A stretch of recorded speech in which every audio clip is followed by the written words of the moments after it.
Welcome, dear listeners, to an enchanting evening by the fireplace, where the gentle crackle of logs sets the perfect backdrop for our journey. As the warmth of spring breathes new life into the world around us, it's the ideal time to renew our spirits with delightful and calming tales. Tonight, let your imaginations drift into whimsical worlds, where each story is a gentle whisper of magic. And remember, for an uninterrupted, ad-free experience, join us on Patreon. Now, snuggle in and let's begin our adventure. Story 1. The first frost hadn't yet kissed the window panes of Rowan's tiny cottage, but the air held that crisp, expectant silence that comes before winter truly settles in. Inside, young Rowan sat curled beside her grandfather's armchair, her small fingers tracing the worn velvet while he struggled for breath. A deep, rattling cough shook his frail frame, echoing the worry that tightened around Rowan's heart like cold vines. The village healer, Mistress Greta, had shaken her head sadly that morning. "The fever's rooted deep, child," she'd murmured, placing a cool cloth on the old man's brow. "Only the moonpetal blossom might soothe it now, and those haven't bloomed in the whispering woods for generations."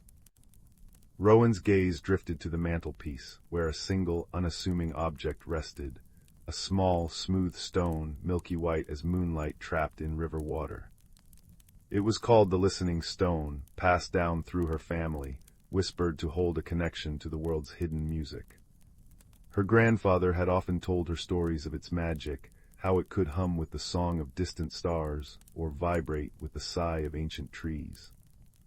But to Rowan, it had always been just a stone, a comforting weight in her palm when she felt small and invisible in their quiet village at the edge of the forbidden woods. That night, as the fire crackled low and her grandfather's breathing grew more labored, a desperate resolve bloomed within Rowan. She couldn't lose him. Not when a legend whispered of a cure. Gathering her worn cloak, she slipped the listening stone into its deepest pocket, its cool surface strangely warm against her fingertips. With one last look at her grandfather's peaceful, sleeping face, she pushed open the cottage door and stepped into the ink-blue night, the path towards the whispering woods, a ribbon of silver under the watchful moon. The woods lived up to their name. The moment Rowan crossed the boundary marked by gnarled, moss-covered oaks, the world changed. The familiar sounds of the village vanished, replaced by a symphony of whispers. Leaves rustled secrets in languages she didn't understand. The wind sighed through branches like old friends sharing confidences. Even the gurgle of a hidden stream seemed to murmur ancient tales. The air itself felt thicker, scented with damp earth, decaying leaves, and something else, a faint, sweet fragrance like crushed herbs under moonlight. The moonpetal blossom. Hope fluttered in her chest.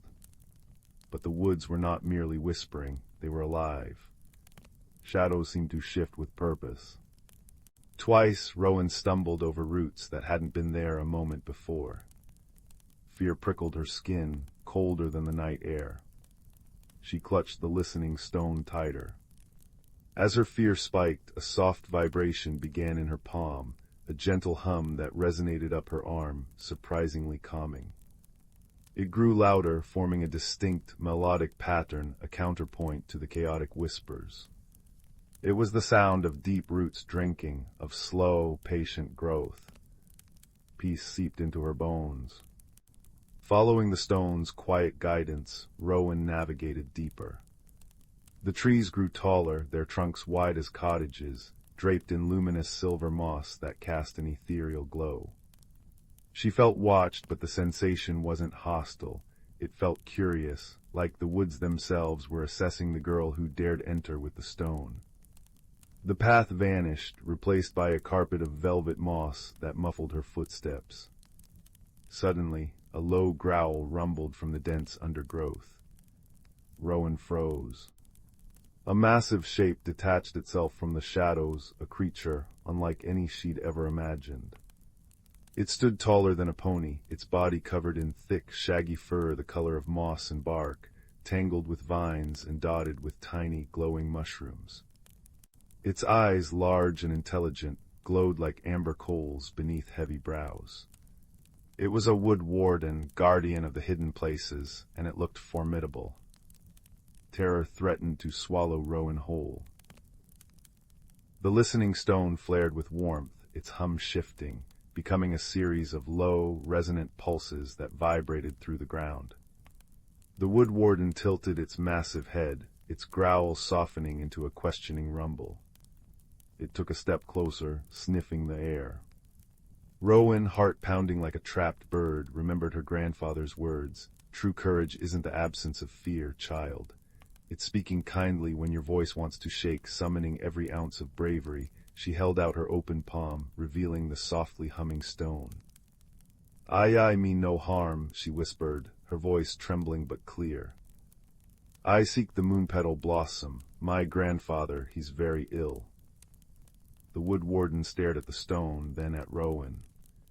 Its massive paw, tipped with thick, blunt claws, reached out slowly, not towards her, but towards the stone hovering above her palm.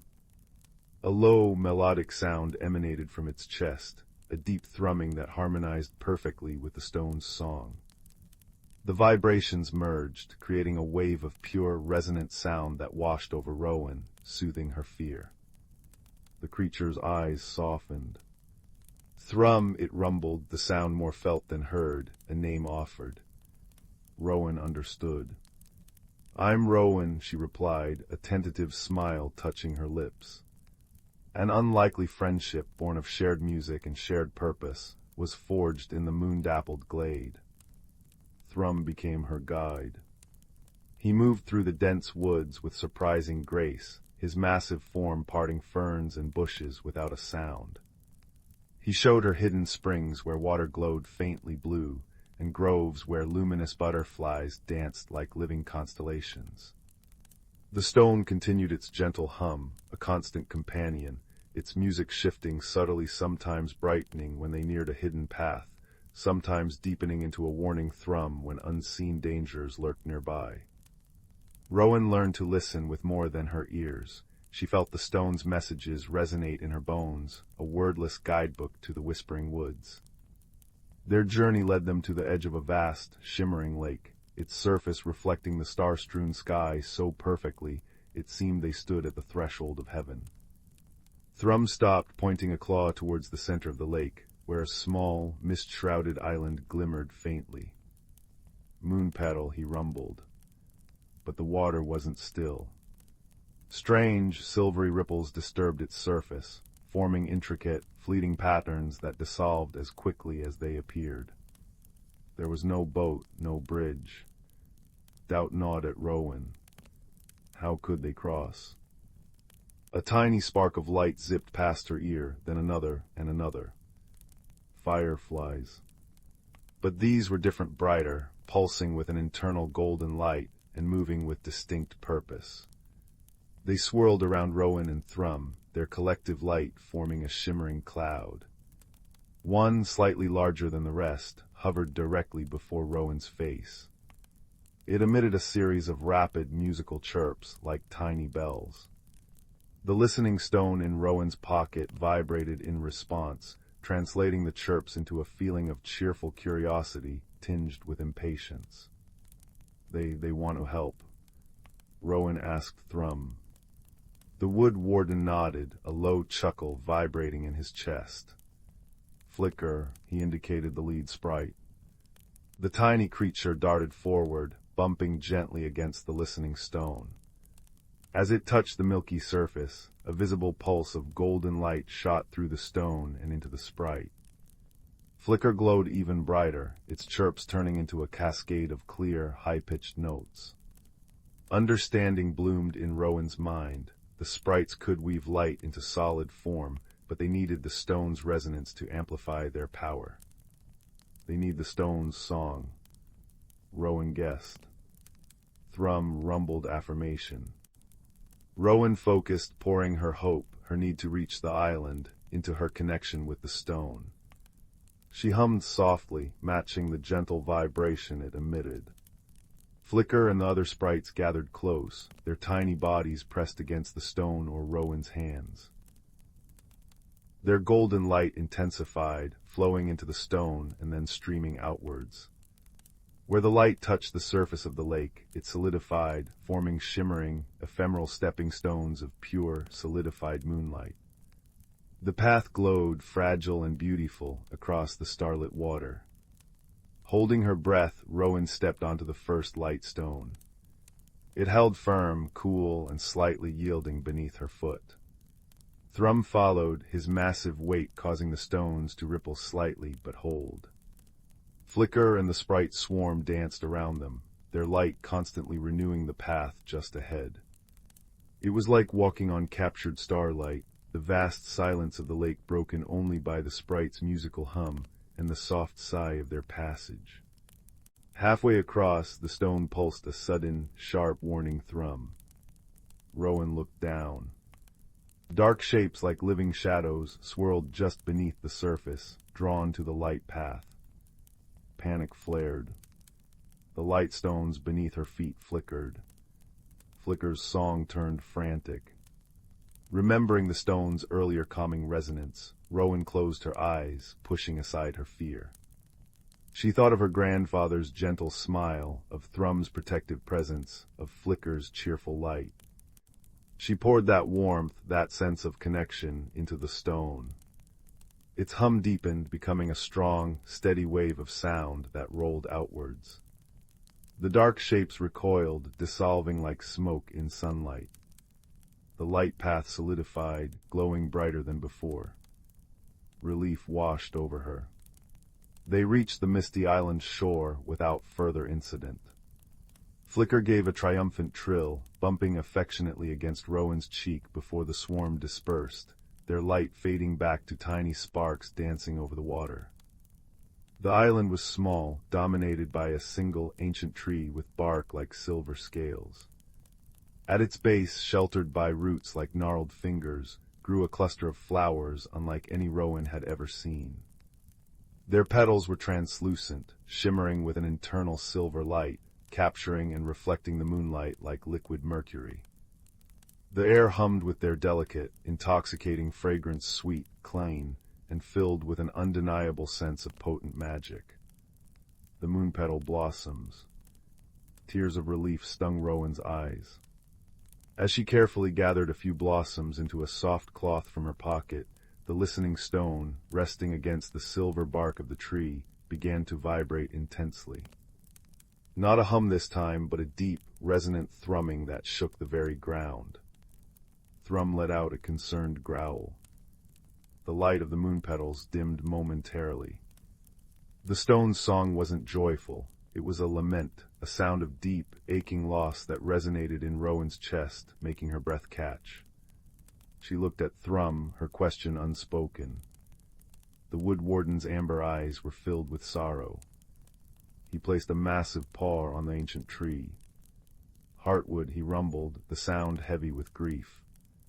Sick, stone mourns. The mystery unfolded through the stone's mournful song and Thrum's rumbled explanations, aided by Flicker's return and her frantic, illuminating chirps translated by the stone's resonance. The whispering woods, the glimmering lake, the moonpetal isle, they were all part of a hidden world called the Glimmering Vale, sustained by the life force of the ancient heartwood tree. The listening stone wasn't just a guide, it was a fragment of the heartwood's own core, attuned to its health. The vale was dying. The moonpetals bloomed weakly because the heartwood's power was fading. The strange shadows in the lake, the sense of unease beneath the wood's beauty, they were symptoms of a deeper sickness. Someone or something had damaged the heartwood long ago, stealing a vital piece of its essence. Rowan touched the silver bark. It felt cold, lifeless beneath her fingertips, unlike the vibrant pulse she felt from Thrum or the sprites. The stone's morning song deepened, a wave of profound sadness washing over her. She had come for the blossom to heal her grandfather, but now she faced a greater task, healing the heart of the hidden world that sustained them all. The personal quest had transformed into a journey to save the magic itself. Looking at Thrum's sorrowful gaze and Flicker's worried dance, Rowan knew she couldn't turn away. The friendship forged in the woods, the unexpected alliance with the giant guardian and the tiny sprite, demanded she try. "Show me," she said softly, her voice steady despite the tremor in her heart. "Show me the heartwood, we have to help it."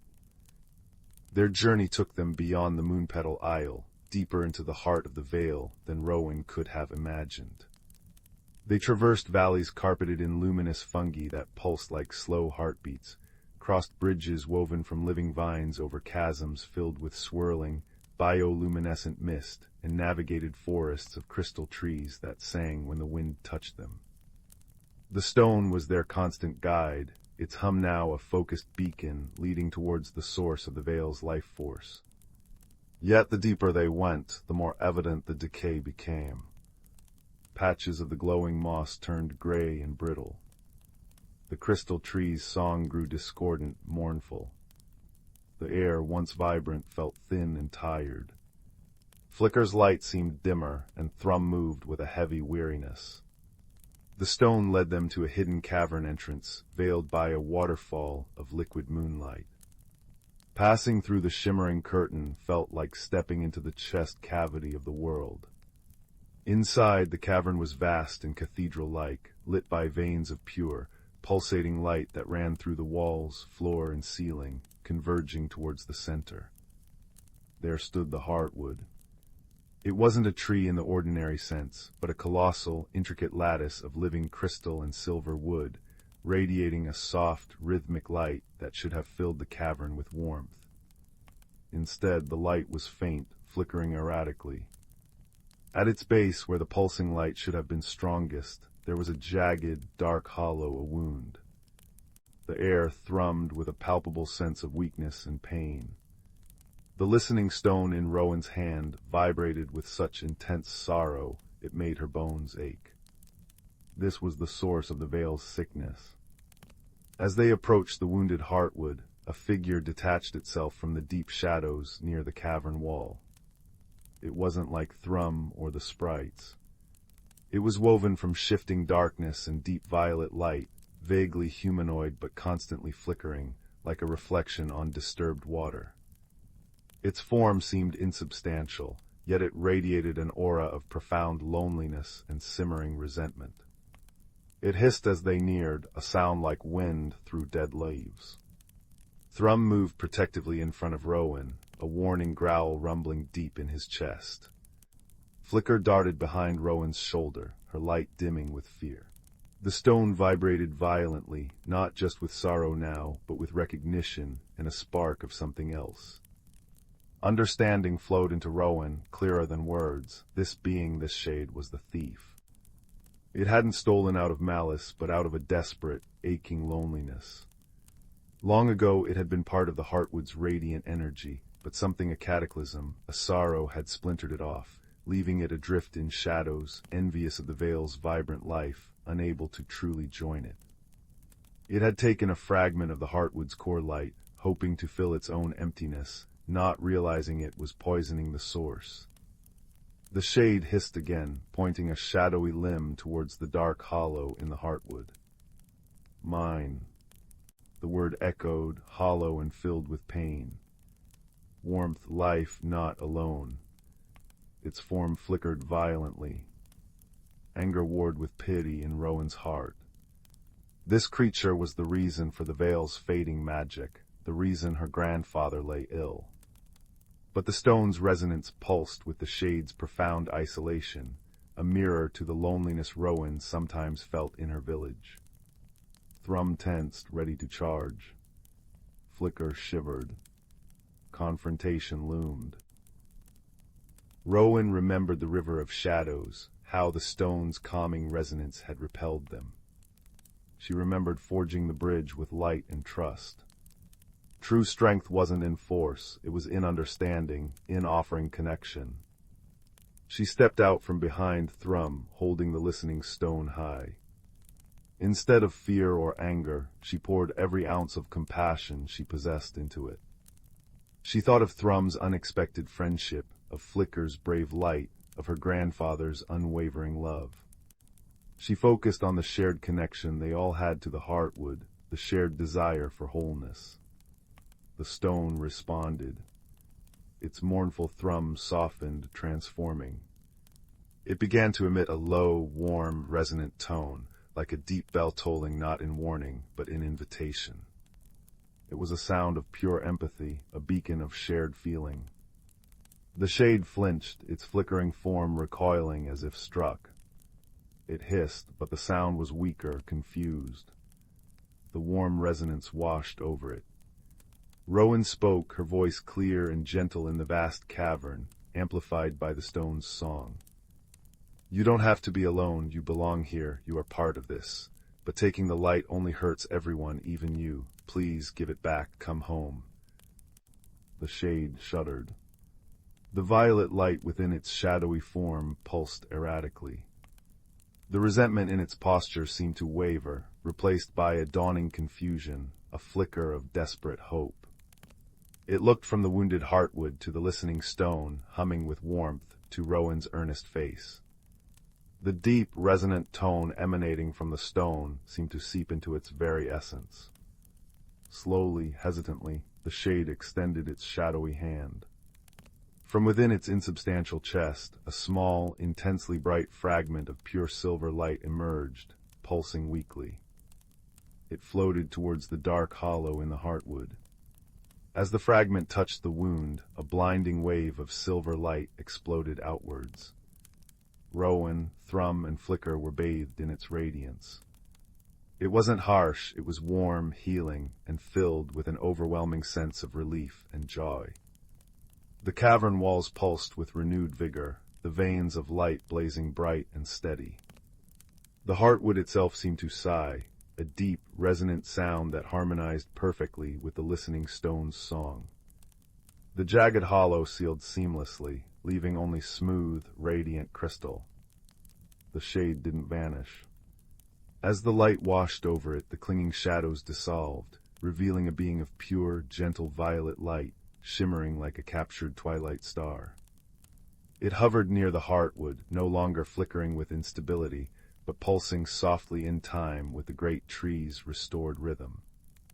A feeling of peace, acceptance, and belonging radiated from it, washing over Rowan like a warm embrace. The stone's song shifted again, becoming a pure, harmonious chord of unity heartwood, shade, guardian, sprite, and the small human girl, all connected. The transformation rippled outwards instantly. As they emerged from the cavern, the whispering woods seemed to breathe anew. The gray moss turned vibrant green, glowing with renewed inner light. The crystal trees sang clear, sweet notes. The air hummed with vibrant energy. Flicker zipped around them, her light blazing like a tiny sun, her chirps a melody of pure delight. Thrum let out a deep, rumbling sound that was unmistakably laughter, shaking his mossy fur. Rowan carefully secured the moonpetal blossoms. The journey back felt like a celebration. The woods welcomed them, branches parting easily, streams chuckling happily. The lake was calm, reflecting the now brilliantly starlit sky. Flicker and her swarm escorted them back across, weaving a path of light that felt stronger, more joyous than before. Even the boundary oaks seemed to bow slightly as Rowan, Thrum, and Flicker stepped back into the familiar world just as the first pale streaks of dawn touched the horizon. Her grandfather was still asleep when she slipped back into the cottage. The fire had burned low. Moving quietly, Rowan prepared the moonpetal infusion, as Mistress Greta had described. As she gently lifted his head to help him sip the fragrant, silver-tinged liquid, his eyes fluttered open. They were clearer than they'd been in days. A faint smile touched his lips as he saw the listening stone glowing softly on the bedside table. "You found the music, little one," he whispered, his voice raspy but strong. He took another sip, a healthy flush already creeping back into his cheeks. He drifted back to sleep, his breathing deep and even the rattling cough gone. Rowan sat by his bedside, the stone warm in her hand. It no longer just hummed, It resonated with the restored song of the glimmering vale, a constant, comforting melody of interconnected life. She knew Thrum was guarding the woods, Flicker was dancing in the renewed light, and the shade, now a gentle violet light, was finally home, its loneliness healed. Her journey had begun to save her grandfather, but it had transformed her. She no longer felt small or invisible. She carried the music of the hidden world within her, a reminder that courage comes from kindness, friendship defies all expectations, and even the deepest loneliness can be healed by offering compassion and finding where you truly belong. The fire crackled softly, the first true frost painted delicate lace on the window pane, and Rowan smiled, knowing the world was far larger, kinder, and more magical than she had ever dreamed. She closed her eyes, the stone's gentle lullaby blending with her grandfather's peaceful breathing, a perfect song for the dawning day. Story 2. Deep within the whispering woods, where moonbeams danced through ancient oak canopies and dew-kissed ferns glowed with starlight, lived a young hedgehog named Bramble. His spines shimmered with droplets from the evening mist as he scurried beneath fiddlehead ferns, nose twitching at the scent of petrichor and wild bergamot. This forest breathed magic, a secret harmony where foxfire mushrooms pulsed with the forest's heartbeat, and autumn's first frost painted crystalline lace upon spiderwebs overnight. Bramble's grandmother, old Mossback, often murmured of the balance. When roots drink deep and leaves sigh as one, the world hums true. One crisp spring dawn, Bramble noticed discord. The brook near Thistle Hollow gurgled weakly, its usual song reduced to a rasp. Water striders skittered anxiously over murky pools, and drooping forget-me-nots whispered of thirst. Worse still, the seasoned stones, 4 moss-crowned monoliths marking the forest's corners, glowed dimly. Normally they pulsed with cyclical magic. Spring's stone bloomed with cherry blossoms in March, summer's radiated warmth like sun-baked granite, autumn's swirled with copper leaves, and winter's gleamed with hoarfrost. Now spring's stone flickered erratically, its cherry petals withering midair. Bramble sought old Mossback, finding her in her burrow woven from willow roots and dandelion fluff. The air hung thick with the scent of chamomile and wisdom. Grandmother, he fretted, the brook fades and the stones tremble. Mossback's eyes, deep as forest pools, grew solemn. She uncurled a clawed paw, revealing a tiny acorn locket. Inside lay a miniature tapestry of interconnected roots, the life weave. Long ago, she murmured, the Stone Mother placed these stones to bind weather's rhythm to earth's breath, but greed-shadowed hands sought their power. They displaced winter's stone, fracturing the balance. Her voice softened like wind through reeds. Seek the badger of Barrow Down, he remembers the old ways. Guided by fireflies, Bramble journeyed westward. He passed through the Glimmerglen, where will-o'-the-wisps waltzed above peat bogs, their light casting liquid gold on cattails. There he met Luna, a silver-furred squirrel who nested in a hollow sycamore. The air tastes wrong, Luna chattered, nibbling a hazelnut. Summer's heat lingers too long, my hoard of acorns sprouted overnight. She joined Bramble, leaping branch to branch, as they shared stories of cloudberries ripening in winter and snowdrops blooming in August. At Barrow Down, beneath a cairn of quartz-veined rocks, lived Thorn the Badger. His fur bore stripes like etched twilight, and his paws were calloused from tending mycelium networks that threaded the soil. I, Thorn rumbled, scenting the wind. When winter's stone was stolen centuries past, the Stone Mother wept ice tears that flooded the valleys. We badgers hauled it back, but its base cracked. He led them to a forgotten gully where winter's stone lay half-buried, its frosty glow muted. Without all 4 stones aligned under the equinox moon, the life we've phrase. Magic had indeed bled awry. Unseasonal hailstorms pelted bluebell patches, confused swallows migrated south too early. The trio enlisted Alara, a reed-slender otter whose laughter usually bubbled like the streams she swam. Now she trembled. Salmon refuse to leap the falls, she whispered. The water's pulse feels thin. On the equinox eve, as the moon swelled pearl white, the creatures gathered. Thorn and Alara heaved Winter's stone from the mud, while Luna scouted for anchor points where earth energy converged. Bramble scraped moss from Spring's stone, revealing glyphs of intertwining vines. The stones must sing together, old Mossback had counseled. Harmony is many voices becoming one. As midnight neared, Bramble pressed his paw to Spring's glyph. Luna brushed Autumn's carved leaves, Thorn nosed Summer's sun symbol, and Alara slid against Winter's ice spiral. A vibration hummed through their paws, deep, resonant like a hive's chorus. One by one the stones brightened, Spring's emerald, Summer's amber, Autumn's ruby, Winter's sapphire. Beams lanced skyward, braiding into a pillar of light that dissolved into a shower of luminescent pollen. Instantly the forest sighed. Rain fell gentle, nourishing, filling the brook's thirsty bed. Cherry blossoms snowed from Spring's stone, melting into the soil where trilliums unfurled. The air sweetened with honeysuckle and damp soil. Watching salmon surge upstream, Alara chirruped. Luna buried properly dormant acorns, while Thorn patted mycelium nodes, feeling their vibrant hum. Bramble returned to old Mossback, who smiled as the life-weave acorn glowed steadily. Balance isn't stillness, she said, tucking him into a bed of clover. It's the dance between storm and calm, root and rain. Remember this dance, little one. Outside the stones thrummed softly, their light syncing with the stars.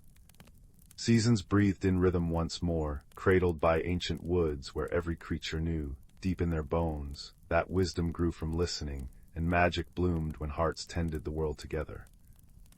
As Bramble drifted asleep, the first snowflakes of December spiraled down, kissing his spines like blessings. Somewhere the Stone Mother smiled, her forest dreaming in perfect, peaceful harmony. Story 3. The first frost came whispering through the trees of Oakhaven, painting the world in silver and turning the air crisp as a bitten apple. Eris, a boy with eyes the color of storm clouds and a quietness that often made him feel like a misplaced shadow, stood at the edge of the whispering woods. The village bustled behind him with preparations for the long night festival laughter, the clang of pots, the scent of spiced cider warming over hearths, but Eris felt adrift, a solitary leaf caught on the wind. He didn't crave the noise, he yearned for something else, something he couldn't name, a sense of belonging that seemed to shimmer just beyond his grasp, like sunlight through morning mist. That afternoon, seeking solace among the ancient roots of the grandfather oak, a gnarled sentinel older than the village itself, Eris spotted something glinting beneath a cushion of emerald moss. It wasn't gold or silver, but a curious object carved from what looked like petrified wood, smooth and cool to the touch. It was a compass, but unlike any he'd ever seen. Instead of a needle pointing north, a tiny, luminescent seed pulsed gently within a glass dome at its center. As Eris held it, the seed glowed brighter, casting a warm, buttery light onto his palm, and a strange sensation washed over him, a gentle tug, not on his body but deep within his heart, pulling him insistently towards the deepest, most shadowed part of the whispering woods. Driven by a curiosity that overrode his usual caution, Eris followed the compass's silent urging. The deeper he ventured, the stranger the woods became. Sunlight filtered through the dense canopy above, fell in dappled patterns that seemed to shift and swirl. The air hummed with a low, resonant energy, smelling richly of damp earth, pine resin, and something sweet and wild like crushed berries. Birdsong sounded clearer, more complex, weaving melodies he'd never heard before. The compass seed pulsed rhythmically, its light growing stronger, illuminating a path that hadn't been there moments before, a path carpeted not with fallen leaves, but with luminous blue moss that glowed faintly beneath his boots. He walked until twilight began to deepen the shadows. Just as he wondered if he should turn back, the compass flared brilliantly. Before him, half hidden by cascading curtains of ivy thick as ship's ropes, stood an archway formed by two colossal, intertwined trees. Their bark shimmered with veins of soft light, like liquid starlight trapped beneath the surface. The air within the arch shimmered, like heat rising from sun-baked stone. Taking a deep breath, the compass warm and reassuring in his hand, Aris stepped through. The transition was instantaneous. One moment the dimming woods, the next, a world bathed in perpetual twilight. Aris gasped. He stood on the edge of a vast, hidden valley Silvara. Towering trees, unlike any in the Whispering Woods, reached towards a sky streaked with ribbons of amethyst and emerald light. Giant mushrooms taller than Aris glowed with soft internal radiance, sapphire blues, deep ruby reds, and soft amber yellows casting pools of colored light on the forest floor. Glittering insects like tiny winged lanterns danced through the air. Crystal-clear streams chuckled over smooth, multicolored stones, their music harmonizing with the sighing wind through luminous leaves. The air was alive with scent, honeysuckle nectar, damp moss, ozone, and the faint, clean smell of pure water.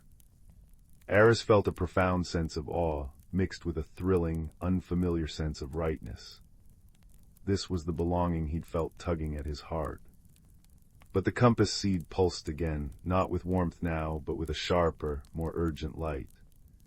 He looked down and saw patches of the glowing blue moss shriveled and gray. Some of the great trees bore dark, weeping scars on their bark, and the light emanating from their veins seemed dimmer, flickering unsteadily. A discordant note hummed beneath the valley's music, a subtle vibration of unease. He hadn't taken 3 steps when a small shower of sparkling dust rained down on his head from above. Startled, he looked up. Perched precariously on a glowing mushroom cap was a creature no taller than his forearm. It resembled a tiny, slender squirrel, but its fur shimmered like spun moonlight, and large, luminous eyes, the color of deep forest pools, regarded him with intense curiosity. Instead of a bushy tail, it had a plume of delicate, fern-like fronds that shimmered with captured light. It chittered softly, a sound like wind chimes and rustling leaves. "Hello," Aris whispered, feeling utterly foolish. The creature tilted its head, then with impossible agility, somersaulted down, landing silently on a bed of luminous moss at his feet. It sniffed the air near Aris, then pointed a tiny, clawed finger insistently at the compass in his hand, chittering again, more urgently this time. It scampered a few paces away, then looked back, clearly wanting Aris to follow. "All right," Aris murmured, his initial fear giving way to fascination. "I suppose you know the way." The little creature, whom Aris decided to call Flicker, led him along winding paths, illuminated by the giant mushrooms and the tree's own light. They passed through groves where flowers chimed softly when touched by the glowing insects, and over bridges woven from living vines that arched gracefully over burbling streams. Flicker communicated through expressive chirps, clicks, gestures, and the shifting colors of its fur and fronds. Aris learned that Silvara was suffering.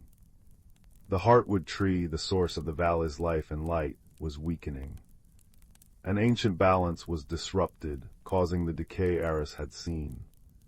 Flicker, a lumini, was a guardian spirit, but even his kind were struggling to understand the cause or how to heal it. The compass, Flicker indicated with reverence, touching it gently with a tiny paw, was a key, attuned to the valley's need. It had called Aris here. Their journey to the valley's center was not a simple walk. Silvara, for all its beauty, held challenges. They navigated the whispering willows, trees whose long, trailing branches seemed to reach out to snag them, murmuring distracting, sorrowful thoughts that tried to lure them off the path.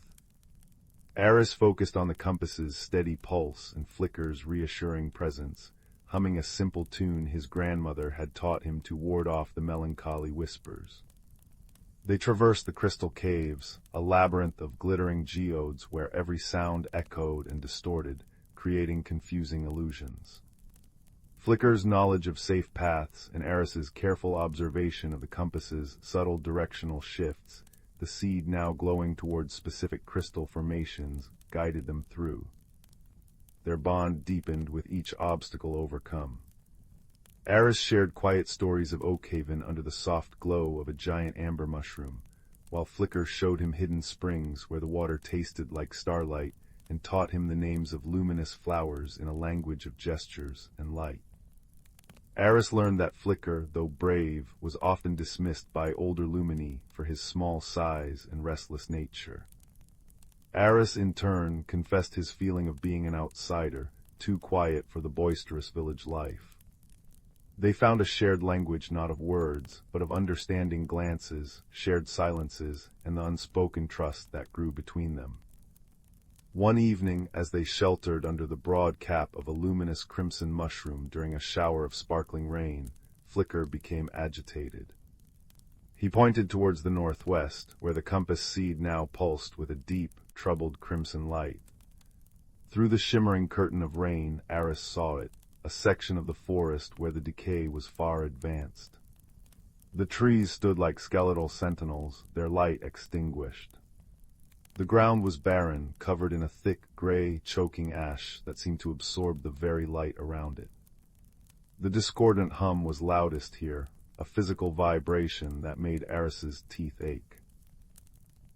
This, Flicker conveyed with trembling fronds, was the blight, and it was spreading.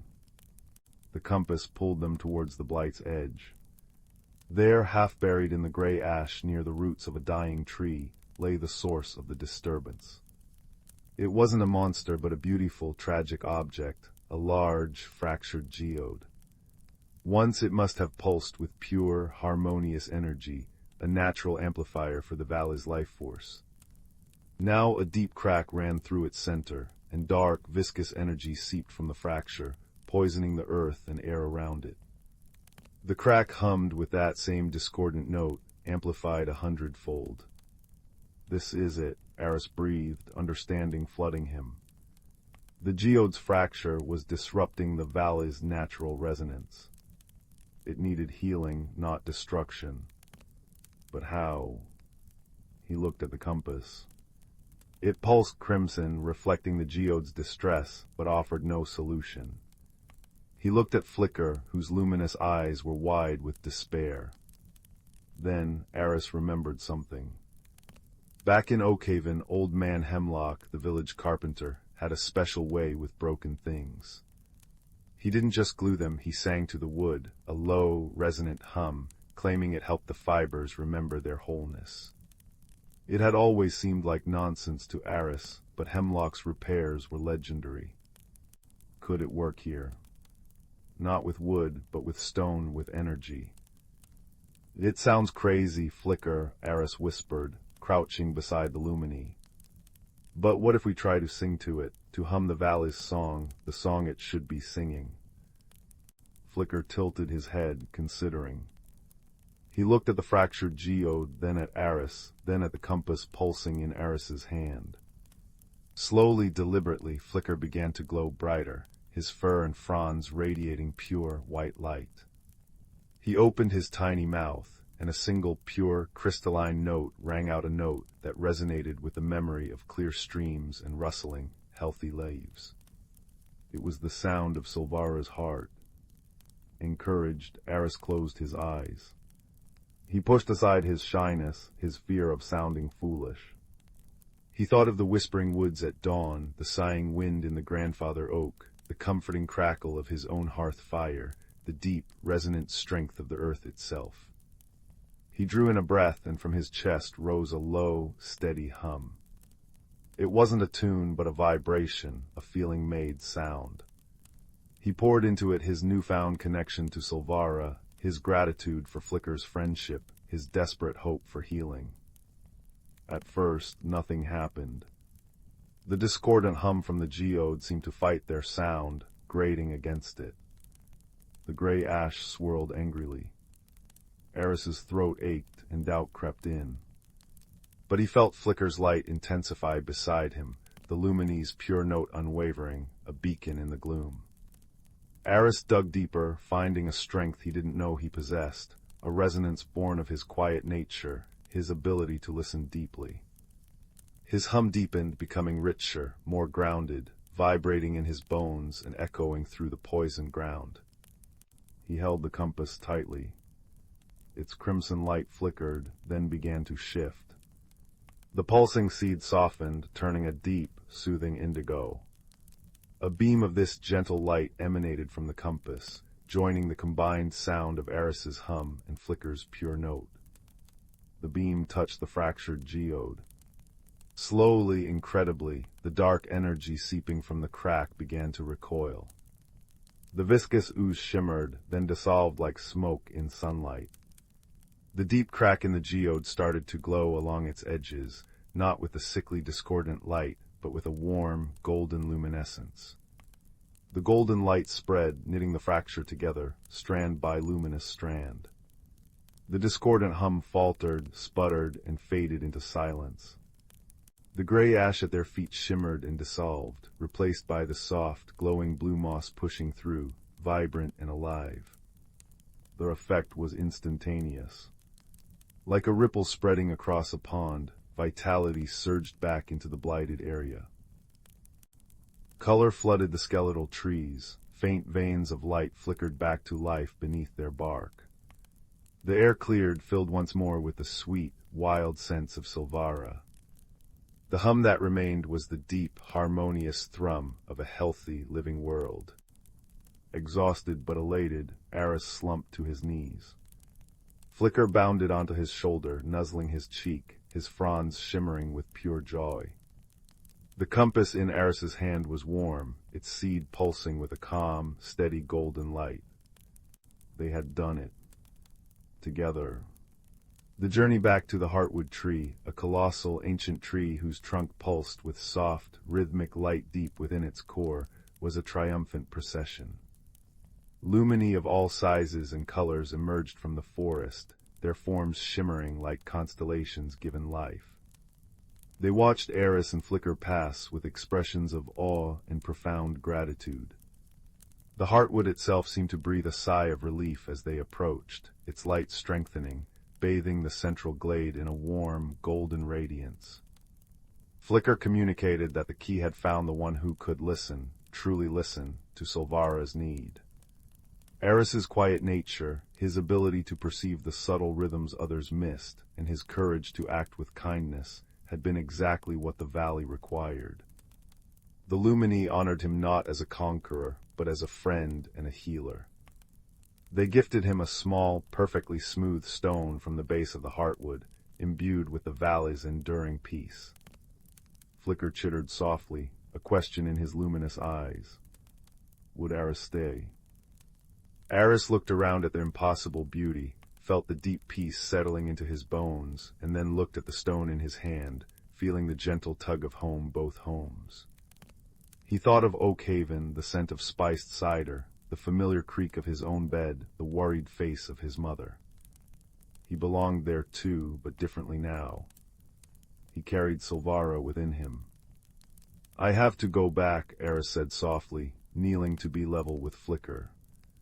But this, he touched the stone, then his heart, this connection, this friendship, it doesn't end here, I'll never forget. And maybe, he looked towards the shimmering archway in the distance, maybe I can visit, when the woods whisper just right. Flicker understood. He chirped a complex, melodic phrase, touching Aris's hand, then the compass, then pointing towards Oakhaven. The message was clear. The key would always show him the way back when the valley needed him, or when he needed the valley. Their friendship was a bridge between worlds.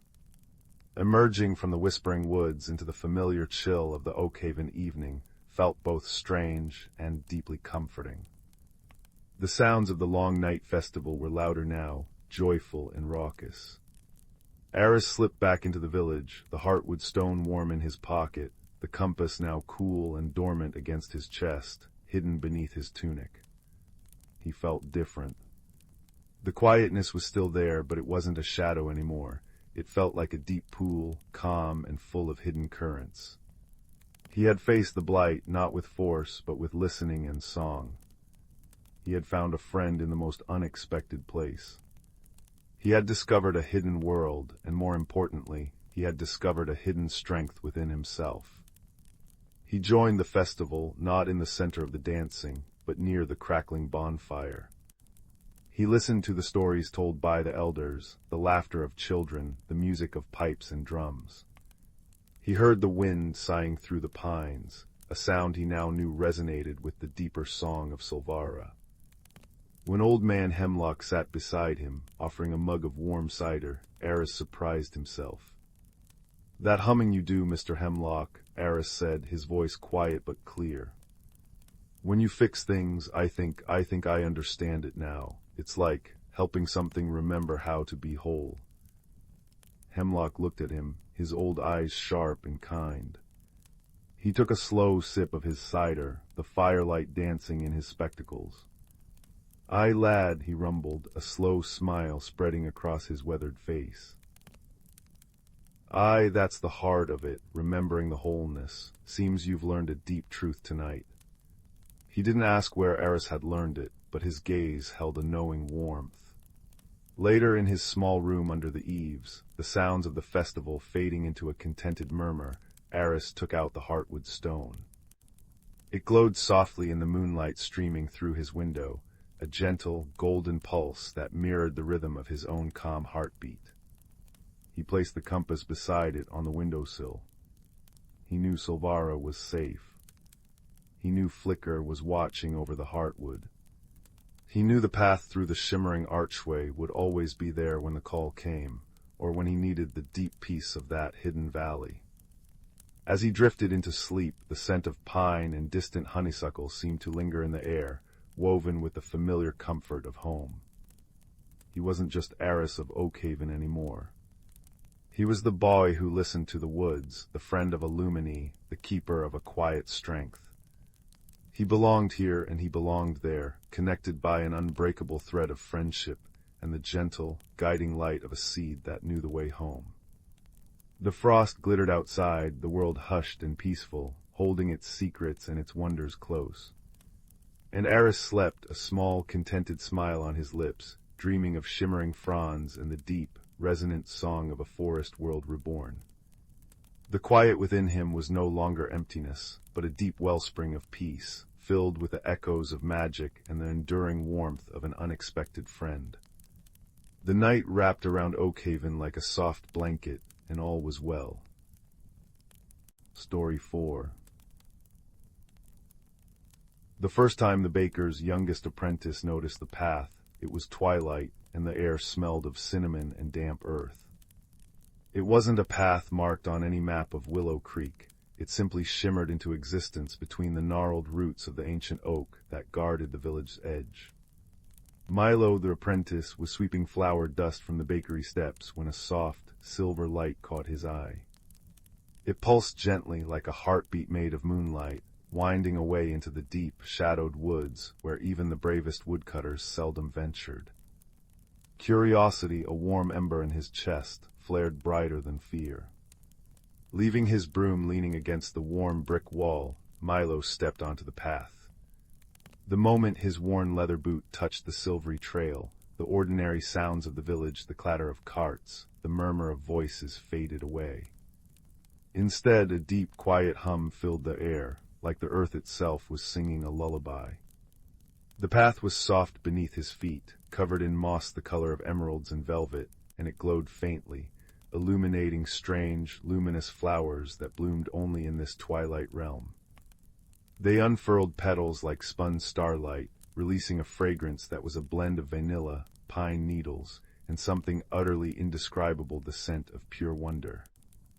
Milo walked deeper, the trees becoming taller and more fantastical. Their bark shimmered with iridescent patterns, shifting colors like oil on water. High above, leaves shaped like tiny silver bells chimed softly in a breeze that carried whispers of forgotten stories. This was the Whispering Woods, a place whispered about in Willow Creek only in hushed tones, usually dismissed as fancy. But Milo knew with every step on the soft, glowing moss that it was wonderfully real. His first encounter was with the glimmer squirrels. Tiny creatures no bigger than his thumb darted through the branches overhead. Their fur wasn't fur at all, but shifting constellations trapped in soft, downy bodies. They moved with impossible speed, leaving trails of shimmering stardust in their wake. One, bolder than the rest, zipped down and landed on Milo's outstretched hand. It felt like holding a warm, softly vibrating star. It chirruped a sound like tiny crystal bells and nudged his finger towards a cluster of glowing blue berries nestled in the roots of a colossal, glowing mushroom. "Are these for me?" Milo whispered, his voice swallowed by the immense quiet. The glimmer squirrel nodded its tiny head vigorously. Gently, Milo picked one. It felt cool and smooth, humming faintly. He took a small bite. Flavor exploded on his tongue like the first crisp bite of a winter apple mixed with the sweetness of summer honey and a spark of pure energy. He felt instantly refreshed, the slight weariness from his day's work melting away. "Thank you," he breathed. The squirrel chattered happily, did a little flip in the air, and rejoined its shimmering kin. Further along, the path dipped into a small, hidden valley. Here the air shimmered like heat haze, but it was cool and smelled of rain on hot stones. Strange, translucent plants grew here, their stems like spun glass, holding globes of liquid light that changed color as Milo passed. In the center of the valley stood a grove of trees unlike any others. Their trunks were smooth and pale as moonlight, and their branches reached upwards, not bearing leaves, but holding delicate, glowing spheres like captured moons. These were the moonfruit trees. As Milo approached, a low, melodic hum arose from the trees. It wasn't threatening, but thoughtful, contemplative. The largest tree, its trunk etched with intricate silver whorls, seemed to lean slightly towards him. Its voice, when it spoke, wasn't words, but feelings woven into sound. "Welcome, small traveler. Few find the moonfruit grove. Why do you walk the whispering path?" Milo, surprised but not afraid, answered honestly. "I saw the light, and I was curious. I wanted to know what was here." The feeling sound shifted, warm with approval. "Curiosity is the key that unlocks many doors, small traveler. But knowledge carries responsibility. The moonfruit are precious, the heart light of the grove. One has fallen see. It rests too close to the shimmering shallows. If it touches the water, its light will fade forever. Will you help return it?" Milo looked where the tree indicated. A beautiful pearlescent sphere, pulsing with soft silver light, lay perilously close to the edge of a pool. The water in the pool wasn't water at all, but liquid light, swirling and shifting in mesmerizing patterns the shimmering shallows. Touching it seemed unwise. The challenge wasn't physical strength, but carefulness and courage. The thought of the beautiful moonfruit fading away filled him with sadness. Taking a deep breath, Milo approached the fallen fruit slowly. The ground near the shallows was slick with condensed light. One wrong step, he focused, remembering the precise movements needed to handle delicate pastry without crushing it. He knelt carefully, avoiding the very edge. The moonfruit felt warm and surprisingly heavy in his hands, humming with a gentle power. He cradled it gently against his chest. Turning back towards the grove, he took slow, deliberate steps, his eyes fixed on the soft moss beneath his feet, ignoring the hypnotic swirl of the shallows beside him. His heart pounded, but his hands were steady. Reaching the base of the great moonfruit tree, he carefully placed the glowing sphere into a depression among its roots. The moment it touched the earth, it floated upwards, gently settling back onto a high branch, its light flaring brighter for a moment. A wave of pure, wordless gratitude washed over Milo from the grove. The melodic hum deepened, filled with warmth and approval. Wisdom guided your hands, small traveler. Courage guided your heart. You have cared for the heart light. A single perfect moonfruit, smaller than the others but glowing with a pure golden light, detached itself from a lower branch and floated down into Milo's hands. Take this token. Its light will remind you that curiosity, tempered by kindness and courage, leads to wonders. Holding the warm, golden moonfruit, Milo felt a profound sense of peace. He had ventured into the unknown, encountered wonders, faced a quiet challenge, and helped something precious. The grove seemed to sigh contentedly around him. The path glowed more brightly, leading him gently back the way he had come. The glimmer squirrels chittered farewell from the glowing branches, their stardust trails painting the twilight air. The whispering leaves chimed a gentle lullaby. Emerging from between the roots of the ancient oak, Milo blinked. The familiar sounds of Willow Creek returning felt both ordinary and strangely new. The silver path faded behind him, leaving only the scent of vanilla pine wonder lingering for a moment before the smell of baking bread from the morning's ovens took over. In his hand, the golden moonfruit pulsed softly, a warm, comforting weight. He placed it carefully on his windowsill that night. Its gentle light filled his small room, casting dancing shadows on the walls. As he drifted off to sleep, the scent of the whispering woods seemed to mingle with the comforting aroma of flour and yeast. He thought of the shimmering squirrels, the singing trees, the liquid light, and the deep, resonant hum of gratitude. He hadn't conquered a dragon or found a mountain of gold, but he had discovered something far more precious. The quiet magic that blooms when curiosity leads the way, when kindness is offered freely, and when courage is found not in roaring, but in careful steps and a steady heart. The golden light on his windowsill glowed softly, a silent promise that wonder was never truly far away, and that the courage to explore, even a little, could fill the most ordinary life with an extraordinary, comforting glow. And with that warm thought cradling him like the moonfruit in his hands, Milo slipped into a peaceful, dreamless sleep, the gentle hum of the earth's lullaby echoing softly in his memory. Story 5. The village of Willowbrook nestled in a valley where seasons danced with particular grace.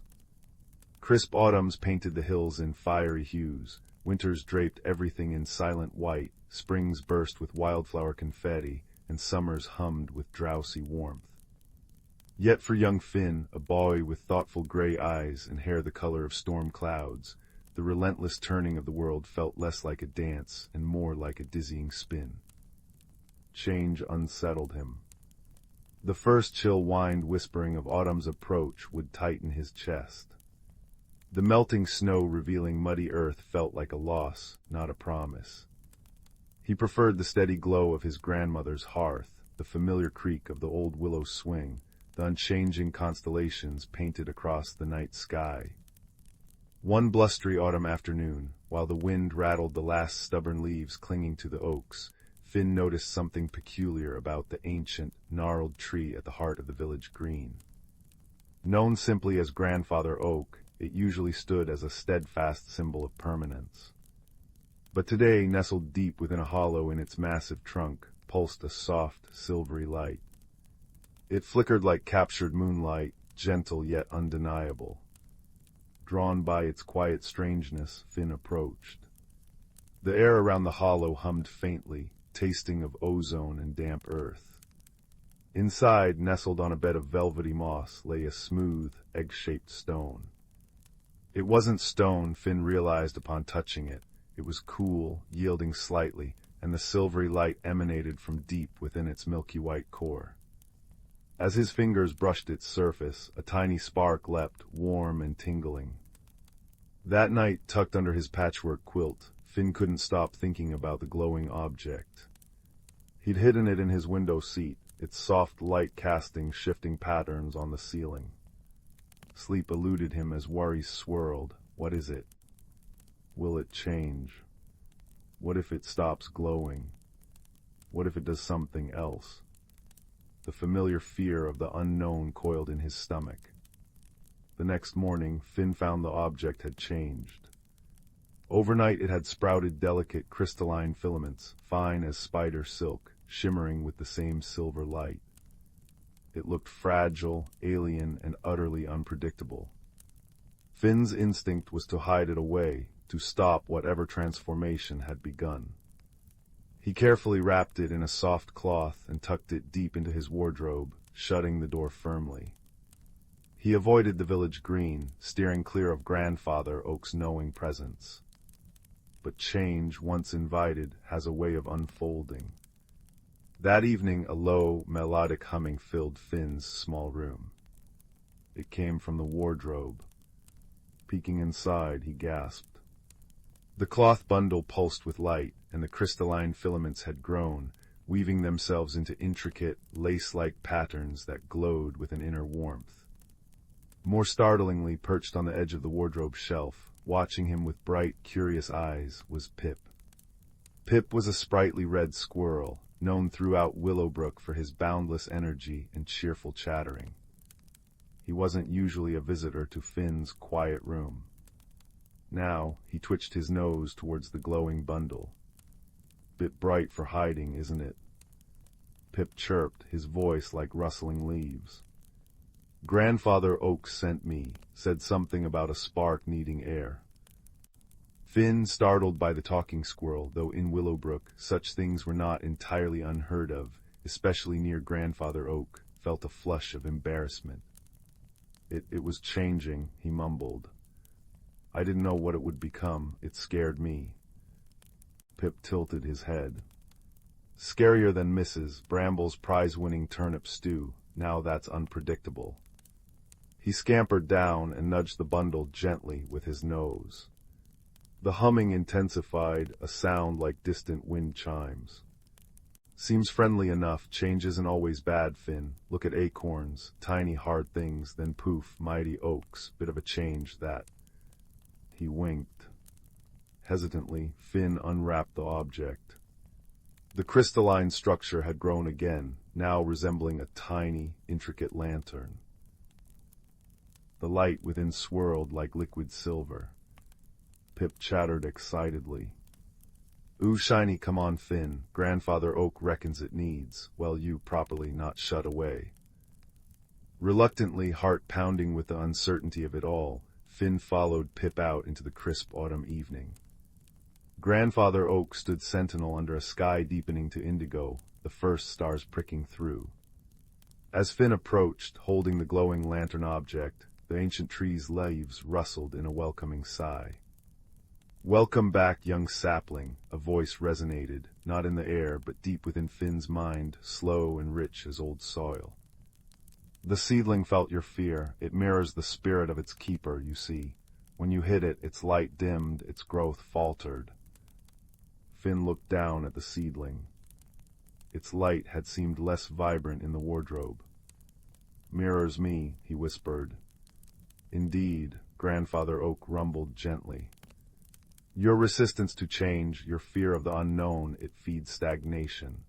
The seedling is a heartstone of potential, Finn. It grows with courage, blooms with acceptance. Your journey is its own." Over the following days and weeks, guided by Pip's cheerful optimism and Grandfather Oak's patient wisdom, Finn tried a new approach. Instead of hiding the seedling, he carried it with him. He sat beneath Grandfather Oak as Pip scampered overhead, gathering nuts and recounting village gossip. He talked to the seedling, sharing his worries about the shortening days, the falling leaves, the coming cold. As he spoke his fears aloud, nestled in the oak's roots, something remarkable happened.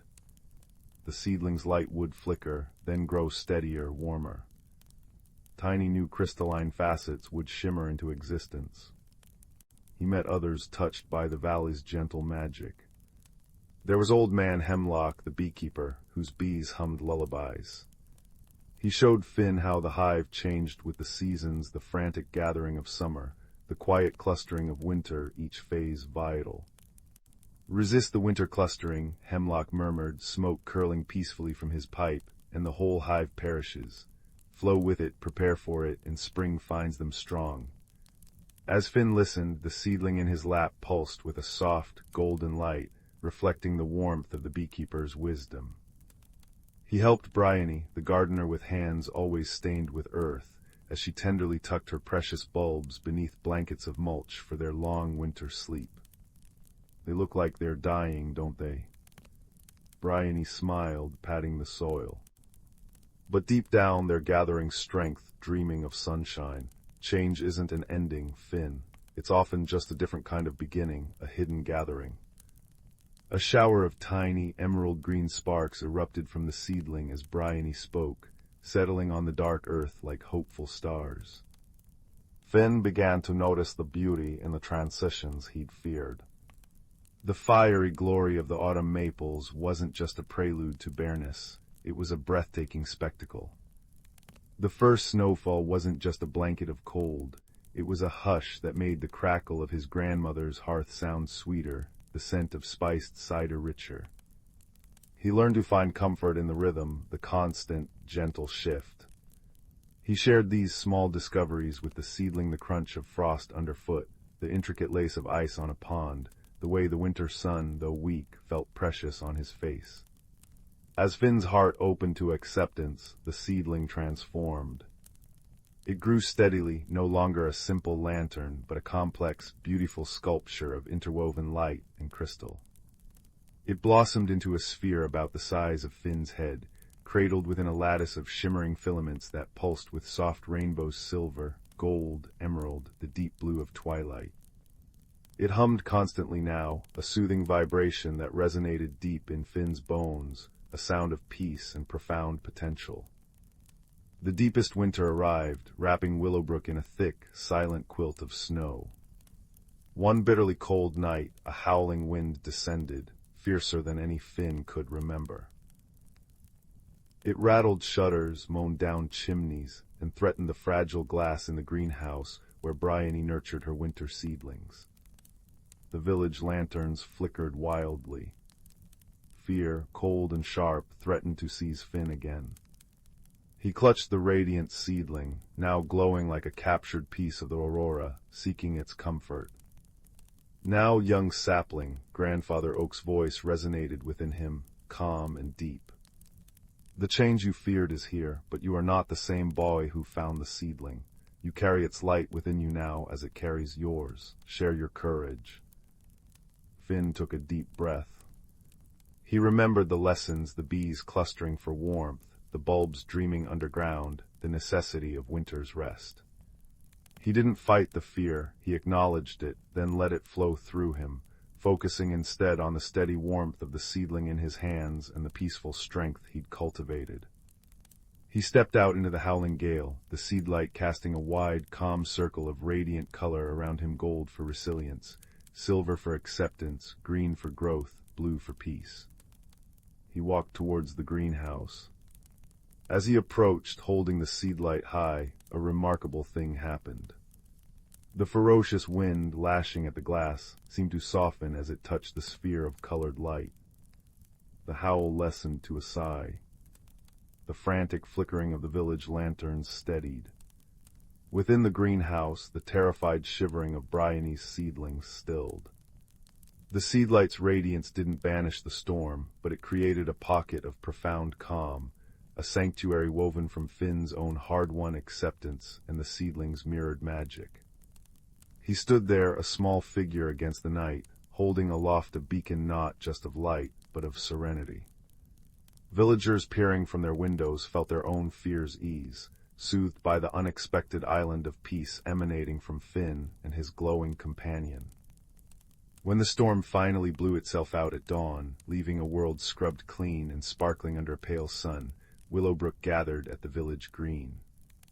Finn stood before Grandfather Oak, the seed light cradled in his arms. It pulsed gently, its colors swirling peacefully. It was no longer an object of fear, but a symbol of transformation, his own. "The seedling has blossomed with your heart, Finn," Grandfather Oak intoned, his branches rustling softly in the still air. "It is the heart light now, a reflection of the courage found in accepting change, the strength discovered in growth, and the peace that comes from flowing with life's current." Finn looked at the faces around him, Pip chattering proudly on his shoulder, Bryony smiling with relief, Old Man Hemlock nodding sagely. He felt the warm weight of the heart light, no longer a separate thing, but an extension of his own newfound understanding. He had learned that change wasn't an enemy to be locked away, but a force as natural as the turning seasons. By facing his fear with the support of wise friends and the gentle mirror of the seedling, he hadn't stopped the change, he had grown alongside it. He had discovered that within vulnerability lay strength, and within acceptance, profound peace. That evening, as the first stars appeared in the violet sky, Finn placed the heartlight gently back into the hollow of Grandfather Oak. It rested there, pulsing softly, bathing the ancient roots and the surrounding snow in its warm, multicolored glow. It was a beacon for the village, a reminder of the beauty found in personal discovery and the quiet magic of transformation. Finn sat on a root beside it, Pip curled contentedly in his lap. He watched the heartlight's peaceful radiance, feeling not the old dread of the coming winter night, but a deep, cozy contentment. The crackle of distant hearths carried on the cold air, the scent of wood smoke was comforting, and the gentle hum of the heartlight vibrated in harmony with his own calm heartbeat.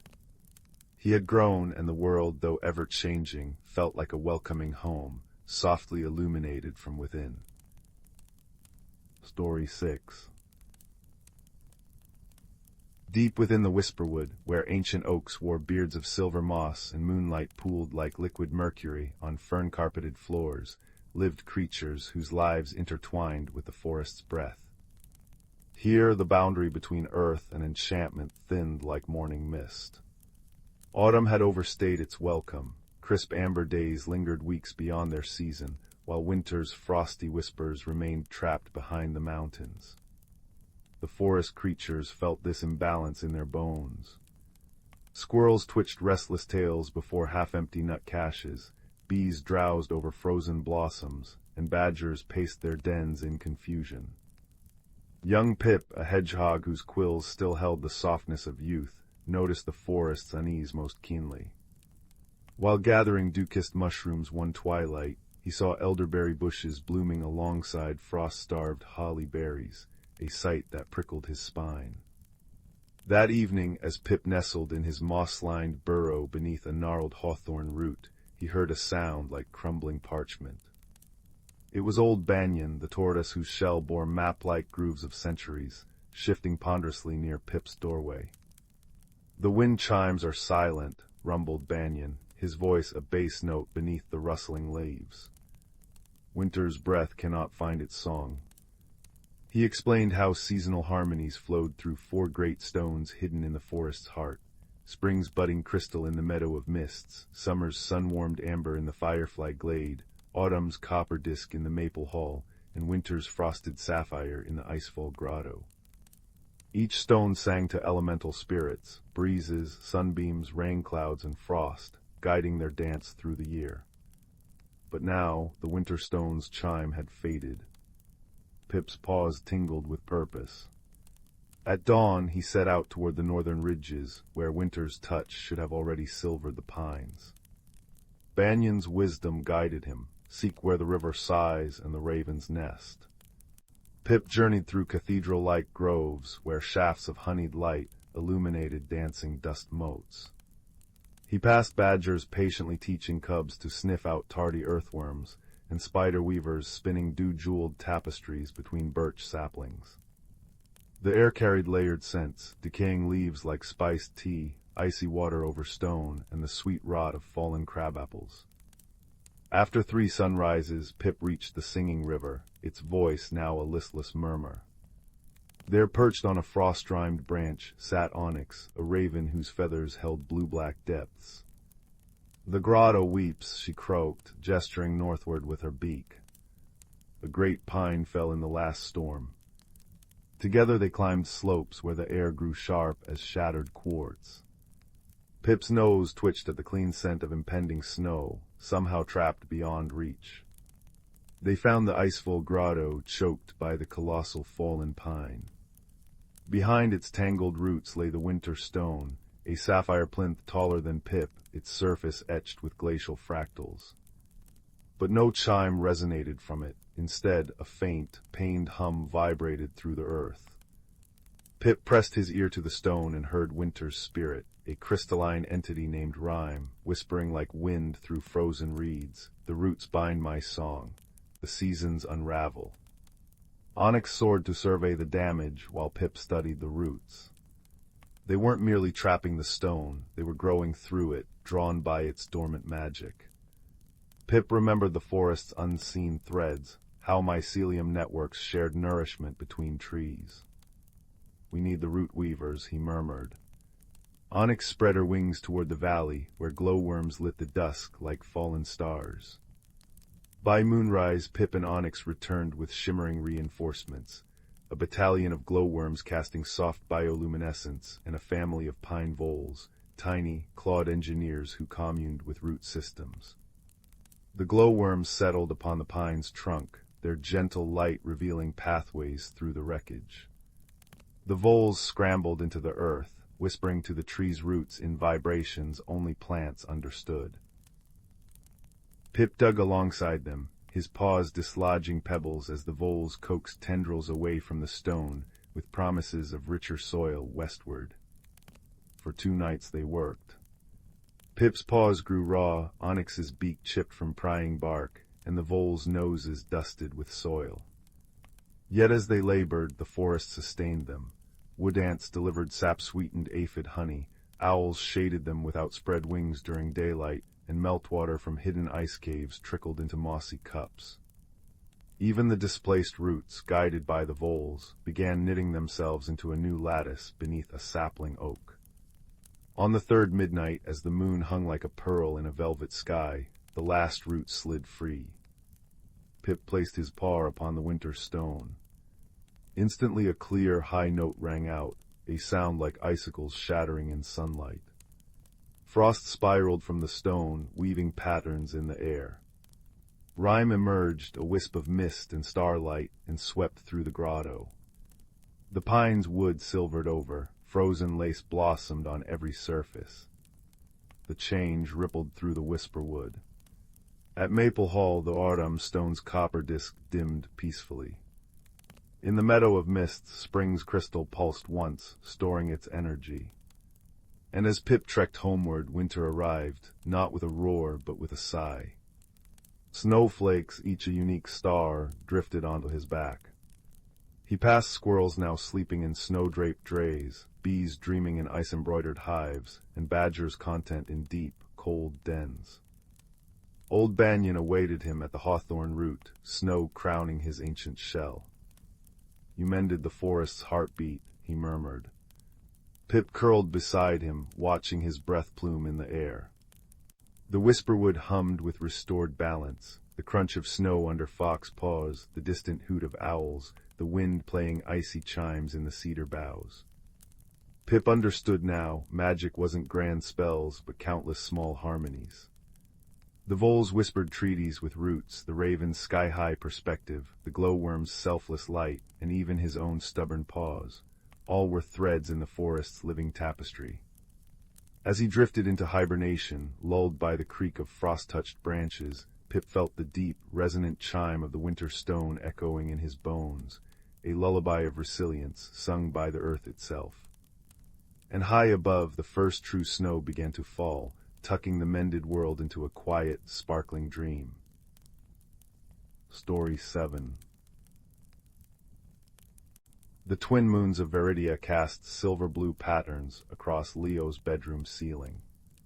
Outside his window, the bustling spaceport city of Nova Prime hummed its usual night song, the distant thrum of grav trains, the soft whoosh of automated delivery drones. Leo, tucked under a quilt patterned with constellations, was engrossed in his favorite book, Chronicles of the Cosmic Nebula. He loved stories of adventure, but his own life felt decidedly ordinary. Suddenly, the room plunged into darkness. The familiar city lights vanished. An eerie silence fell, broken only by a low, groaning vibration that shook the floor. Leo scrambled to the window. Where the sky should have been scattered with stars and the graceful arcs of passing starships, there was only an oppressive, swirling darkness shot through with jagged streaks of electric green. A comet storm, his mother's voice called from downstairs, laced with controlled alarm. Emergency protocols, Leo, shelter room now. The shelter room, deep within their apartment complex, was small and reinforced. Leo huddled with his parents and neighbors, listening to the muffled chaos outside, the shriek of stressed metal, the thud of impacts. Hours crawled by. When the all-clear finally chimed, it was dawn. Stepping outside, Nova Prime was transformed. Buildings were scarred, power grids flickered weakly, and debris littered the streets. Worse, the comms network was down. Leo, his father said, his face grim, the main spaceport took a direct hit. Rescue shuttles are grounded until the radiation belt clears. We need supplies from the old mining outpost near the Whispering Caves, beyond the city limits. You know the route from your hiking trips. Can you go? Leo's heart hammered. He was only 12, but he knew the way. And the city needed help. He nodded, trying to look braver than he felt. Packing a small bag with water, nutrient bars, a basic med kit, and his trusty multi-tool, he set out into the bruised light of morning. The landscape beyond the city was usually a tapestry of vibrant purple moss and crystalline rock formations. Now it was scarred and gray, littered with twisted wreckage. Leo picked his way carefully, the air tasting metallic and charged. As he neared the entrance to the Whispering Caves, named for the strange, sighing winds that echoed within, he froze. Something was moving near a smoking piece of wreckage. It wasn't human. It was roughly Leo's height, but slender, covered in smooth, iridescent scales that shifted from deep indigo to soft lavender in the weak light.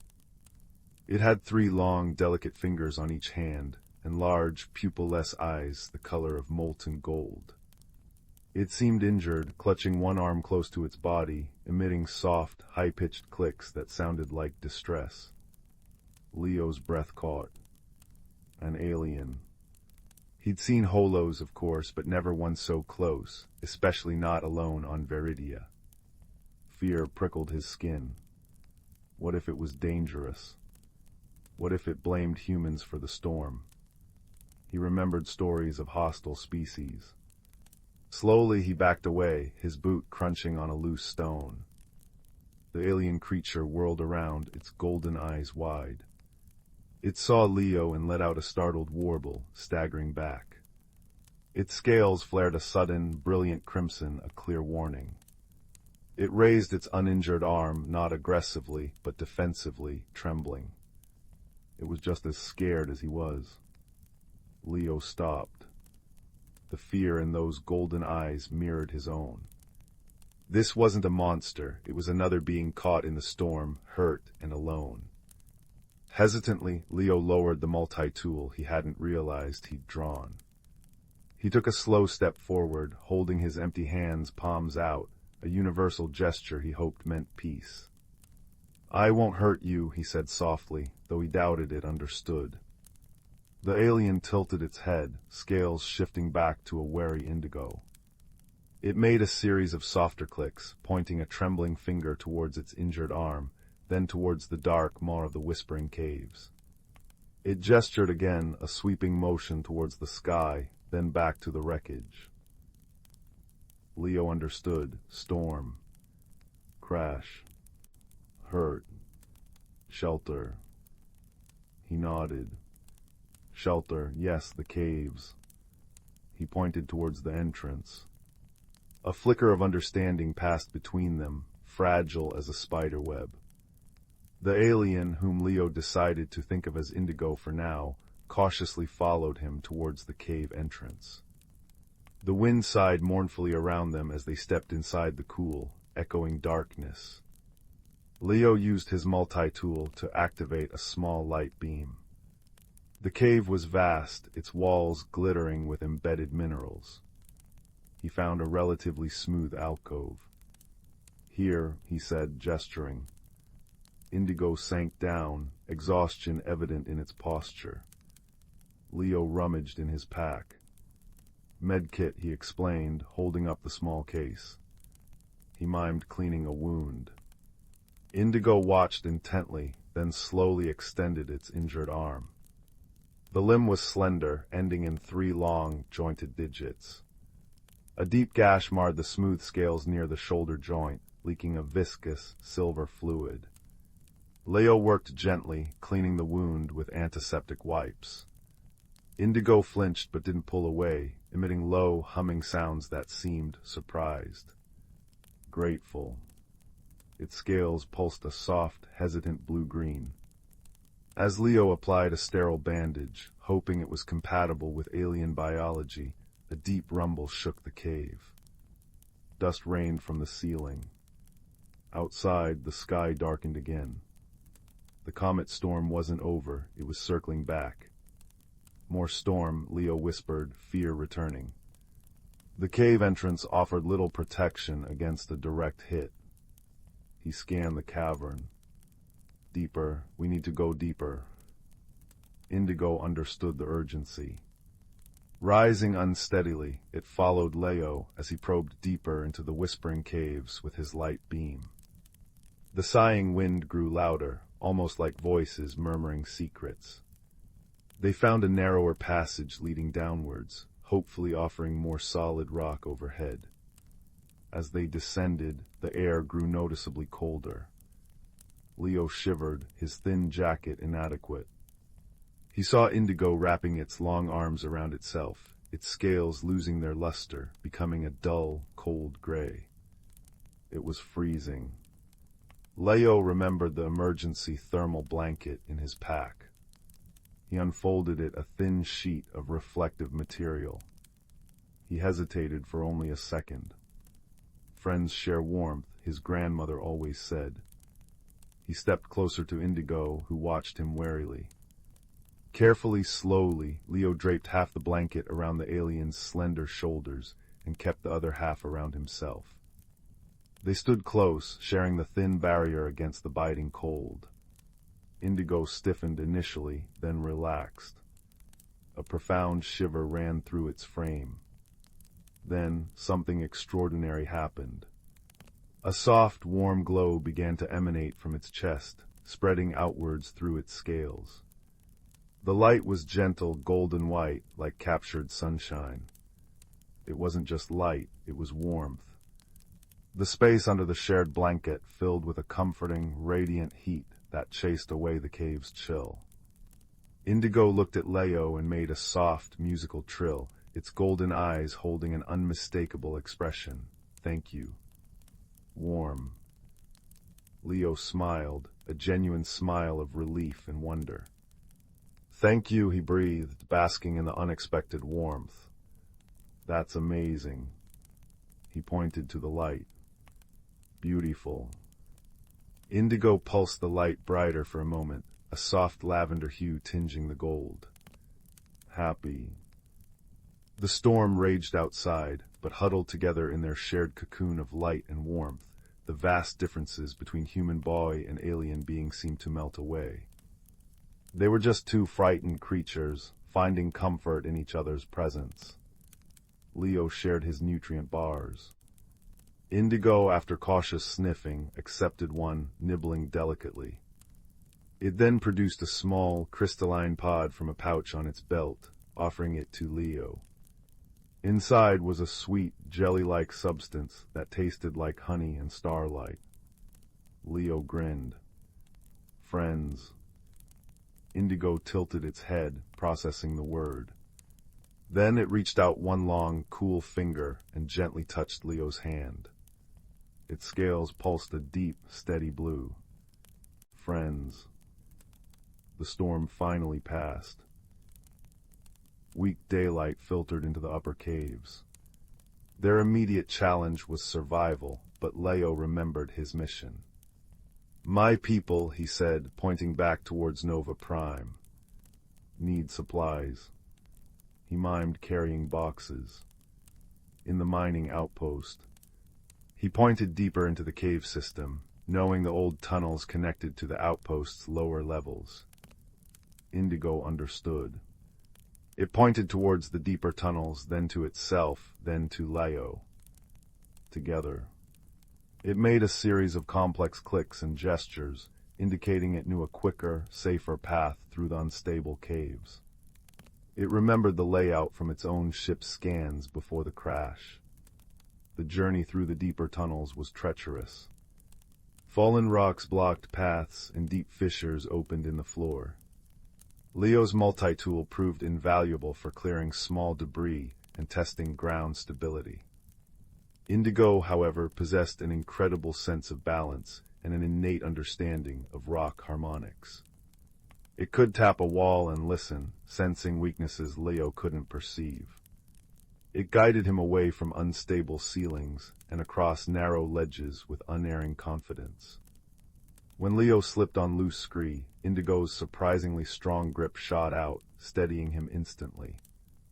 When Indigo struggled to climb a steep, smooth incline, Leo boosted it up, then used a rope from his pack to climb after. They communicated through gestures, expressions, and the ever-changing language of Indigo's bioluminescent scales. Fear flared crimson, concentration shone steady yellow, relief washed cool blue. Leo learned to read his friend. They reached the old mining outpost, a cavern filled with dusty crates of preserved food, water purifiers, and medical supplies, just as exhaustion threatened to overwhelm them. Working together, they managed to stack several crates onto a repulsor sled Leo found. It was heavy work, but sharing the load made it manageable. As they maneuvered the sled towards the tunnel leading back towards the city outskirts, a final challenge arose. A massive slab of rock had collapsed, completely blocking their exit.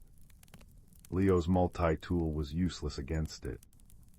Despair threatened. They were so close.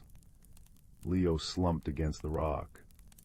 Indigo studied the blockage, its scales flickering rapidly through colors calculation, frustration, then sudden inspiration. It pointed to a cluster of glowing green crystals embedded in the ceiling nearby. Then it pointed to Leo's multi-tool and mimed a cutting beam. Finally, it pointed to the crystals again and made a sharp, downward gesture. "You want me to cut those crystals?" Leo asked, puzzled. "Why?" Indigo trilled urgently, tapping the massive rock slab, then the crystals. Weak point. Resonance. Understanding dawned. The green crystals must resonate at a frequency that could shatter the rock. Leo carefully aimed his tool's cutting beam at the base of the crystal cluster. As the beam connected, the crystals began to hum, a deep, resonant vibration filling the cavern. The vibration traveled through the rock, making the dust dance. Indigo placed its three-fingered hands flat against the massive slab, its eyes closed, scales pulsing a deep, focused violet. It seemed to be listening to the vibrations, guiding them. The humming grew louder, deeper. Cracks spiderwebbed across the surface of the slab. With a final, thunderous crack, the massive rock shattered into manageable pieces, clearing the path. Dust filled the air. When it settled, Leo and Indigo stared at each other, eyes wide with shared triumph. They'd done it. Together. Emerging into the late afternoon light near the city outskirts, they were met by a search party led by Leo's frantic parents. Relief turned to astonishment as they saw Leo unharmed, guiding a repulsor sled piled high with vital supplies, accompanied by a shimmering alien being. The supplies were a lifeline for Nova Prime. Indigo, it was discovered, was a young explorer from a peaceful species called the Luminari, whose homeworld lay far beyond the comet storm's path. Their ship, a small scout vessel, had been caught in the outer edges of the storm and crash-landed. The Luminari communicated primarily through complex bioluminescence and harmonics, explaining the initial misunderstandings. In the days that followed, as repairs began and communication channels slowly reopened, Leo and Indigo became inseparable. Leo learned the meanings of more luminary light patterns and simple melodic phrases. Indigo, fascinated by human speech and stories, learned basic Viridian words. They helped clear debris, shared stories under the twin moons, Leo describing Earth's oceans, Indigo painting pictures in light of crystalline forests and singing rivers, and showed the adults how their combined skills, human ingenuity and luminary perception, could solve problems faster. The greatest misunderstanding, fear of the unknown, had been replaced by profound understanding. They had faced cold, darkness, danger, and despair together, relying on each other's unique strengths. Leo learned courage wasn't the absence of fear, but acting despite it, especially for a friend. Indigo learned that vulnerability shared could forge bonds stronger than any alloy. When the Luminari rescue ship finally arrived, a graceful vessel that shimmered like a pearl under the stars, the moment was bittersweet. Leo stood with Indigo on the spaceport landing pad, the city lights sparkling behind them, restored and hopeful. Indigo's scales flowed through a cascade of colors, deep blues of sadness, streaks of gold for cherished memories, soft greens for hope. It touched Leo's hand gently. Leo, friend always. Leo blinked back tears.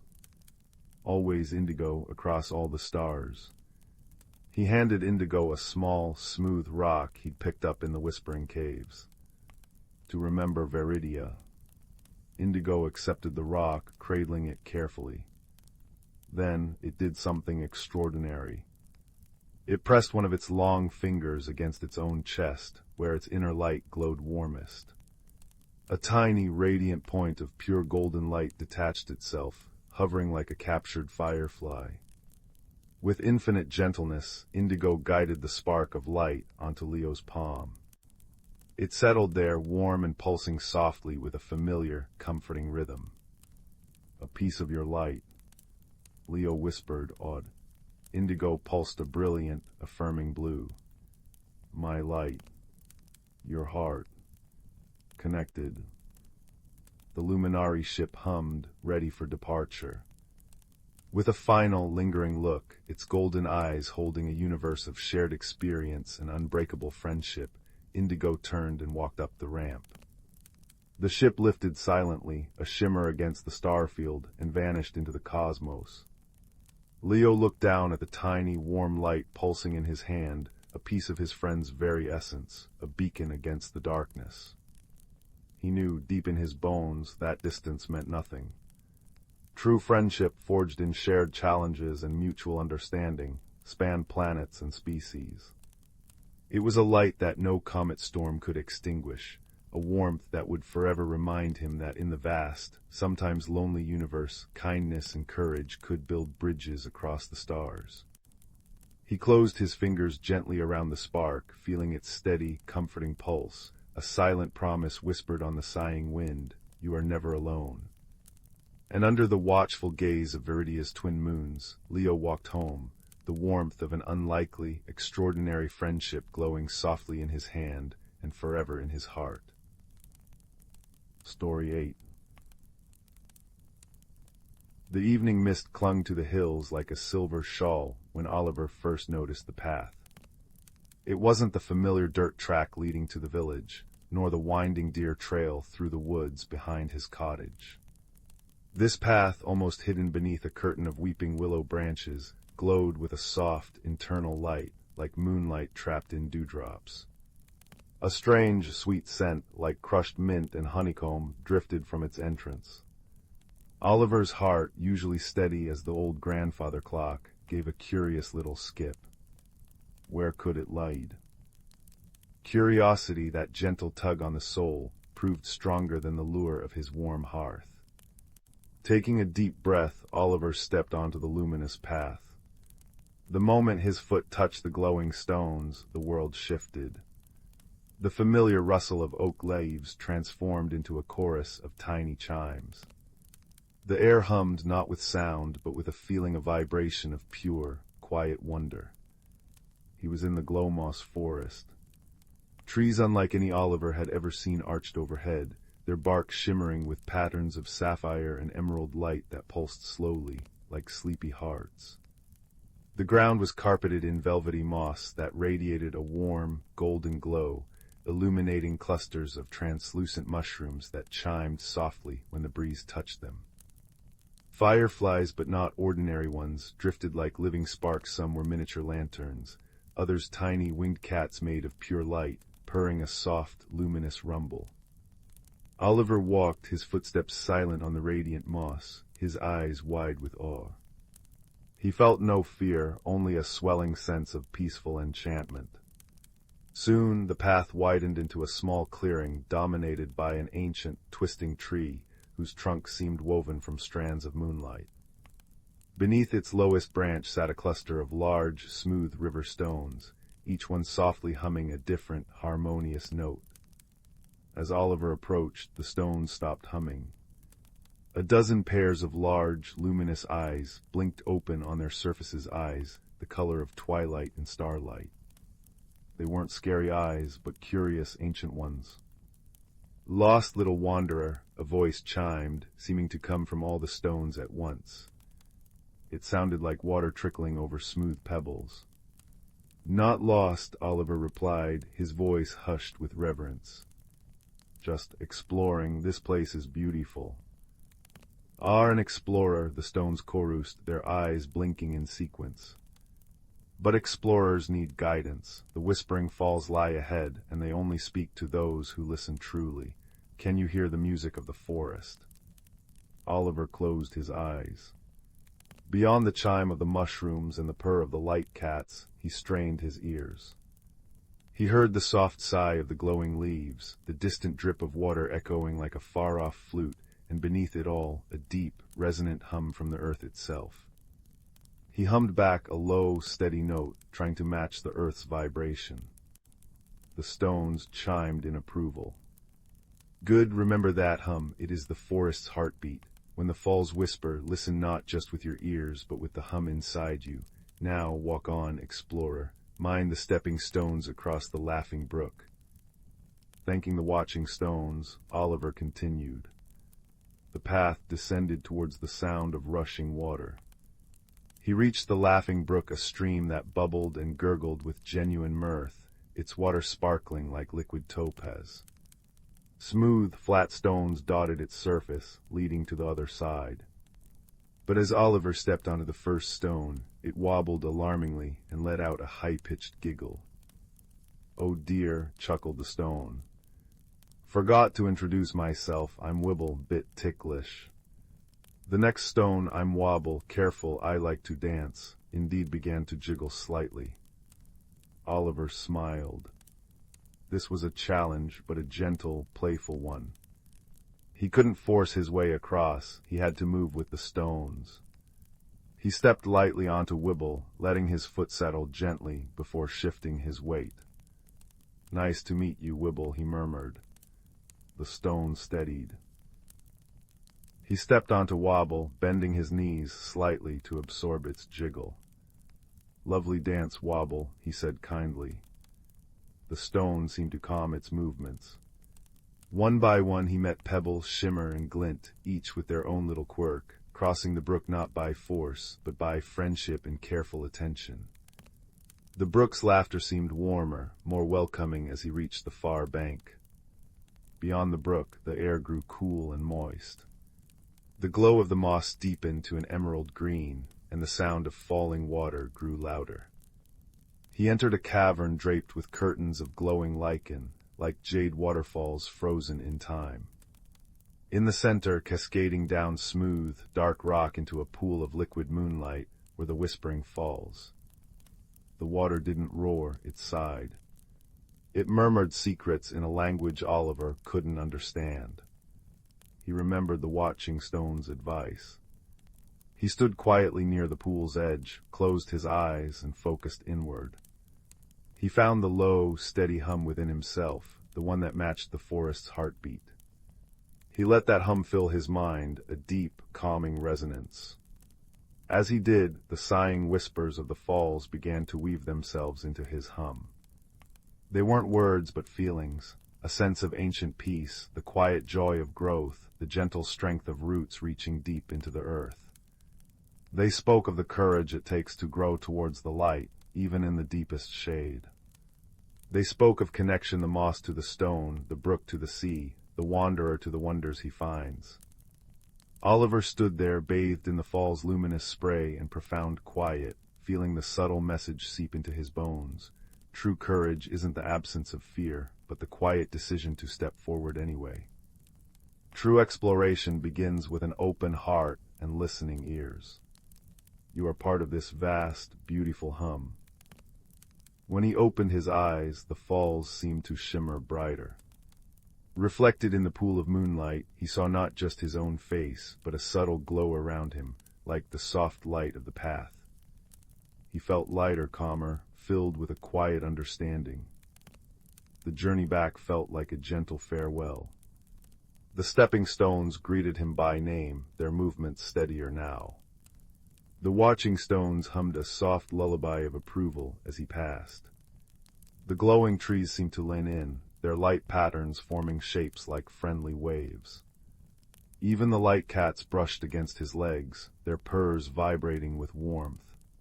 He emerged from beneath the weeping willow branches, just as the first true stars began to pierce the twilight sky. The luminous path behind him faded, leaving only the ordinary, comforting darkness of the familiar field. The sweet scent lingered for just a moment, then was gone. Oliver walked back to his cottage, the cool night air feeling fresh on his face. He slipped into his bed, pulling the quilt up to his chin. The familiar creak of the floorboards, the sigh of the wind in the chimney, the distant hoot of an owl, they were all the same, yet somehow different. He carried the glowmoss forest within him now, the deep hum, the gentle lessons of the stones and the brook, the profound peace of the whispering falls. As he drifted towards sleep, a contented smile touched his lips. He knew the enchanted path might not appear again, or it might. But that didn't matter. The real magic, he realized, wasn't just in finding a glowing forest, but in discovering the quiet courage to seek the unknown, the kindness to befriend the strange, and the wisdom to truly listen to the world's gentle whispers. And that was a light he could carry anywhere, even into the deepest, coziest dreams. The warmth of his blanket felt like the golden moss, and the silence of the night hummed its own familiar, comforting song. He was home and he was changed, all wrapped in the soft, safe embrace of the night. Story 9. Silas tended his moonpetal garden with trembling hands, the silver blossoms shimmering like captured starlight under the twin moons. For years, these flowers had bloomed in perfect, unchanging harmony, their steady glow a comfort against life's uncertainties. But tonight, whispers rustled through the valley. The great bloom was coming. A rare event where all magic surged and shifted, transforming the land overnight. Silas's chest tightened. Change felt like uprooting delicate roots, leaving tender things exposed. Steady as stone, he murmured, repeating his father's old adage, though the petals quivered at his touch as if disagreeing. Near the garden's edge stood Grand Willow, an ancient tree whose bark held constellations of soft amber light. "Your fear trembles the soil, little gardener," rumbled the tree, voice like wind through autumn leaves. "The earth knows when we cling too tightly." Silas sighed, brushing dirt from his knees. "What if the bloom ruins everything, my moon petals?" "Ah," hummed Grand Willow. "But what if they become something new?" Before Silas could reply, a chime-like giggle danced through the air. Pip, a firefly with wings like liquid sunshine, zipped toward him. "Silas, the crystal frogs are singing by Mistfall Pond. They say the bloom's magic is bubbling up already." Pip's light pulsed with excitement, casting warm dapples on Silas's worried face. "Come see." Reluctantly, Silas followed. At Mistfall Pond, the water glowed cobalt, and crystalline frogs chorused in harmonies that made the reeds sway. But as Silas knelt, his reflection rippled, not with his familiar frown, but with vines curling through his hair like living emerald threads. He stumbled back. The magic's touching me already. Not touching, corrected Grand Willow gently. Responding.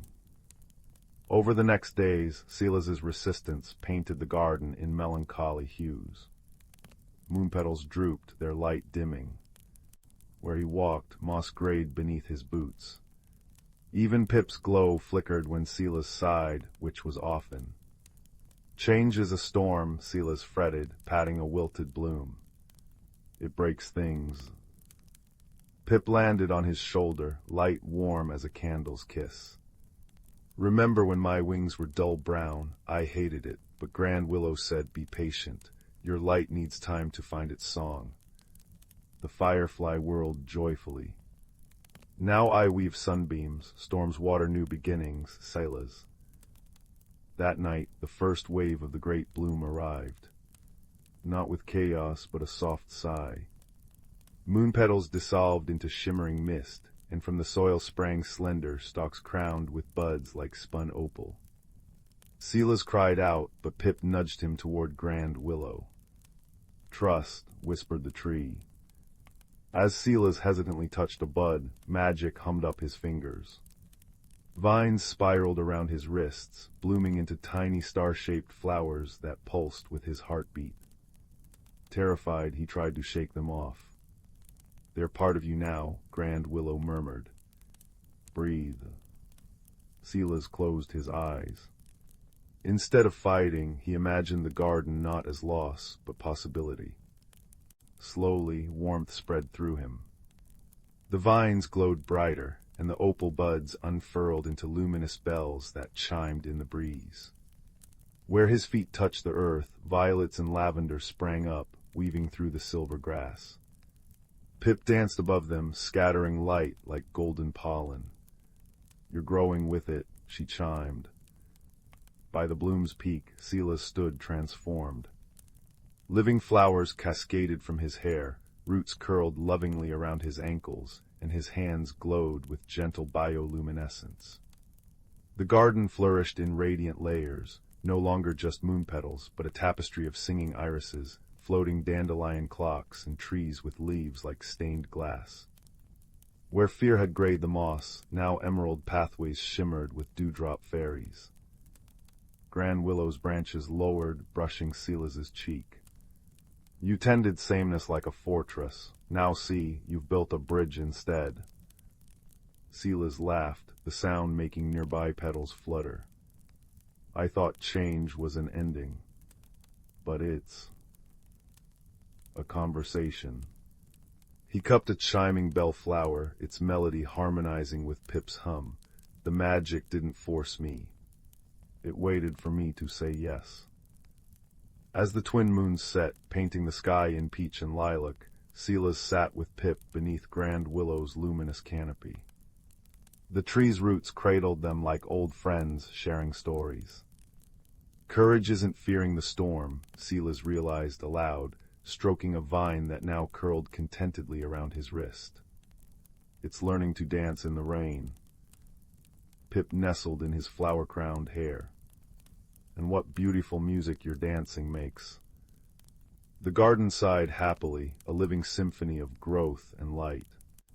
Where Silas's tears fell, tears not of sorrow but wonder, tiny glowing mushrooms bloomed, guiding fireflies through the gentle night. He'd arrived not at an ending, but a tender beginning.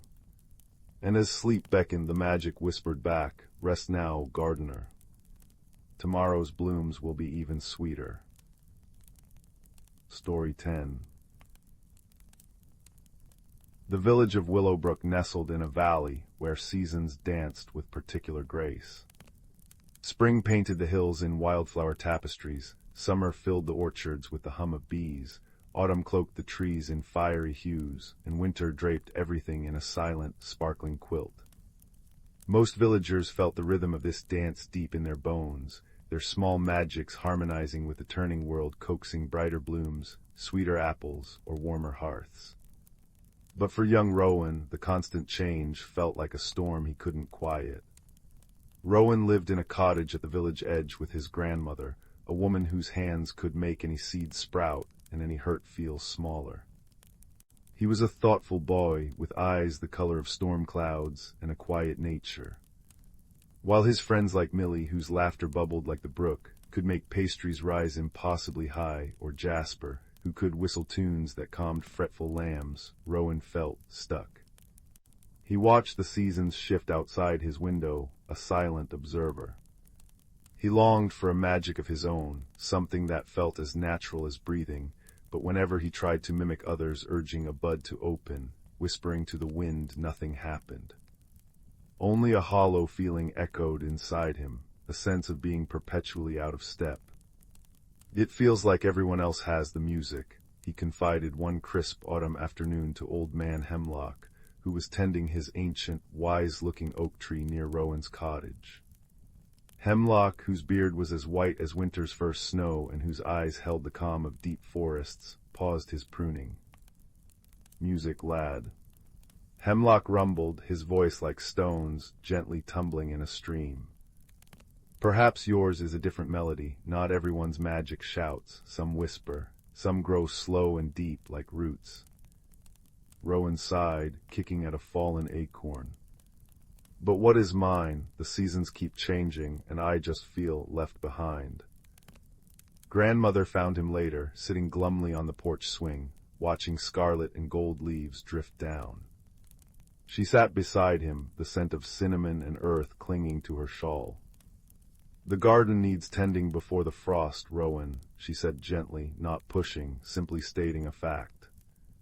"The moonflowers are stubborn this year. They need a particular kind of attention."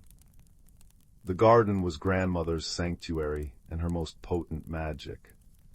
It thrived under her care, a riot of color and scent even as autumn deepened. But the moonflowers, tall vines meant to unfurl luminous white blossoms only under the full moon's gaze, remained tightly furled buds, refusing to show their faces. Rowan had always loved their potential, their secret promise of nighttime beauty. Feeling useless, he nonetheless took the worn gardening gloves grandmother offered. He knelt by the stubborn vines, the cool earth damp beneath his knees. He didn't try to force them. Instead, he remembered Hemlock's words. Slow and deep. He carefully cleared away fallen leaves choking the base, his fingers gentle on the rough stems. He didn't command, he simply tended. He watered the roots, not flooding them, but offering steady sips. He hummed a tuneless little song, not trying to be magic, just the sound of quiet companionship in the fading afternoon light. He noticed the intricate veining on the closed buds, the faint silvery sheen they held even in daylight. He saw them, truly saw them, in their unopened state. That evening, Millie stopped by with a basket of still-warm spiced apple muffins. "Thought you might need fortification against the grumpy moonflowers," she grinned, her cheeks rosy from the oven's heat. She didn't ask about his magic, didn't offer advice. She simply sat with him on the porch, sharing muffins and pointing out the first brave stars appearing in the twilight purple sky. Her presence was warm and uncomplicated, a steady anchor. Days passed. Rowan returned to the moonflowers each afternoon. He brought them water, cleared debris, sometimes just sat quietly nearby, reading a book or watching clouds. He stopped comparing himself to Millie's baking magic or Jasper's whistling. He focused on the simple act of care, the feeling of cool earth under his nails, the rustle of dry leaves, the sharp, green scent of the vines. He began to notice other things in the garden, the industrious journey of a ladybug, the intricate geometry of a spider's web beaded with dew, the way the late autumn sunlight turned the remaining marigolds into tiny suns. He felt a quiet connection, not a shout of magic, but a soft hum. One afternoon, a bitter wind whipped through the valley, heralding the first true frost warning. Grandmother bustled about protecting her most delicate plants. Rowan hurried to the moonflowers, draping them carefully with burlap sacks, his movements precise and tender. As he secured the last corner, his hand brushed a large, tightly closed bud. A sudden warmth, like a captured sunbeam, pulsed from his fingertips into the bud. He gasped, pulling his hand back. Had he imagined it? The bud looked unchanged. That night was the full moon, the frost moon, the villagers called it. Its light was cold and brilliant, silvering the frosted grass, turning the world into a monochrome dream. Rowan couldn't sleep. He wrapped himself in a thick quilt and slipped outside. The garden lay hushed under the moon's gaze. He walked silently to the moonflower vines, still shrouded in burlap. He carefully peeled back a corner of the sack, covering the bud he'd touched. What he saw stole his breath. The bud was unfurling. Not with a sudden burst, but with a slow, deliberate grace.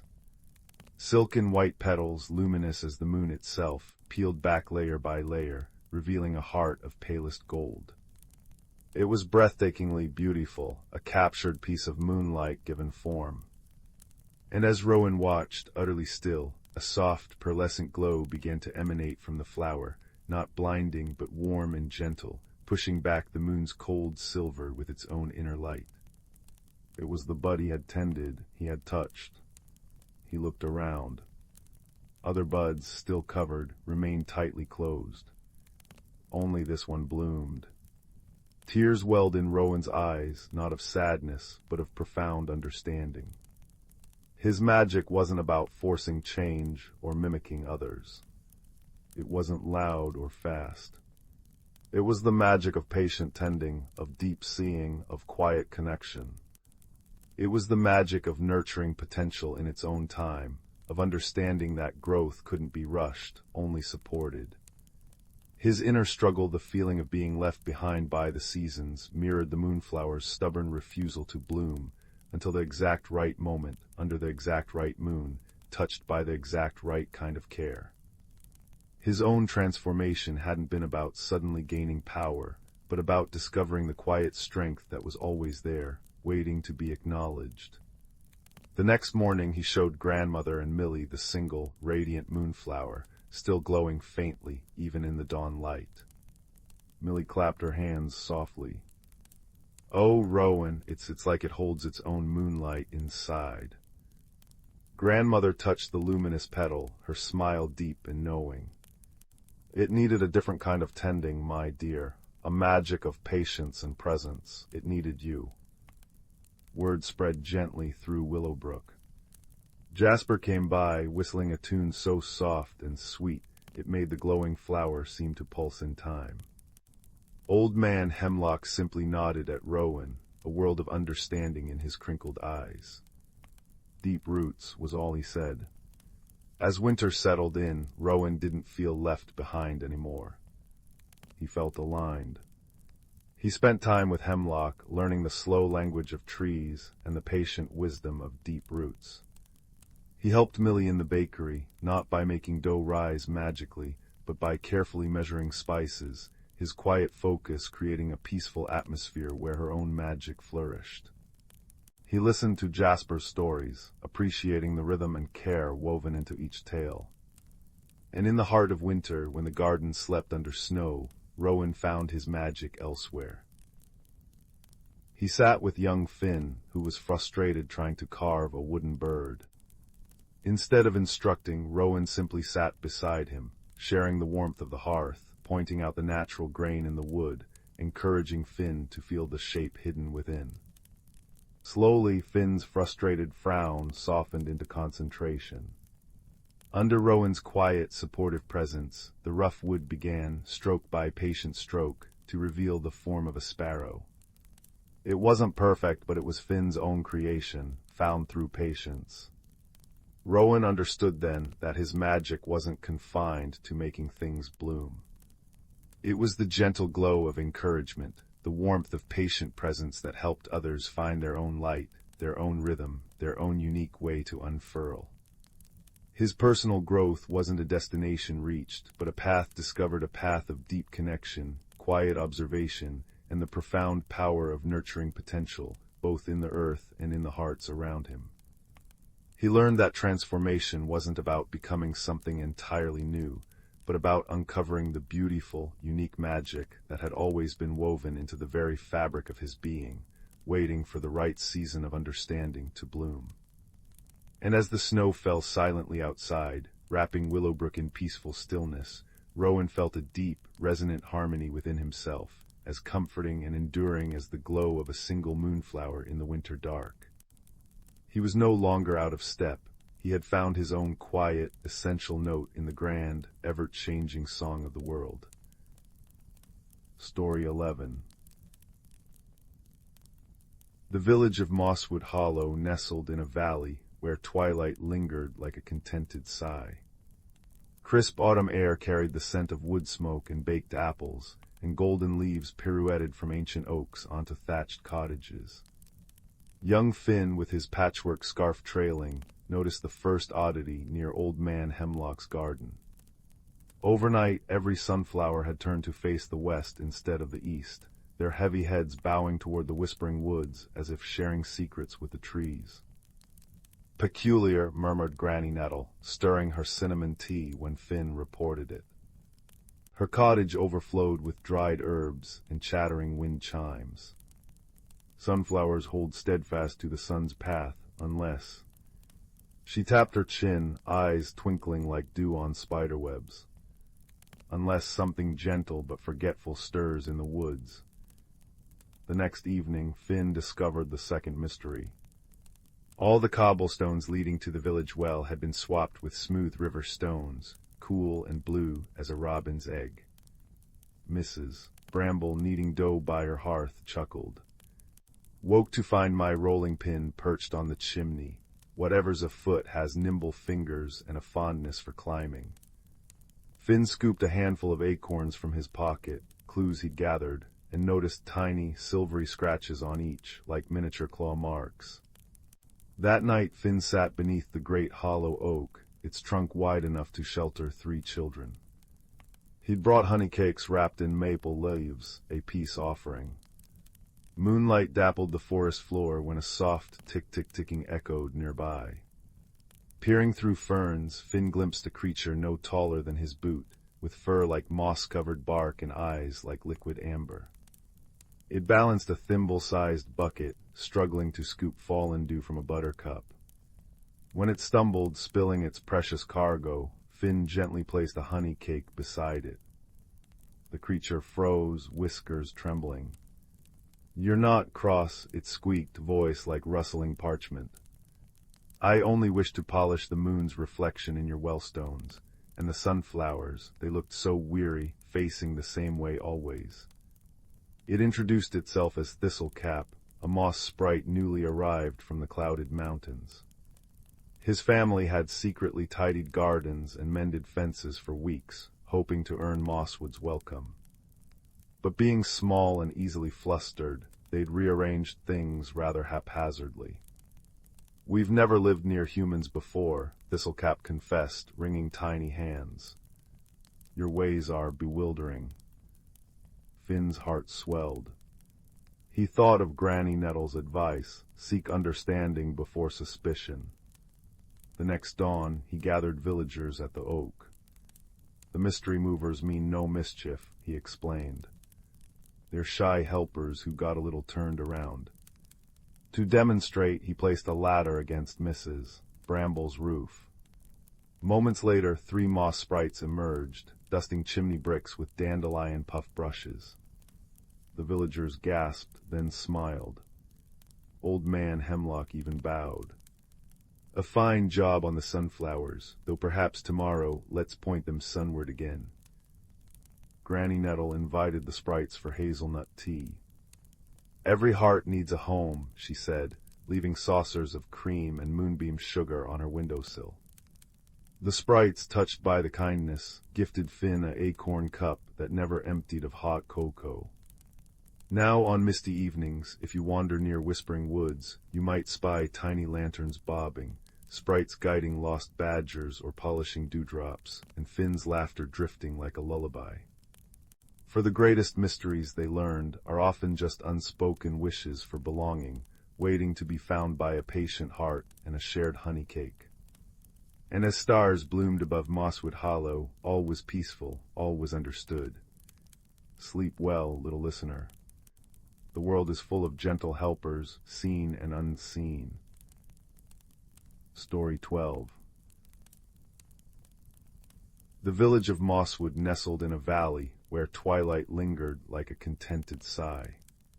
Here young Rowan tended his grandmother's garden, a boy whose heart clung to familiarity like ivy to stone. He loved the predictable rhythm of dawn watering, the steadfastness of the old oak by the gate, the way the sunflowers always turned their faces east. Change, however, rustled through Mosswood like an unwelcome wind. Seasons shifted, friends grew taller, and even his favorite brook seemed to whisper new secrets. Rowan felt brittle inside, as if the slightest change might shatter him. His grandmother Hazel noticed. Her hands, gnarled as ancient roots, would pause while kneading bread as she watched Rowan trace the same path through the beans and basil each morning. "The garden thrives on change, little sprout," she'd murmur, her voice as warm as the hearth fire. "Seeds split open to reach the sun, buds must unfurl to become flowers." But Rowan only shook his head, retreating to the comforting shadow of the oak. Mosswood's magic was woven into everyday life, a gentle, responsive magic that mirrored the heart. When villagers laughed, fireflies bloomed in the dusk. When they sang, the wind carried melodies through the pines. And when Rowan's anxiety tightened like a knot, the plants nearest him responded. His cherished snapdragons, once vibrant as sunset, began to gray at the edges. Their petals stiffened, closing like tiny fists, as if echoing Rowan's own resistance. One misty morning, Hazel placed a small, moss-green pouch in Rowan's palm. Inside lay 3 seeds, shimmering like captured starlight. "Moonpetal seeds," she explained. "They bloom only when nurtured by a heart ready to grow. Plant them where you feel most afraid." Rowan's stomach fluttered. Change, packaged in a pouch. Yet Hazel's eyes held such quiet certainty that he tucked the seeds away. That afternoon, Pip, the baker's daughter, bounded into the garden. Her apron was dusted with flour, her smile wide enough to hold the sky. "The Bloom Festival's coming," she chimed, referring to the village celebration where everyone presented a magical bloom reflecting their year's journey. "What will you grow, Rowan?" He glanced at his wilting snapdragons and shrugged. Pip, undeterred, plopped onto the grass. "Remember when I was scared to swim, the river felt like a monster, but Old Man Hemlock taught me to float first, maybe start small." She nudged a pebble with her toe. "Move just 1 stone in your path today." Her words lingered. That evening, Rowan didn't water the garden in his usual order. Instead, he watered the roses first, a tiny rebellion against routine. As he did, a single snapdragon petal unfurled, regaining a blush of pink. Emboldened, he took the moonpetal seeds to the brook's edge, where the water's endless flow always unsettled him. He planted 1 seed in the damp soil, whispering, "I'm scared you won't grow." The seed glowed faintly but remained buried. Days passed. Rowan practiced small changes like Pip suggested, wearing mismatched socks, taking a new path to the market. With each step, a few more snapdragon petals softened and brightened. Yet the moonpetal seed lay dormant. Frustrated, Rowan confided in Hazel. "What if it never blooms?" he whispered, watching raindrops slide down the cottage window. Hazel stirred a pot of lavender honey tea, its steam curling into comforting shapes. "Moonpetals need storms, child," she said softly. "Their roots drink courage from thunder. Fear isn't a wall, it's soil." She pointed to a scar on her wrist, shaped like a crescent moon. "I got this learning to carve wood. I wept over every splinter, but look." She gestured to the mantel, where a menagerie of wooden creatures danced, a testament to patience and imperfection. That night, a storm swept the valley. Rain lashed the garden, and thunder shook Rowan's bones. Remembering Hazel's words, he ran to the brook, shielding the moonpetal seed with his hands. "It's okay to be afraid," he cried into the wind. "But I want to grow." As lightning split the sky, the seed erupted. A silver shoot pierced the soil, unfurling leaves like captured moonlight. By dawn, a single bloom glowed beside the brook, a luminescent flower with petals that shifted from pearl to opal as Rowan breathed. Where its light touched, the gray vanished from his snapdragons, leaving them jewel-bright. On Bloom Festival Day, Rowan carried his moonpetal bloom to the village square. Pip arrived with a wreath of sunflowers that turned to follow laughter. Hazel bore a wooden rose that never wilted. As Rowan placed his shimmering bloom on the communal altar, its light spiraled upward, weaving with others into a canopy of colors. "Change is the garden's song," Hazel said, resting a hand on his shoulder. "You don't uproot fear, you let it nourish new strength." Rowan smiled, watching his moonpetals glow mingle with Pip's sunflowers and Hazel's eternal rose. He understood now. His resistance had been a cocoon, not a cage. And as twilight settled over Mosswood, fireflies winked like fallen stars around him, their gentle light a reminder that even the deepest transformations begin with a single, trembling unfurling. That night he slept peacefully, lulled by the brook's new song, a melody that no longer whispered of uncertainty, but of roots deepening and wings preparing to unfold. Story 13. Deep in the whispering woods, where ancient oaks wore cloaks of emerald moss and sunlight dappled the forest floor like scattered gold coins, lived creatures unseen by hurried human eyes. Here the air hummed with a quiet magic, a rhythm tied to the turning seasons and the sighs of the weather. It was a place where the rustle of leaves held secrets, and the gurgle of the silver thread stream sang lullabies to the stones. Among the gnarled roots of a grandfather oak lived a small community known as the Dewkeepers. They were shy folk, no taller than a buttercup, with skin like polished chestnut and hair spun from thistledown. Their leader was Bramble, an elder hedgehog whose spines were frosted with age, but whose eyes sparkled with the wisdom of countless seasons. His granddaughter Thistle, a young hedgehog with bright, curious eyes, was learning the ways of the woods. The Dewkeepers' sacred task was to tend the morning dew circle, a hidden glade where the first light touched the forest.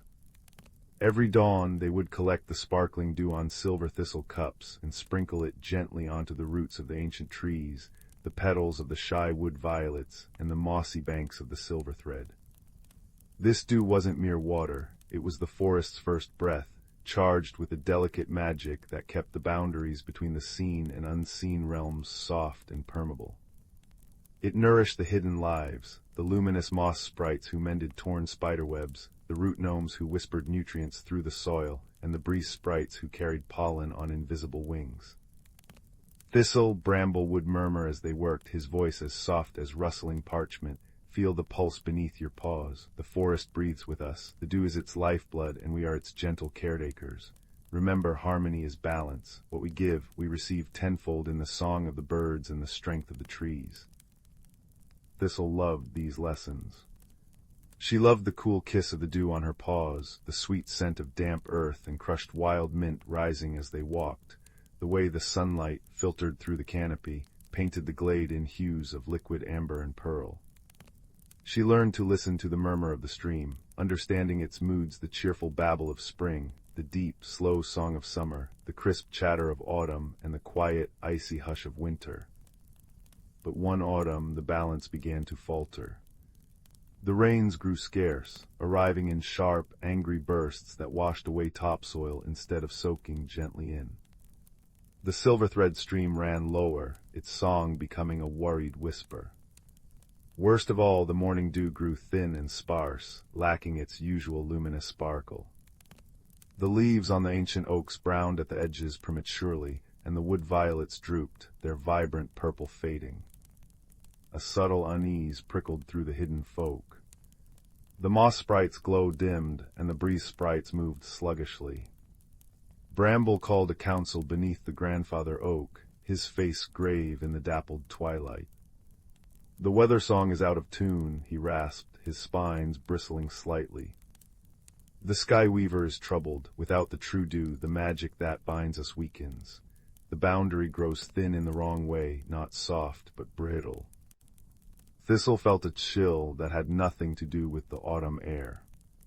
"What troubles the sky weaver, grandfather?" she asked, her voice small.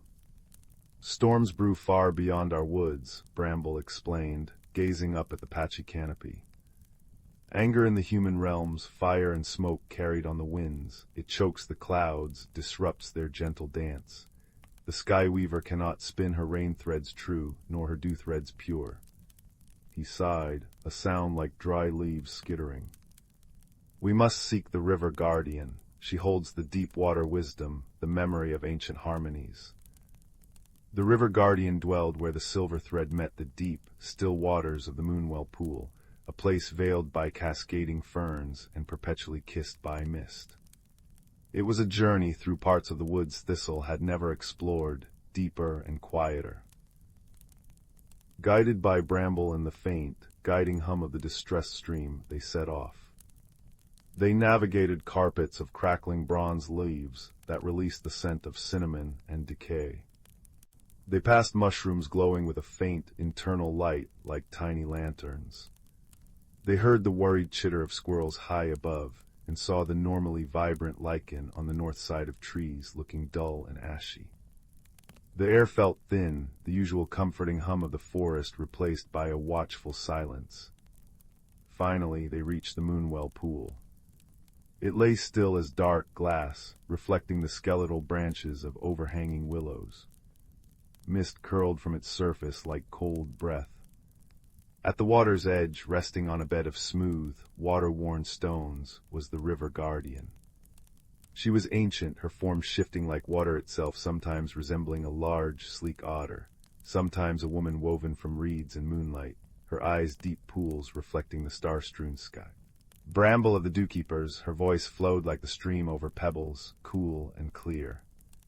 "And young Thistle, the forest's unease washes to my shores. I feel its thirst." Bramble bowed low. "Guardian, the sky weaver is choked. The dew magic fades, the balance wavers. We seek your wisdom, the memory of deep water." The guardian closed her star-reflecting eyes. A ripple spread across the pool, carrying images, distant mountains shrouded in unnatural smoke, parched lands, raging fires. "The anger beyond the woods poisons the winds," she murmured. "The sky weaver's loom is tangled with sorrow and ash. She cannot weave the gentle rains or the potent dew. The deep water remembers, but it cannot reach the clouds." Thistle, emboldened by the guardian's presence and the desperate need of her home, stepped forward. Her paws sank slightly into the cool, damp moss at the pool's edge. "But guardian," she said, her voice trembling but clear, "grandfather says harmony is balance. What we give, we receive. The Dewkeepers give the dew to the forest. What can we give to the sky weaver to help her weave true again?" A slow smile, like moonlight breaking through clouds, touched the river guardian's fluid features. She turned her deep gaze fully on Thistle. "Wisdom blooms young in this season, Bramble. The child speaks truth." She lifted a shimmering paw, gesturing to the surrounding woods. "The sky weaver draws her strength from the song of the earth itself.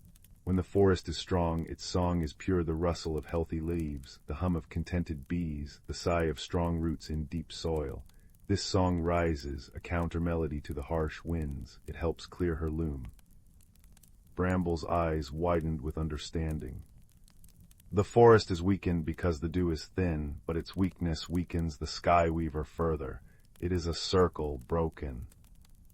"Exactly," the guardian affirmed. "You cannot force the rain, Dewkeepers, but you can strengthen the song. Tend the forest with all the love you possess. Pour your hope, your care into every drop of dew you can gather.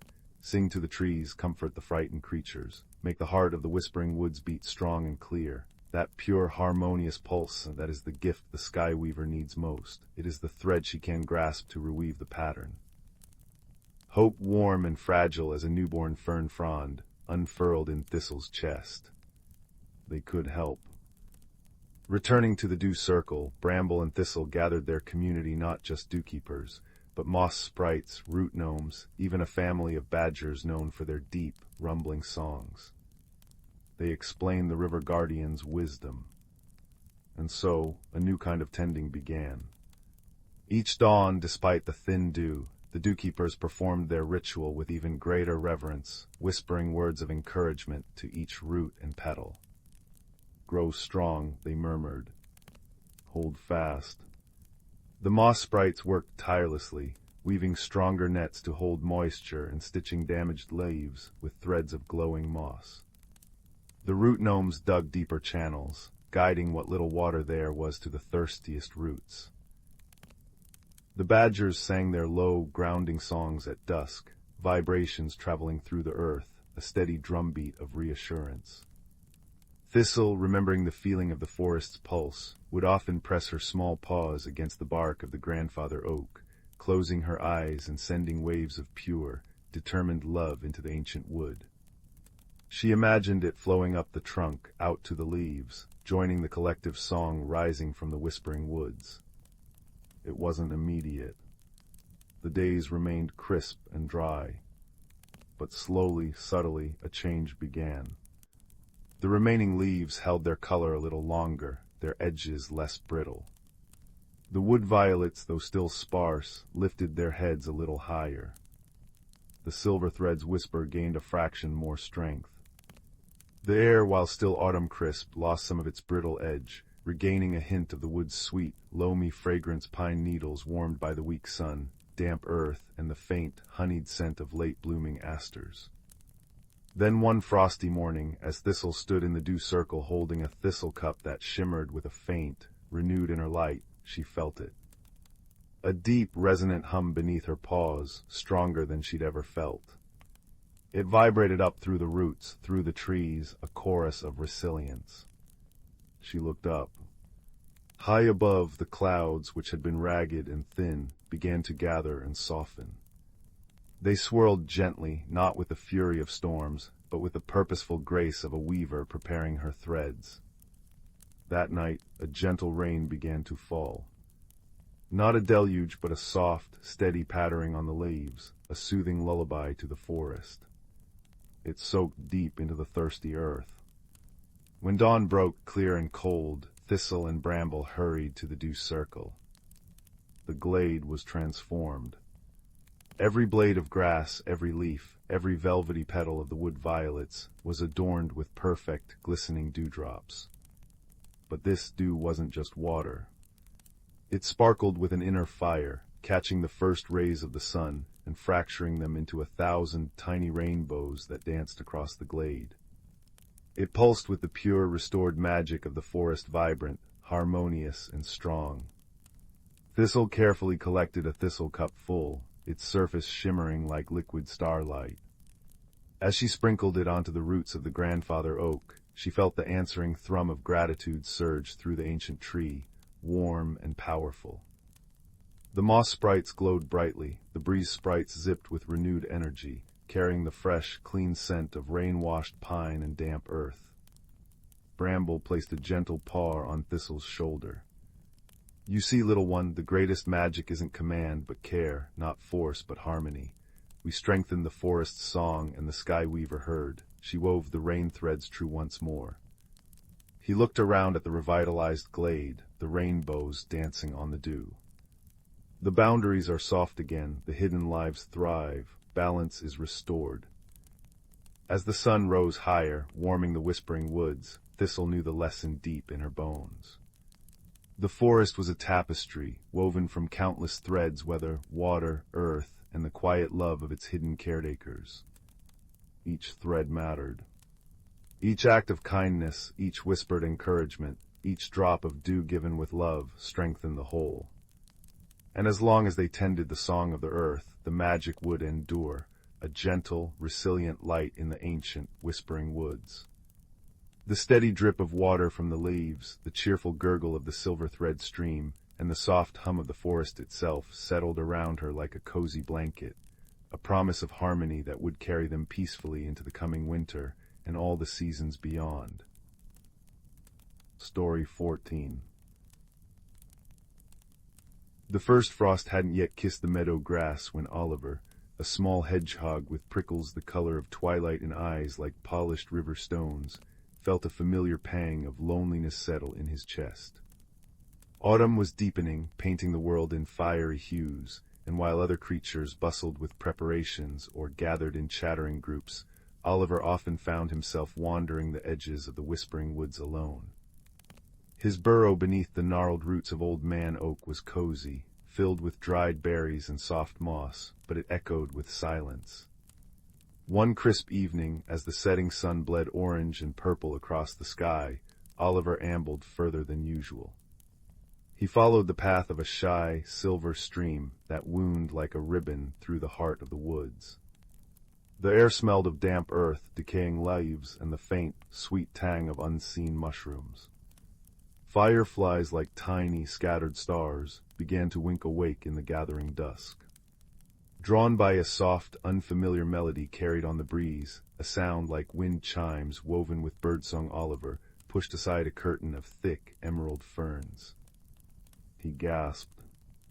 Before him lay a hidden glade, bathed in the ethereal glow of enormous, luminous moonflowers that unfurled their petals only at twilight.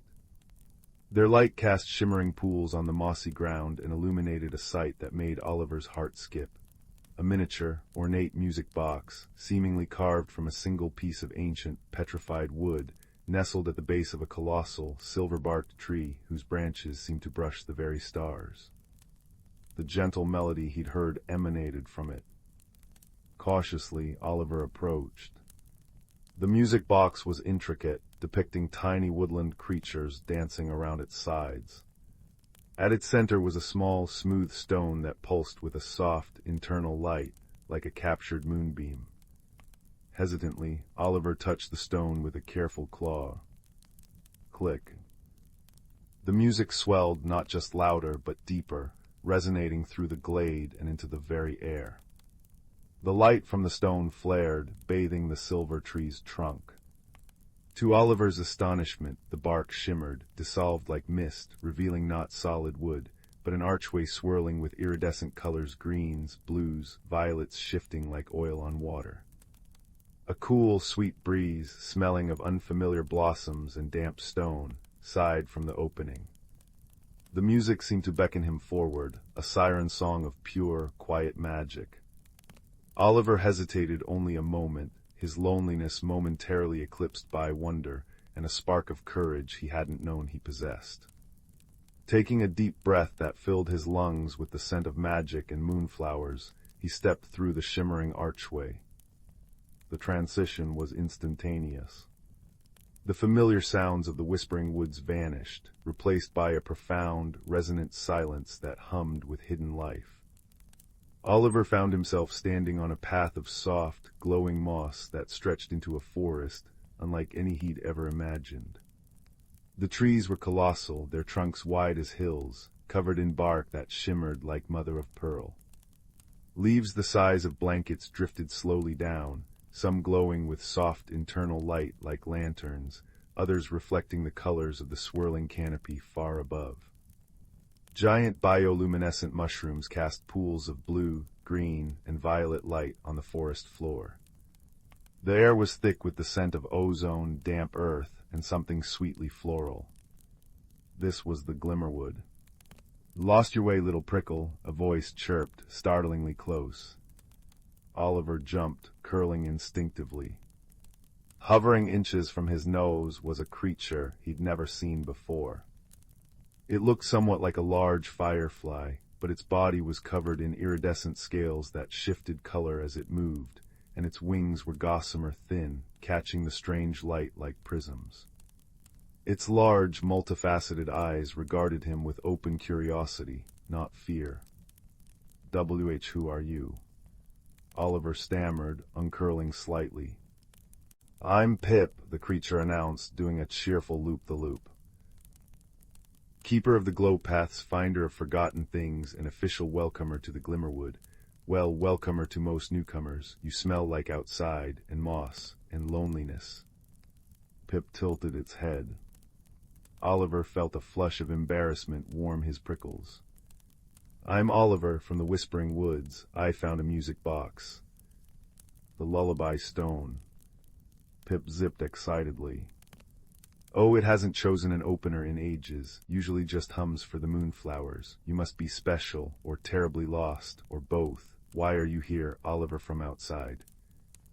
The directness was disarming.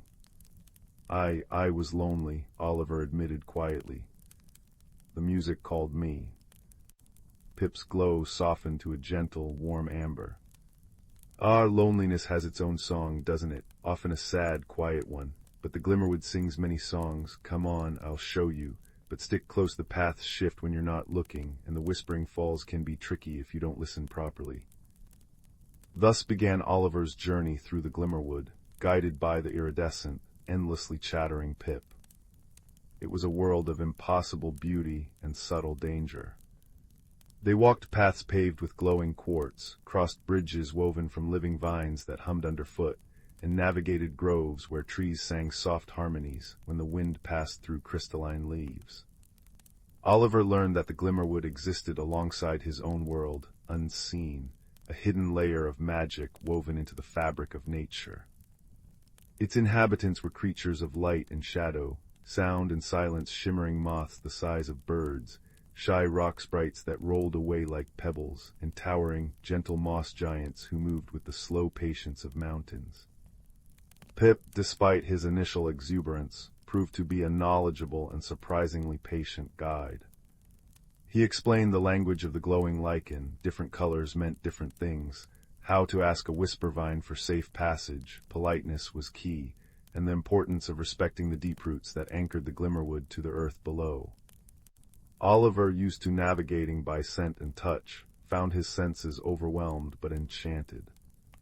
He learned to listen to the forest in a new way, to the hum of the light moss, the subtle clicks of distant rock sprites, the deep, resonant sigh of the ancient trees. Their journey wasn't without challenges. They encountered the Whispering Falls, a cascade of liquid moonlight that didn't fall downwards but sideways, creating a curtain of shimmering sound. To pass, they had to listen intently to the whispers within the roar, identifying the specific melody that would calm the flow.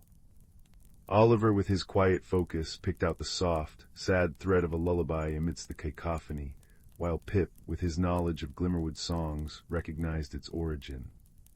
Together they hummed the counter-melody, and the falls parted like a curtain, allowing them safe passage.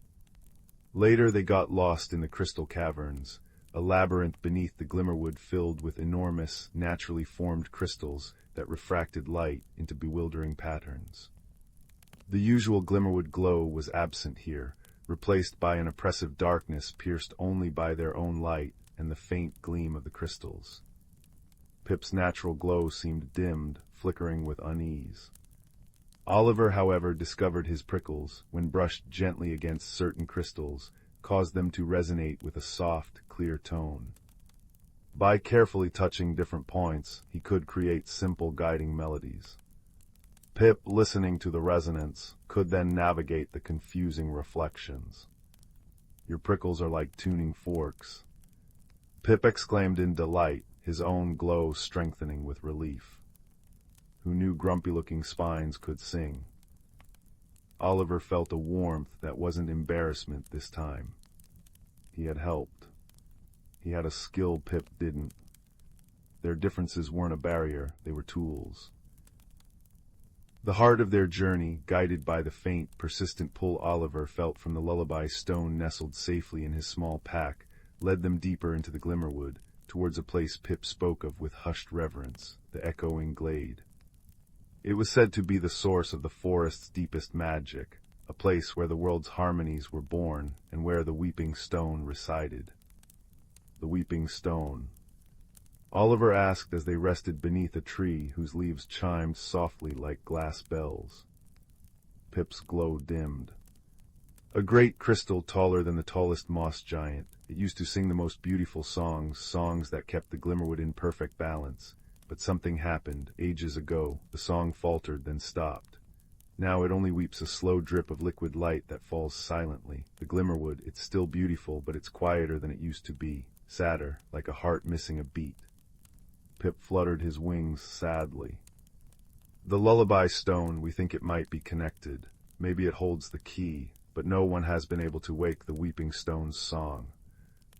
Oliver touched the music box through the cloth of his pack. He felt a resonance, a deep thrum of sympathy from the stone within. Maybe it just needs to hear the right song again. The path to the echoing glade was the most challenging yet. They traversed slopes of slippery, singing shale, navigated a forest of giant, sentient ferns that tried to tickle them off the path, and finally crossed a chasm on a bridge made of solidified moonlight that felt like walking on cool, firm mist.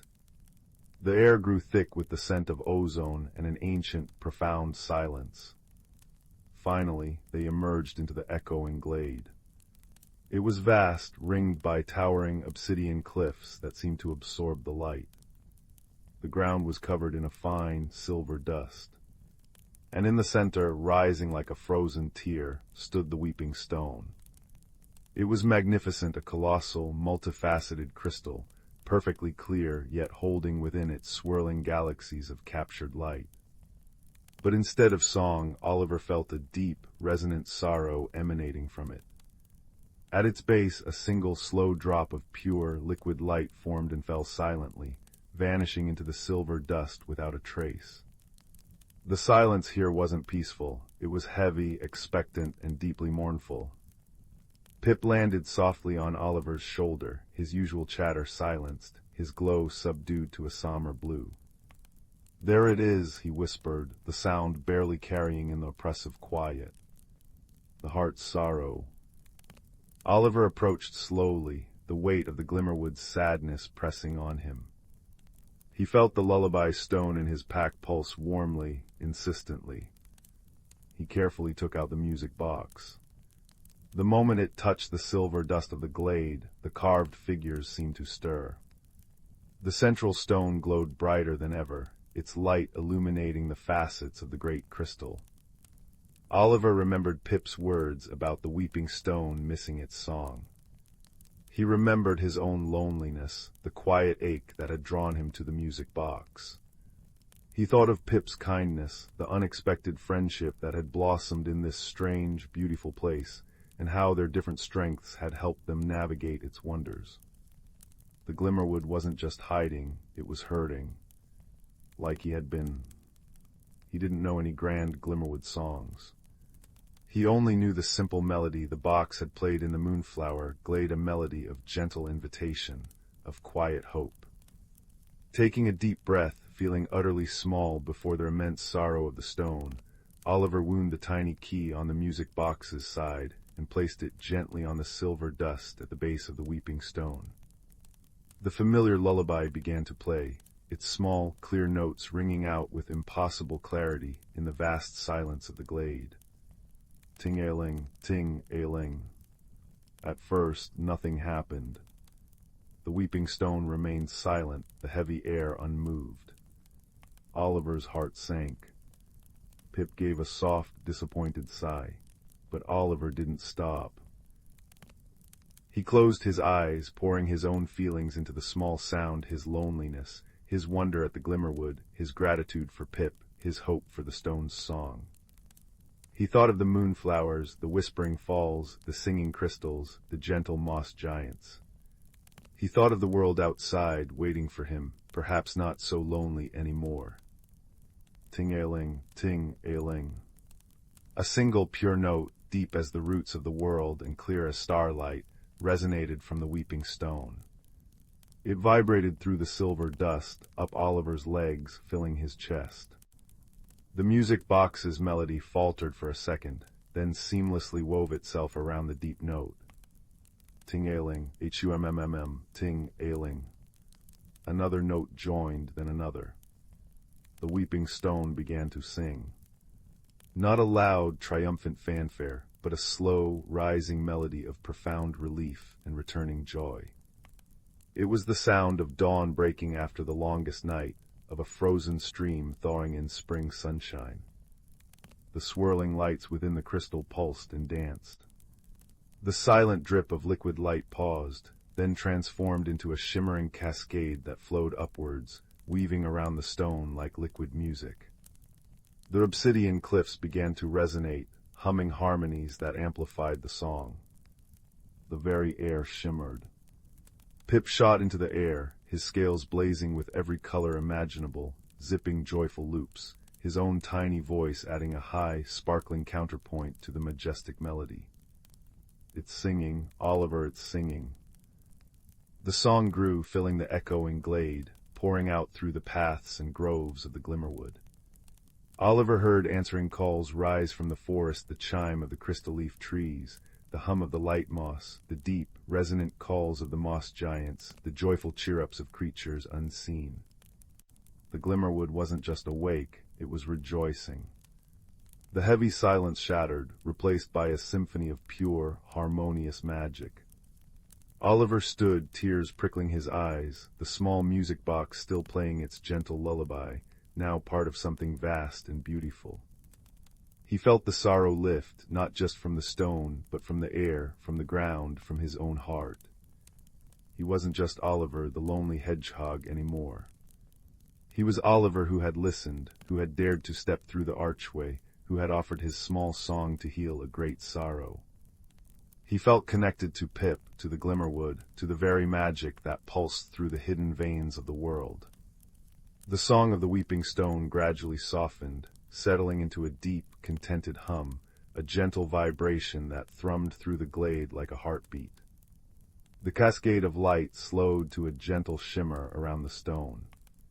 Pip landed back on Oliver's shoulder, his glow warm and steady. "You did it," he whispered, his voice thick with emotion. "You found the song it needed to remember." "It wasn't just me," Oliver said, looking at his friend. "It was the music box and you and the whole Glimmerwood. It just needed someone to listen and offer a little hope." As the last notes of the music box faded, Oliver felt a gentle tug, a sense of completion. He knew it was time to return. The lullaby stone's glow softened to a warm, contented pulse. The shimmering archway reappeared near the edge of the glade, swirling with the familiar iridescent colors. Saying goodbye to Pip was harder than Oliver imagined. They stood by the archway, the symphony of the Glimmerwood a soft backdrop. "You'll come back?" Pip asked, his multifaceted eyes reflecting the glade's renewed light. "The Glimmerwood won't forget you, Oliver Songbringer." "I will," Oliver promised, his voice thick. "And you could visit the Whispering Woods, through the Moonflower Glade. I know the best berry patches." Pip's glow brightened. "A diplomatic mission, excellent, Pip the Ambassador. I accept. Now go on, your own moss is probably missing you." He gave Oliver's ear a gentle nudge with his head. "Remember to listen, Oliver. Really listen. The world sings in more ways than one." With a final, warm look at his iridescent friend and the singing heart of the Glimmerwood, Oliver stepped through the shimmering archway. He emerged into the Moonflower Glade, just as dawn's first pale light began to stain the eastern sky. The music box sat silent on the moss where he'd first touched it, the central stone now a soft, steady ember glow. The moonflowers were closing their luminous petals. The world outside felt different, sharper, more alive. He could hear the rustle of a waking squirrel, the distant call of a thrush, the chuckle of the stream, not just sounds, but layers of a complex, beautiful song he'd never truly heard before. The walk back to his burrow beneath Old Man Oak was filled with quiet wonder. He noticed things he'd missed before: the intricate pattern of dew on a spiderweb, the way sunlight caught the red veins in a maple leaf, the friendly nod of a passing field mouse.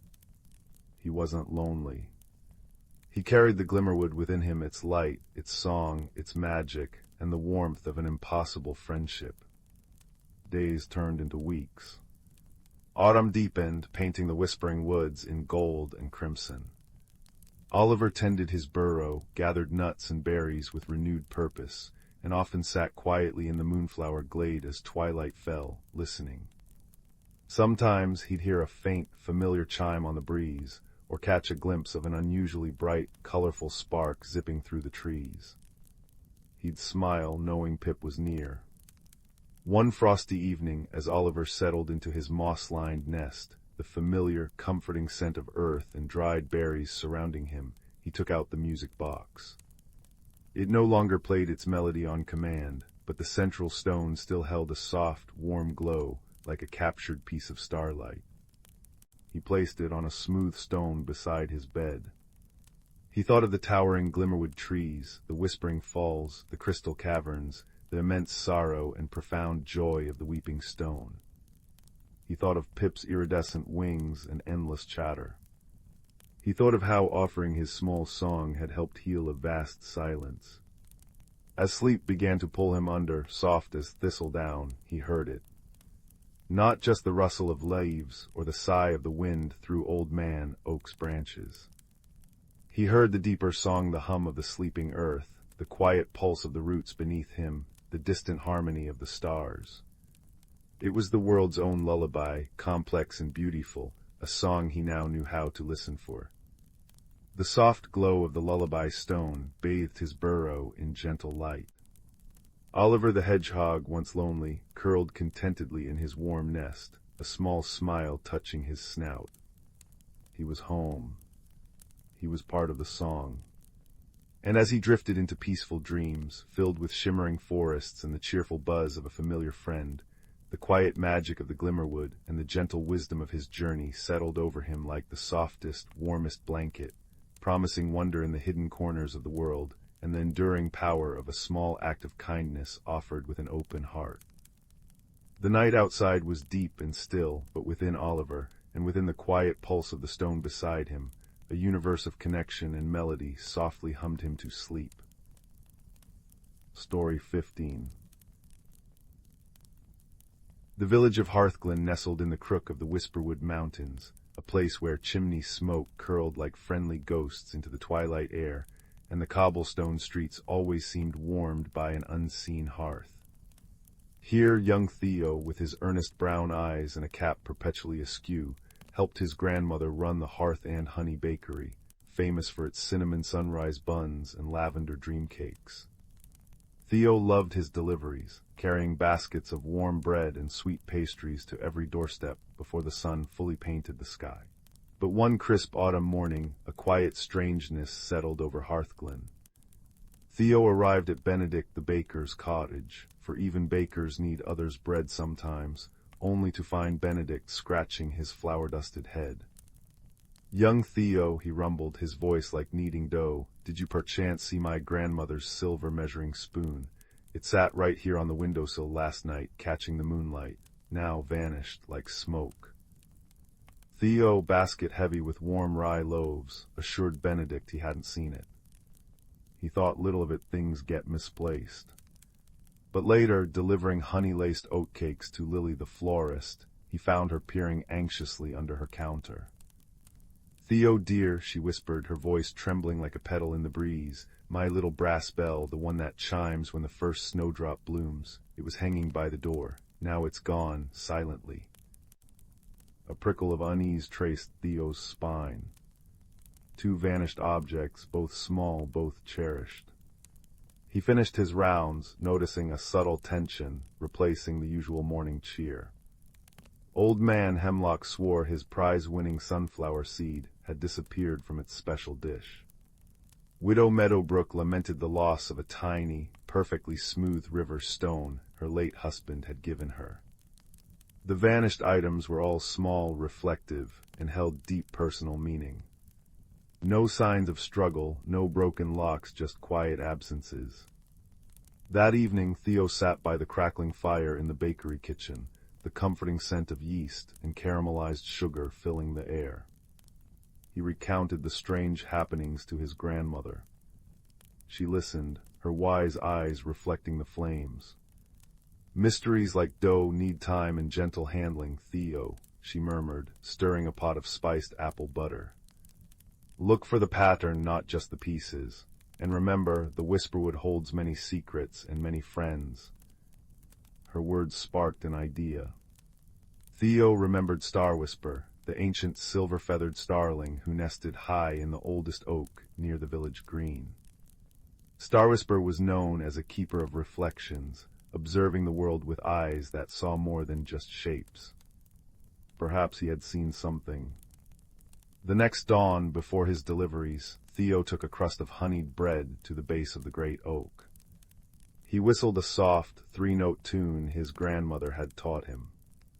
Moments later, a flutter of silver wings descended, landing on a low branch. Star Whisper cocked his head, his black eyes like polished obsidian, shimmering with an inner light. "Greetings, young observer," Star Whisper chirped, his voice surprisingly deep and resonant for his size. "Trouble stirs the quiet pond of Hearthglen." Theo explained about the vanishing treasures, the spoon, the bell, the seed, the stone. "They just disappeared," Star Whisper. "No one saw anything. It's like they were borrowed by the moonlight itself." Star Whisper preened a silver feather thoughtfully. "Borrowed, an interesting choice of word, Theo. Tell me, when were these objects last seen?" "The night before they vanished," Theo answered. "Benedict saw his spoon catching moonlight. Lily's bell hung outside. And the others, were they placed where light might find them?" Theo thought. Old Man Hemlock kept his seed on the windowsill. Widow Meadowbrook's stone sat on her mantle, catching the firelight. Yes, they were all where light could touch them. Star Whisper hopped closer. "Observe, Theo, what do all these objects share, besides being cherished?" Theo pondered. "They're small. And shiny. Reflective." "Precisely," Star Whisper intoned. "Reflective surfaces catching light, and they vanished without trace, without sound. Now consider the season. The autumn moon is potent, especially the harvest moon we just witnessed. Its light grows thick, like liquid silver." He tilted his head towards the Whisperwood. "Deep within these woods dwell the Glimmerbunnies." Theo gasped. Glimmerbunnies were shy, magical creatures, rarely seen. Stories said their fur shimmered with captured starlight, and they were guardians of twilight secrets. But Glimmerbunnies are gentle, they wouldn't steal. "Steal," Star Whisper chided gently. "Who spoke of stealing? Think, Theo. Why would a creature of light and reflection need a shiny object?" Theo's mind raced. "A creature of light needing reflection, to see better, but they have eyes." "Ah, but perhaps not to see themselves," Star Whisper suggested. "The harvest moon's light is unique. It carries an echo of the sun's final warmth before winter's sleep.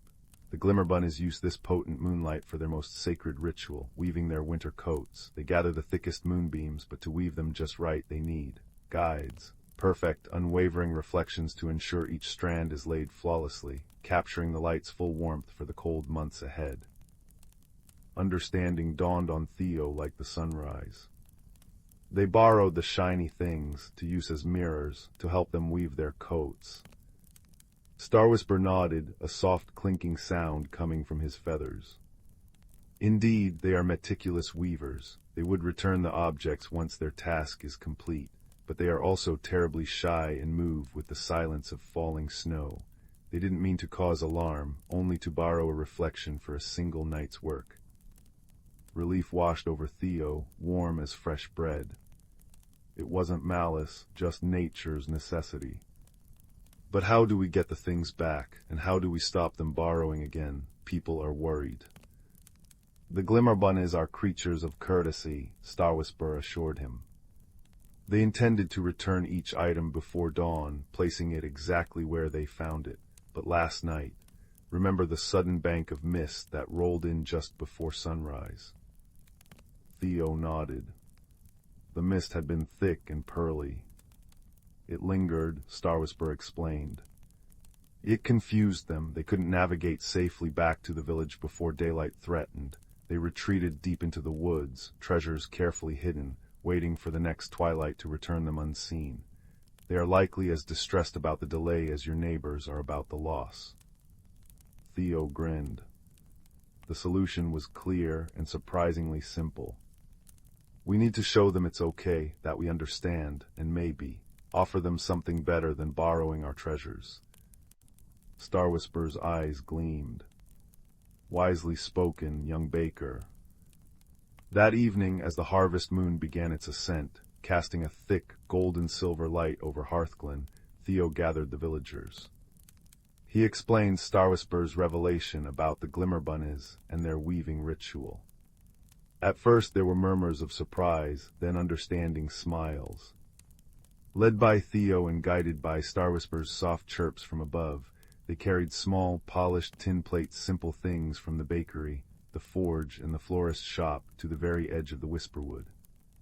They placed the plates carefully in a small clearing where the moonlight pooled brightest, angling them to catch the luminous beams. It wasn't their cherished treasures, but perfect, simple mirrors for the weaving. Then Theo placed one of his grandmother's still-warm cinnamon sunrise buns beside the plates. A gift, he whispered into the twilight hush, and an apology for any worry we caused.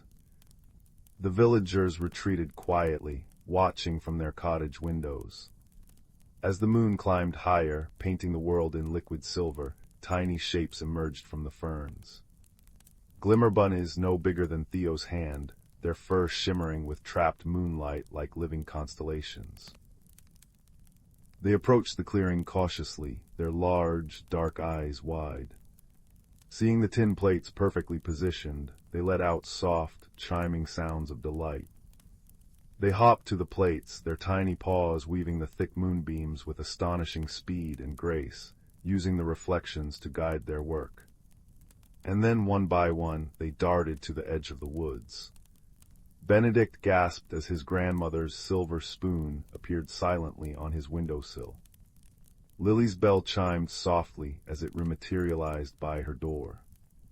The sunflower seed nestled back in its dish, the river stone returned to the mantle. The next morning Hearthglen buzzed with gentle wonder, not worry. The missing treasures were all back, safe and sound. But more than that, a new tradition was born. Every year during the week of the harvest moon, the villagers place polished tin plates at the wood's edge at twilight. Sometimes they leave a small offering, a honeycomb, a sprig of rosemary, a warm bun. And every year the Glimmerbunnies come, weaving their luminous winter coats under the generous moonlight, using the offered reflections. Sometimes, if you sit very still and quiet by your window, you might hear the faint, silvery chime of their work, or catch a glimpse of their shimmering forms retreating as dawn approaches, leaving behind only the lingering scent of cinnamon and the deep comfort of a mystery solved with kindness and understanding. Theo learned that sometimes the strangest occurrences have the gentlest explanations, hidden in plain sight. And the greatest magic often lies not in grand spells, but in quiet observation, a willingness to understand, and the simple act of offering a reflection to a friend in need. As he drifted to sleep each night after that, listening to the distant sigh of the Whisperwood, he felt a deep warmth, the warmth of hearth fires, of community, and of knowing that even the moonlight held its own gentle, helpful secrets. The world felt cozy, complete, and wonderfully full of quiet, shimmering magic. Story 16. The village of Willowbrook nestled in a valley where twilight lingered a little longer each evening, painting the sky in soft lavender and rose. Cobblestone paths wound between cottages with thatched roofs that glowed warmly against the gathering dusk. In this peaceful place, young Finn lived with his grandmother, known to everyone as Granny Thistle. Finn possessed a quiet curiosity and eyes that missed little, especially the small, everyday magics, the way fireflies wove patterns above the moonflower patch, or how Granny's gingerbread always tasted faintly of sunshine. But lately strange little things had begun to happen in Willowbrook, whispers of oddity that fluttered through the air like autumn leaves. It began with the teapots. Not Granny Thistle's sturdy brown pot, but others. Mrs. Bramble's best porcelain teapot, shaped like a plump goose, was found floating 3 feet above her kitchen table one morning, gently steaming. Then Old Man Hemlock reported his cast-iron pot, usually heavy as a stone, hovering near the hearth, pouring tea into a cup that wasn't there. A faint scent of peppermint and damp earth lingered each time. Finn noticed it too. His favorite blue mug, chipped at the rim, would sometimes be inexplicably warm when he reached for it, even if the fire had been out for hours. He'd find tiny, perfect sugar cubes arranged in intricate, swirling patterns on the kitchen counter overnight. The air would hum with a low, contented vibration, like a sleeping cat's purr, whenever these things occurred. Granny Thistle, stirring a pot of simmering stew that smelled richly of herbs and root vegetables, simply chuckled when Finn told her. "Ah, the hearth sprites are restless again, dear one, or perhaps it's the moss pixies practicing their lifting charms, nothing to fret over." But Finn sensed a flicker of genuine puzzlement beneath her calm. These occurrences felt different. Not chaotic or mischievous, but purposeful and a little lonely. The strangeness deepened. One crisp afternoon, Finn watched as the wooden spoons in Mrs. Bramble's kitchen window began to tap rhythmically against the glass, creating a gentle, syncopated melody. Later, walking home past the bakery, he saw a trail of flower footprints, impossibly small and shaped like tiny stars, leading from the back door and vanishing into thin air near the old oak tree. The air there smelled distinctly of cinnamon and warm yeast. Finn decided he needed help. Not from the village elders, who might dismiss it, but from someone who understood the quieter corners of Willowbrook's magic. He thought of Alara, but remembered the instruction. Instead, he sought out Master Whistlebrook. Master Whistlebrook wasn't a wizard in the grand, pointy-hat sense. He was the village librarian, a small, stooped man with eyes like polished river stones and a velvet waistcoat that always held the scent of old paper and pipe smoke. He lived above the library, a cozy labyrinth of bookshelves winding up into the eaves, shared with a family of dust bunnies that occasionally formed helpful shapes when looking for misplaced volumes. More importantly, Master Whistlebrook was known to converse with the bookworm's wise, iridescent creatures who lived within the bindings, digesting knowledge and occasionally whispering forgotten lore. Finn found Master Whistlebrook meticulously polishing a large, leather-bound tome titled Ephemera, on transient magics and fleeting phenomena. Master Whistlebrook, Finn began, his voice hushed in the library's perpetual twilight. There are strange things happening. Floating teapots, tapping spoons, star-shaped footprints, and a smell like peppermint and earth. The librarian didn't look up immediately. He breathed on the cover, fogging it slightly, then polished anew. "Ah, young Finn, the unseen stirrings, not sprites, I think, too domestic, too focused." He finally peered at Finn over his spectacles. "What else? Did you feel anything, hear anything beyond the tapping?" Finn thought hard. A hum. Like contentment, but also a bit sad. "And the air feels thick sometimes, like just before a warm rain, but without the rain." Master Whistlebrook stroked his chin. "Thick air, humming, peppermint and damp earth, domestic focus." He muttered to himself. "Not brownies, too shy for teapot displays, not poltergeists far too gentle." He snapped his fingers, a soft sound like dry leaves rustling.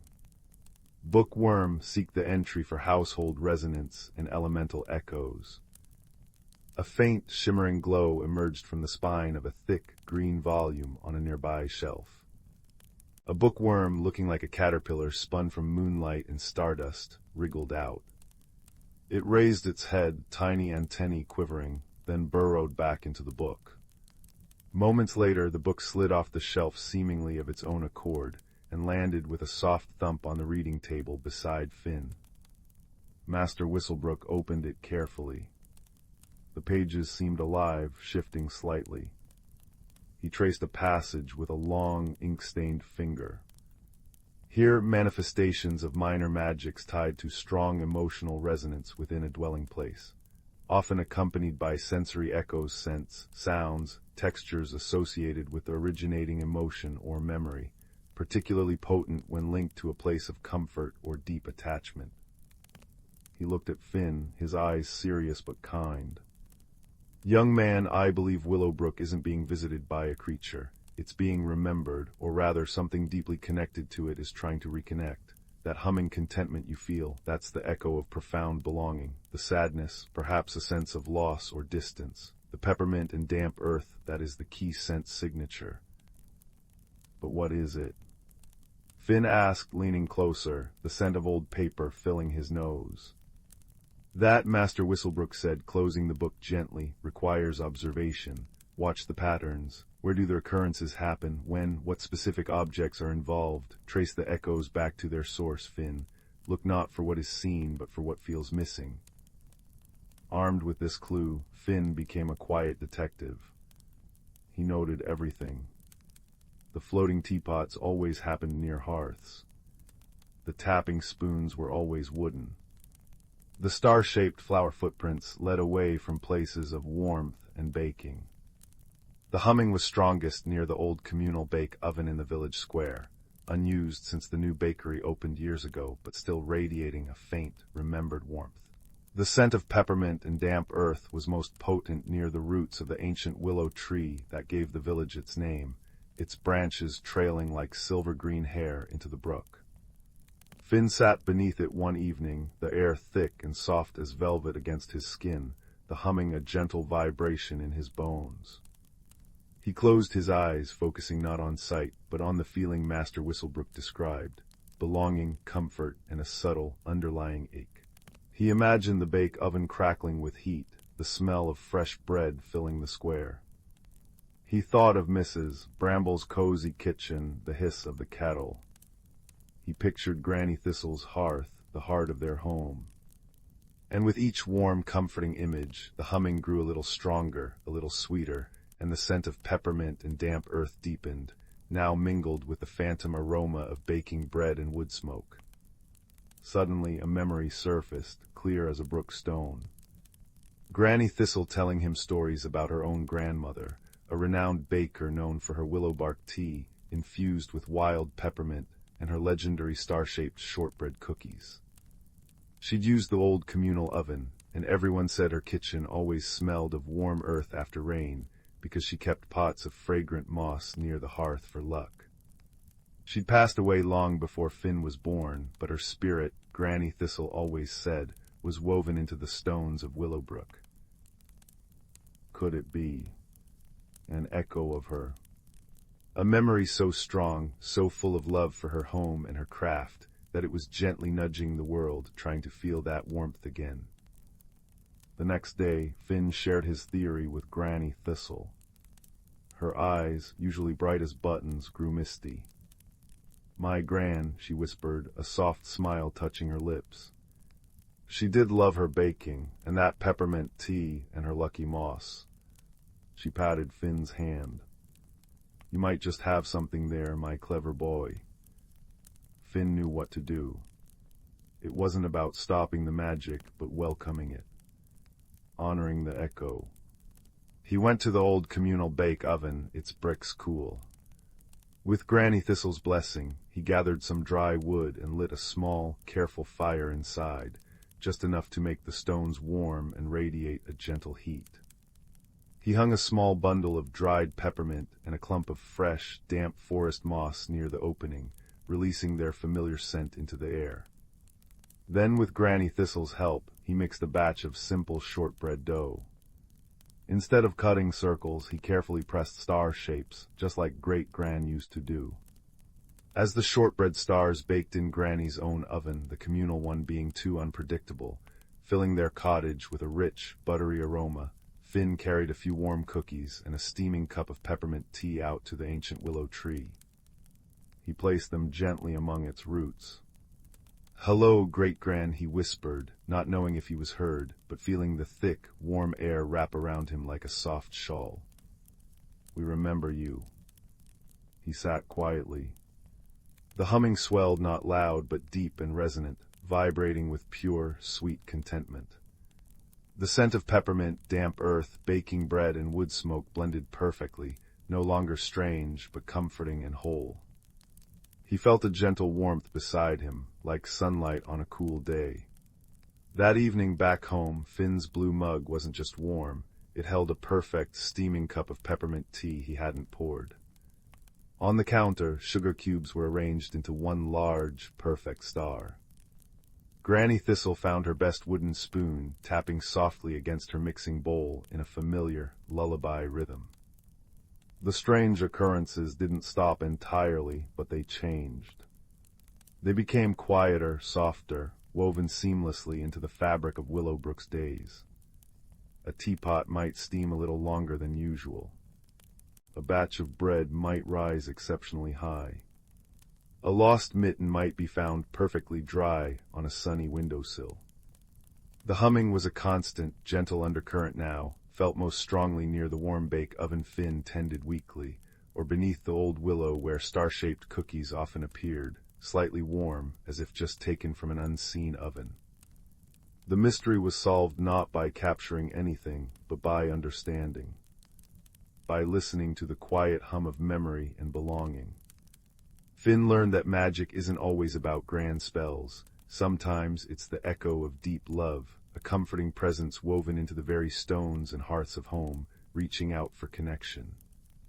And the most satisfying resolution wasn't an end, but a gentle welcome, a shared warmth that made the cozy magic of Willowbrook feel deeper, richer, and more comforting than ever before. As Finn drifted to sleep that night, the scent of peppermint and fresh baking lingering in the air, the gentle hum of contentment was the softest, sweetest lullaby, promising that even echoes of love could find their way home. And in the velvety darkness, he felt utterly safe, wrapped in the enduring warmth of a remembered embrace. Story 17. Deep in the heart of the Whisperwood, where sunlight fell in dappled pools upon moss thicker than velvet and ancient trees stood like patient, knowing sentinels, lived a world unseen by hurried human eyes. Here the boundary between the solid earth and shimmering magic was as thin as a spider's silk, breathed upon by the wind.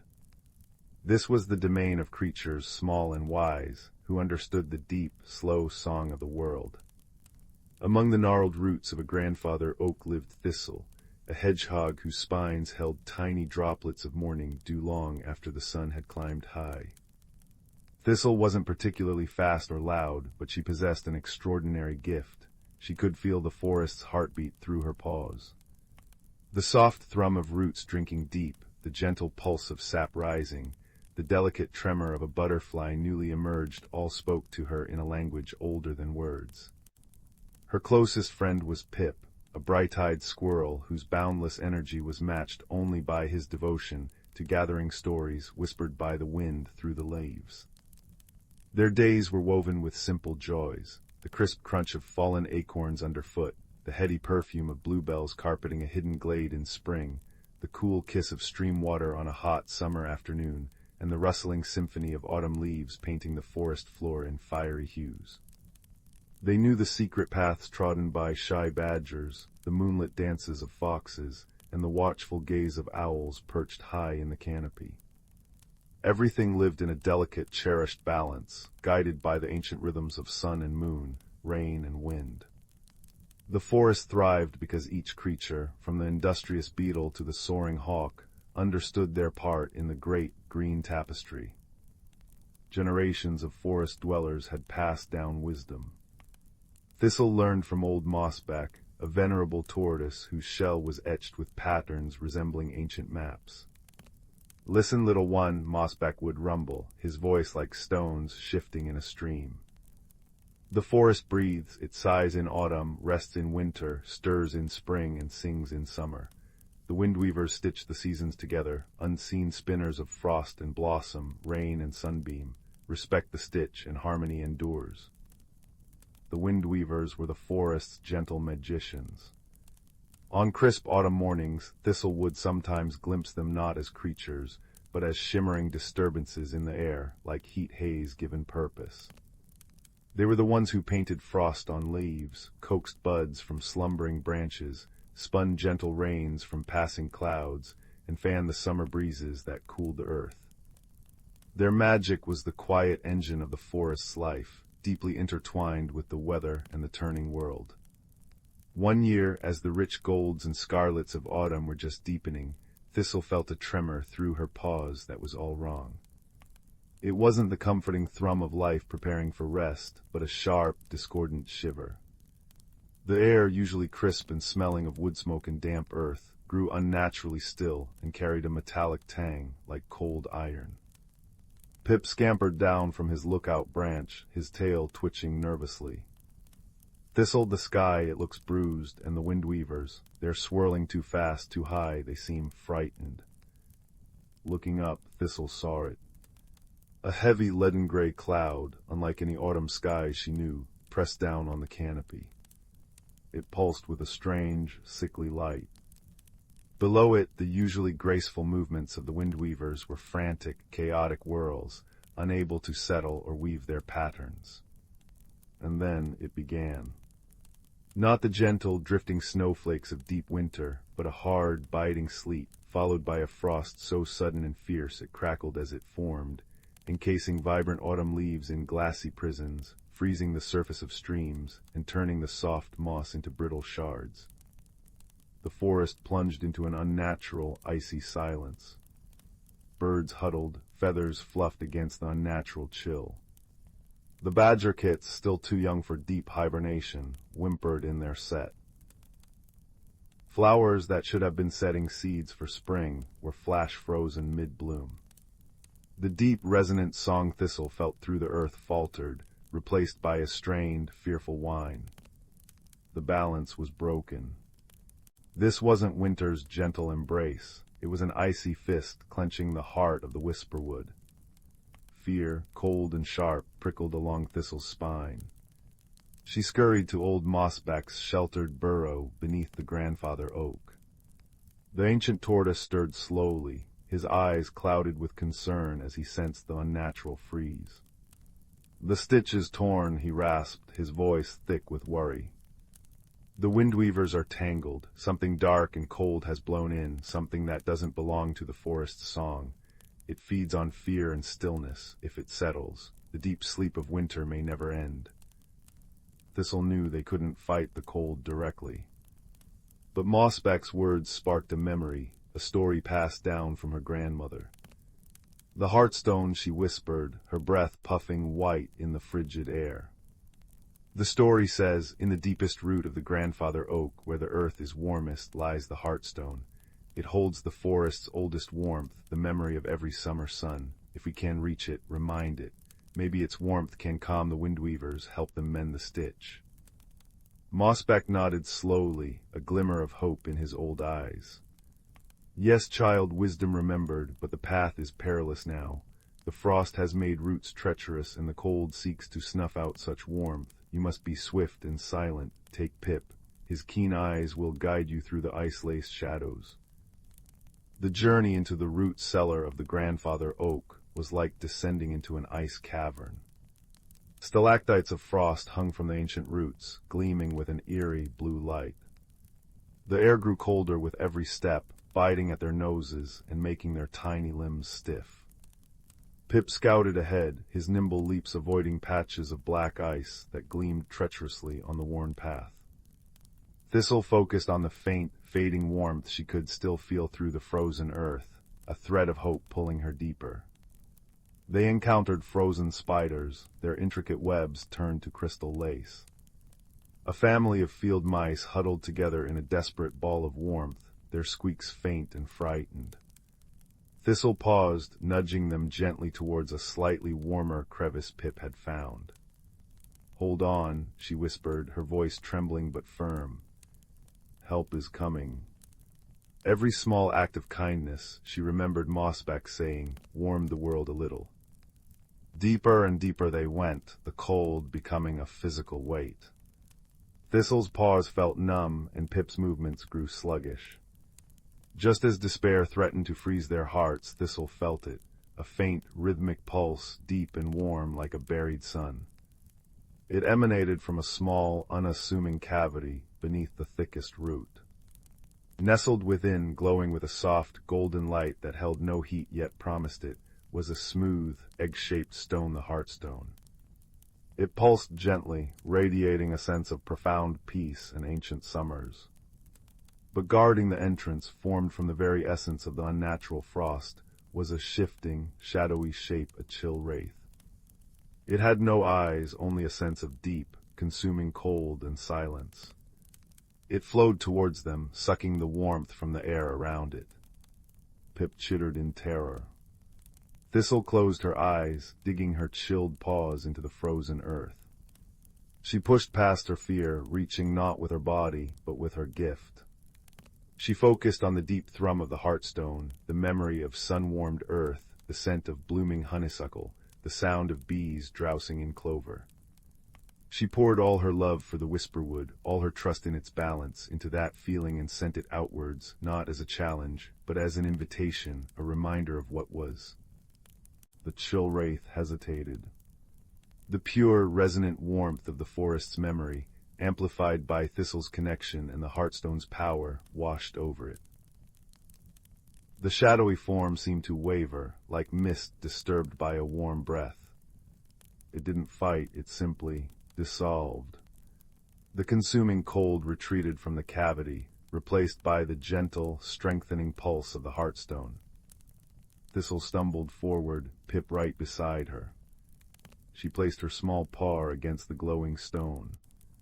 It wasn't hot, but profoundly, deeply warm, like the core of the earth itself. Images flooded her mind, ancient trees stretching towards the sun, generations of creatures living in harmony, the patient turning of seasons, the graceful dance of the windweavers weaving frost and flower. She felt the forest's enduring strength, its deep, unbroken song. As she touched the stone, its golden light intensified, flowing outwards like liquid sunshine through the root network. Up and out it pulsed, racing through the frozen earth. Above, in the clearing near the grandfather oak, the frantic swirling of the windweavers suddenly stilled. The unnatural, bruise-colored cloud seemed to flinch. Then the golden light reached them. It was as if a forgotten melody had been remembered. The windweavers, calmed and strengthened by the surge of the forest's ancient warmth, resumed their dance. But this time it was purposeful, harmonious. They wove not with ice, but with the returning memory of autumn. They spun threads of gentle, warming air, unstitching the hard frost. They gathered the unnatural cloud, dissolving its darkness into harmless vapor that scattered on a suddenly sweet breeze. High above, the leaden gray broke. A shaft of true, golden autumn sunlight pierced the canopy, striking the frozen leaves. The glassy prisms melted, releasing the vibrant reds and golds to flutter gently to the ground. The brittle frost on the moss sighed and turned to glistening dew. The stream's icy surface cracked and began to flow again with a cheerful gurgle. The deep, resonant song Thistle felt through her paws surged back, strong and steady, humming with relief and gratitude. The unnatural freeze retreated as swiftly as it had come. Autumn reclaimed the Whisperwood, its colors richer, its air sweeter, carrying the scent of damp earth and decaying leaves, the comforting perfume of the season. Birds shook the stiffness from their wings and began tentative songs. The badger kits tumbled out into the softening light, blinking in wonder.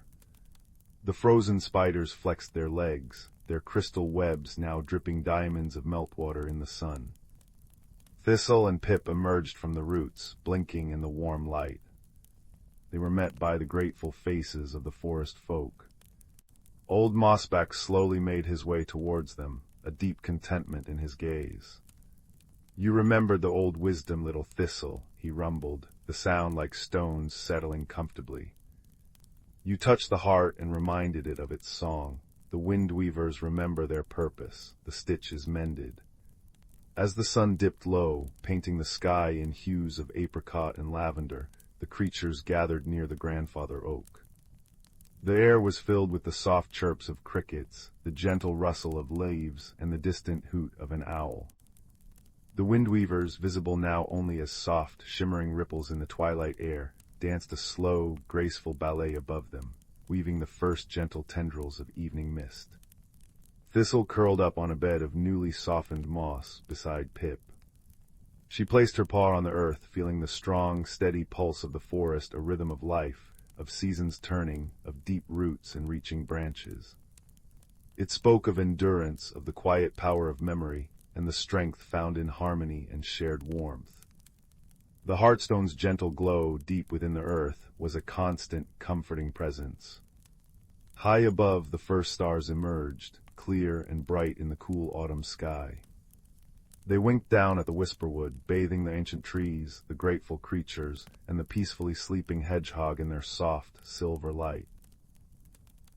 The forest sighed, a sound of profound contentment, settling into its true autumn slumber, safe, balanced, and deeply at peace, wrapped in the enduring magic of its own harmonious heart. The story of this night of courage born of kindness and wisdom found in listening would be passed down, whispered from leaf to root, ensuring the balance and the magic would endure for generations yet to dream beneath the whispering trees. Story 18. The little cottage at the edge of Willowbrook Village always seemed a bit quieter than the others. There lived Clara, a girl with eyes the color of storm clouds, and a heart tuned to the whispers of the world. While other children chased butterflies or played tag in the meadows, Clara preferred the company of dusty corners and forgotten things in her grandmother's attic. She found solace in the scent of old paper and the smoothness of worn wood, believing every object held a story waiting to be heard. One blustery autumn afternoon, rain drumming a steady rhythm on the roof, Clara climbed the creaky attic stairs. Dust motes danced in the single shaft of gray light filtering through a cobwebbed window. Nestled beneath a moth-eaten tapestry depicting a starry sky, her fingers brushed against something cool and smooth. It was a lantern, unlike any she'd ever seen. Not brass or iron, but seemingly carved from a single piece of deep, smoky quartz. It felt heavy with age, yet thrummed with a faint, almost imperceptible warmth against her palm. There was no candle inside, only a hollow space that seemed to hold shadows darker than the attic itself. Intrigued, Clara carefully carried the lantern downstairs. The rain had stopped, leaving the world washed clean and smelling of damp earth and fallen leaves. As twilight painted the sky in bruised purples and golds, Clara sat on the worn rug before the fireplace, the strange lantern beside her. She traced the intricate whorls carved into its surface. Suddenly a tiny spark, like a captured firefly, flickered deep within the quartz. Then another, and another. Soon the lantern glowed with a soft, honey-colored light that didn't flicker like fire, but pulsed gently, like a slow, steady heartbeat. Warmth spread from the lantern, not just heat, but a feeling of deep comfort, like a blanket woven from sunshine and safety. The light cast long, dancing shadows that seemed to shift and swirl on the walls, forming fleeting shapes: a blooming flower, a soaring bird, a winding path through tall grass. Clara gasped, her heart pounding not with fear, but with wonder. This was no ordinary lantern, it was a vessel of quiet magic. That very night, a plaintive mewling sound drifted through Clara's open window. Peering out, she saw a tiny, shivering ginger kitten lost beneath the dripping oak tree. Its wide, frightened eyes gleamed in the faint moonlight. Clara's heart ached. She knew she had to help. Remembering the lantern's comforting glow, she carefully lifted it. As she stepped outside, the lantern's light seemed to brighten, casting a warm, inviting circle around her on the damp ground. The kitten stopped crying and stared, mesmerized. This marked the beginning of Clara's unexpected journey. The ginger kitten, whom she softly named Ember for his bright fur, wouldn't let her near.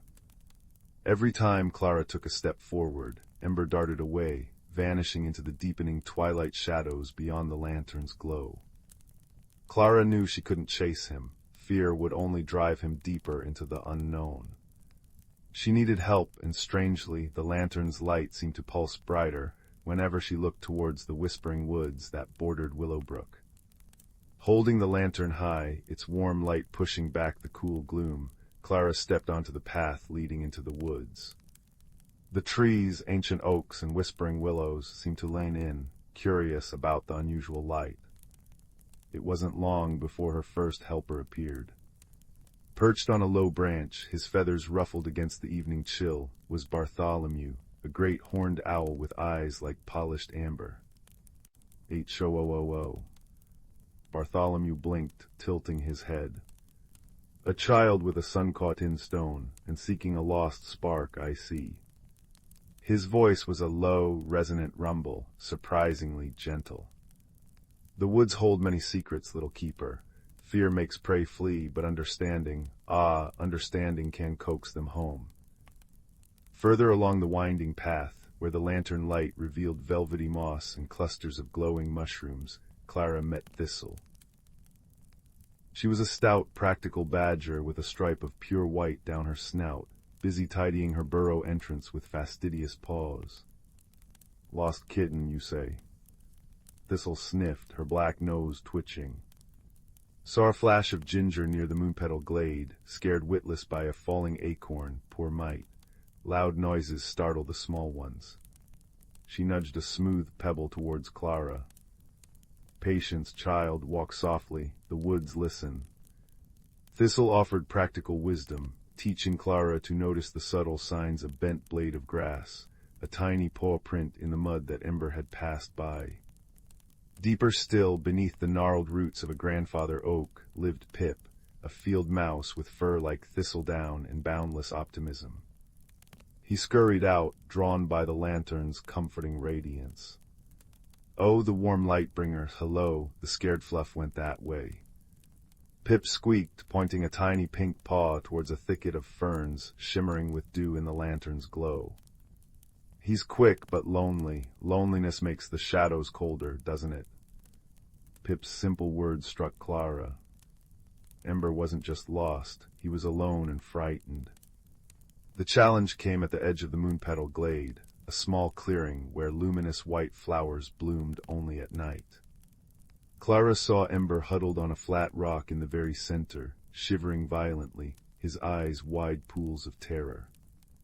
But between Clara and the kitten flowed the silver thread brook, swollen with the recent rain. It wasn't wide, but the water churned dark and fast, too treacherous for Clara to cross, and far too frightening for the tiny kitten to brave alone. Clara knelt on the bank, the lantern beside her casting its warm, honeyed light across the rushing water. Ember stared at her, a tiny, trembling beacon of fear on the rock. Clara felt a surge of helplessness. She couldn't force him. She couldn't cross. Bartholomew watched silently from an oak branch. Thistle observed from the ferns. Pip wrung his little paws. Despair began to creep in when the lantern pulsed brighter. Clara looked down. The light wasn't just spilling outwards, it seemed to swirl within the smoky quartz.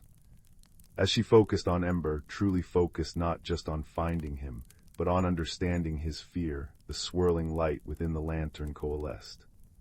Suddenly, Clara wasn't just seeing Ember shivering on the rock. She felt it, the overwhelming vastness of the dark woods, the terrifying roar of the water that sounded like a monster, the deep, aching loneliness of being separated from warmth and safety. The lantern was showing her Ember's world through his eyes. Wisdom, not force. Understanding, not capture. The lessons from her woodland helpers echoed in her heart. Bartholomew's insight, Thistle's patience, Pip's empathy. Clara didn't call out. She didn't reach. Instead, she sat down on the damp moss, placing the lantern carefully beside her, so its warm glow bathed her and reached hopefully towards the rock. She began to hum a soft, wordless melody her grandmother used to sing, a sound woven from comfort and safety. She poured all her understanding of Ember's fear, all her own desire to offer shelter, into that quiet hum, amplified by the lantern's gentle aura. The effect was slow, magical. The terror in Ember's eyes didn't vanish, but it softened. He stopped shivering quite so violently. He tilted his little head, listening. The rushing water seemed a little less loud, the shadows a little less deep within the circle of the lantern's unwavering light. Clara saw not just a lost kitten, but a small creature longing for home. She projected that understanding, that promise of warmth and safety, through her stillness and her song. Minutes stretched, filled only by the hum, the brook's murmur, and the lantern's soft pulse. Then, tentatively, Ember took a step off the rock. Then another. He approached the bank, eyeing the dark water. He looked at Clara, bathed in the warm light, humming her quiet song. He looked back at the rushing stream. With a tiny, determined mew, Ember leapt. Not across the water, but towards Clara. He landed with a small splash in the shallows near her feet, scrambling up the bank, soaking wet and trembling, but driven by the undeniable pull of the warmth and safety radiating from the girl and the lantern. Clara scooped him up gently, wrapping him in the dry edge of her shawl. Ember buried his damp face against her, purring a rumbling, shaky purr that vibrated against her chest. The lantern's light swelled warmly, bathing them both, drying Ember's fur almost instantly, filling the glade with a sense of profound peace. Bartholomew gave a soft, approving hoot. Thistle nodded sagely. Pip did a joyous little jig in the moss. The journey back through the whispering woods felt different. Clara carried Ember close, the lantern casting its gentle light ahead. The woods no longer felt vast and intimidating, but alive with friendly presences. She saw the beauty Bartholomew admired, noticed the intricate paths Thistle valued, and felt the small joys Pip cherished. The magic lantern hadn't just helped her find Ember, it had helped her see the world and herself differently. She wasn't just quiet Clara anymore. She was Clara, the keeper of understanding, the one who listened with her heart. Back in her cottage, by the crackling fire, Clara placed the smoky quartz lantern on the mantelpiece. Ember, now clean, dry, and full of warm milk, curled into a contented ginger puff on her lap, his purrs harmonizing with the fire's gentle hiss. The lantern's inner light had dimmed to a soft, sleeping ember glow, no longer swirling, but resting. It looked ordinary again, just a beautiful piece of quartz. Yet Clara knew its secret. The magic hadn't vanished, it had settled, woven now into the fabric of her own understanding. She stroked Ember's soft fur, looking at the lantern. The extraordinary secret wasn't just that objects could hold magic. It was that the truest magic, kindness, empathy, the courage to understand, often resided in the most ordinary of hearts. And sometimes all it needed was a little light, offered gently, to help it shine. Outside, the wind sighed through the willows, a lullaby for the village. Inside, wrapped in warmth and the quiet pulse of a magical understanding, Clara and Ember drifted into peaceful sleep, the lantern on the mantel keeping silent, comforting watch. The journey had ended, leaving behind not just a found kitten, but a found sense of wonder, forever glowing softly within. Story 19. Rowan had always felt a quiet stirring in their heart when autumn painted Meadowbrook in hues of amber and crimson. The village nestled between whispering pines and a river that sang lullabies over smooth stones, but even in that embrace, Rowan sensed a hollow space, like an unfinished melody. Their grandmother, with hands as gnarled and wise as ancient oak roots, would often trace the faded embroidery on Rowan's coat. "Our threads run deep here, child," she'd murmur, her voice as soft as falling leaves. "Deeper than the oldest tree." One crisp evening, as the first frost dusted the pumpkin patches, Grandmother pressed a small wooden box into Rowan's hands. Inside lay a locket, cool and heavy, shaped like an acorn. "This belonged to your great-great-grandmother," she whispered. "They say when moonlight kisses it, secrets awaken." That night Rowan sat by their window, the locket cupped in their palms. As silver beams spilled through the glass, the acorn warmed, humming like a drowsy bee. With a soft click it split open, revealing not a portrait, but a map etched in shimmering starlight, a path leading into the whispering woods. With their dearest friend Lark, a boy whose laughter could scatter crows from the fields, Rowan ventured into the forest at dawn. Moss cushioned their steps, and the air smelled of damp earth and forgotten stories. "It feels like the trees remember us," Lark whispered, his breath a cloud in the chill. They followed the map's glow, which pulsed like a heartbeat, past brooks chuckling over pebbles and clearings where deer bowed like gentle ghosts. Deeper they wandered until the light guided them to a circle of moss-draped stones, taller than houses, standing silent guard over a hidden grove. In the grove's center lay a pedestal carved with spirals and crescent moons. Upon it rested a book bound in bark, its pages thin as moth wings. As Rowan touched it, warmth spread up their arm and images blossomed in their mind, ancestors gathering in this very spot, sharing tales under harvest moons, their voices weaving a tapestry of wisdom. This was the legacy grove where their people, keepers of the land, had recorded stories for centuries. The book wasn't just words, it was alive with memories. Rowan saw droughts overcome by shared wells, storms weathered with linked arms, and feasts celebrating kindness to strangers. The lesson echoed softly, strength flows from roots, not just branches. But the most wondrous artifact was a simple clay flute beside the book. When Lark lifted it, a single note floated out, clear and sweet. Instantly, the grove shimmered. Golden leaves spiraled into shapes, a woman sowing seeds, children tending bees, elders mending fences with laughter. "It shows our history," Rowan breathed, tears pricking their eyes. The flute's magic revealed that their ancestors weren't nobles or warriors, but nurturers, people who healed blighted soil with songs, settled disputes with storytelling, and measured wealth in shared bread. As dusk painted the sky in lavender streaks, Rowan understood the hollow feeling. It was a longing to belong, not just to a family, but to a river of time where every act of kindness rippled forward. They copied the book's final page into their journal. "Tend the past like a garden, its fruits will feed the future." Then, with the flute's last note, the grove sighed contentedly, the stones glowing like embers before fading into twilight. Back in Meadowbrook, Rowan and Lark shared their discovery at the Harvest Festival. Under a sky quilted with stars, Rowan played the flute while Lark recounted tales from the Legacy Grove. Villagers listened, eyes wide, as the river's surface reflected their collective history in dancing light. Grandmother clasped Rowan's hand, her smile crinkling like parchment. "You've brought our roots into the light, child," she said. "Now they'll grow in all of us." That night, as Rowan drifted to sleep, the locket resting over their heart, they felt the hollow space fill, not with answers, but with quiet certainty. They were a leaf on an ancient tree, nourished by stories older than memory.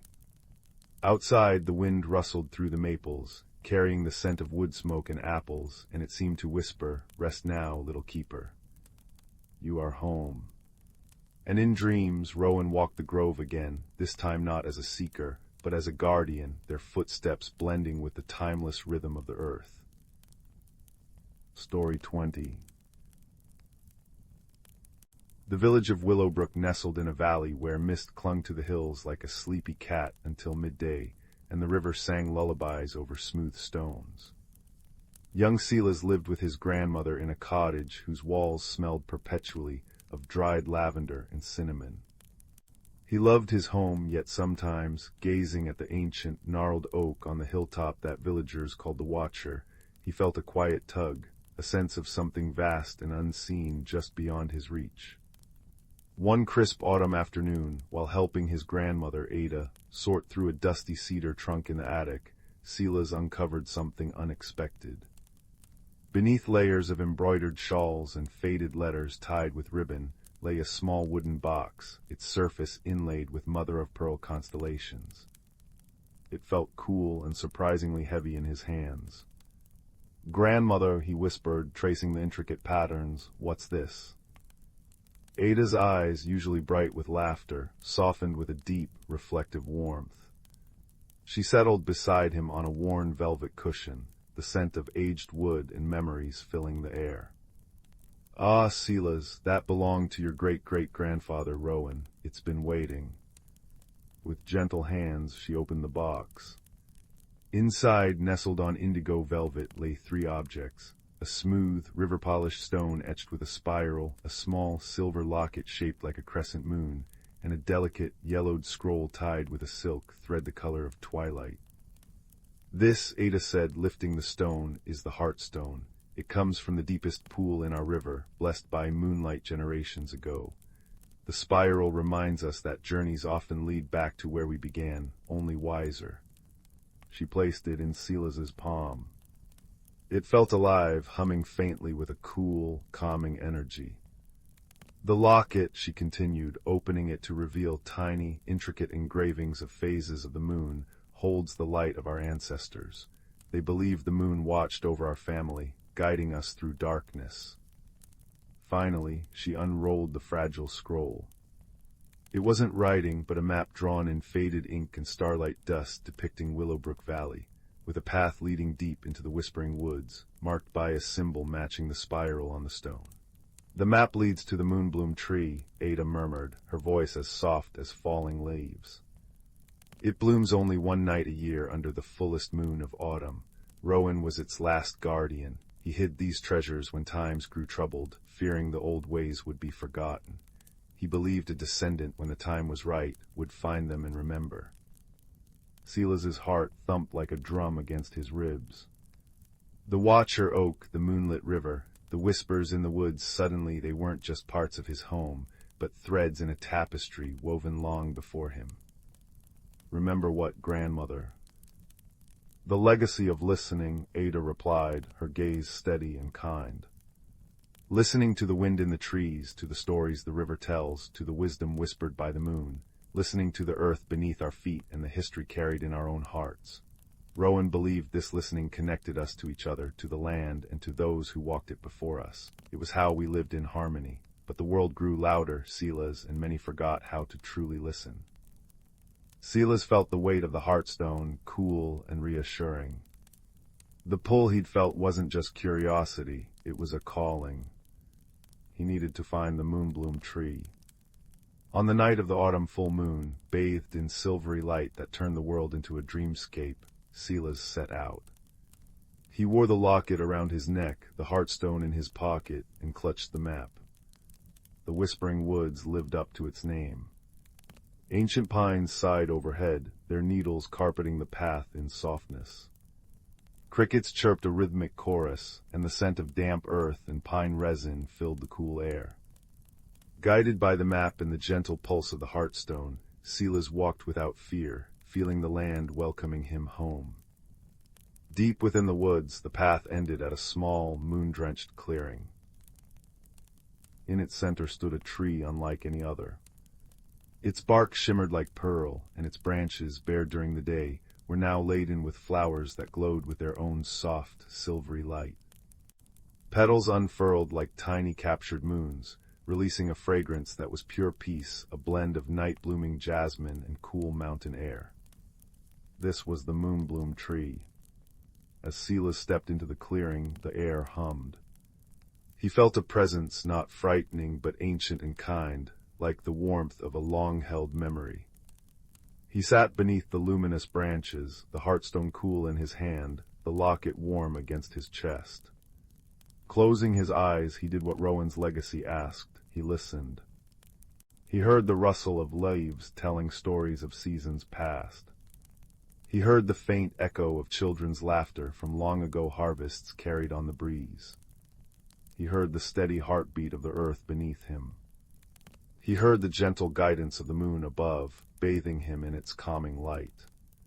Most powerfully, he felt a connection, a thread of understanding stretching back through generations of his family, people who had loved this same moon, walked these same woods, and felt the same peace beneath the moonbloom's glow. They weren't gone, their love for the land, their quiet wisdom, lived on in the very air, in the stones, in the roots of the trees, and now, vibrantly within him. The lesson wasn't shouted, it settled into his soul like dew on a petal. The past wasn't a distant land, but the rich soil from which he grew. The wisdom of his ancestors wasn't complex rules, but simple truths. Listen to the world, respect its rhythms, find strength in quiet connection, and know you are never truly alone. You belong to a story much larger than yourself, a story written in starlight and whispered by the wind. When the first pale hints of dawn touched the sky, the moonbloom flowers began to gently close, their light fading like retreating dreams. Silas carefully collected a single fallen petal, its glow dimming but still holding a trace of magic. He felt filled with a profound sense of peace and belonging, a quiet understanding settling deep within his bones. He returned to the cottage as the village began to stir, smoke curling lazily from chimneys into the pink-streaked sky. Ada was waiting on the porch, wrapped in a thick shawl, her eyes knowing. Silas didn't need many words. He placed the luminous petal in her hand and the heartstone back in the box. He kept the locket close. "The listening," he said softly, the scent of lavender and wood smoke wrapping around them. "It's how we carry them with us, isn't it? How we understand where we come from and who we are." Ada smiled, a smile that held generations of love and quiet strength. She touched the moon-shaped locket around his neck. "Yes, my dear boy, the listening is the bridge. It connects the past to the present, the earth to the sky, and our hearts to each other. Rowan's legacy wasn't just about finding a tree, Silas. It was about finding your roots deep in the soil of this place, and knowing that within you flows the same quiet strength, the same love for the land, the same light that guided them." That night, as Silas lay in his bed, the window open to the cool autumn air, he listened. He heard the distant murmur of the river, the sigh of the wind in the willows, the gentle hoot of an owl. He felt the cool weight of the locket and the deep, resonant peace within him. He wasn't just Silas of Willowbrook anymore. He was Silas connected to the heartstone, the moonbloom, the river's song, and the generations who had listened before him. He was part of a beautiful, enduring story, and as the moon cast its gentle light across his quilt, a quilt Ada had stitched with patterns of leaves and stars, he drifted into sleep, wrapped in the profound comfort of belonging, his roots finally found, deep and strong in the rich, peaceful earth of his heritage. Story 21. The old oak door hadn't been there yesterday. Sylvie was sure of it.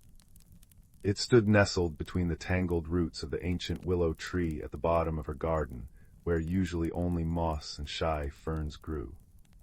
It wasn't grand or imposing, but carved from a warm, honey-colored wood, its surface swirling with patterns that seemed to shift in the dappled afternoon light.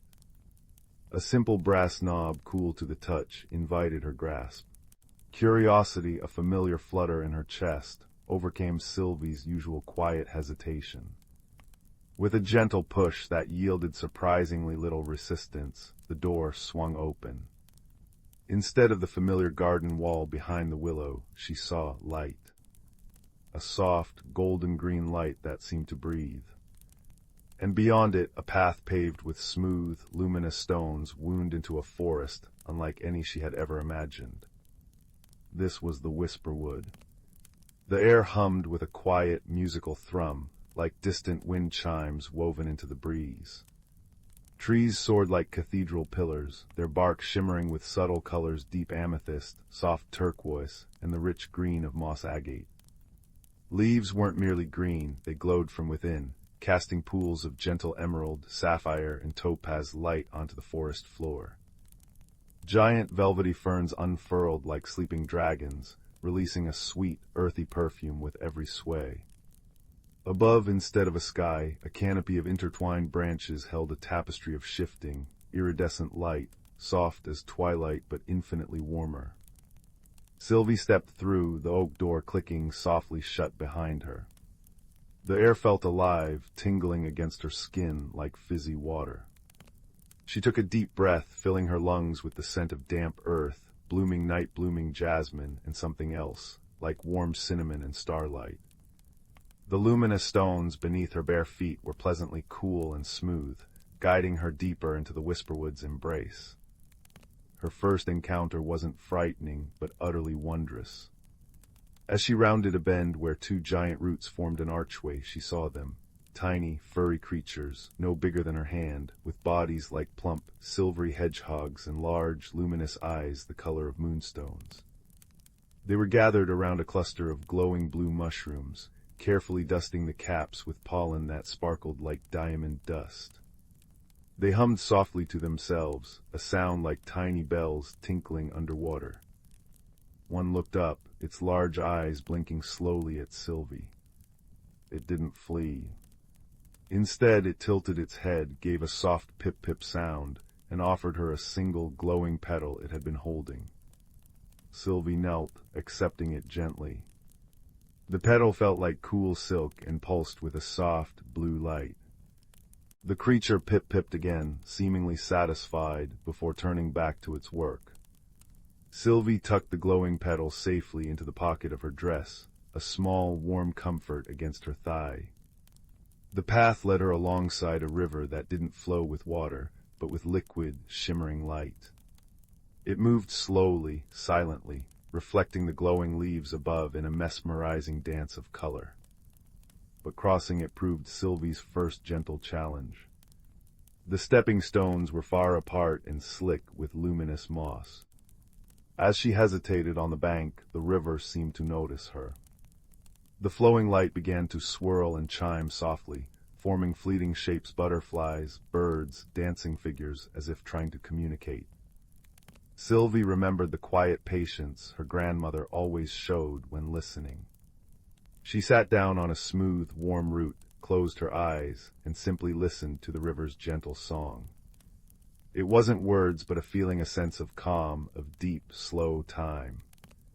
When she opened her eyes, the swirling lights had settled, and the stepping stones seemed to glow a little brighter, a little steadier. Taking a deep breath, Sylvie stepped onto the first stone, then the next, focusing not on the distance but on the quiet song and the solid feel of each glowing step beneath her. She crossed without a stumble, the river chiming a soft, approving melody as she reached the other side. Deeper into the Whisperwood, the light deepened to a rich twilight hue. Strange, luminous flowers bloomed like fallen stars on the forest floor, opening and closing with soft sighs. Here, she encountered the Glimmerfolk. They weren't creatures exactly, but phenomena, wisps of light that coalesced into shapes resembling deer, foxes, and owls, all woven from pure, shimmering radiance. They moved silently, their forms shifting and flowing as they drifted through the trees. One, shaped like a graceful stag, paused near Sylvie. She felt no fear, only a profound sense of peace. She held out her hand, palm open. The glimmer stag lowered its luminous head, and for a moment its cool, light-filled muzzle brushed her fingertips. A feeling washed over her: the vastness of the forest, the deep roots of the ancient trees, the quiet joy of simply being. It wasn't spoken, it was shared. The stag lifted its head, gave a silent nod, and dissolved back into the dappled light among the trees. Sylvie felt a profound sense of connection, a reminder that wonder often speaks without words. The path began to climb, leading Sylvie towards the heart of the Whisperwood. The trees grew larger, their trunks wide enough to hold small houses within their hollows. Glowing vines draped like curtains, and the air buzzed softly with the wings of large, iridescent insects that looked like living jewels. The challenge here wasn't physical, but one of understanding. The path forked three ways. One fork glowed invitingly bright, another pulsed with a deep, mysterious blue, and the third shimmered with a soft, silvery light, barely visible. A sense of unease prickled Sylvie. Which way was right? Perched high on a branch above the fork sat a creature she hadn't noticed before. It resembled an owl, but its feathers were the color of polished moonstone, and its large, round eyes shone like captured galaxies. It watched her silently. "Hello." Sylvie called softly, her voice barely disturbing the quiet hum of the woods. The owl creature blinked slowly. Its voice, when it spoke, was like stones tumbling gently in a clear stream. "Lost your way, little explorer." I don't know which path to take," Sylvie admitted. "They all look different." "The bright path calls loudly," the owl murmured. "Easy to see, easy to follow, but it circles back to where you began. The deep path holds secrets, yes, but secrets that can overwhelm the unprepared heart." Its galactic eyes fixed on the faint, silvery path. "The whisper path asks for quiet eyes and a listening spirit. It doesn't shout, it trusts you to notice." Sylvie looked again.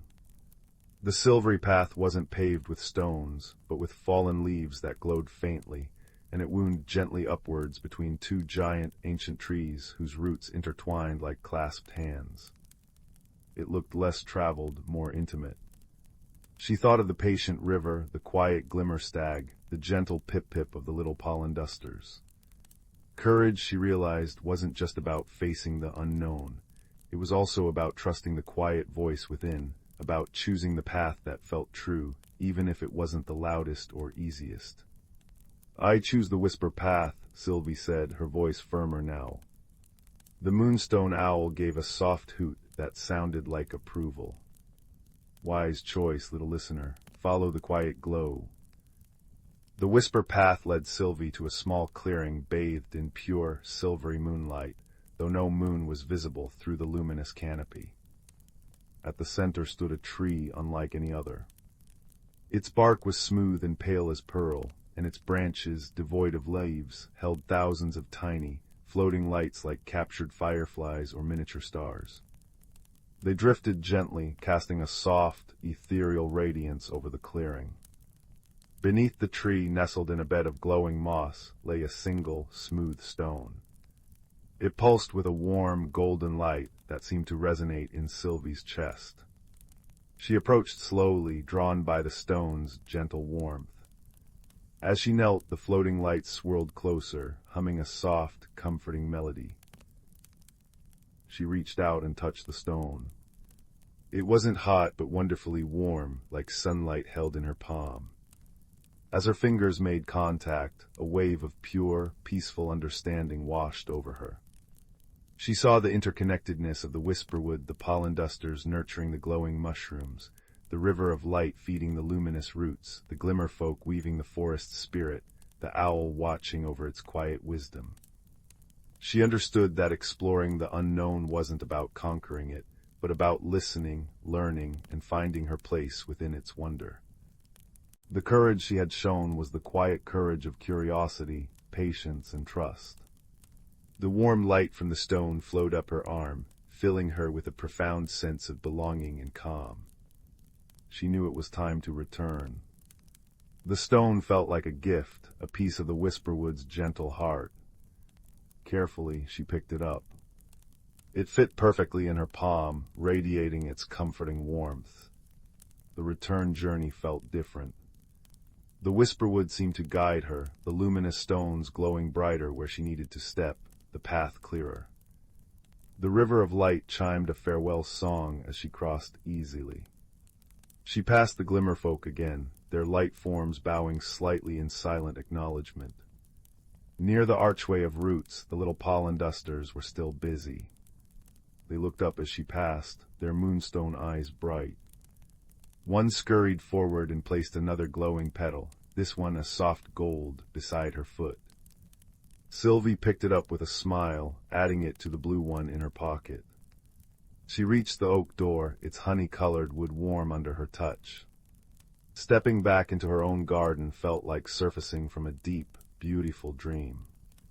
The late afternoon sun slanted through the willow branches, painting the grass gold. She turned. The oak door was gone, replaced once more by moss and ferns.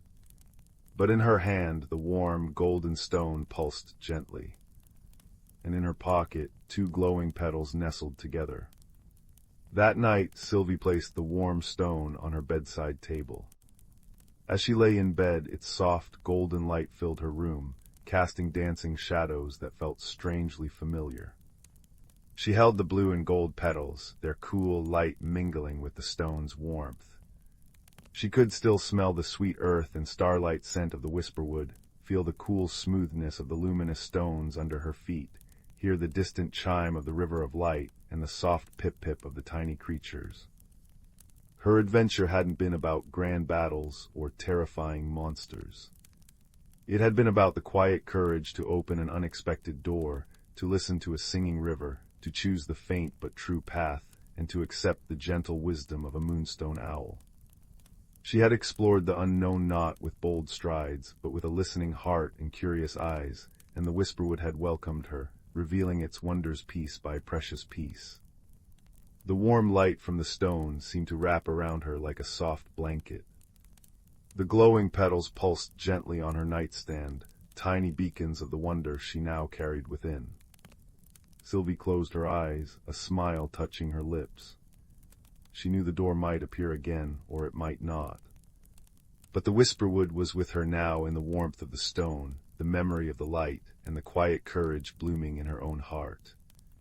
As sleep gently claimed her, the last thing she felt was the deep, peaceful hum of the forest, a lullaby woven from starlight, moss, and the gentle, endless song of growing things, whispering that the world was far more wondrous than it seemed, and that the bravest explorers were often the quietest listeners. And with that comforting warmth cradling her, she drifted into dreams filled with luminous leaves and the soft, approving chime of a river made of light. Story 22. The old brass compass felt surprisingly warm in Oliver's hand as he pulled it from the dusty cedar chest in his grandfather's attic. It wasn't like any compass he'd seen before. Instead of the usual 4 directions, its face was etched with strange, swirling symbols that seemed to shift like starlight when he tilted it. His grandfather, a quiet man with eyes like well-worn leather, had simply called it the Whisperer before passing away.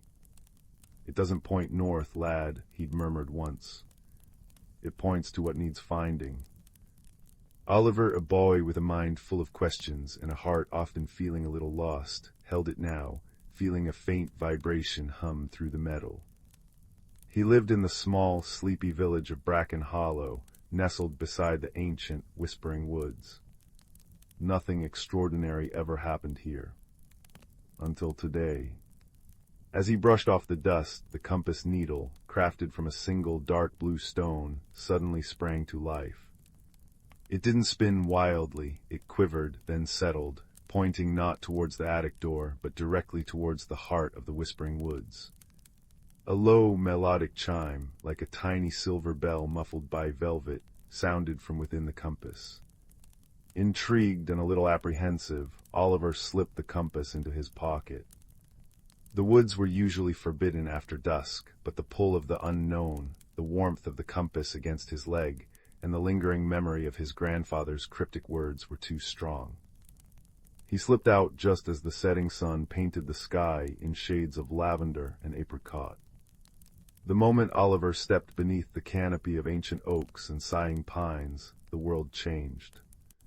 The air grew cooler, smelling of damp earth, decaying leaves, and something else, something sweet and green and alive. Fireflies like scattered emeralds winked into existence. The compass hummed louder, its blue needle glowing softly, pointing steadily deeper into the woods. The usual path seemed to blur. Instead, Oliver found himself guided by the compass, stepping over gnarled roots that felt like sleeping serpents, brushing past ferns that unfurled like shy green hands, and crossing a murmuring stream on stones slick with moss that felt cool and velvety beneath his boots. He hadn't gone far when a rustle in a thicket of holly bushes made him jump. Out shuffled a badger, not much larger than a loaf of bread, but with fur the color of storm clouds and eyes like polished jet beads. He wore a tiny waistcoat made of woven reeds and acorn caps. "HMPH lost are we," the badger grumbled, his voice surprisingly deep for his size, like stones rolling in a barrel. "Or found, hard to tell in these parts with that thing humming in your pocket." He nodded towards Oliver's trousers. "I'm Oliver," the boy said, surprised but oddly unafraid. This is the Whisperer. It led me here." "Ah, the finder," the badger sniffed. "Name's Bramble, keeper of tangled roots and unlikely shortcuts," saw the glow. Figured someone needed steering before they tripped over Old Man Oak's toes. He gestured vaguely towards a colossal, knotted oak nearby. "Where's it pointing you then, lost kittens? Misplaced moonshine, the echo of a forgotten song." I don't know," Oliver admitted, showing Bramble the compass. The blue needle glowed steadily towards a thick cluster of weeping willows deeper in the woods, their long leaves shimmering silver in the fading light. "It just hums and points." "Needs finding," Bramble stated sagely. "Come on then, better with a guide. These woods have moods, see, like grumpy badgers, only leafier." And with surprising speed, Bramble waddled off, following the compass's direction, Oliver hurrying after him. The woods grew denser, the twilight deeper. Strange, soft lights will-o'-the-wisps bobbed playfully at the edge of vision. The air thrummed with the chirping of unseen crickets and the gentle sighing of the trees. As they approached the weeping willows, the compass began to chime more insistently, a sound like worried birdsong. The ground here was soft and marshy, covered in thick emerald moss that muffled their footsteps. Suddenly, a voice like the rustle of dry leaves whispered from the branches of the largest willow. "Who disturbs the sorrow pool?" Long silver-green tendrils parted, revealing a face formed from the gnarled bark itself, with eyes like deep, still pools reflecting the twilight. "I am Weeping Wisp. My tears feed this pool, and sorrow is heavy tonight." Oliver bowed slightly, Bramble giving a gruff nod beside him. "I'm Oliver. This compass the Whisperer led me here. It hums and chimes." Weeping Wisp sighed, a sound like wind through reeds. "The finder senses a need. A deep wound festers near my roots. Look." She gestured with a creaking limb towards the base of her massive trunk. Nestled amongst thick roots, half submerged in the dark water of the sorrow pool, lay two objects, a smooth, moon-pale stone shaped like a crescent moon, and a jagged piece of obsidian as dark as midnight. They pulsed with faint, opposing glows, silvery white and deep, angry purple, but instead of touching, a visible crack of darkness ran between them, poisoning the water around them. The compass in Oliver's hand vibrated intensely, the chime now urgent, almost pleading. "Ah," Bramble grunted. "The sky shard and the earth core should be nestled together, singing the world to sleep. Been like this since the great thunder quarrel." "What happened?" Oliver asked, kneeling by the pool. The air near the crack felt cold and sharp, smelling faintly of ozone and burnt earth. The sky shard felt the earth core was too heavy, too slow, Weeping Wisp murmured, tears like liquid silver welling in her bark eyes and dripping into the pool. The earth core thought the sky shard too flighty, too distant. Harsh words were thrown like lightning, they shattered their bond. Now their discord poisons the sorrow pool, and my tears cannot cleanse it. The woods feel the ache, the balance is upset. Oliver stared at the fractured stones. Force wouldn't work. Trying to push them together felt instinctively wrong. The crack seemed charged with dangerous energy. The compass hummed in his hand, warm and steady. He thought of his grandfather, a man who always listened more than he spoke. It points to what needs finding. Not just the stones, but what they needed to remember. He closed his eyes, focusing on the hum of the compass, letting it fill his mind. He pictured the sky shard light, airy, dancing with starlight. He pictured the earth core deep, strong, grounding, nurturing roots. He didn't think about the quarrel. He thought about how the moonlight needed the earth to reflect upon, how the roots needed the sky's rain. He thought about how different things fit together, like puzzle pieces, each needing the other's shape to be whole. A gentle warmth spread from the compass, not just in his hand, but through his chest. He opened his eyes and spoke, his voice soft but clear in the hushed glade, directed not at the stones, but at the space between them, at the crack itself. "The sky needs the earth to hold its reflection," he murmured, thinking of moonlit ponds. "The earth needs the sky to bring it rain and light." He thought of sun-warmed soil and sprouting seeds. Alone, you drift or lie dormant together. He thought of the vast, beautiful world outside the woods, of day and night, of mountains touching clouds. Together, you make the world sing. He didn't command. He didn't plead. He simply reminded them, pouring the understanding the compass had warmed within him into the space of their discord. The warm hum of the compass intensified, flowing down his arm, a visible, soft, golden light spilling from his hand and washing over the fractured stones and the dark crack.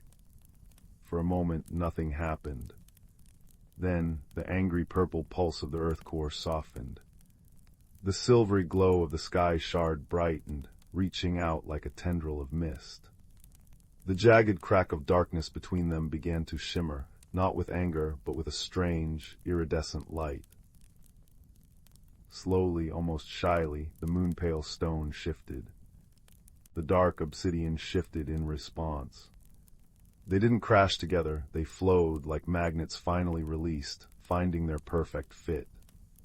The crescent moon nestled into a curve of the obsidian cradling the crescent.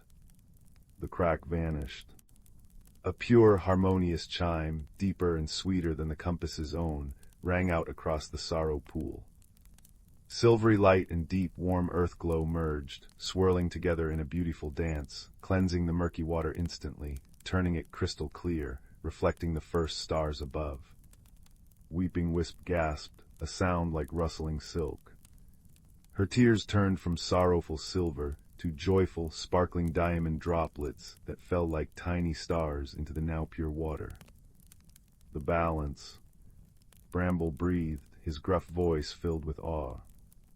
"You mended it, lad, not with force, but with understanding." The compass in Oliver's hand gave one final, contented hum, warm as sun-warmed bread, and fell still. The blue needle dimmed, pointing straight down now, resting peacefully. Weeping Wisp bowed her great trunk. "Thank you, Oliver, finder of lost harmony. You reminded them of their song, the wood's sigh in relief." She extended a slender willow branch. Upon it rested a single leaf, but unlike the others, this one was woven from pure, shimmering moonlight and deep earth shadow, intertwined. A token to remember that true finding is often seeing the connection others have forgotten. Bramble nudged Oliver's leg. "Right homeward bound, reckon your folks might be missing you, and these woods get properly dark soon. I know a shortcut." He waddled off with purpose, Oliver following, the moon-earth leaf safely tucked into his pocket beside the now-quiet compass. The journey back felt different. The woods seemed friendlier, the shadows less deep. Fireflies escorted them like tiny lantern-bearers. Bramble chattered about underground networks and the best grub hunting spots, his gruffness now clearly a cover for a kind heart. When they reached the edge of the woods, the first lights of Bracken Hollow twinkled in the distance. "Remember, lad," Bramble said, looking up at Oliver with his bright black eyes. "The biggest secrets ain't always hidden in chests. Sometimes they're hidden in plain sight, in connections, in listening. That compass, it found what you needed to find too, I reckon." Oliver nodded, a new warmth filling him that had nothing to do with the compass. He understood now. The magic wasn't just in the object, it was in the seeing, the understanding, the mending. He patted his pocket, feeling the smooth brass of the whisperer and the soft, cool, warm presence of the moon-earth leaf. "Thank you, Bramble, keeper of tangled roots." Bramble gave a final, satisfied HMPH and vanished back into the whispering darkness. Walking back into Bracken Hollow, Oliver felt taller, quieter inside. The ordinary village looked different now. He saw the baker sharing a warm loaf with the tired woodcutter a connection. He saw children sharing secrets under a lamppost, understanding. He saw his own house, the warm light in the window, and knew it wasn't just a building, but a place held together by unseen bonds of care, sometimes strained, but always capable of being mended with patience and a listening heart. He climbed into bed that night, the brass compass resting on his bedside table, its secrets shared. The moon-earth leaf glowed softly on his windowsill, a reminder of harmony found. As he drifted off to sleep, the gentle sigh of the distant woods seemed to whisper a lullaby of connection, of quiet strength, and the extraordinary magic found simply in understanding what truly needs to be found. The world felt vast and wondrous, full of secrets waiting to be discovered not with force, but with a kind heart and a willingness to listen. And with that comforting thought, Oliver slipped into dreams as deep and peaceful as the sorrow pool after the storm. Story 23.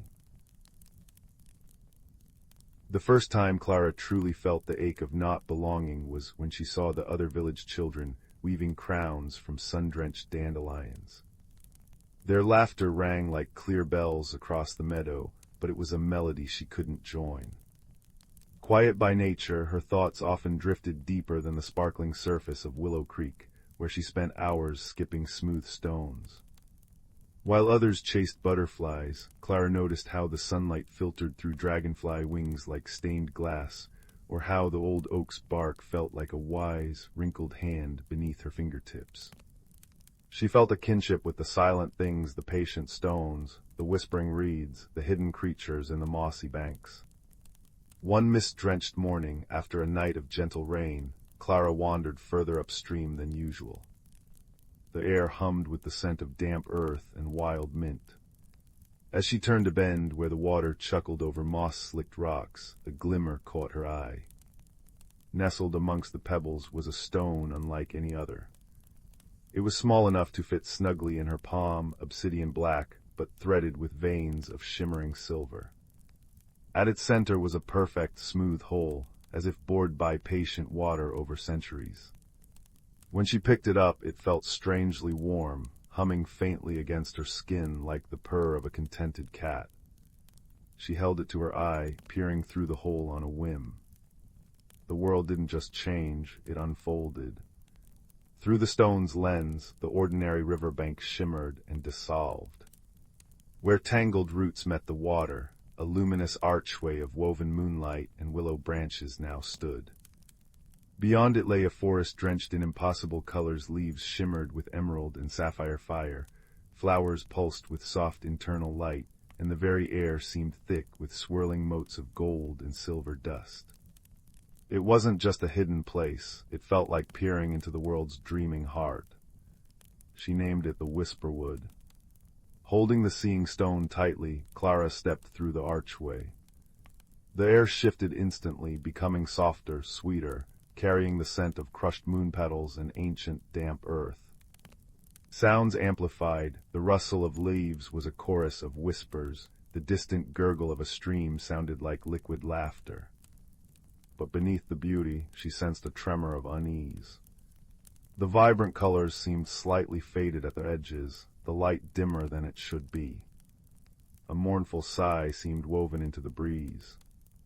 Her exploration was halted by a tiny gasp. Perched precariously on a glowing mushroom cap was a creature no taller than her hand.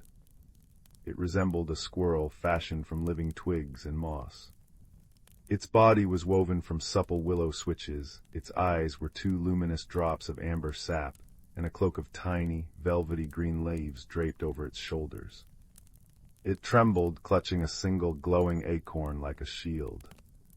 "Hello," Clara whispered, crouching slowly. "I won't hurt you." The creature flinched, amber eyes wide with fear. "Human." Its voice was the rustle of dry leaves underfoot. You shouldn't be here. It's not safe. The fading is strong. My name is Clara. I found this stone. She showed him the seeing stone. What's the fading? I am Twig, the creature said, his tremors subsiding slightly as he eyed the stone with wary curiosity. The seeing stone, it hasn't chosen a human in generations. The fading. His leafy shoulders slumped. It's the sickness of forgetting. Your world doesn't see us anymore, doesn't feel for the woods, the streams, the stones. Without that connection, without the stories and the care, our light dims. The heart tree weakens. He explained that the Whisperwood was the spirit echo of the natural world Clara knew, sustained by the quiet love and respect humans once held for it. But the villagers had grown busy, their attention turned inwards. They took from the forest without thanking, walked the meadows without seeing. The heart tree, a colossal ancient oak deep within the Whisperwood, was the source of its life.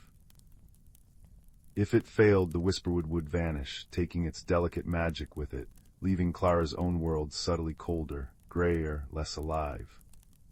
I see it, Clara murmured, understanding dawning. Her own quiet noticing felt suddenly vital. Can we help the heart tree? Twig hesitated, then a spark of hope lit his amber eyes. The stone chose you, perhaps there is a way, but the journey is long and the path is watched by those who blame humans for the fading. We must reach the glade of roots where the heart tree stands. Their journey began beneath a canopy that shifted from twilight purple leaves to dawn pink fronds. They traversed meadows of glowing blue grass that side, as they passed and crossed streams on bridges spun from spider silk in starlight. Twig proved an invaluable guide, his knowledge of hidden paths and whispering warnings carried on the wind, keeping them safe. He showed Clara how to listen to the language of rustling leaves, how the pattern of light motes could signal danger or safe passage. She learned to move with the quiet grace the Whisperwood demanded. But the fading was evident. Patches of forest were muted, like a tapestry losing its dye. Flowers drooped, their light guttering. They met other Whisperwood folk, Lumina, a will-o'-the-wisp with a light that flickered weakly, who spoke of forgotten paths. Borin, a stoic badger spirit formed of moss and shadow, who grumbled about the silence where human laughter used to echo. All bore the weight of the fading, and many viewed Clara with suspicion or outright fear, their eyes lingering on her human form. Humans take, hissed a serpentine spirit woven from river reeds, blocking their path near a silver waterfall. They forget, why should we trust you, stone-bearer? Clara didn't flinch. She held up the seeing stone not as a weapon, but as a mirror. Through its hole she showed the reedy serpent the waterfall not just as cascading silver, but as the lifeblood of the Whisperwood, connected to every dewdrop on a spider web, every thirsty root. I don't want to take, she said, her quiet voice firm. I want to see, I want to remember, I want to help stop the fading.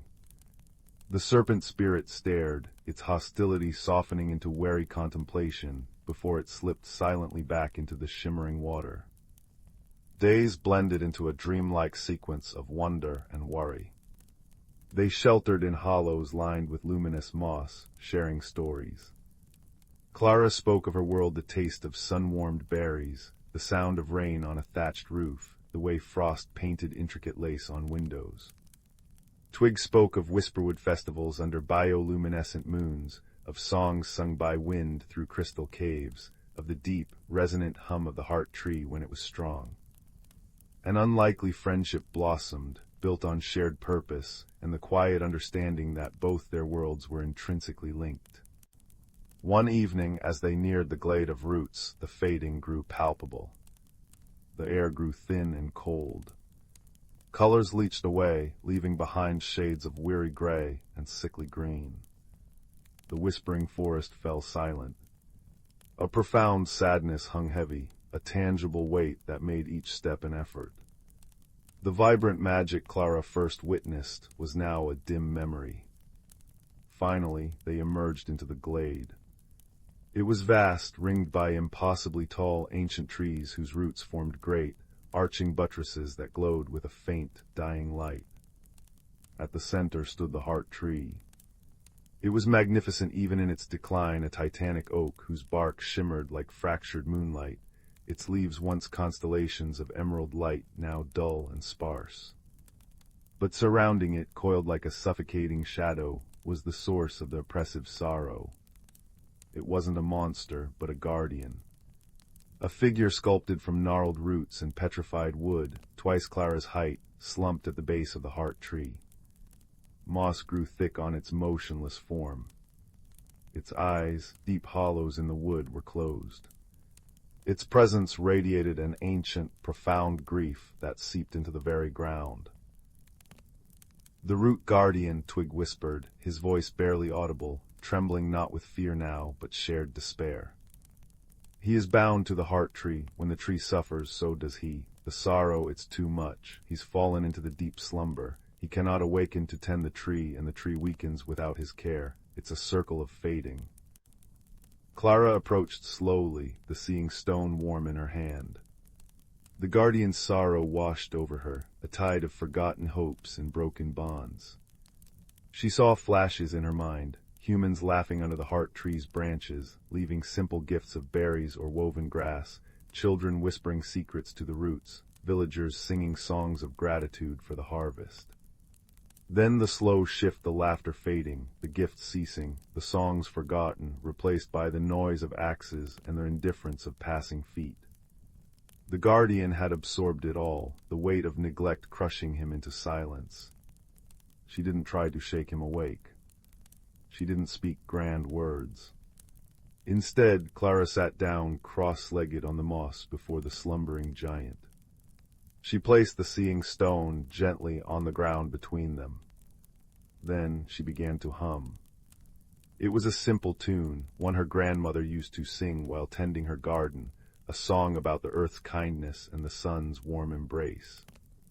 She hummed of the scent of rain on dry soil, the feel of cool grass under bare feet, the sight of the first crocus pushing through snow. As she hummed, she poured her own quiet love for the world into the sound.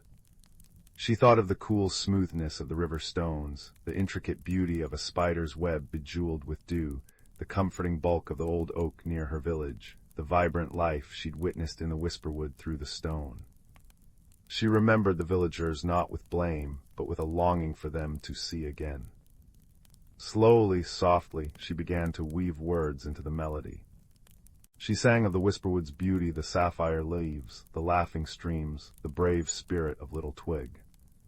She sang of the connection she felt, how the seeing stone had opened her eyes to the magic woven into every leaf and stone in her own world. She sang of gratitude, of wonder, of a promise to remember. Tears streamed down her face, not just from sadness, but from the sheer, overwhelming sense of belonging she now felt to both worlds.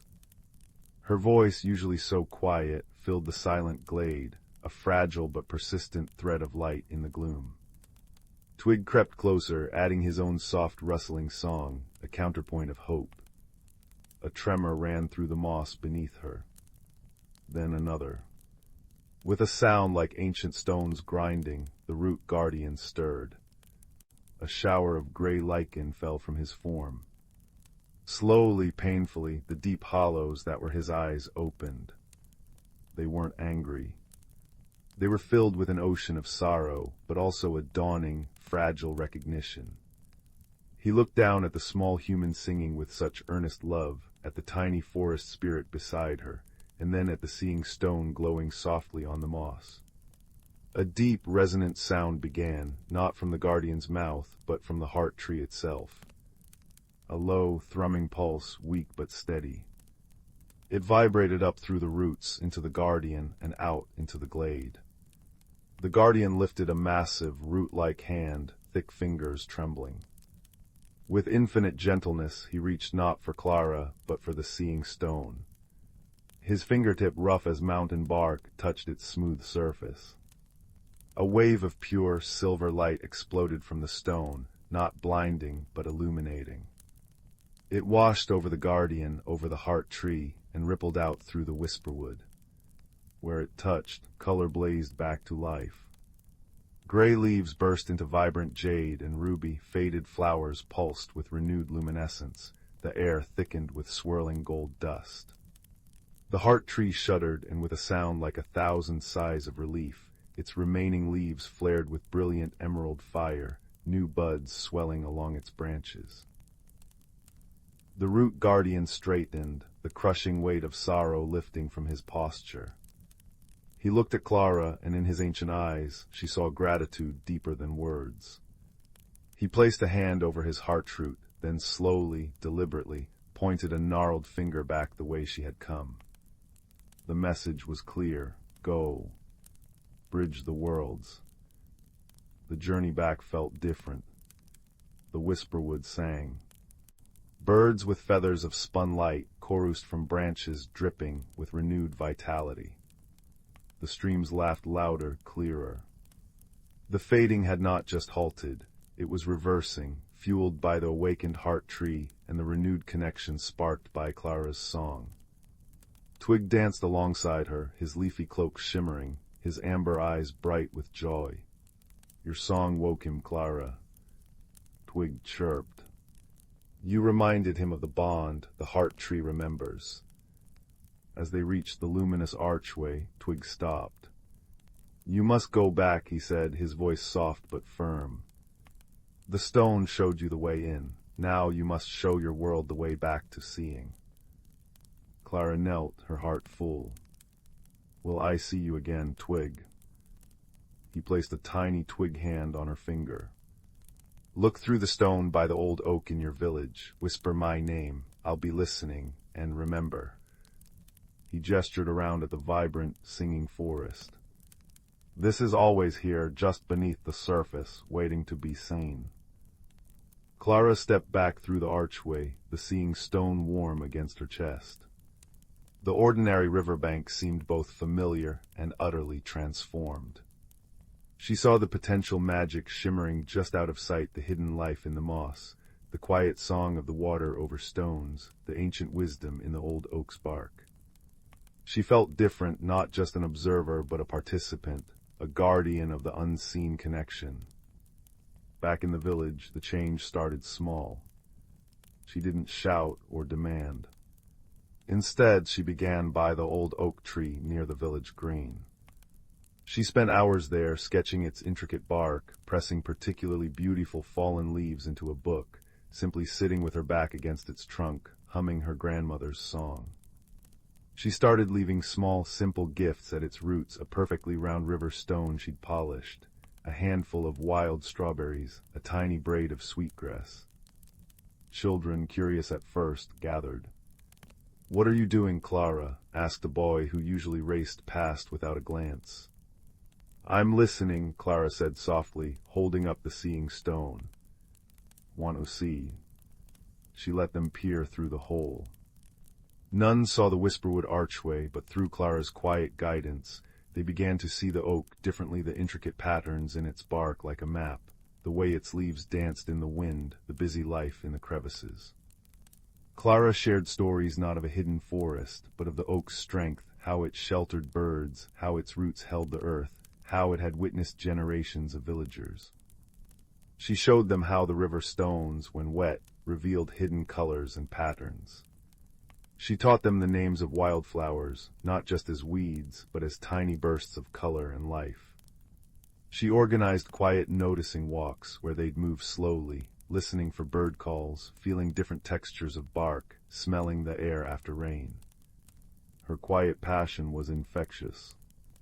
Adults, too, began to pause. The blacksmith, after Clara left a smooth, cool river stone on his anvil for your hot hands, found himself noticing the dappled sunlight in his forge.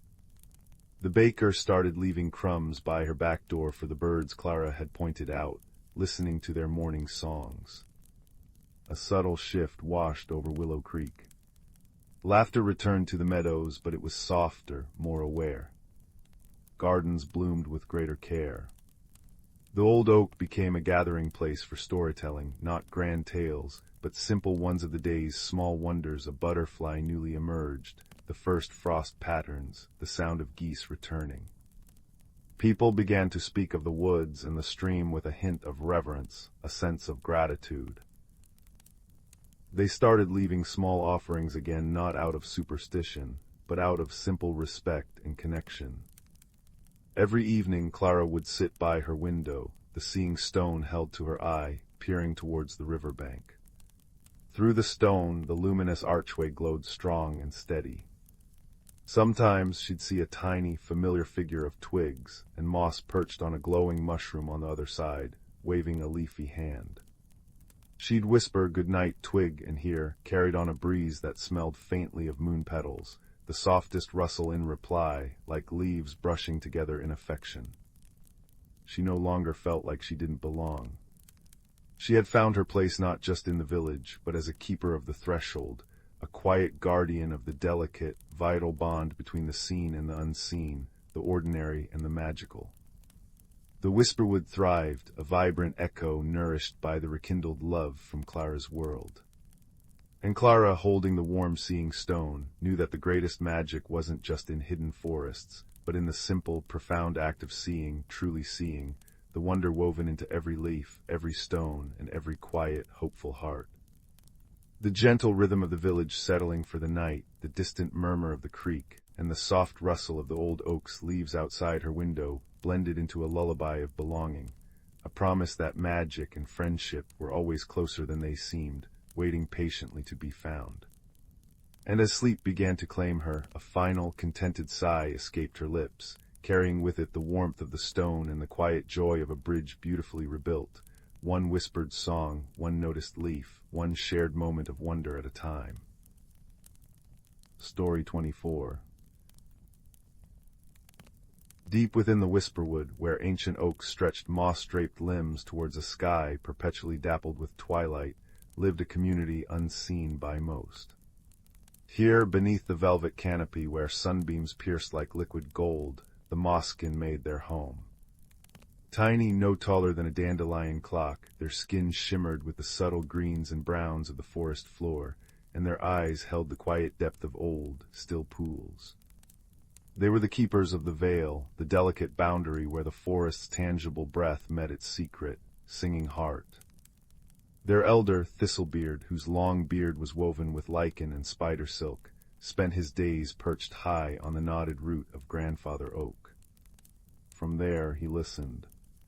He listened to the rustle of leaves speaking in hushed tones of the coming wind, to the gurgle of the crystal brook carrying messages from distant mountains, and to the deep, slow hum resonating from the earth itself, the song of the mycelium, the vast, unseen network binding all life beneath the soil. The forest breathes, Thistlebeard would murmur to young Fern, a mosskin whose curiosity sparkled brighter than dew on a spiderweb. Inhale the sweetness of spring blossoms, exhale the crisp sigh of autumn, each breath a note in the great harmony, we are but whispers within it. Fern loved exploring the veil's shimmering edges. One crisp morning, as the air tasted of damp earth and crushed pine needles, she noticed something amiss near the sunken stones. A patch of vibrant emerald moss, usually soft as kitten fur and cool to the touch, had turned brittle and gray. The air above it crackled faintly, not with warmth, but with a strange, unsettling dryness. The crystal brook, usually chuckling merrily nearby, ran sluggish and silent here, its clear water clouded. Elder Thistlebeard. Fern called, her small voice barely disturbing a falling leaf. The harmony, its faltering by the stones. Thistlebeard arrived, his wise eyes narrowing. He knelt, placing a gnarled hand on the parched moss. A tremor, subtle as a moth's wingbeat, passed through him. The earth song is strained here, he rasped. The mycelium whispers of a deep thirst, the roots cannot drink. He pointed a trembling finger towards a towering silver maple nearby. Its bark, usually smooth and cool like polished moonlight, was cracked and groaning. See how it suffers, its roots seek water, but the veil here, it thins. The magic that draws the deep springs upwards weakens. The cause, Thistlebeard explained as they walked slowly back towards the Moskin village nestled in a hollow of velvety ferns, was a forgotten imbalance. Generations past, a great storm, fueled by a clash of summer heat and autumn chill, had cracked the bedrock deep beneath the sunken stones. Slowly over time, the vital pathways carrying water and the forest's gentle magic upwards had been pinched shut. The magic tied to the seasons, the spring's surge of growth, the summer's nourishing rains couldn't flow freely there. The land was parching, and the veil, the forest's protective spirit, frayed at the edges.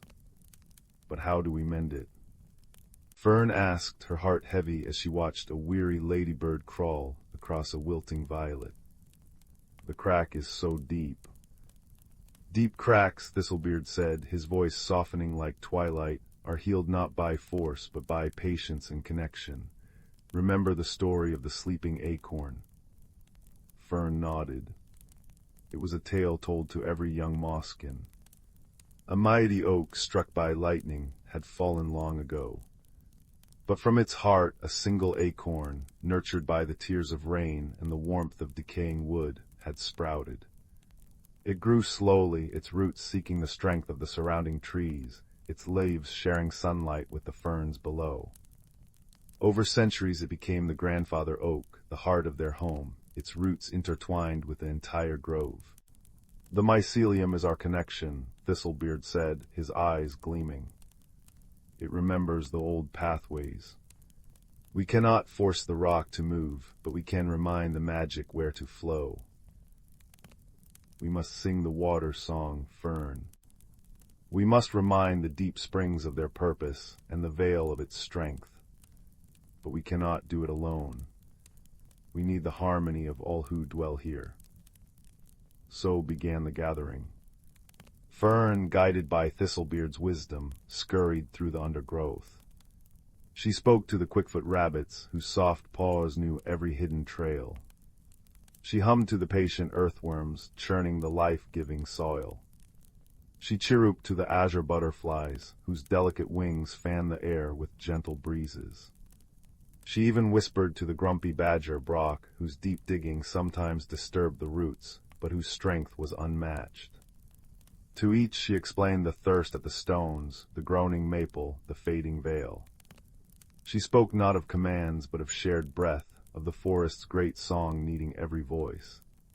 As the sun dipped low, painting the sky in hues of lavender and apricot, a quiet assembly gathered near the ailing silver maple. The Moskin clustered together, their tiny forms glowing softly. The rabbits sat alert, ears twitching. Butterflies rested on broad leaves. Brock huffed softly, claws idly scraping the earth. Earthworms hummed just below the surface. Thistlebeard raised his hands. Now, he whispered, the sound carrying on the still air, we remember the water. We remember the deep, cool song beneath our feet. We sing for the maple. We sing for the moss. We sing for the vale. He began. A low, resonant hum, like water flowing over smooth stones, rose from him. Fern joined in, her voice a clear, high chime like a droplet falling into a pool. The Moskin added their harmonies, soft rustles, gentle clicks, a chorus of tiny breaths. The rabbits thumped their feet rhythmically on the soft earth. The butterflies gently flapped their wings, stirring the air. Brock grumbled a deep, grounding bass note. The earthworms vibrated the soil with their subterranean song. They sang of cool, dark caverns where water slept. They sang of roots stretching deep, seeking nourishment. They sang of rain pattering on leaves, soaking into thirsty ground. They sang of the mycelium, the great web of life, remembering its ancient paths. Their combined song wasn't loud, but it was potent. It resonated through the roots, vibrated in the air, and seeped deep into the cracked bedrock. As they sang, a magical phenomenon bloomed. Tiny points of light like captured stardust began to rise from the moss, from the tree roots, even from the fur of the rabbits and the wings of the butterflies. They were motes of the forest's inherent magic, drawn forth by the song of harmony. They swirled gently, gathering above the parched patch near the sunken stones, forming a soft, shimmering cloud. Then, guided by the collective will, the cloud of light sank slowly, seeping into the dry, gray earth. Where it touched, the brittle moss softened, regaining a hint of its emerald sheen, cool and damp once more. A faint sigh, like a long-held breath released, seemed to emanate from the silver maple. Its groaning lessened. Deep below, the mycelium, awakened by the song and the shared magic, began to pulse with renewed vigor. Tiny threads, glowing faintly, pushed with incredible patience into the narrowed fissure in the bedrock, not forcing it open, but gently reminding the stone of the water's ancient path. They sang until the first stars pricked the velvet sky. They sang until the moon, a silver pearl, cast its cool light over the whisperwood. They sang until Fern's voice grew hoarse and Thistlebeard's hum became a contented sigh. Finally, they fell silent.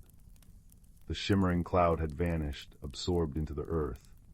For a moment there was only the peaceful night sounds, the chirp of a cricket, the distant hoot of an owl, the gentle sigh of the wind through the high leaves. Then a new sound emerged. Faint at first, then growing stronger, the clear, musical chuckle of the crystal brook finding its voice again near the sunken stones. Fresh, clean water, cold as mountain snow, began to bubble up around the stones, soaking the moss and trickling towards the thirsty roots of the silver maple. A collective sigh of relief rustled through the gathered creatures. The parched patch was already looking healthier, the gray fading into resilient green. The maple's bark seemed less taut, its leaves rustling with a sound that was less a groan and more a contented murmur. Fern looked up at Thistlebeard, her eyes wide with wonder and exhaustion. "Did we do it, Elder?" Thistlebeard smiled, a warm crease appearing in his mossy beard. He placed a gentle hand on the damp, cool earth.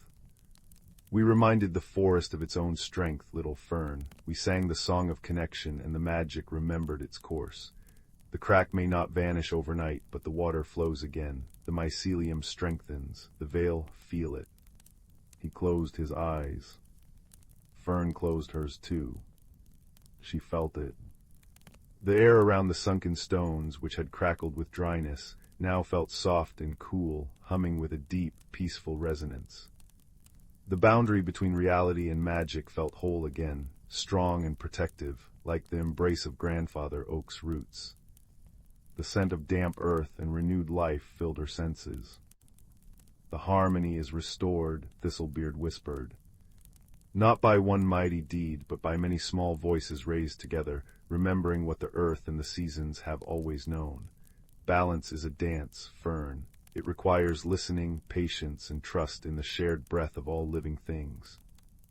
As the creatures dispersed into the moonlit forest, rabbits bounding silently, butterflies vanishing into the gloom, Brock, lumbering back to his set fern, stayed with Thistlebeard by the now chuckling brook. She watched the water, clear as crystal again, reflecting the starlight. She placed her small hand on the silver maple's trunk, feeling the subtle, steady pulse of life returning beneath the bark. It felt warm, resilient. High above, the ancient oaks whispered secrets in the night breeze, carrying tales of the mosskin and their song down through the generations. The whisperwood sighed, a sound of profound contentment, its hidden lives woven back into the seamless tapestry of environmental harmony.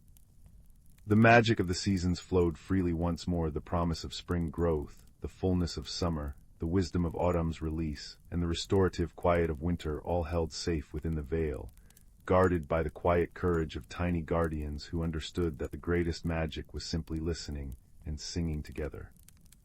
And under the watchful gaze of the moon, the forest settled into a deep, peaceful slumber, cradled in the gentle certainty of its restored balance. Story 25. The village of Whistlemore nestled between hills that rolled like sleepy cats, and at its edge stood a cottage with a garden that was always almost perfect. There lived a young gardener whose hands were perpetually smudged with earth, but whose heart held a secret worry. He loved his flowers, the proud sunflowers, the shy violets, the boisterous snapdragons, yet lately, tending to them felt like trying to hold moonlight in his cupped hands. Change was whispering through the air, a subtle shift from summer's languid warmth to autumn's crisp promise, and it unsettled him deeply. New blooms seemed hesitant, established plants looked at him with questioning leaves, and he felt clumsy, uncertain, as if the familiar language of roots and petals was suddenly foreign. He wasn't afraid of hard work.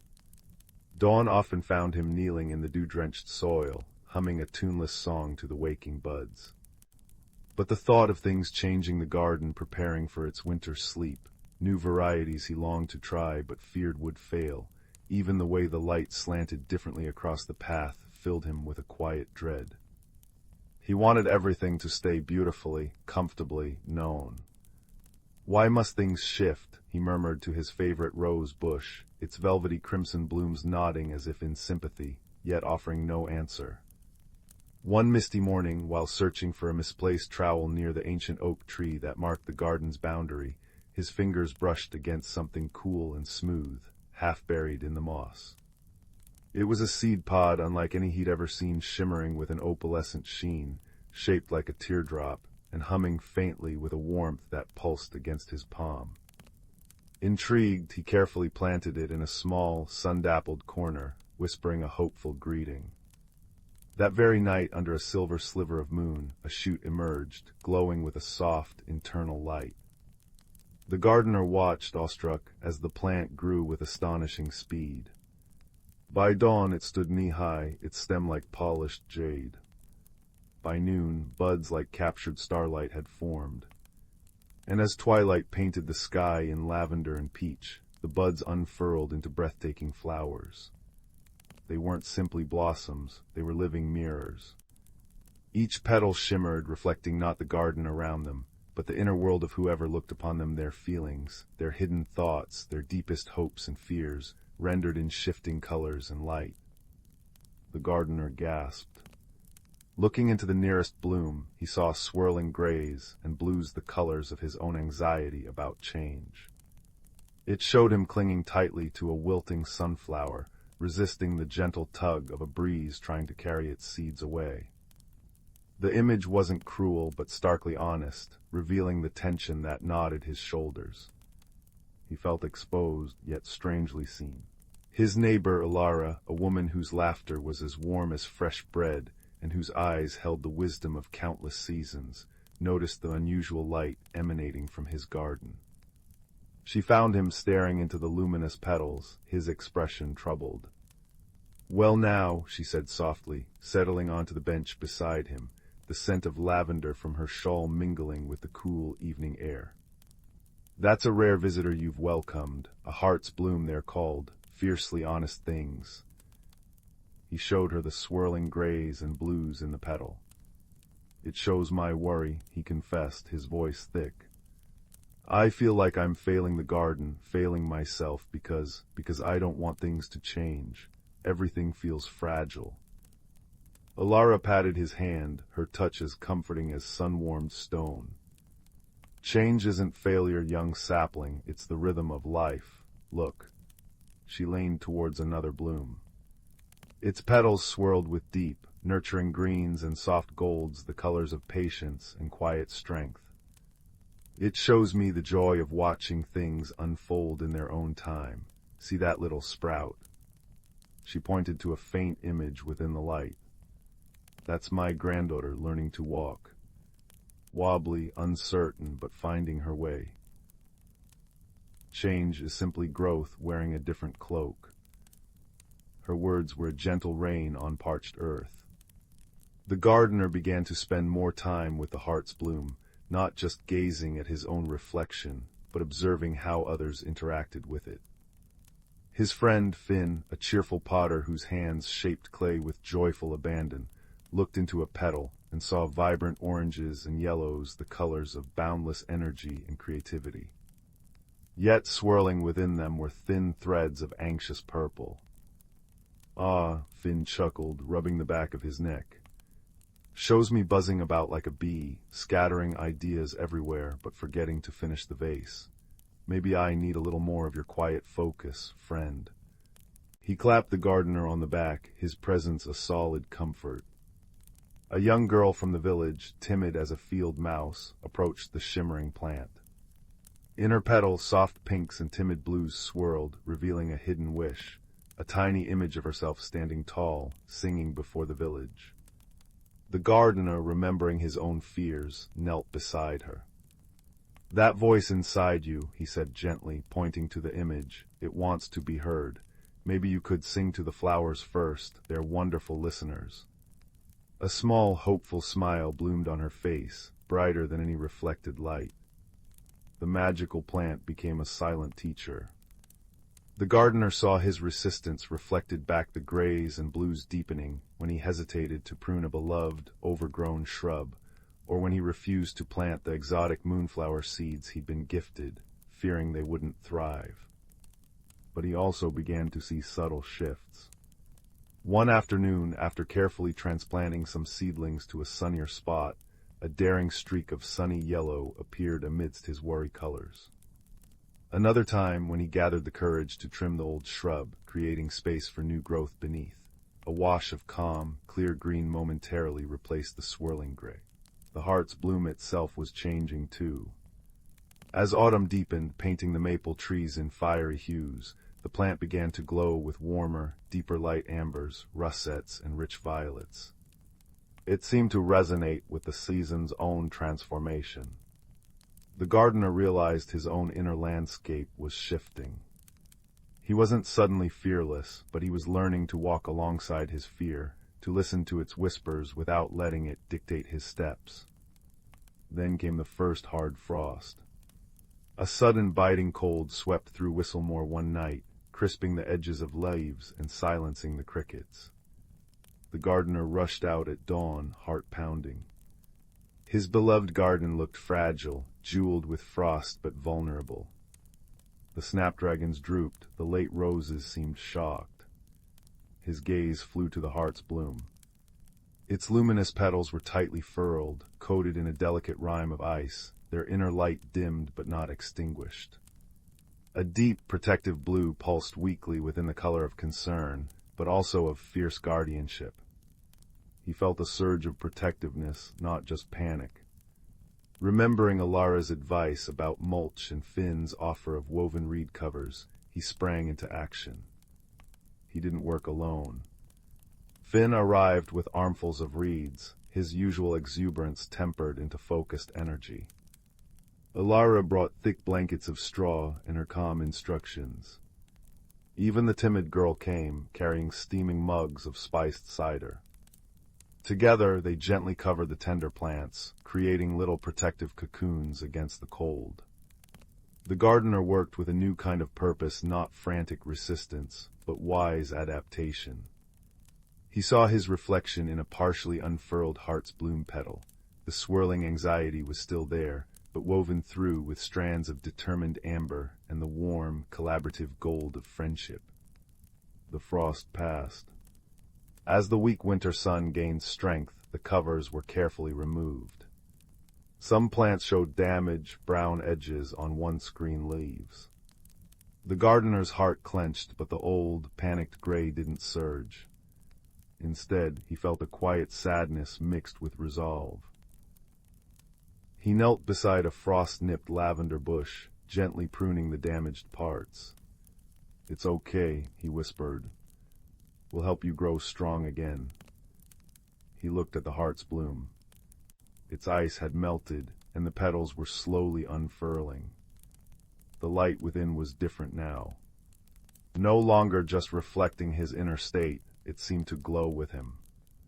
The colors were richer, more complex, the steady green of resilience, the warm gold of connection, streaks of creative amber, and yes, still threads of thoughtful blue, but now they were part of a harmonious tapestry, not a storm.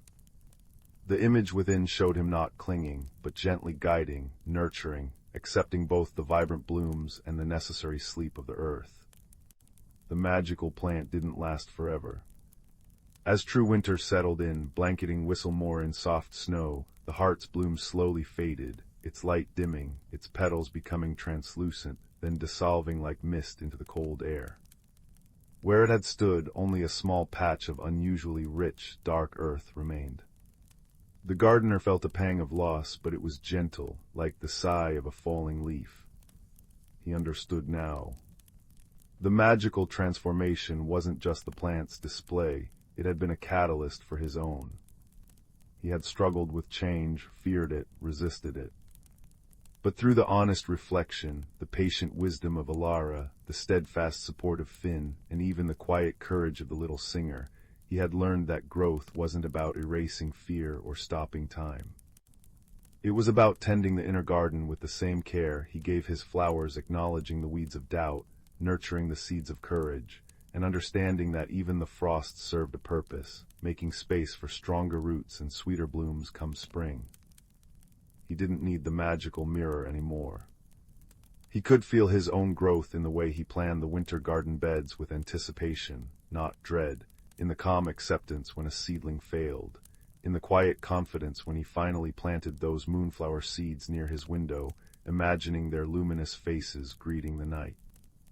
The lesson wasn't loud or forceful. It was a quiet truth settling into his bones, as comforting as the crackle of the fire in his cottage hearth. Personal growth is the most magical transformation of all. It blooms not in grand, sudden displays, but in the patient tending of the heart, season by season, change by change, nurtured by kindness and the gentle light of friendship, revealing the unique and resilient beauty within. And as the snow fell silently outside, blanketing the sleeping garden, the young gardener sat by his fire, a cup of chamomile tea warming his hands, feeling a profound sense of peace, knowing he was exactly where he needed to be, growing beautifully, one quiet moment at a time. Story 26. The misty planet Viridian breathed in cool, damp sighs, its surface a labyrinth of moss-covered boulders and whispering streams. High above, the twin moons cast silver light through perpetual fog, making the air shimmer like liquid pearl. Beneath the arching fronds of a giant glowfern, two figures huddled, each as foreign to this world as they were to each other. Salen from the scorched dunes of Aridus crouched low, his leathery skin dusted with fine sand still clinging from home. Across the shallow pool, Ripple floated silently, her translucent skin reflecting the water's glow, webbed fingers tracing patterns only she understood. Her home was the endless ocean world of Maris, a place of crushing depths and singing currents, nowhere less like Salan's desert than this dripping forest. Your heat beam, Ripple's voice chimed like water over stones. It startled the glimmerfish. They guide travelers here. Salen bristled, the spines along his back rising. Your bubbles clouded my scanner. I thought you were a predator. He'd activated his wrist torch out of fear, its beam slicing the mist, a harsh, artificial sun in this soft world. Ripple had recoiled, her bioluminescent markings flaring crimson. For 3 cycles they'd circled each other, Salen mistaking Ripple's fluid gestures for aggression, Ripple misreading Salan's stoic silence as hostility. Both were stranded, their escape pods crashed in the wilderness. Both were alone. A tremor shook the ground, deep, resonant, like a planet's heartbeat gone awry. Pebbles skittered into the pool. The ground weavers stir, Ripple murmured, her voice tight. Their burrows shift when the moons align. Salen's scanner flickered, its screen showing seismic spikes. My pod's beacon is buried near their nest, he said grimly. We need it to signal for rescue. Ripple's eyes widened. The weavers guard their young fiercely. To them, your metal pod is a threat. Salen hesitated. On Aridus, survival meant facing danger head-on. Yet Ripple's fear wasn't cowardice, it was wisdom. Show me, he said, the words unfamiliar on his tongue. Compromise. They journeyed deeper into the fog, Salen's boots sinking in spongy moss, Ripple gliding through streams that ribboned their path. When Salen stumbled on slick rocks, Ripple caught him with a spray of buoyant water from her palms, lifting him gently. When toxic spores drifted from crimson fungi, Solan's heat beam vaporized them before they touched Ripple's delicate skin. Slowly, tentatively, they shared stories. Solan described the singing sands of Aridus, how dunes shifted like living things. Ripple spoke of cities woven from coral, lit by the dance of deep-sea phantoms. "Your silence," Ripple admitted softly. "I thought it meant disdain." Solan's spines relaxed. "On Aridus, words are precious as water. I did not know how to offer mine." The nest loomed ahead, a cavern pulsating with pale light, walls lined with crystalline threads. Giant ground weavers, armored and multi-legged, patrolled its entrance. Solan's beacon lay wedged beneath a fallen rock near their eggs. "I can draw them away," Solan said, gripping his heat beam. "No," Ripple insisted. "They sense aggression. Let me speak in a language they understand." She waded into the central pool, her body glowing soft blue. A melody rose from her, not sound, but vibration through water, a ripple song of calm and reassurance. The weavers stilled, their clicking mandibles softening. Solan watched, awestruck, as Ripple's song wove a tapestry of peace. He moved slowly, not as an intruder, but as part of the harmony, retrieving the beacon with hands now careful, reverent. But the moons reached their zenith. The tremor returned, violent now. The cavern groaned, rocks plunging from above. A weaver's egg tumbled toward a crevice. Ripple lunged, but her strength couldn't halt its fall. Solan didn't hesitate. He dove, spines flattening against his back, and caught the egg, cradling it against his chest. The impact jarred his arm, pain lancing through him, but he held firm. Ripple's song shifted, urgency, gratitude, and the weavers surrounded Solan not as prey, but as protector. Together, they guided the egg to safety.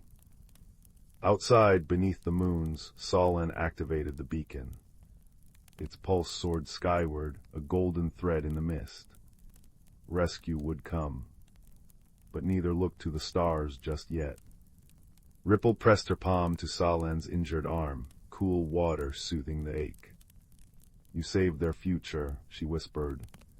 Solan touched a spine to her webbed hand, a desert gesture of kinship. "You taught me how." The misunderstandings had been bridges, not walls. Solan's silence wasn't emptiness, it was space for Ripple's songs. Ripple's fluidity wasn't uncertainty, it was the strength to bend, not break.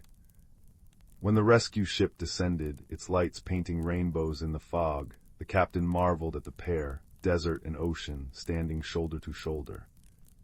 "Ready to go home?" she asked. Solan and Ripple exchanged a look, a silent conversation perfected in shared trials. "Our pods are broken," Solan said, "but we found a better vessel." He placed a small, sand-polished stone from Aridus into Ripple's palm. She gave him a vial of Maris's living water, glowing faintly blue. "Friendship," Ripple said, "is the only ship that needs no beacon." As the stars wheeled overhead, they sat by a mossy stream, sharing dried fruit from Solan's pack and listening to Ripple's ripple songs. The mist wrapped them like a blanket, the air sweet with petal fall and distant waterfalls. They spoke of arid winds and ocean trenches, not as divides, but as notes in the same symphony. Solan learned to sing with his silence. Ripple learned strength in stillness. And in the quiet heart of Viridian, two lost souls discovered that the universe, vast and cold, grows infinitely warmer when kindness becomes your compass. Rescue had come, but home, true home, was already here, in the space between their shared breaths and the gentle understanding that some bonds outshine even the brightest stars. Sleep now, little traveler, and dream of desert sands and deep-sea wonders. For wherever you drift, remember, friendship is the gravity that holds galaxies together, and kindness, the light that guides us all safely home. Story 27.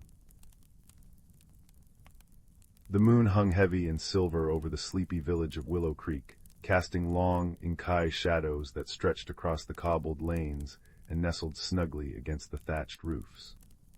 Inside a small cottage on the village's edge, tucked beneath the protective boughs of ancient oaks, a young woman named Leo sat bathed in the warm, flickering glow of a single candle.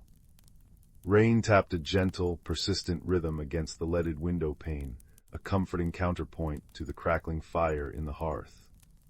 Leo wasn't sleepy. A familiar restlessness hummed beneath her skin, a feeling of being slightly out of tune with the quiet rhythm of her life. Her gaze drifted past the worn patchwork quilt on her bed, past the shelf holding her collection of smooth river stones, and landed on a heavy wooden trunk tucked into the deepest corner of the attic-like loft. Dust motes danced in the candlelight like tiny, lazy fireflies. Driven by a sudden impulse, Leo climbed the creaky ladder. The trunk, bound with tarnished brass bands, hadn't been opened in years, not since her grandmother passed. It smelled of cedar and thyme. Inside, nestled among faded embroidered shawls and brittle, yellowed letters, lay an object that caught the light and held it, a music box. It was unlike any Leo had seen.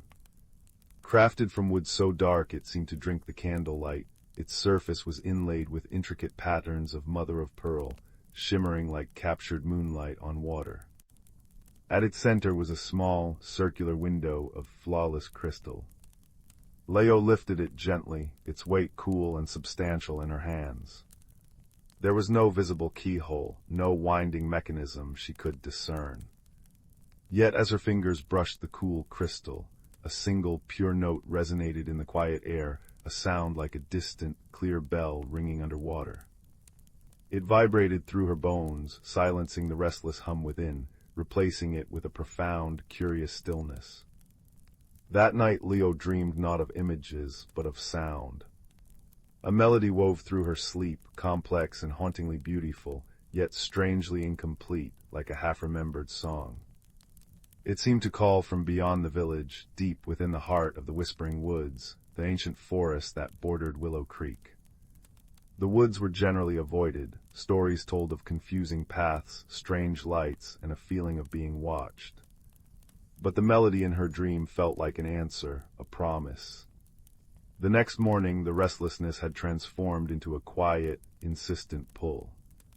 The music box, now sitting on her bedside table, seemed to hum with a faint, almost imperceptible energy. Leo packed a simple knapsack, a water skin, some bread and cheese, her warmest cloak, and the music box wrapped carefully in soft wool. She left a note for her parents and slipped out as the first rays of dawn painted the eastern sky peach and gold. Stepping into the Whispering Woods felt like crossing a threshold into another world. The dense canopy overhead filtered the sunlight into shifting patterns of emerald and gold. The air was cool and damp, thick with the scent of decaying leaves, rich earth, and the sweet perfume of unseen wildflowers. Sounds were muffled, yet amplified in strange ways. The rustle of a squirrel sounded like a whisper close to her ear. The snap of a twig echoed unnaturally. Leo felt a prickle of unease, but the faint resonance from the music box in her pack, a soft thrum against her back, offered a strange comfort. It felt like a guide. She walked for hours, following no discernible path but trusting the subtle pull, the way the box seemed to vibrate more strongly in certain directions. Sunlight dappled the forest floor, illuminating carpets of vibrant moss and clusters of strange, bioluminescent fungi that glowed with an eerie blue light even in the day. As twilight began to deepen the shadows, painting the woods in shades of indigo and violet, Leo stumbled upon something extraordinary. The trees parted suddenly, revealing a hidden glade bathed in the soft, ethereal light of dusk. At its center stood a magnificent, ancient willow tree, its long, silver-green branches cascading down to touch the ground like a living curtain. But it wasn't just the tree that stole Leo's breath.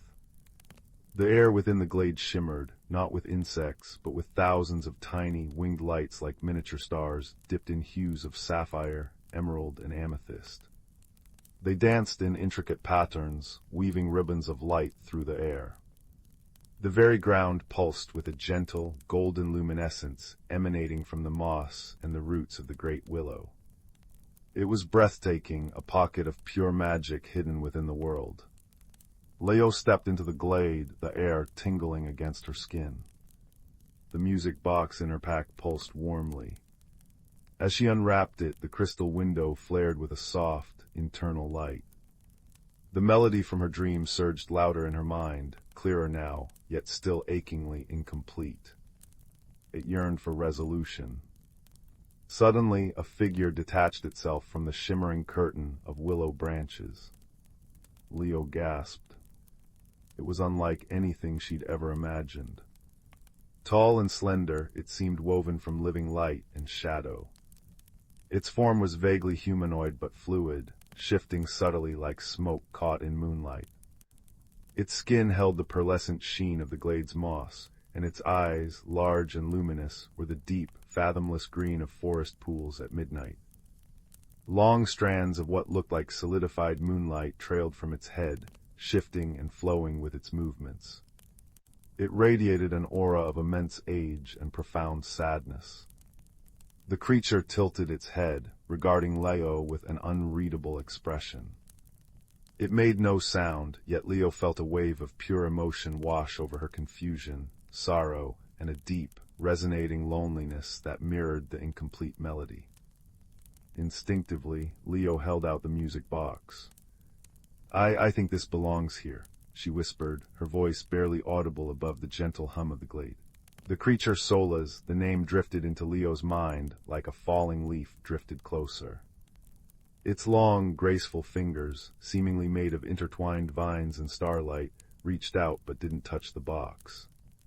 Instead, it touched the air above the crystal window. A single resonant note, pure and clear, filled the glade, echoing the sound Leo had first heard. Solas flinched back, its luminous eyes widening with what looked like pain and recognition. Gone, the thought formed in Leo's mind, Solas's voice a whisper of wind through leaves. The song broken. The heart silent. Solas gestured towards the base of the great willow. Leo saw it now, nestled among the thick, gnarled roots was a depression, a hollow space shaped exactly like the base of her music box. But it was dark, lifeless, and covered in a creeping, grayish moss that seemed to sap the light around it. Understanding dawned. This wasn't just a music box, it was a key, a vital piece of something far greater, perhaps the very heart Solas spoke of, the source of the glade's magic and the forest's harmony. Somehow it had been separated, lost, and ended up in her grandmother's trunk. Without it, the song was broken, the heart silent, and the magic of the glade and perhaps the entire Whispering Woods was fading. Solas's loneliness wasn't just personal. It was the loneliness of a guardian watching its world wither. But how? Leo asked softly, placing the music box carefully into the hollow depression. It fit perfectly. The crystal flared brighter, and a few more notes of the melody chimed into the air, sweet but discordant, clashing against the silence. The gray moss recoiled slightly, but didn't vanish. Solas shook its head, a ripple of light passing through its form. Not whole. The song needs the keeper. Needs remembering. The mystery deepened. The music box was the key, but it wasn't enough. The song, the complete melody, needed to be restored, and Solas implied it required a keeper, someone who remembered it fully. But who? And how had it been broken in the first place? That night, Leo camped in the glade, wrapped in her cloak under the shelter of the willow. Solas remained nearby, a silent, shimmering sentinel. As Leo drifted towards sleep, the incomplete melody swirling in her mind, Solas began to communicate. Not with words, but with impressions, emotions, and fleeting images projected directly into her consciousness like vivid, silent dreams. Leo saw glimpses of a time long past, the glade vibrant beyond imagining, bursting with life and color, Solas standing tall and radiant, its light interwoven with the pulsing energy emanating from the heart beneath the willow. human figures, dressed in simple, earth-toned clothes entering the glade with reverence, bringing offerings of song, dance, and stories. They were the keepers Solas conveyed. A chosen family from Willow Creek, entrusted with the song, the melody that resonated with the heart and maintained the balance between the human world and the deep magic of the woods. They shared the song with Solas, a symbiotic exchange of energy and harmony. Then came the darker images, a time of fear in the village, whispers of blight and sickness blamed on the woods. Suspicion grew. A young keeper, filled with arrogance and fear, believing the forest magic too wild, too dangerous, stole the heartstone, the core resonator that amplified and directed the song from the music box pedestal. He sought to control it, to use its power solely for the village's protection, breaking the sacred covenant. In his clumsy attempt, the heartstone shattered, its power fragmenting and scattering. The music box, separated from its power source and its pedestal, became dormant. The song fractured. The connection was severed.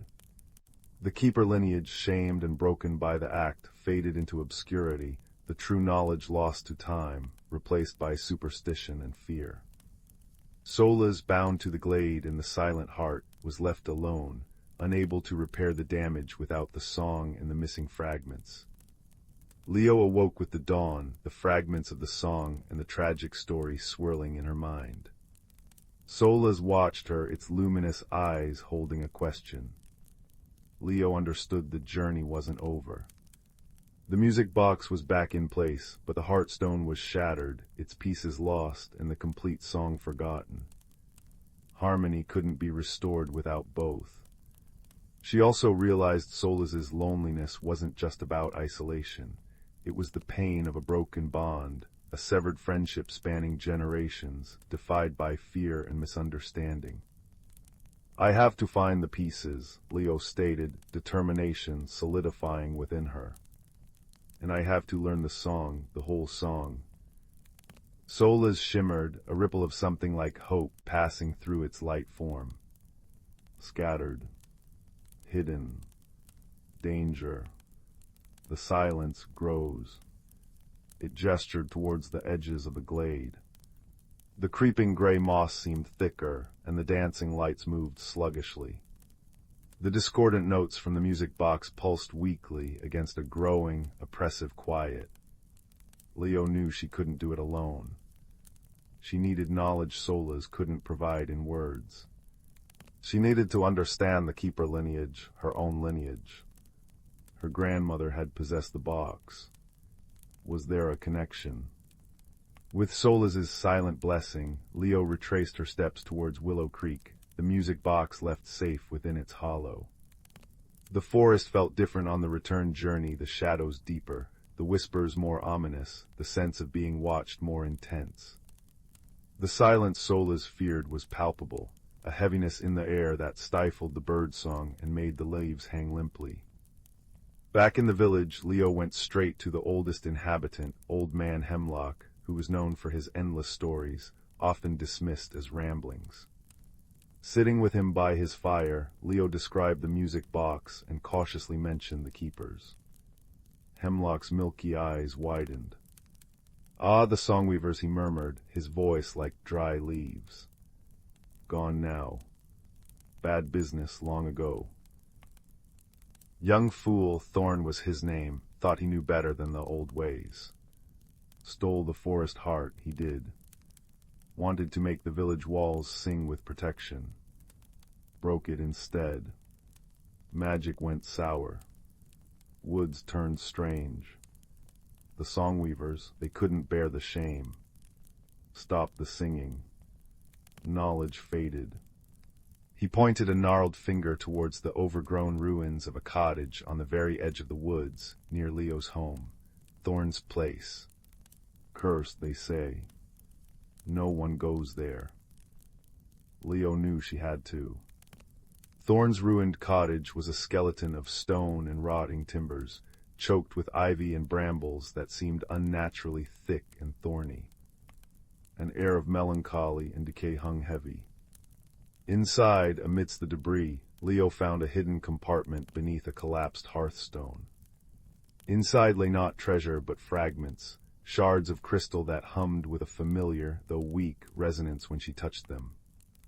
They pulsed with the same light as the music box's crystal, the hearthstone fragments. And tucked beside them, wrapped in oilcloth, was a brittle, handwritten journal. Thorn's journal. Sitting on a mossy stone in the ruins, Leo read by the fading light. Thorn's writing was frantic, filled with regret and fear. He described the immense power of the Heartstone, his foolish belief he could control it, the terrible moment it shattered in his hands, the immediate chilling silence that fell over the glade, and Solas's devastating sorrow, communicated in a wave of pure emotion that shattered his arrogance. He wrote of fleeing, of hiding the fragments in the journal, consumed by guilt. And then a desperate entry, the song, the only thing that might mend it. But the melody, it fades from my mind. Only fragments remain. I see the notes like light, but cannot grasp them.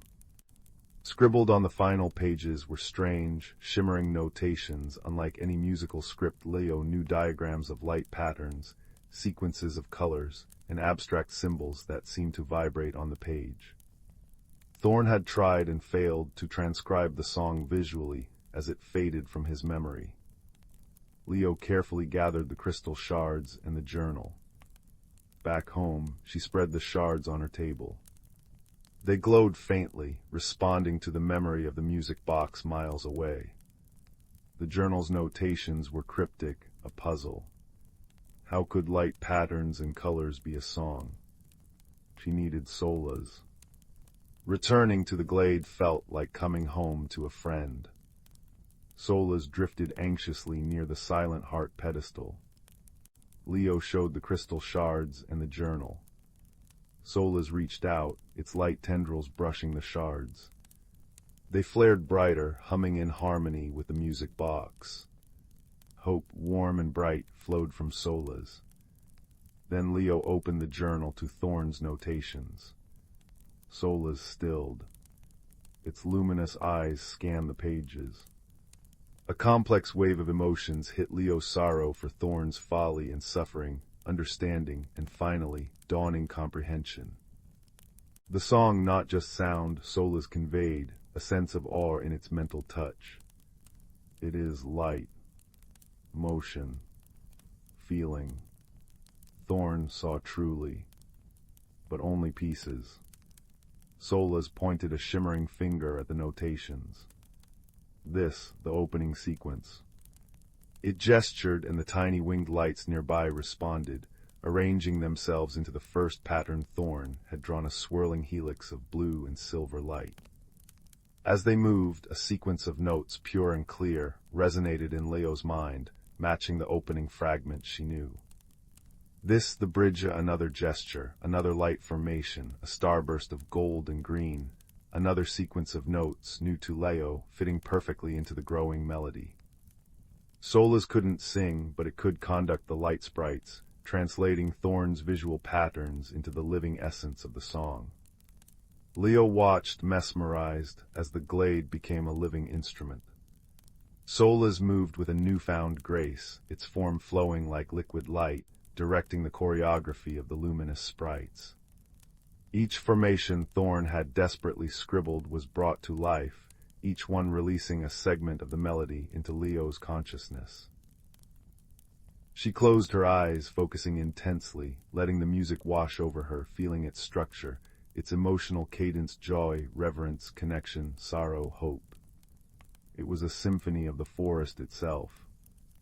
Piece by piece, guided by the remorseful scribbles of a long-dead keeper, and conducted by the luminous guardian he had wronged, the complete song was restored within Leo's mind and heart. She hummed fragments, matching the notes Solas conjured from the lights, feeling the rightness of it, the way it resonated deep within her bones, and with the faint pulse of the music box and the crystal shards. The final step was the mending. Holding the largest heartstone shard, Leo placed it carefully onto the pedestal, directly above the music box's crystal window.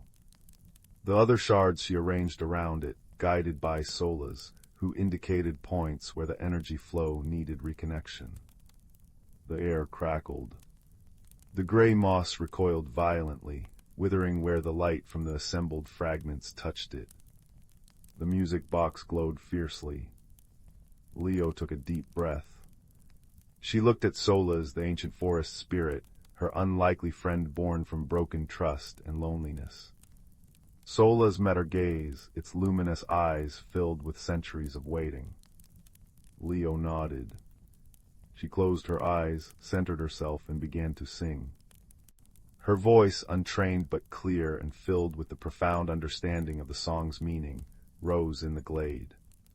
She sang the melody Thorn had failed to grasp, the melody Solas had conducted through light, the melody that was the soul of the forest. She sang of roots reaching deep, of branches embracing the sky, of sunlight on leaves and rain on moss. She sang of the deep, quiet strength of stone and the joyful dance of streams. She sang of connection, of trust, of the delicate, vital harmony between all living things. She poured into the song her own journey, her restlessness, her courage, her growing bond with Solas, her understanding of Thorn's regret, and her fierce hope for restoration. As she sang, the crystal shards on the pedestal began to vibrate. Light, pure and white, streamed from the music box's window, engulfing the fragments. The shards lifted, swirling in the air like leaves in an updraft, drawn together by the power of the song. With a sound like 1,000 tiny bells chiming in perfect unison, they fused. The heartstone was whole again, a multifaceted crystal pulsing with a soft, rhythmic golden light seated perfectly upon the music box. The crystal window blazed.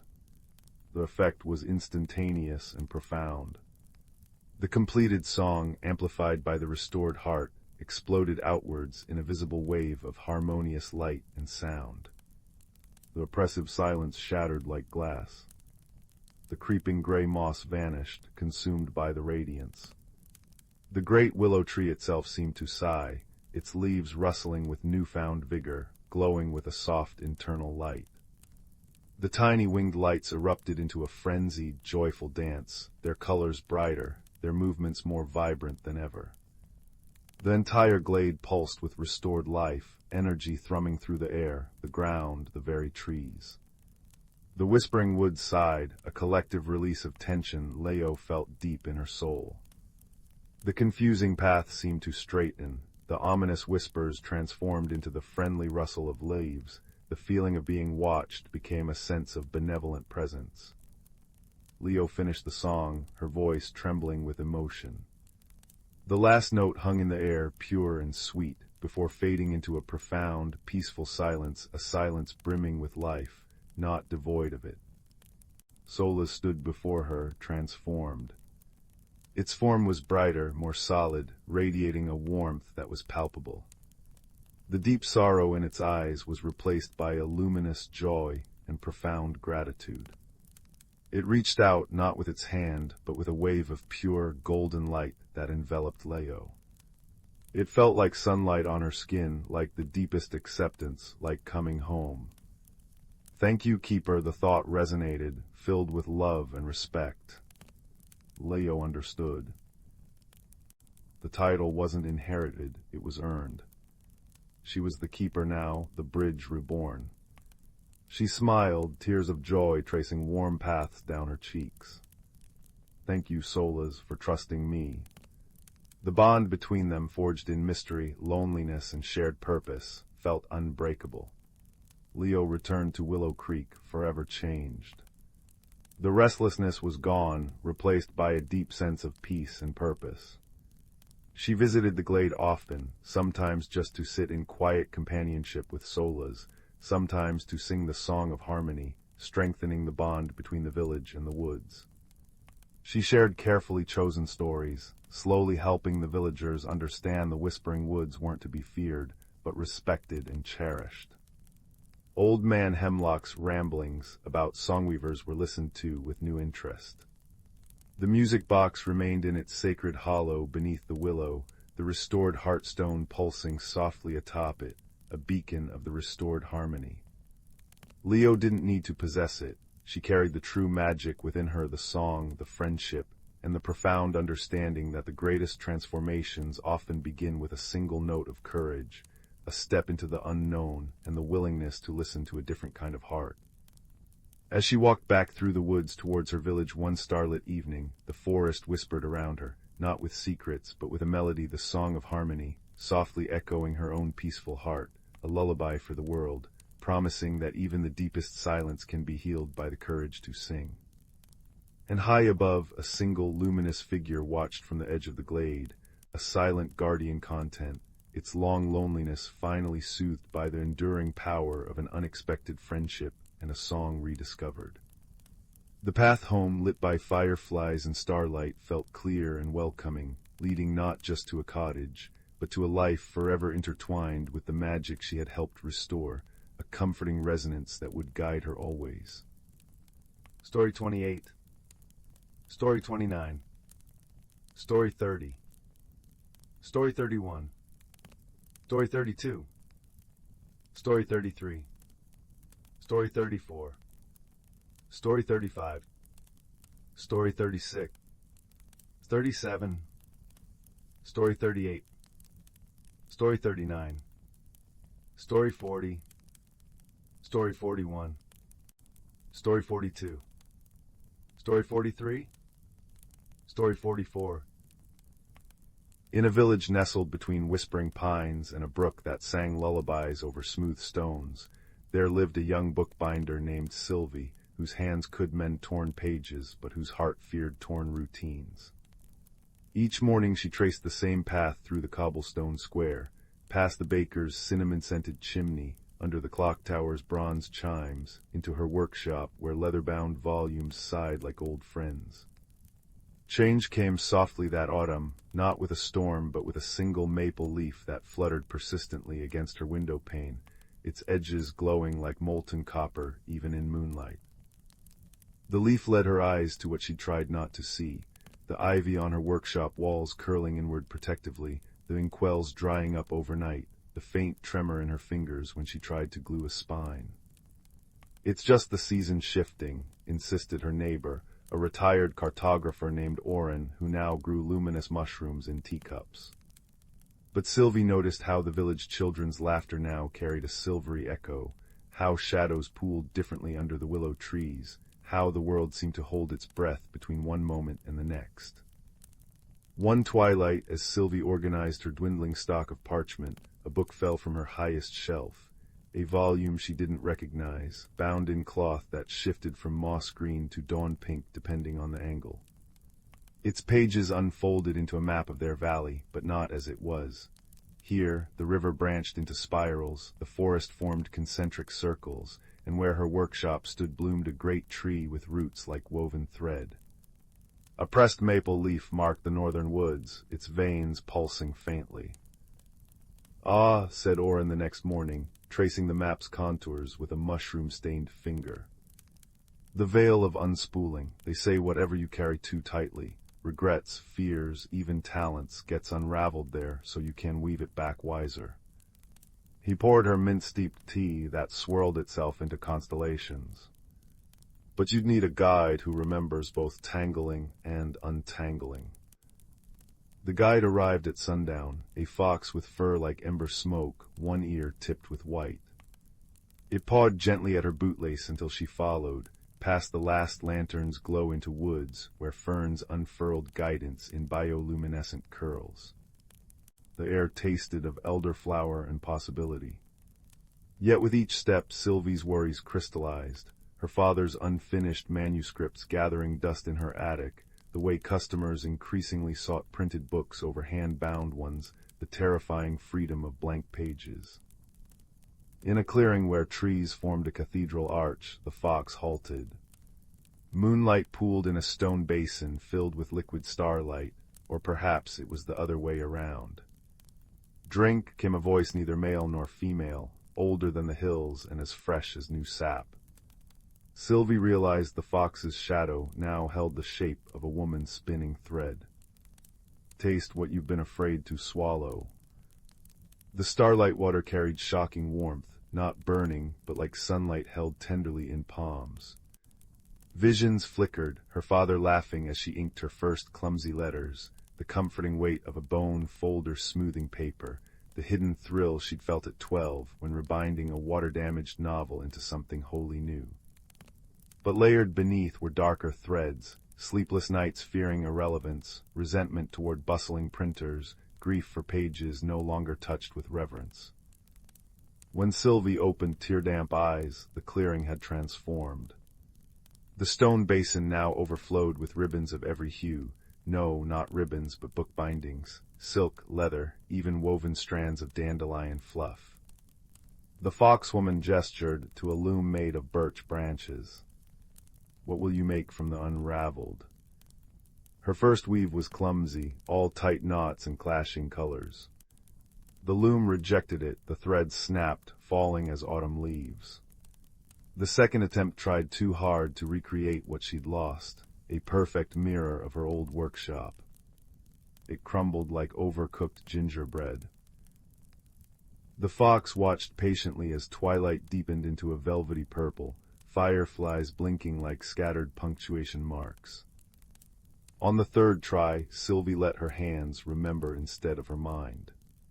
She wove the silk of spiderwebs taught by her mother, the resilience of oak bark paper from her apprenticeship days, threads spun from the luminous mushrooms Oren grew. When she reached for the fear, the cold dread of obsolescence, she found it had softened into something pliable, almost sweet, like beeswax waiting to seal a letter. The loom hummed approval as the tapestry grew, not a recreation, but an evolution. There were spaces left open for unknown futures, patterns that changed when viewed from different angles, a central panel that glowed gently, awaiting new stories. Dawn found Sylvie back in her workshop, but nothing was quite the same. The ivy had retreated to reveal walls embedded with smooth river stones that glinted like hidden secrets. Her tools had rearranged themselves, a jar of iridescent beetle wing veneers beside the traditional marbled papers, a new shelf holding empty volumes bound in bark and starlight-infused resin.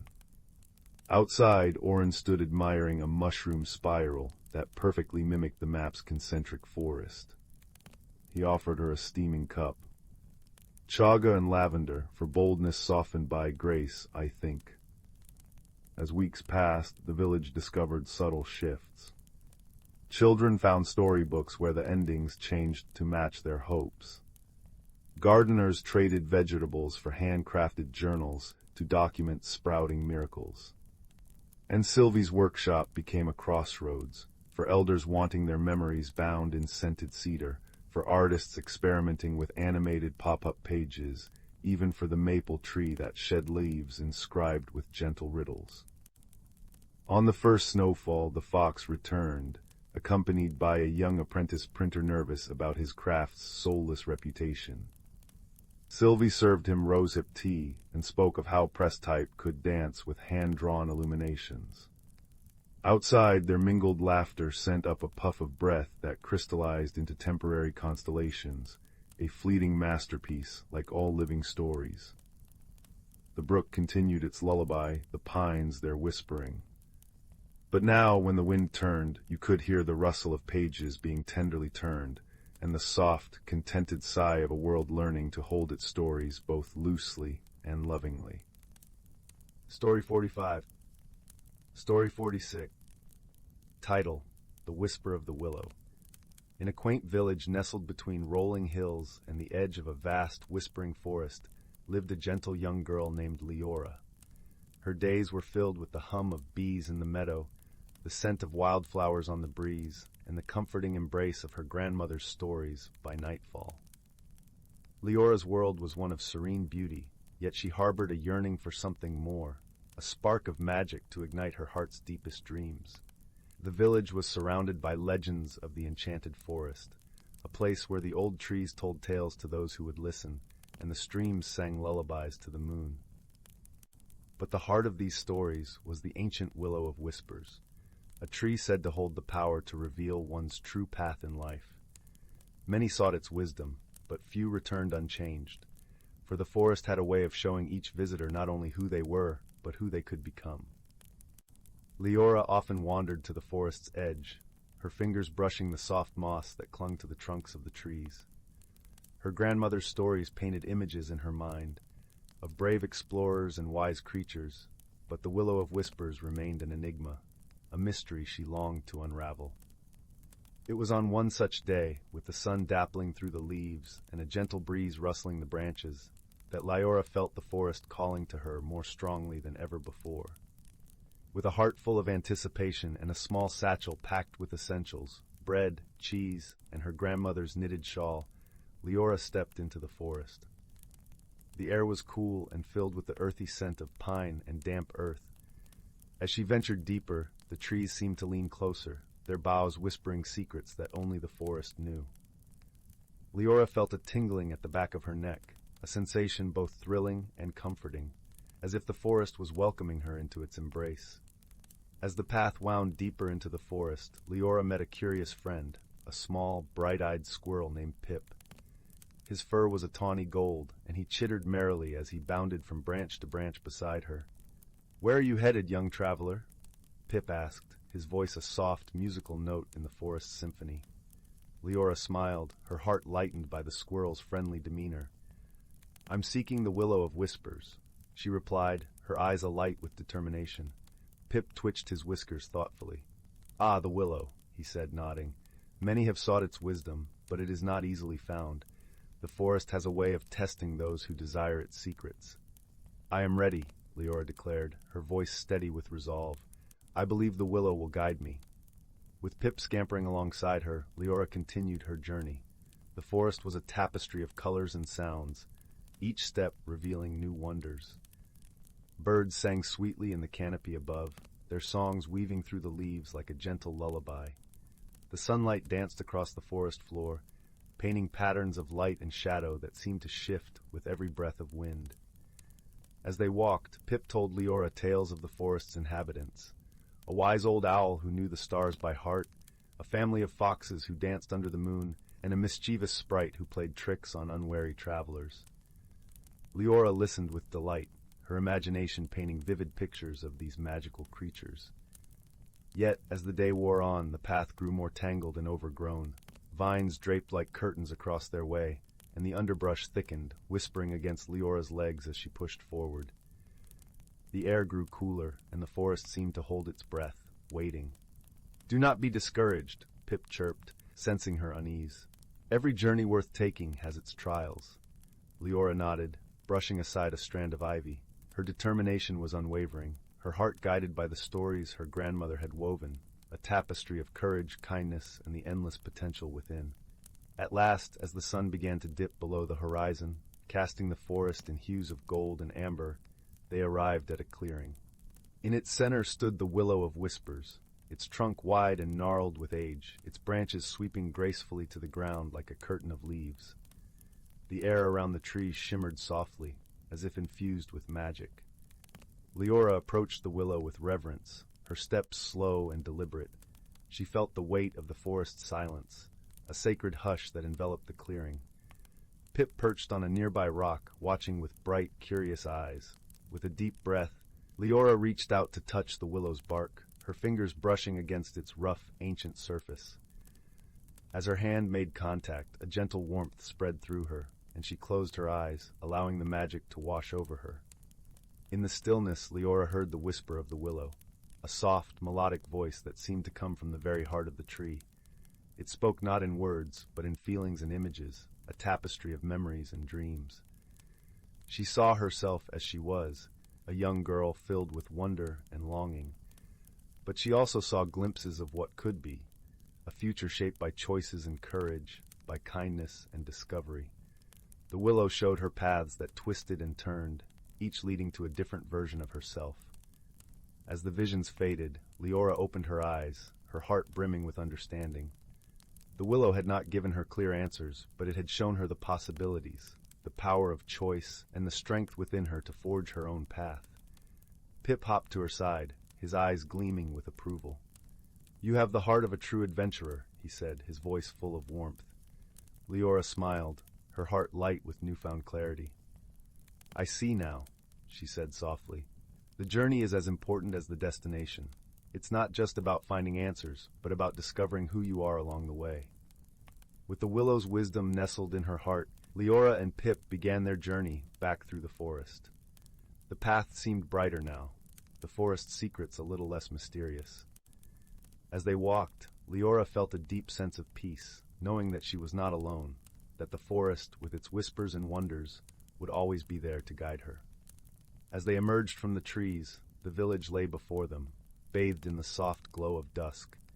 The familiar sense of home wrapped around Leora like a comforting embrace, and she knew that she was forever changed by her journey.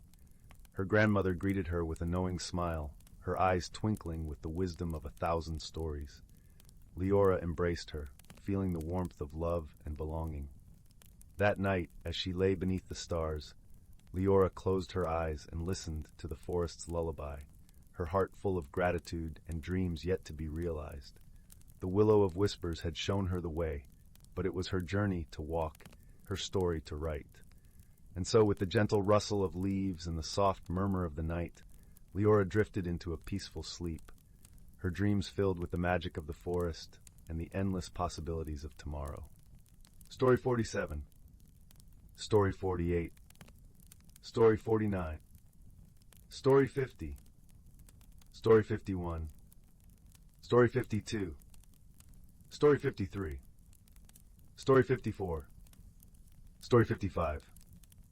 Story 56. Story 50. Story 58. Story 59. The old grandfather clock in the hallway had just chimed 8 soft notes when Leo noticed the peculiar thing about his favorite stone.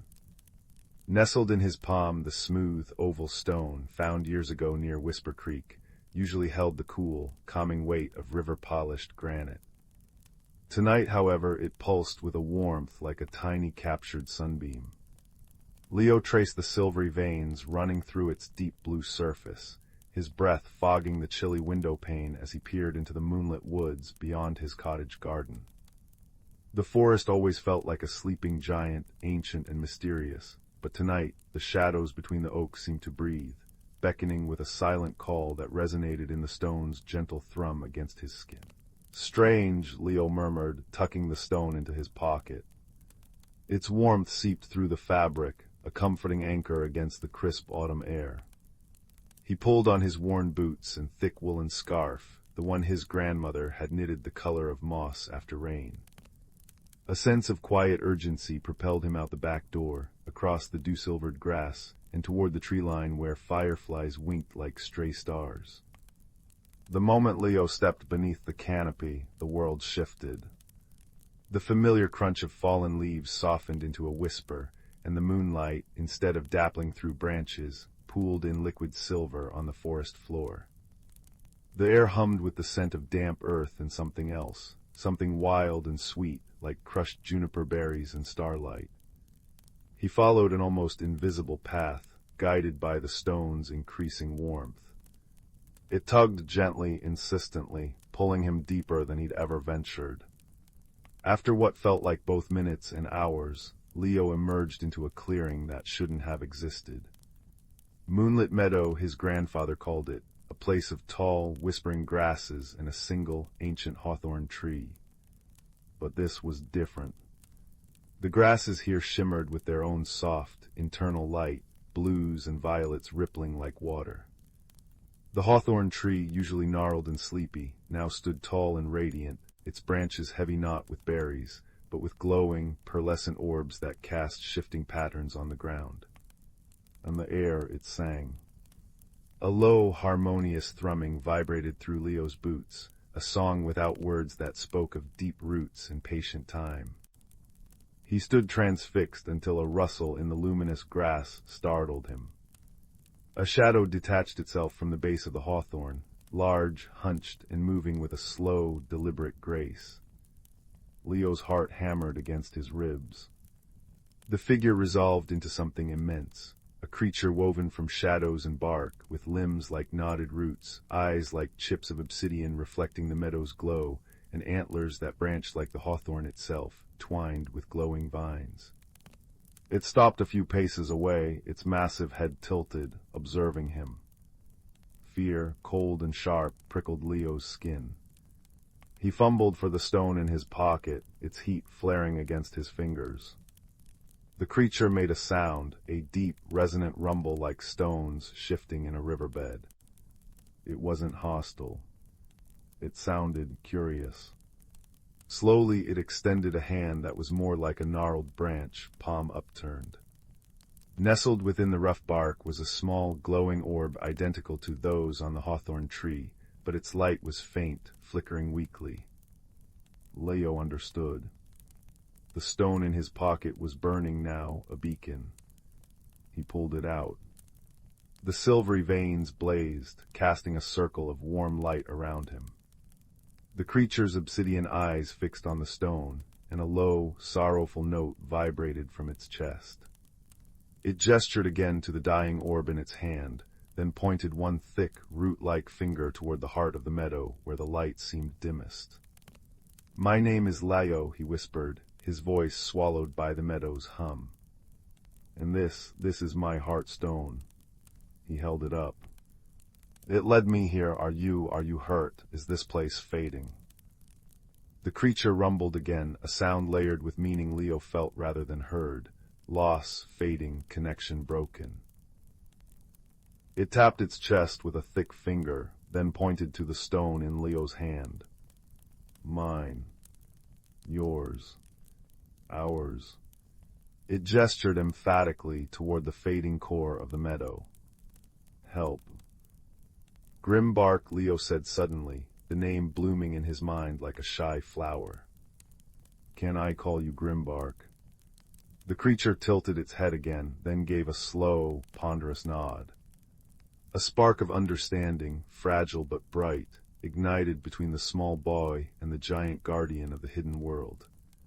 The journey, Leo realized, wasn't just into this place. It was for this place and for the sorrowful creature before him. He slipped the warm stone back into his pocket, its heat now a promise. "Show me, Grimbark, show me how to help." Their path led away from the radiant hawthorn, deeper into moonlit meadow, where the vibrant glow of the grasses dimmed to a sickly gray-green. The harmonious thrumming faded, replaced by an unsettling silence broken only by the dry rasp of dying stalks brushing against Leo's coat. Grimbark moved with heavy steps, his root-like feet sinking slightly into the soft, unhappy earth. The air grew colder, carrying a faint, acrid smell like rust and forgotten things. They reached the meadow's heart, a circular depression where the ground dipped, centered around a large, flat stone veined with cracks. Atop the stone lay a cluster of the pearlescent orbs, but their light was feeble, guttering like candle flames in a draught. Tendrils of gray mist curled from the cracks in the stone, snuffing out the glow wherever they touched. Grimbark stopped, a low groan escaping him as he pointed a trembling limb at the cluster. He held out his own flickering orb. The connection was clear, the meadow's heart was failing. Leo approached cautiously. The stone pulsed urgently in his pocket. He pulled it out, and its warm light pushed back the encroaching gray mist, causing it to recoil with a faint hiss. Hope flickered in Grimbark's dark eyes. Leo knelt by the cluster of dying orbs. As he brought his heartstone closer, the veins within it flared brighter, and the nearest orb responded with a faint pulse of its own light. The gray mist retreated further. "It needs the stone, doesn't it?" Leo whispered. "Or something the stone has." He placed his warm stone gently beside the cluster. Immediately a stronger pulse of light emanated from it, washing over the orbs. One, the closest, brightened noticeably, its pearlescent sheen returning. But the gray mist, as if angered, swirled more violently from the cracks, thickening and lashing out. It stung Leo's hand with a cold burn when it got too close. Grimbark rumbled a warning. He placed his large, bark-covered hand protectively over Leo's head, shielding him. The mist couldn't touch Grimbark directly. It recoiled from his ancient bark as if repelled. but it could harm Leo. The Guardian couldn't reach the Heartstone cluster without Leo being exposed. Leo understood the challenge. The mist was drawn to the fading life like carrion crows. His Heartstone could strengthen the orbs, pushing the mist back, but he needed to get it closer to the core, the source of the mist deep within the cracked stone. He needed to mend the cracks, somehow seal the breach where the grayness seeped in. And he needed to do it while Grimbark shielded him from the mist's chilling touch. Grimbark, Leo said, his voice steadier now, fueled by the stone's warmth and the Guardian's silent strength. Keep the mist off me. I need to reach the cracks. He pointed to the fissures in the flat stone. Grimbark gave a determined nod, positioning his massive bulk between Leo and the worst of the swirling grayness, his shadow-wood form absorbing the chilling tendrils that lashed out. Taking a deep breath, Leo focused on the Heartstone. He pressed it against the largest crack in the flat stone. The gray mist hissed violently, surging towards his hand. Grimbark grunted, shifting to intercept it, taking the stinging cold onto his bark-armored shoulder. The Heartstone blazed. Leo poured his will into it, thinking of the vibrant meadow, the singing air, the kind, sorrowful eyes of his unlikely friend. Mend. Heal. Be strong. A warm, golden light, different from the stone's usual silver blue, seeped from the Heartstone into the crack. It flowed like liquid sunlight, chasing the gray mist, filling the fissure. The stone beneath Leo's hand grew warmer, almost alive. He moved to the next crack, then the next. Each time the mist fought back, forcing Grimbark to intercept, his groans deepening as the cold took its toll. Leo saw patches of Grimbark's bark darken and wither where the mist struck repeatedly. Sweat beaded on Leo's forehead despite the chill. The effort was draining him. The Heartstone felt heavier, its light flickering slightly. One stubborn crack remained, wider than the others, spewing thick tendrils of mist. Grimbark was tiring, his movements slower. A particularly vicious lash of mist slipped past his guard, striking Leo's wrist. Icy pain shot up his arm, making him gasp and nearly drop the stone. No. Leo gritted his teeth, clutching the stone tighter. He thought of Grimbark shielding him, of the meadow's fading song, of the connection he felt, not just to the stone, but to this hidden world and its guardian. This wasn't just about fixing a stone, it was about healing a bond. He poured every ounce of his determination, his newfound friendship, his courage into the Heartstone.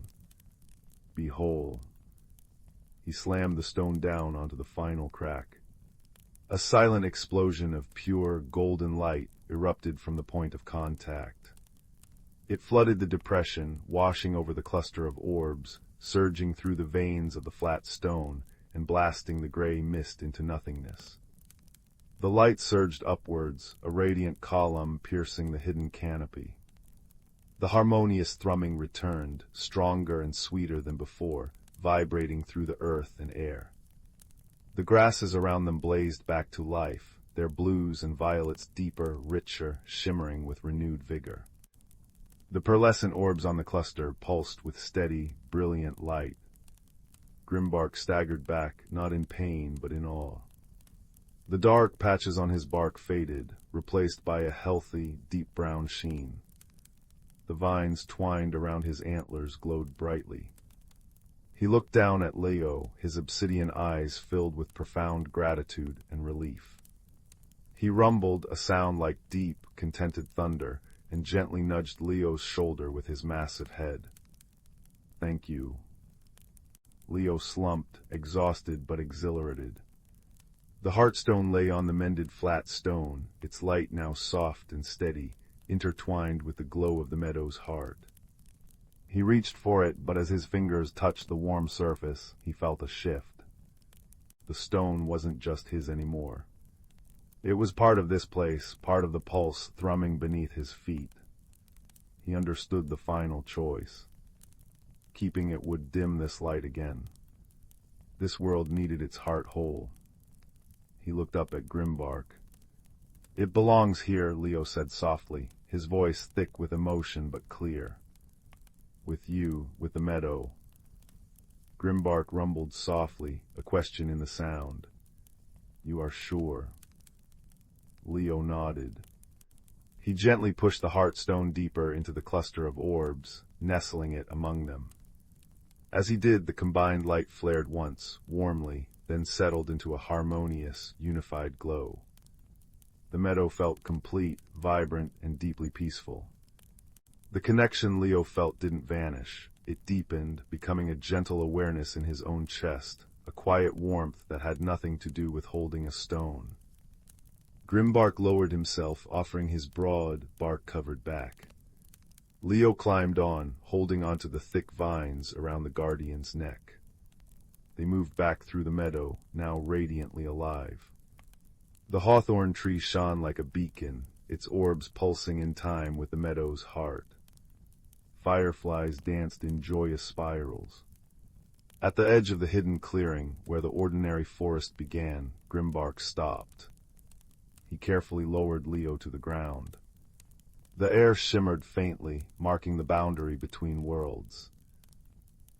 Grimbark placed one large, gentle hand on Leo's head. The touch was rough but incredibly tender.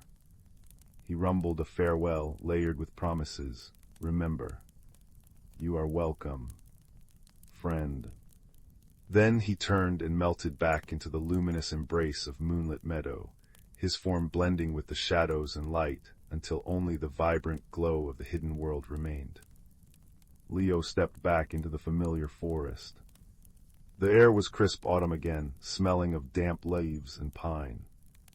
The moon cast its ordinary silver light through the branches. He looked back. The entrance to moonlit meadow was gone, hidden once more. But in his pocket, where the stone had been, he found a single, perfect hawthorn leaf, glowing with a soft, internal silver light for just a moment before fading to ordinary green. And deep within his chest the gentle warmth remained, a quiet echo of the meadow's song, a constant reminder of the bond forged and the world saved. He walked home slowly, the crunch of leaves underfoot a comforting rhythm. The cottage windows glowed with welcoming light. As he slipped inside, the grandfather clock chimed 9 soft notes. It felt impossible, an entire journey in a single hour. He climbed the stairs to his room, the hawthorn leaf safe in his hand. He placed it carefully on his windowsill, where the moonlight touched it. Leo no longer felt the lonely ache that sometimes crept in. He felt connected. To the ancient forest beyond his window, to the hidden world within it, to the gentle giant who guarded its heart. He knew the path to moonlit meadow might not always open for him, but its light, its song, and the memory of Grimbark's grateful eyes were woven into him now, a part of his own heart. As he drifted off to sleep, the comforting warmth pulsed softly within him, a lullaby sung by roots and starlight, promising that even in the quietest moments, magic and friendship were never truly far away. The world outside his window held hidden wonders, and he, Leo, belonged to them just as they belonged to him. The last thought that fluttered through his mind before sleep claimed him was the deep, resonant rumble of a friend, a sound like stones shifting in a riverbed, settling into peace. Story 60. 61. Once upon a time, nestled in a serene valley surrounded by lush emerald hills, lay the quaint village of Willowbrook. In this village, ivy-clad cottages stood under the watchful embrace of towering oak trees, their branches whispering ancient secrets to the winds. Among these cottages, at the end of a winding cobblestone path, was the home of a young woman named Eleanor. Eleanor had always been a creature of habit, finding comfort in the routines that shaped her days.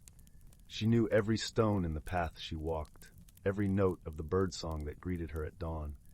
Yet, as the seasons began to shift from the vibrant energy of summer to the gentle embrace of autumn, Eleanor felt a growing unease, a restlessness she could not quite name. The familiar patterns of her life seemed to stifle rather than soothe, and she found herself yearning for something just beyond her reach.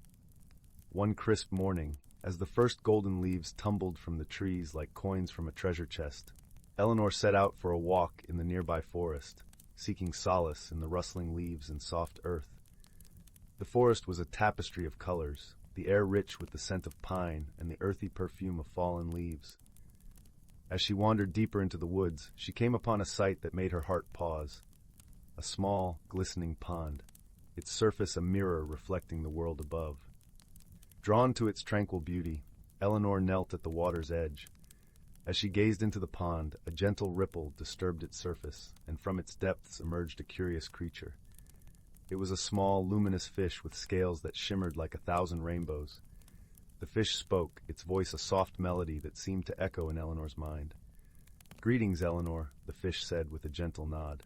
"I am the Keeper of Waters. You have come seeking change, have you not?" Eleanor blinked in surprise, her heart fluttering like the wings of the butterflies that danced around her. "I suppose I have," she replied, her voice barely a whisper, "but I do not know what it is that I seek." The Keeper of Waters glided closer, its eyes wise and knowing. "Change is a river, ever flowing, ever changing," it said. "It can be daunting, yet it is the essence of life. Embrace it, and you will discover your true self."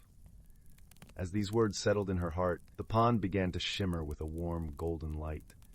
Eleanor felt a gentle warmth spread through her, and when she looked around, she found herself no longer alone. The forest had transformed, and standing beside her were creatures of the wood, the spirited fox, the wise owl, and the playful squirrel, all friends she had known since her childhood. Each creature spoke in turn, their voices weaving a tapestry of encouragement and support. The fox, with eyes like amber, spoke of courage and the joy of exploration. The owl, perched with grace, shared wisdom and the importance of patience. The squirrel chattered about the delight found in small wonders and the magic of discovery. With each word, Eleanor felt a growing sense of peace and possibility. She saw her life not as a series of fixed patterns, but as a journey filled with endless potential. She realized that change was not something to be feared, but a path to new adventures and self-discovery. In gratitude, Eleanor thanked the Keeper of Waters and her woodland friends. As she rose to leave, the pond's light faded, and the forest returned to its familiar form. Yet within Eleanor's heart, a transformation had begun, a spark of courage and curiosity that would guide her forward. Returning to Willowbrook, Eleanor found that the world around her seemed more vibrant, more alive. She welcomed the changing seasons, each day an opportunity to learn and grow. She embraced new experiences, finding joy in the unexpected and strength in her newfound resilience. And so, in the gentle embrace of autumn, Eleanor discovered the beauty of personal growth and magical transformation. With the support of her friends and the wisdom of the Keeper of Waters, she learned that life, like the shimmering pond, was a mirror reflecting the endless possibilities within her.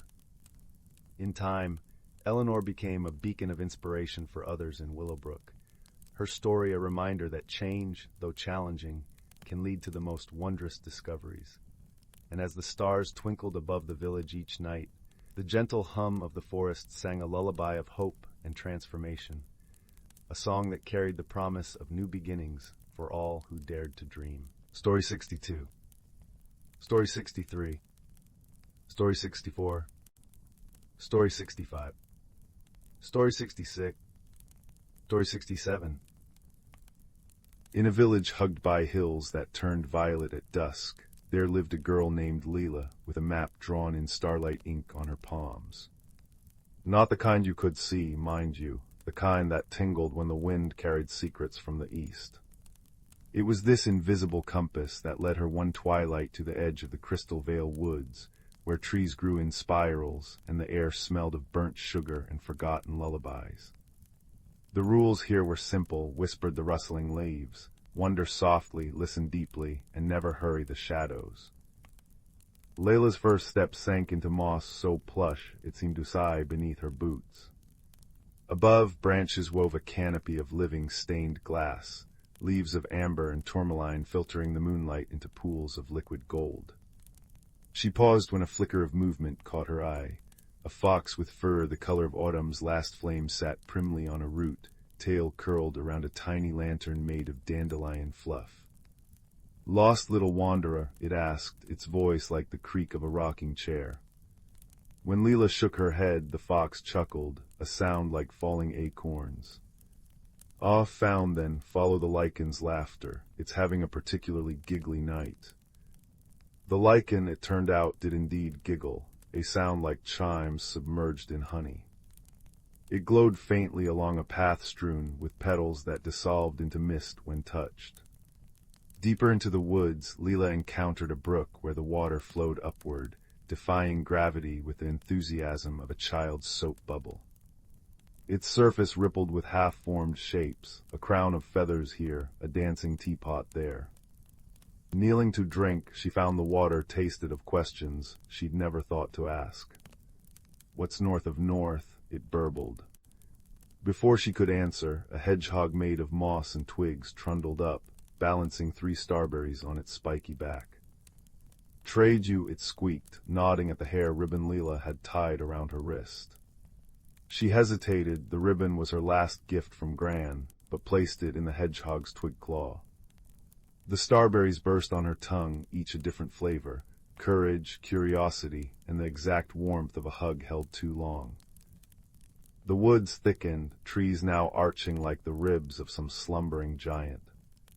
Here, the challenges grew gentler but stranger. A bridge of spider silk demanded she whisper a secret before crossing. I still sleep with my socks on, she confessed. The bridge purred.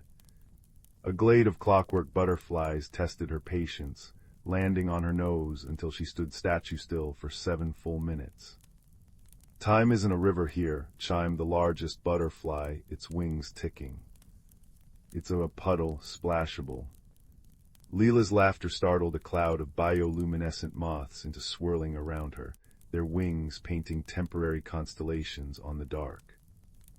It was near the heart of the woods that she met the only creature taller than a sapling, a willow tree with bark like crumpled parchment, its branches heavy with glowing blue fruit. At its base sat a round door no bigger than a teapot. Ah, crooned the tree, though its mouth, if it had one, remained hidden. The map-handed child, we've been waiting. The door swung open to reveal not a space, but a sound. The low, resonant hum of a cello played underwater. To pass, murmured the willow, you must give what the woods already gave you. Leela knelt, mind circling the riddle. The starberries. The moth light. Then she noticed her hands. The star map was gone from her palms. In its place shimmered 3 symbols. A fox's lantern, a hedgehog's starberry, a butterfly's wing. She pressed her palms to the tree's roots. The symbols sank into the bark, and the willow shuddered with delight. Clever seedling, you didn't keep the gifts, you let them change you. The tree split down the middle, revealing a chamber where the air itself seemed to sparkle with possibility. Inside, the source of the wood's magic hung suspended, a single pulsing petal from the first flower, its edges fraying into stardust. Around it orbited creatures Leela could only glimpse sideways, a fish with cloud fins, a cat made of hourglass sand. Take a thread, whispered the petal's light. Mend what's fraying. Her fingers trembled as she plucked a silver thread from the petal's glow. Instinctively, she wove it through the hole in her pocket, the one she'd gotten climbing the old oak last spring.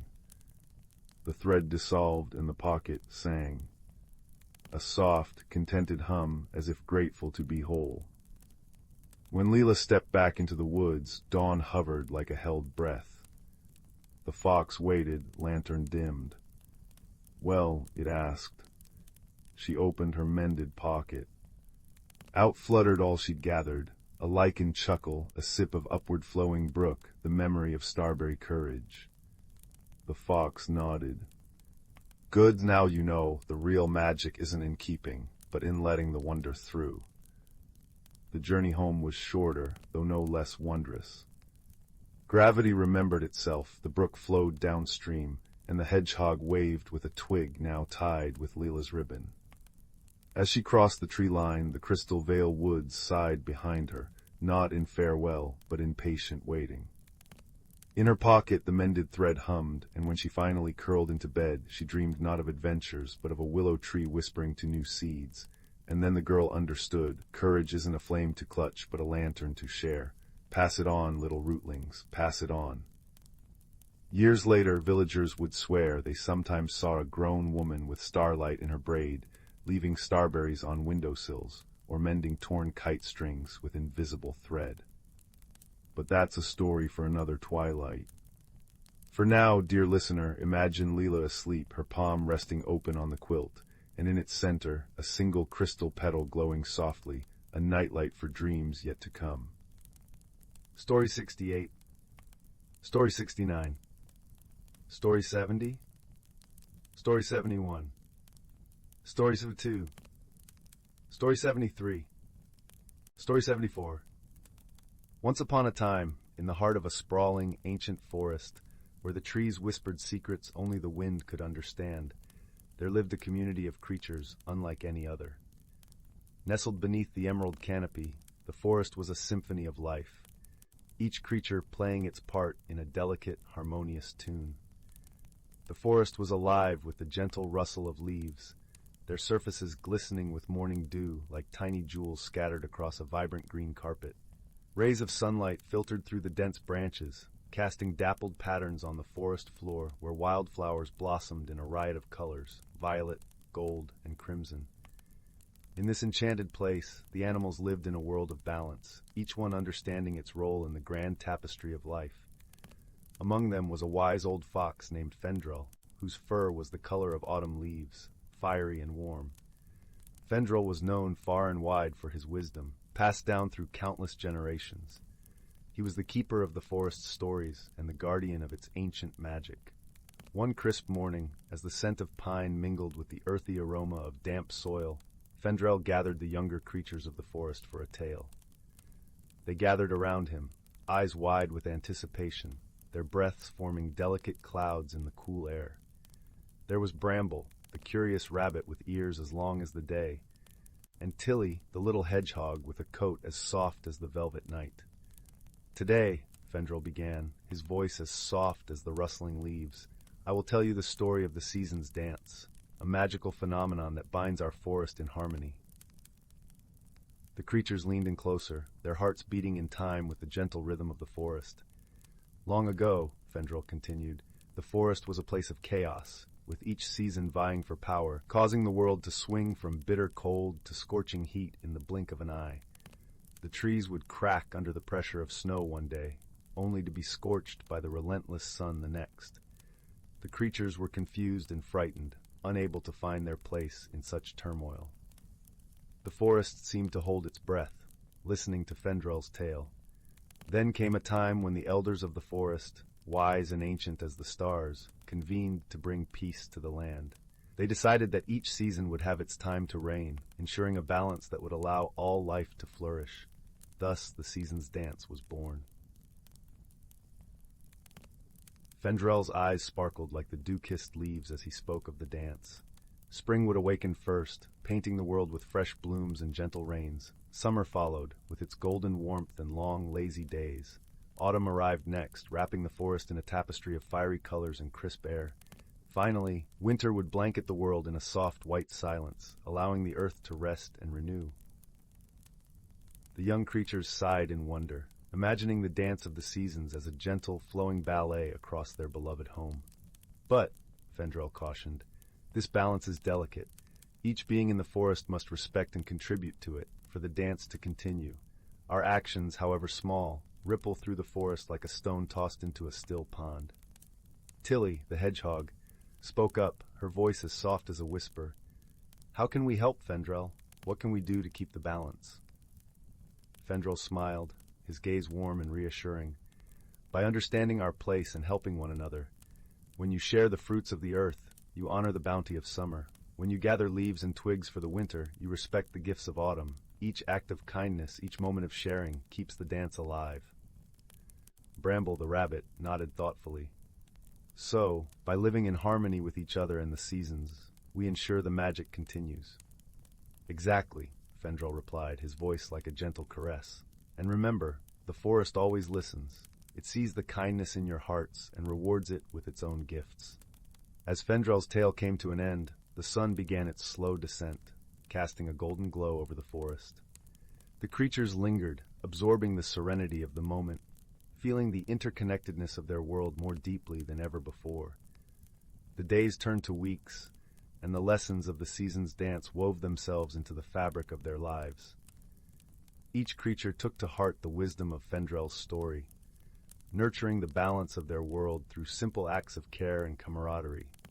In time, the forest flourished, a vibrant testament to the power of harmony and the enduring magic that resided within its ancient boundaries.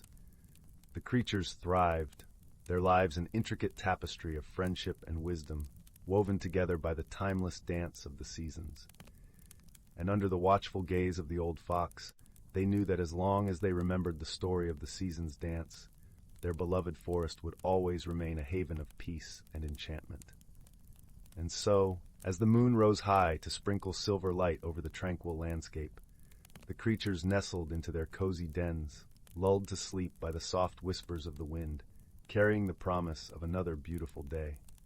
Story 75, Story 76, Story 77, Story 78, Story 79, Story 80, Story 81, Story 82, Story 83, Story 84, Story 85, Story 86, Story 87, Story 88, Story 89, Story 90.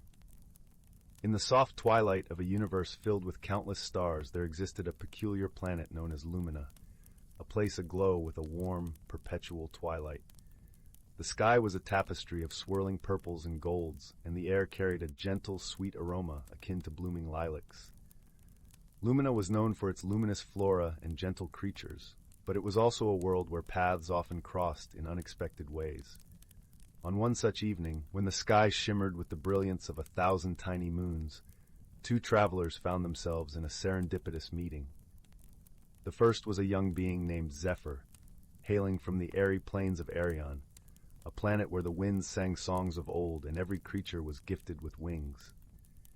Zephyr's feathers were a soft azure, and his eyes sparkled with curiosity and wonder. His heart longed for adventure, to see beyond the horizon of his windswept home. The second was a wanderer named Mira, from the oceanic depths of Nereida, a world where the seas glowed with bioluminescent life. Mira's skin shimmered like the surface of the sea under a full moon.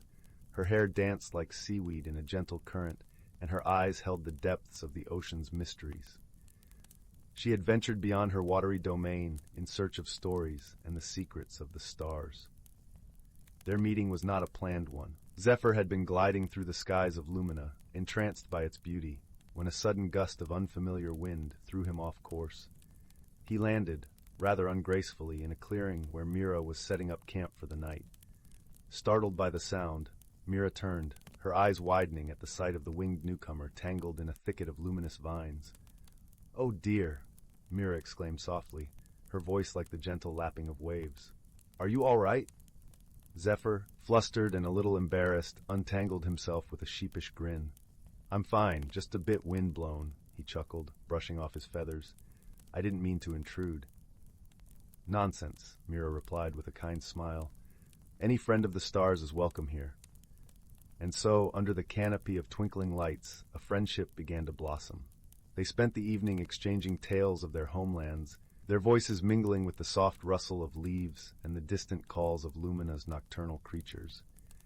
Zephyr spoke of the skies that carried the songs of Arion, while Mira shared the mysteries of the deep, the rhythm of the tides in her heart. Yet, as with all new friendships, misunderstandings were inevitable. Zephyr, ever the inquisitive one, was fascinated by Mira's tales of the sea, but often interrupted with a barrage of questions, eager to know more. Mira, unused to such interruptions, found herself growing frustrated, feeling that her stories were being lost in the whirlwind of Zephyr's curiosity. One evening, as they sat by a shimmering brook that wound its way through the forest, Mira's patience wore thin. "Zephyr," she said gently, but with a hint of exasperation, "sometimes it's important to listen fully before asking more." Zephyr blinked, taken aback. "I didn't mean to be rude," he replied, his voice tinged with remorse. I find your stories so fascinating that I can't help myself." "Perhaps," Mira suggested softly, "we could learn to understand each other's ways. I will try to be more patient, and you, perhaps, could pause and reflect a little longer." Zephyr nodded, understanding dawning in his eyes. "I'll do my best," he promised, and they shared a warm, comforting silence, the brook's gentle babbling filling the space between them. Their bond grew stronger as they faced shared challenges in the days that followed. Lumina, for all its beauty, held its own mysteries and obstacles. There were paths that twisted and turned unexpectedly, and creatures that tested their wits and resolve. One such moment came when a sudden storm swept across the land, with winds that howled like lost spirits and rain that fell like a curtain of silver. They found themselves seeking shelter in a cave, the entrance hidden by a cascade of glowing vines. Inside, the storm's fury was muted, replaced by the soft echoes of their breath and the distant rumble of thunder. Zephyr, who was used to dancing with the winds, felt a pang of unease in the confined space. Mira, sensing his discomfort, placed a reassuring hand on his shoulder. "It's all right," she murmured, her voice a soothing balm. "We'll weather this storm together." Zephyr nodded, grateful for her presence. "Thank you," he whispered, his heart warming at the gesture. As the storm raged on, they shared stories to pass the time, each learning to appreciate the other's perspective. Zephyr listened more intently, finding joy in the rhythm of Mira's words, while Mira found herself swept up in Zephyr's enthusiasm, his questions now a welcome part of their conversations. When the storm finally passed, they emerged from the cave to find the world washed anew, the air crisp and fragrant. They laughed together, feeling a renewed sense of camaraderie, their friendship strengthened by the trials they had faced. Their journey continued, with each day bringing new wonders and lessons. They learned to navigate the challenges of Lumina, drawing strength from each other, their bond a testament to the power of understanding and support. One evening, as they sat atop a hill, watching the stars dance in the sky, Mira turned to Zephyr. "I've always believed the stars tell stories," she mused softly, her gaze drifting across the celestial tapestry. Zephyr nodded, his heart full. "And I've learned that sometimes the best stories are shared," he replied, his words carrying the warmth of their friendship. In that moment, beneath the vast expanse of the universe, they understood the true meaning of companionship, a shared journey, filled with laughter, understanding, and the gentle support that only true friends can offer.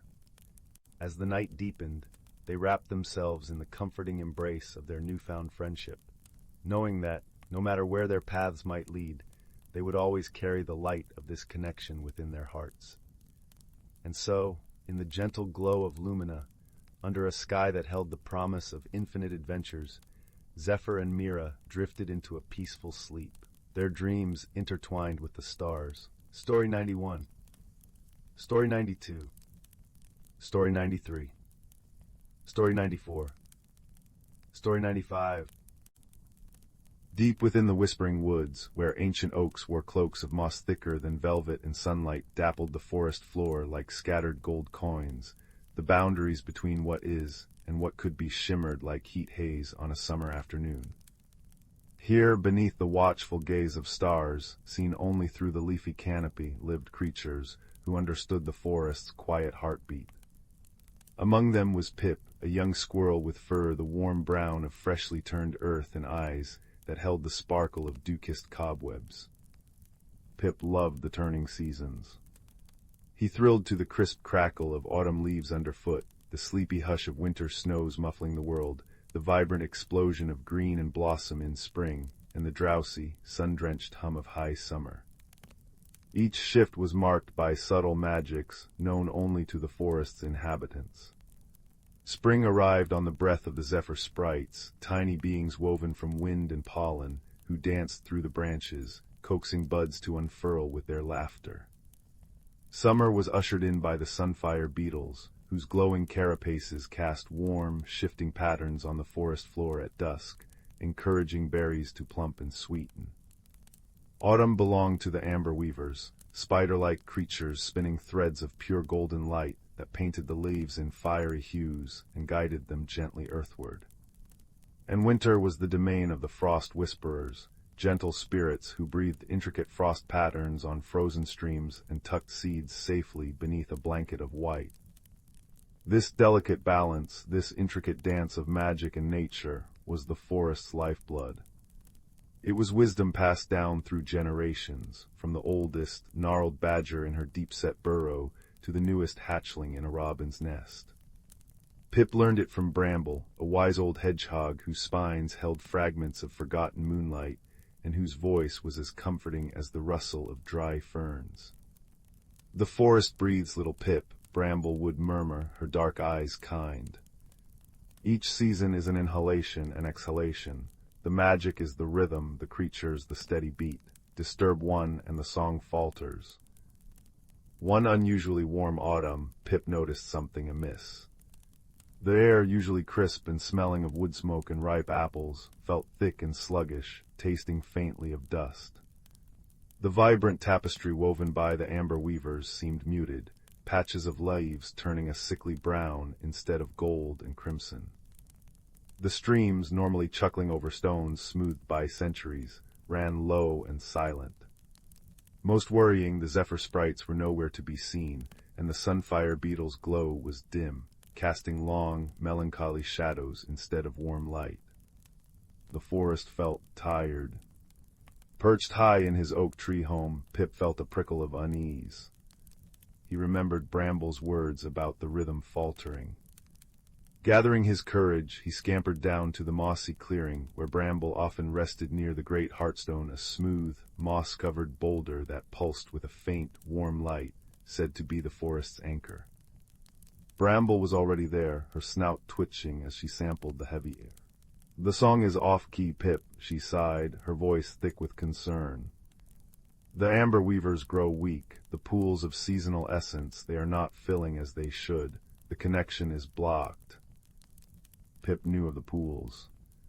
Deep within the whispering woods, hidden in root-choked grottos or beneath waterfalls, were sacred places where the pure essence of each season pooled. These pools fed the magic that sustained the sprites, the beetles, the weavers, and the whisperers. If they were blocked. "We must find out why," Pip declared, his small chest puffing out. "For the forest." Bramble nodded slowly. "Wisdom lies in seeking, little one, but remember harmony requires many voices. Seek the elder." The elder was Thorn, an ancient owl who lived in the hollow heart of the oldest oak, a tree whose roots were rumored to touch the very soul of the world. Pip journeyed towards the sentinel oak, the path unfamiliar in the oppressive stillness.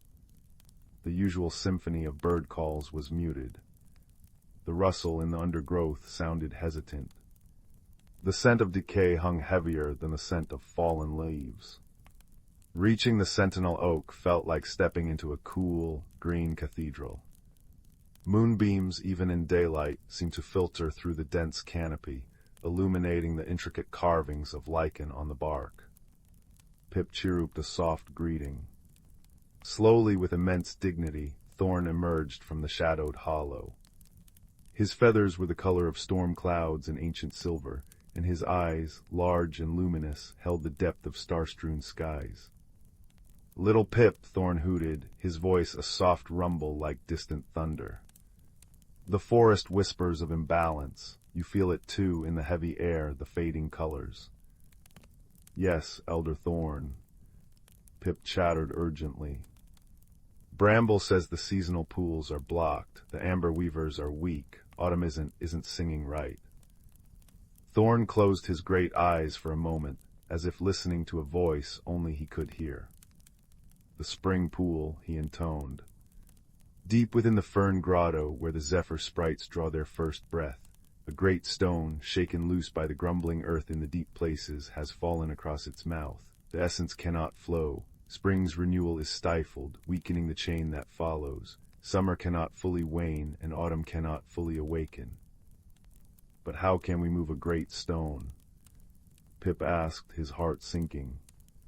He was just a squirrel. Alone.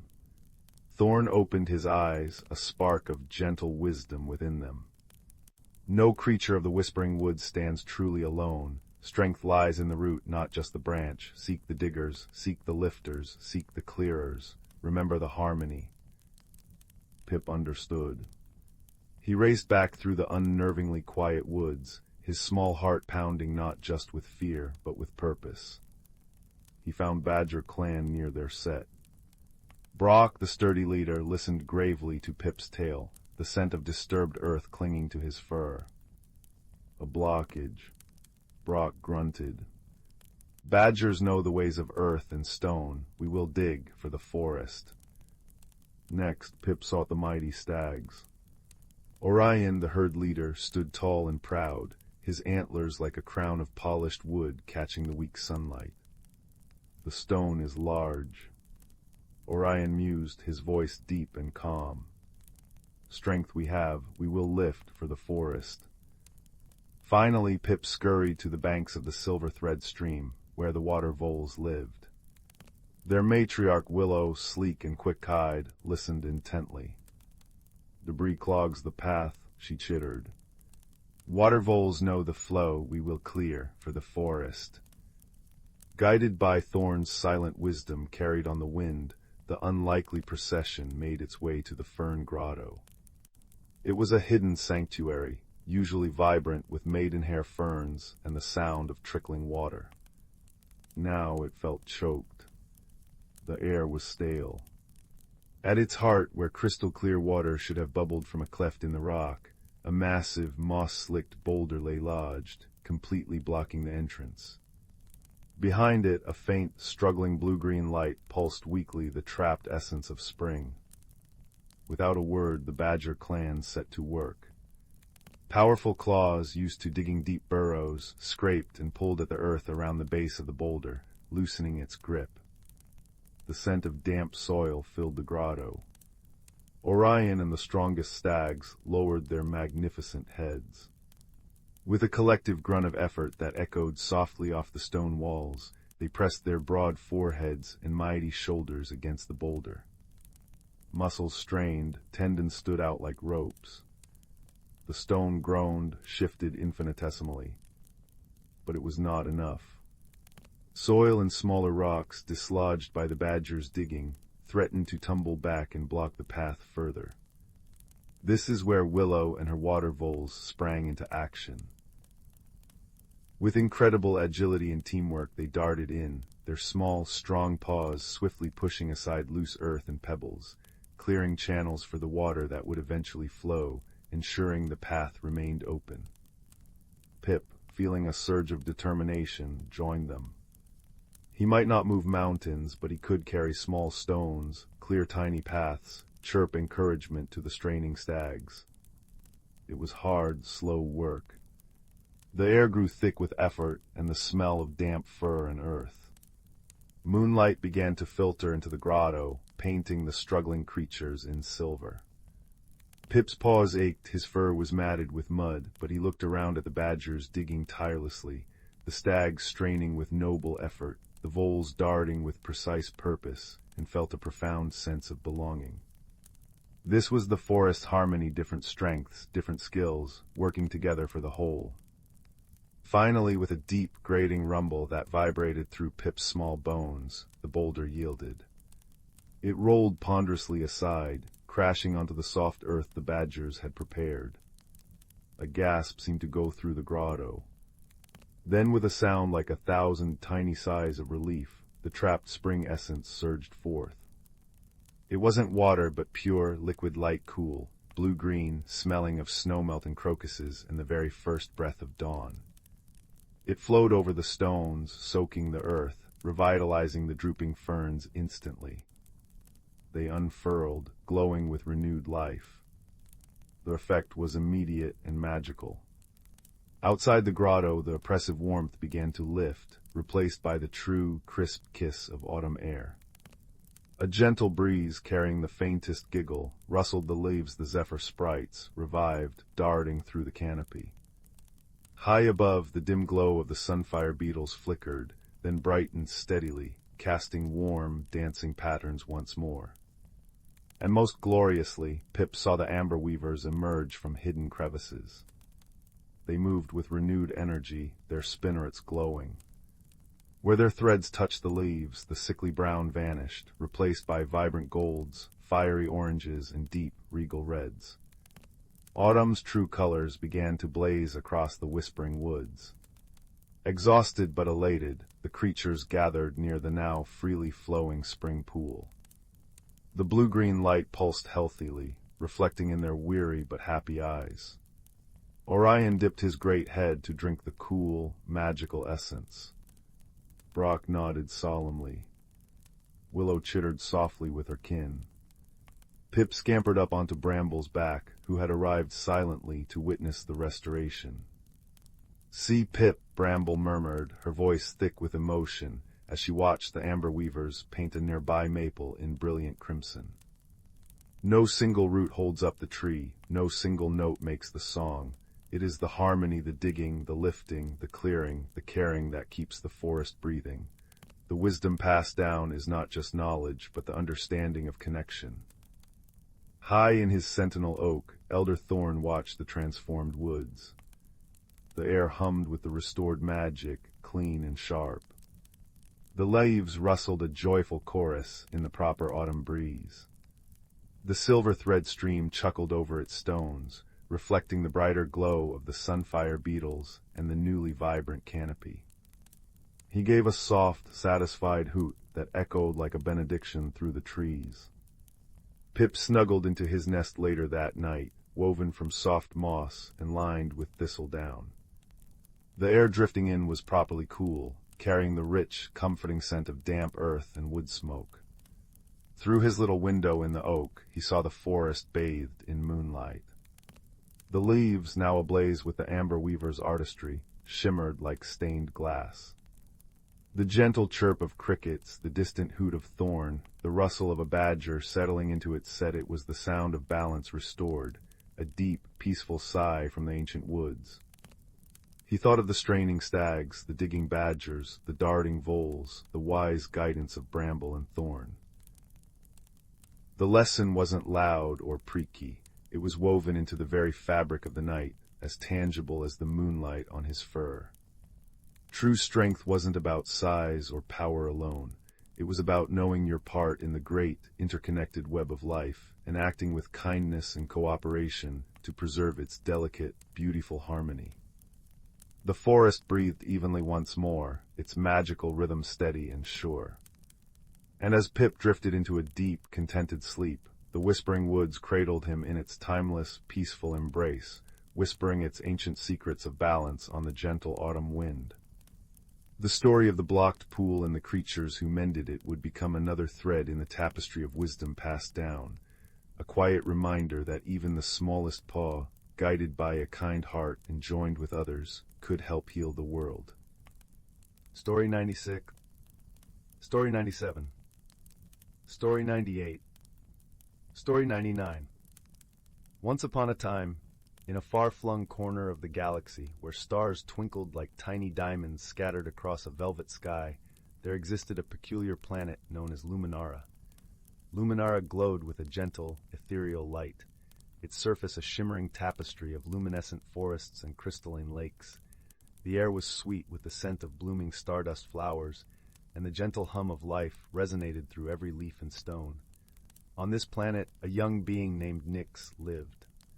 Nyx was a Luminian, a creature of light and air, with skin that shimmered like the morning dew, and eyes that glowed softly like the moonlit seas.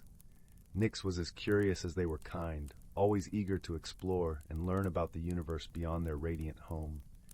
One day, as Nyx wandered through the glowing groves, a strange object fell from the sky, creating a gentle ripple through the air and a soft thud upon the ground. Nyx approached cautiously, their heart fluttering with both excitement and apprehension. The object, sleek and metallic, was a small spacecraft, and from its door emerged a being unlike any Nyx had ever seen. This newcomer was Ryle, a traveler from the distant and shadowy planet of Tenebrae. Ryle's form was cloaked in shades of deep indigo, and their eyes gleamed like twin stars in the night.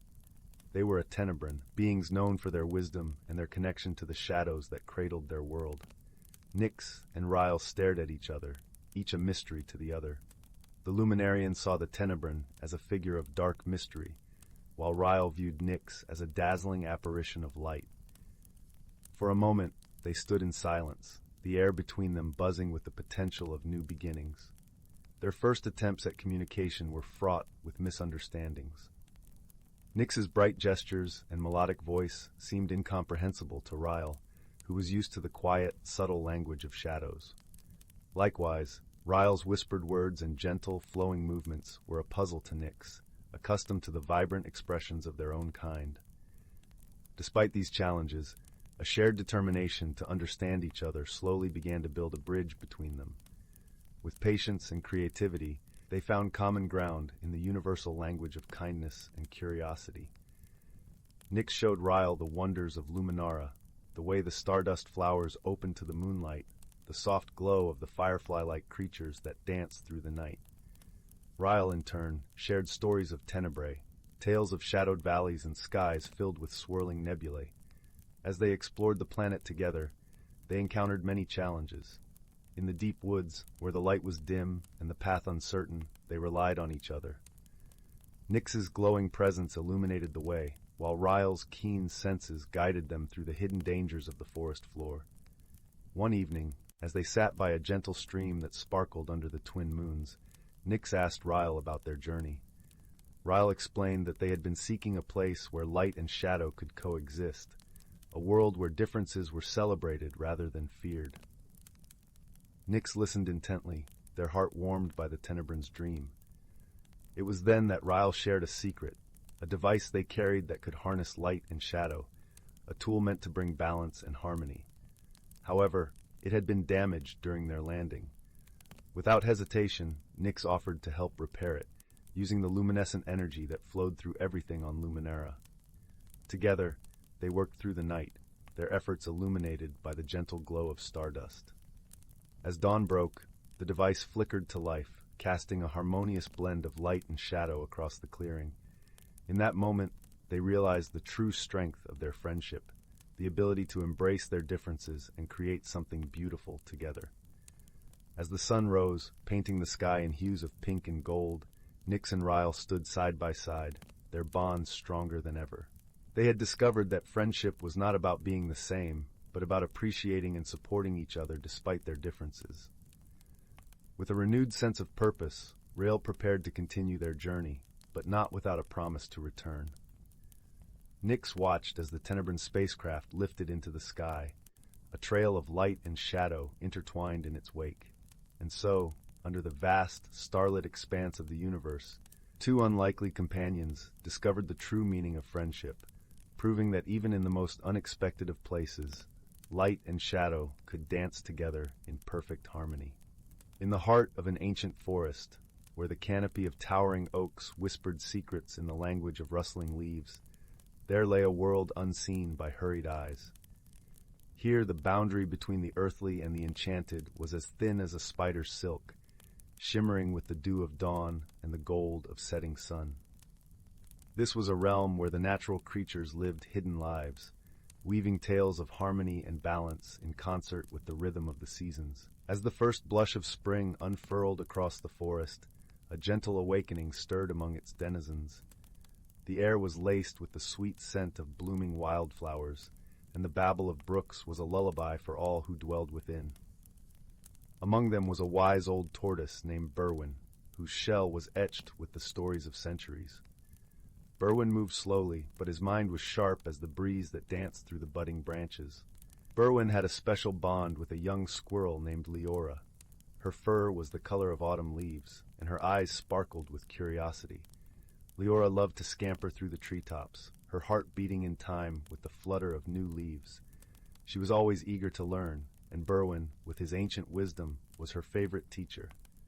One bright morning, as the sun cast dappled patterns on the forest floor, Leora found Berwin near a gnarled oak, basking in the warmth. "Berwin," she chattered, her voice as lively as the songbirds, "why do the seasons change? And what makes the weather dance between sun and rain?" Berwin opened his eyes slowly, a smile creasing his leathery face. "Ah, Leora, that's a tale old as the forest itself," he began, his voice deep and soothing, like the murmur of distant thunder. The seasons are the breath of the earth. Each one has its time and purpose, a harmony that holds the world together. He gestured with a slow movement of his head towards the sky, where clouds drifted lazily. It is said that the winds carry whispers from the ancients, and with them the magic that changes leaf to bloom, bloom to fruit, and fruit to rest. This magic, dear Leora, is the balance we all must keep. Leora listened, her eyes wide with wonder. But how do we keep this balance, Berwin? Through respect and care, my dear, Berwin replied. Each creature, no matter how small, plays a part. The bees that dance from flower to flower, the roots that drink from the earth, and even the rain that nourishes us all. We live not just for ourselves, but for the world around us. As spring gave way to the golden hues of summer and the forest buzzed with life, Leora took Berwin's words to heart. She watched as the bees hummed their tireless song, gathering nectar with a precision that only nature could command. She marveled at the way the sun's warmth coaxed the sweet scent of pine into the air, a fragrance that mingled with the laughter of brooks and the rustle of leaves. The forest was a tapestry of life, each thread vibrant and essential. Leora learned to listen to the whispers of the wind, to feel the pulse of life beneath her paws. She understood the importance of her place within this delicate dance. As the sun began to dip lower in the sky, painting the forest in hues of amber and sienna, the whispers of change rustled through the leaves once more. The air grew crisp, and the scent of earth and wood smoke mingled, signaling the approach of autumn. One evening, as the moon hung low and round like a lantern, Leora found Berwin nestled beneath a canopy of red and gold. "Berwin, the air feels different, and the forest is changing again," she observed, her voice now tinged with the wisdom she had gathered through the seasons. Berwin nodded, his eyes reflecting the gentle glow of the moon. "Yes, Leora, the earth is preparing to rest, and soon the world will be blanketed in the quiet of winter. It is a time for reflection and renewal." Leora settled beside him, the crisp leaves crunching softly beneath her. "And when will spring return, bringing its magic and life?" "In time, dear Leora," Berwin said softly. "The world turns in its gentle rhythm, a cycle that teaches us patience and trust. We must honor the gifts of each season, for they are the heartbeats of the earth." As the stars twinkled like fireflies in the vast expanse above, Leora understood the deep truth in Berwin's words. The forest, with all its hidden lives and magical phenomena, was a testament to the power of balance and harmony. Each season brought its own gifts and lessons, a reminder that life was a wondrous journey, best traveled with kindness and wisdom. With this knowledge cradled in her heart, Leora curled up beside Berwin, their breaths mingling in the cool night air. Together they listened to the lullaby of the forest, a melody as timeless as the stars above. And so, beneath the watchful gaze of the moon, the ancient forest continued its eternal dance. A sanctuary of peace and magic, where creatures great and small lived in harmony with the world and each other. In the far reaches of the galaxy, where stardust wove through the void like strands of glistening silk, lay the planet of Luminara. It was a world bathed in perpetual twilight, where the skies shimmered with hues of lavender and gold, and gentle breezes carried the sweet scent of blooming starflowers. The Luminarans, delicate beings with skin that glowed softly like the moon, lived in harmony with their serene surroundings, tending to the gardens of light that covered their planet. On one particularly tranquil evening, as the twin moons rose to cast their gentle glow over the land, a small spacecraft streaked through the heavens, its hull glinting like a shard of silver against the deepening sky. This ship, a modest transport vessel, was piloted by a solitary traveler from the distant world of Terran. Her name was Lyra, and she was an explorer by trade, one who roamed the stars in search of knowledge and understanding. Lyra's journey had brought her to Luminara, drawn by tales of its beauty and the wisdom of its people. Her heart, though courageous, harbored a loneliness that whispered to her in the solitude of space. As she descended through the atmosphere, her ship's systems suddenly faltered, a cascade of sparks and alarms filling the cabin. With a steady hand and a calm mind, Lyra managed to guide her vessel to a gentle landing in a meadow aglow with the soft luminescence of starflowers. Emerging from her ship, Lyra was greeted not by fearsome warriors or suspicious eyes, but by a single Luminaran who approached with a serene smile. This Luminaran, named Solus, moved with the grace of a breeze and the kindness of a gentle rain. His eyes, deep pools of starlight, held curiosity and a warmth that transcended words. "Welcome, traveler," Solus said, his voice like a soothing melody. "You have come at a time of rest and reflection. How may we assist you?" Lyra, though relieved by the warm welcome, found herself struggling to understand the Luminaran's gentle ways. She had prepared for hostility, for the mistrust of an outsider, and the kindness offered so freely was both comforting and perplexing. "My ship," she began, her voice tinged with the hesitance of uncertainty. "It needs repairs. I did not mean to intrude." Solus merely nodded, his understanding as deep as the night sky. "Here on Luminara, we believe in offering aid to those in need. Your presence is no intrusion, but a chance to share in the exchange of stories and wisdom." As days turned into weeks, Lyra found herself enveloped in the rhythms of Luminaran life. Guided by Solus, she learned the ways of the starflower gardens, their petals soft and fragrant, their glow a gentle caress against the skin. The Luminarans, in turn, listened with rapt attention to Lyra's tales of distant worlds and the marvels she had witnessed among the stars. Yet, not all was smooth in this newfound companionship. Misunderstandings arose, as they often do between those of different worlds. Lyra, eager to help, had attempted to rearrange a section of the garden, believing she was improving it. The Luminarans, who cultivated their gardens with deep reverence and tradition, were taken aback by the changes, though they remained kind in their expressions. Solus, sensing the discomfort that lingered like a shadow, approached Lyra with gentle understanding. "We cherish your enthusiasm, Lyra," he said, his voice a balm to her troubled heart. "But our ways are woven with the fabric of our being. Perhaps, together, we can learn from one another." Her cheeks flushed with embarrassment.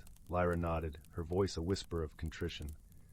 "I meant no disrespect. I wished only to contribute, to belong." In this moment of vulnerability, a bond began to form, a bridge of understanding between two souls who had once been strangers. Solus, with patience and wisdom, showed Lyra the intricate dance of their traditions, explaining the balance of light and dark, of growth and rest. As they worked side by side, a challenge arose that would test their burgeoning friendship. A rare celestial event, the eclipse of shadows, was approaching, a time when the twin moons would align and cast the land into temporary darkness. During this period, the gardens required careful tending, as the absence of light could harm the delicate starflowers. Together, Lyra and Solus faced the eclipse, their efforts a seamless blend of Terran ingenuity and Luminaran tradition. Lyra's knowledge of technology complemented Solus's deep understanding of the gardens, and their collaboration ensured the starflowers continued to thrive even in the absence of light. In the quiet hours of the eclipse, as they rested beneath the canopy of stars, Lyra spoke, her voice a gentle murmur in the darkness. "I have traveled far, seeking knowledge and adventure, yet it is here, in your gardens, that I have found something truly precious, a friend." Solus, his glow a gentle beacon in the night, nodded in agreement. "Our paths are like rivers, Lyra, flowing from different sources but meeting in the same ocean. Through understanding and friendship, we have enriched our journeys." The eclipse passed, and with it came the dawn, a warm embrace of light that painted the world in hues of gold and lavender once more. Lyra's ship, now repaired with the help of her new friends, stood ready for departure. Yet, as she prepared to leave, her heart was filled not with the ache of parting, but with the warmth of connection. Solus and the Luminarans gathered to bid her farewell, their luminescent presence a reminder of the gentle strength found in unity. "Wherever your travels take you, Lyra," Solus said, his voice carrying the promise of their friendship across the distance, "know that you are always welcome here, a part of our story." With a heart lighter than it had been in many years, Lyra embarked on her journey once more, the stars her companions, and the lessons of Luminara her guiding light. As her ship ascended into the embrace of the cosmos, she carried with her the understanding that true friendship, like the gardens of starflowers, blossomed through patience, kindness, and the shared light of two souls, meeting amidst the vastness of the universe. The Amber Guardian. In a valley where autumn never truly faded, where maple leaves glowed like stained glass against perpetual golden hour, there lived a girl named Leela whose footsteps never crunched. Though she walked the forest paths daily, her boots left no mark on the russet moss, her passing noted only by the shiver of silver birches leaning close to whisper. The villagers called her the Quiet One, though had they listened beyond their looms and plows, they might have heard the way chickadees trilled melodies only she could answer, or how the creek altered its course to show her polished stones shaped like teardrops. It was on one such meandering walk that Leela found the first thread, a strand of luminous orange suspended between two foxgloves, humming faintly. When she reached to touch it, the forest inhaled. Ferns curled inward. Clouds paused mid-drift. The thread dissolved into mist that pooled around her ankles, forming a path that glistened like snail tracks under moonlight. "Curious things choose curious souls," murmured a voice like wind through reeds. Behind a hawthorn bush stood a fox with fur the color of smoldering embers, one ear tipped with velvet black. Its eyes held the patient gleam of someone who'd watched centuries unfold. Leela knelt, palms upturned. "Are you lost?" The fox blinked slowly. "Lost implies I had a destination. You found the unwoven edge, child, where the world frays when stories go untold." It nodded to the disappearing mist path. "Something's unraveling deeper in. Will you mend it?" Most children would have fled. But Leela, who knew the weight of being overlooked, who'd spent years listening when others spoke, simply plucked a milkweed pod from her pocket and blew. Seeds parachuted toward the fox, catching in its ruff.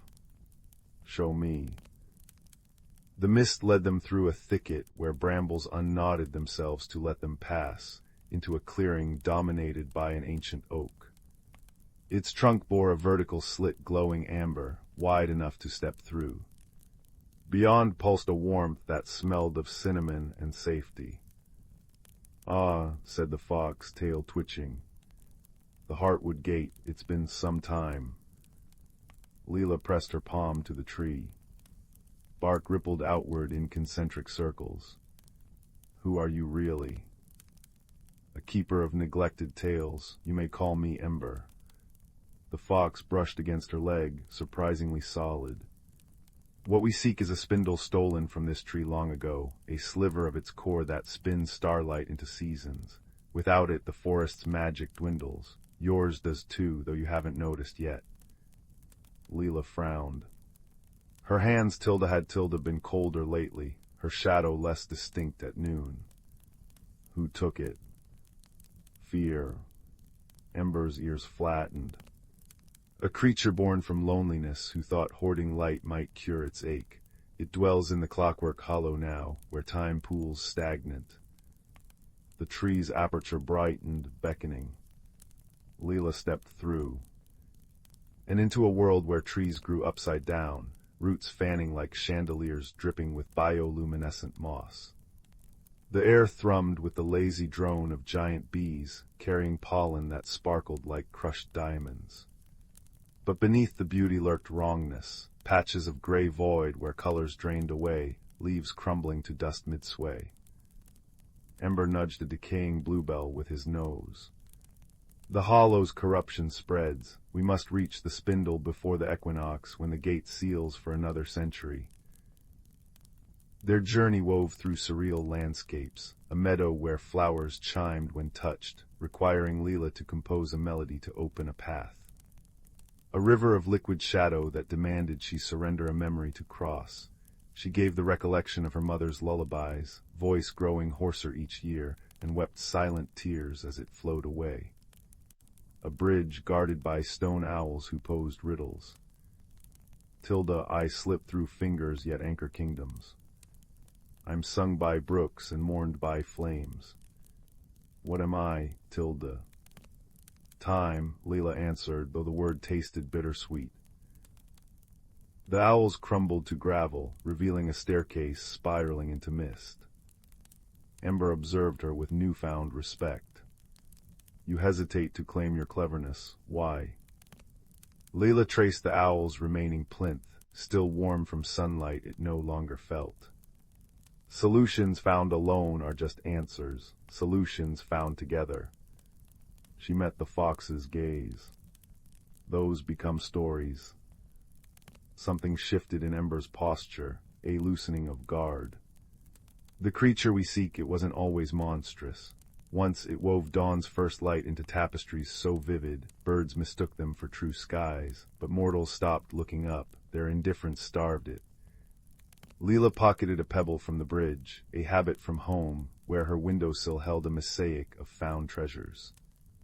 Maybe it just needs someone to see it. The clockwork hollow revealed itself at twilight, a cavernous space where colossal gears turned sluggishly beneath a ceiling of fossilized constellations. In the center sat a throne of welded timepieces, upon which hunched a figure more shadow than substance. Its hands, too many, sprouting like fractured branches, clutched a spindle pulsing with captured sunlight. Ember growled low. The thief of hours. Leela stepped forward, boots echoing. The creature's head snapped up, eyes burning sulfur yellow. Little thief, it rasped, voice layered with echoes. Come to steal what you cannot create. I've come to listen. Leela's heart hammered, but her voice held steady. She opened her palm, revealing the owl's plinth pebble. You took the spindle because no one saw your art, but what if someone wants to see now? The hollow shuddered. Gears groaned. The creature blurred, reforming as an androgynous being with hair like spun mercury, skin etched with glowing constellations. Its spindle hand trembled. Lies, all eyes craved the spectacle, none the craft. Ember limped forward, favoring a paw injured during the river crossing. You're right, mortals are distractible, myopic creatures. He flicked his tail toward Layla. But occasionally one appears who sees deeper. She didn't come to take, she came to understand Tilda. The creature shrank, becoming child-sized. Understanding requires time, I have none left to give. Leela approached, each step measured. What's your name? A beat of silence. Names have power. So do stories. She knelt, eye level with the being. I'm Leela, this is Ember, will you share yours? Wind howled through the hollow. The creature extended a hand, fingertip brushing Leela's forehead. And she saw Tilda. Millennia ago, a young guardian weaving auroras, delighting in the Oz, of villagers below. Centuries passing. Faces tilting downward, toward plows and parchments. The guardian's tapestries growing desperate, volcanic sunsets, neon-striped storms, until the day a child finally looked up and sneered, it's just sky. The spindle's theft hadn't been malice, but a scream for attention. Aster, Leela breathed, the name blooming unbidden. Your name is Aster. The guardian recoiled as if struck. Ember's ears pricked. The Starmaker, but you faded eons ago. Fade, persist, what difference? Aster's form flickered between being and shadow. Mortals name constellations after dead things, Orion, Cassiopeia, never the hands that arranged them. Layla unbuttoned her cardigan, revealing a neckline stitched with embroidered stars, crude but earnest. I've tried weaving my own, they're lopsided, but I could learn if you taught me. Aster stilled. The spindle's glow softened to honeyed gold. You would care to know. Ember sat back, tail curling thoughtfully. The equinox approaches, return the spindle, and perhaps an arrangement could be made. The girl needs guidance, you need purpose. Even a fox can see the symmetry.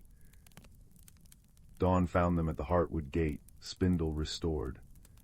The oak's fissure knit itself closed, leaving only a faint scar. Colors bled back into the forest, sapphire morning glories, crimson sumac, but Leela's hands remained translucent.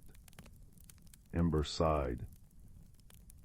You gave too much at the Shadow River. The memory you surrendered anchored your spirit to this world. Leela flexed her fading fingers. Can it be fixed? There's a way, Aster said, emerging from the tree. They'd taken a new form, a traveler in a patchwork cloak, face obscured by a hood. But it requires equal exchange, a story for a soul. So Leela spoke. She told of a girl who moved unseen until a fox saw her, of a thief who forgot their worth, of a forest that healed through shared wounds. As she spoke, her hands solidified, palms etching with faint constellations, Aster's fingerprint. The spindle needs a bearer, Aster said. Someone to weave seasons without controlling them, someone who listens. They pressed the artifact into Leela's hands.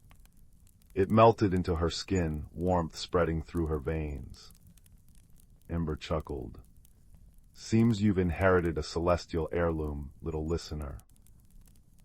Years later, villagers still speak of the quiet woman who dwells in the maple woods. They bring her honey and wool, though no one recalls why. Children leave sketches of starlings at her doorstep, which she stitches into quilts that shimmer oddly under moonlight. If you wander the trails at dusk, you might glimpse her, a figure with storm-cloud hair and eyes like captured twilight, followed by a rust-furred fox. Together they mend frayed edges, guiding lost hikers via firefly trails, untangling ivy from stone, humming melodies that make willows dance. And in the deepest thicket, where the Heartwood Gate once stood, a single oak leaf spins eternally on its stem, weaving sunlight into stories, patiently awaiting the next curious soul. Once upon a time, in a cozy little village nestled among rolling hills, there lived a young girl named Willow. Her days were filled with simple joys, chasing butterflies through sun-dappled meadows, listening to the gentle babbling of the nearby stream, and curling up by the fire with her favorite storybook. One crisp autumn morning, Willow woke to find a curious object on her nightstand, a small, intricately carved wooden box. Puzzled, she turned it over in her hands, admiring the intricate patterns etched into its surface. As her fingers traced the delicate grooves, something extraordinary happened. The box began to glow with a warm, golden light. Willow gasped in wonder as the lid opened, revealing a single feather resting within. It was no ordinary feather, however. Its radiant colors seemed to shimmer and dance before her eyes. Entranced, she reached out to touch it, and in that moment, a wave of energy washed over her. Suddenly, Willow found herself transported to a world unlike anything she had ever seen before. Towering trees of vibrant hues stretched toward a sky painted in dazzling shades of amber and crimson. Strange, enchanting creatures scampered through the undergrowth, their laughter like tinkling bells carried on the breeze. As Willow marveled at her newfound surroundings, a gentle voice called out to her, "Welcome, dear child, to the realm of wonders." Turning, she found herself face to face with a kindly old oak tree, its branches stretching wide and its trunk etched with ancient runes. "I am Elderwood, guardian of this realm," the tree continued. "The feather you found is a key, unlocking the door to a world of magic and adventure, but it is also a test, for only those with pure hearts and open minds can truly embrace its wonders." Willow listened, captivated, as Elderwood explained that a dark force threatened to consume the realm of wonders, casting its beauty into shadow. "You have been chosen, young Willow, to embark on a journey of self-discovery and courage, where you will face challenges that will shape your very soul." With a wave of his branches, Elderwood summoned two companions to guide Willow on her quest. First appeared Zephyr, a mischievous breeze spirit with an infectious giggle and a penchant for playful pranks. Then came Ember, a wise and gentle salamander whose flickering flames cast a warm, comforting glow. Together, the trio set off into the heart of the realm of wonders, venturing through landscapes that seemed to shift and swirl with every passing moment. They traversed crystal-clear rivers that sang with the voices of 1,000 tiny fish, and climbed towering peaks wreathed in clouds of multicolored mist. Along the way, they encountered wondrous beings, chattering pixies who wove gossamer tapestries from moonbeams, and lumbering stone giants whose rumbling footsteps shook the very earth. Each new encounter brought with it a lesson, a whisper of wisdom imparted by the realm itself. Yet their journey was not without its trials. Dark shadows lurked in forgotten corners, jealous of the light and beauty that thrived in the realm of wonders. Time and again, Willow and her companions found themselves faced with challenges that tested their resolve and their hearts. In one particularly dire moment, they found themselves trapped in a maze of twisting, thorny vines that seemed to shift and contort with malicious intent. As Willow's fear threatened to overwhelm her, Ember's gentle flames illuminated a path forward, not by burning through the obstacles, but by coaxing the vines themselves to bloom with vibrant, fragrant flowers. It was then that Willow realized the true power of the realm of wonders, a power rooted not in brute force, but in kindness, patience, and understanding. With each challenge they faced, she grew stronger, her heart opening wider to the wonders that surrounded her. At last, after what seemed like an eternity of adventure, Willow and her companions stood before the source of the darkness that threatened the realm, a great, shadowy entity that fed on fear and doubt. But Willow was no longer the timid girl who had first stumbled into this magical world. Drawing upon all she had learned, she reached out with her heart, offering compassion and empathy to the entity. And in that moment, the darkness began to recede, transforming into a shimmering aurora of light and hope. As the realm of wonders was restored to its former glory, Elderwood's voice echoed through the land, filled with pride and gratitude. "Well done, young Willow. You have proven yourself worthy of the wonders that surround us, and in doing so have discovered the greatest wonder of all, the boundless strength and resilience of your own heart." With a final embrace for Zephyr and Ember, Willow found herself back in her own cozy room, the feather clutched tightly in her hand. But she knew that the magic of the realm of wonders would forever be a part of her, a guiding light in the years to come. As she drifted off to sleep, Willow smiled, her dreams filled with the laughter of pixies and the gentle crackle of Ember's flames. For she had learned that true wonder lies not in extraordinary realms, but in the extraordinary courage and kindness that burns within us all. Silas tended his Moonpetal garden with trembling hands, the silver blossoms shimmering like captured starlight under the twin moons. For years, these flowers had bloomed in perfect, unchanging harmony, their steady glow a comfort against life's uncertainties. But tonight, whispers rustled through the valley. The great bloom was coming. A rare event where all magic surged and shifted, transforming the land overnight. Silas's chest tightened. Change felt like uprooting delicate roots, leaving tender things exposed. Steady as stone, he murmured, repeating his father's old adage, though the petals quivered at his touch as if disagreeing. Near the garden's edge stood Grand Willow, an ancient tree whose bark held constellations of soft amber light. "Your fear trembles the soil, little gardener," rumbled the tree, voice like wind through autumn leaves. "The earth knows when we cling too tightly." Silas sighed, brushing dirt from his knees. "What if the bloom ruins everything, my moon petals?" "Ah," hummed Grand Willow, "but what if they become something new?" Before Silas could reply, a chime-like giggle danced through the air. Pip, a firefly with wings like liquid sunshine, zipped toward him. "Silas, the crystal frogs are singing by Mistfall Pond. They say the bloom's magic is bubbling up already." Pip's light pulsed with excitement, casting warm dapples on Silas's worried face. "Come see." Reluctantly, Silas followed. At Mistfall Pond, the water glowed cobalt, and crystalline frogs chorused in harmonies that made the reeds sway. But as Silas knelt, his reflection rippled, not with his familiar frown, but with vines curling through his hair like living emerald threads. He stumbled back. "The magic's touching me already." "Not touching," corrected Grand Willow gently. "Responding." Over the next days, Silas's resistance painted the garden in melancholy hues. Moonpetals drooped, their light dimming. Where he walked, moss grayed beneath his boots. Even Pip's glow flickered when Silas sighed, which was often. Change is a storm, Silas fretted, patting a wilted bloom. It breaks things. Pip landed on his shoulder, light warm as a candle's kiss. Remember when my wings were dull brown? I hated it, but Grand Willow said, be patient. Your light needs time to find its song. The firefly whirled joyfully. Now I weave sunbeams, storms water new beginnings, Silas. That night, the first wave of the great bloom arrived. Not with chaos, but a soft sigh. Moonpetals dissolved into shimmering mist, and from the soil sprang slender stalks crowned with buds like spun opal.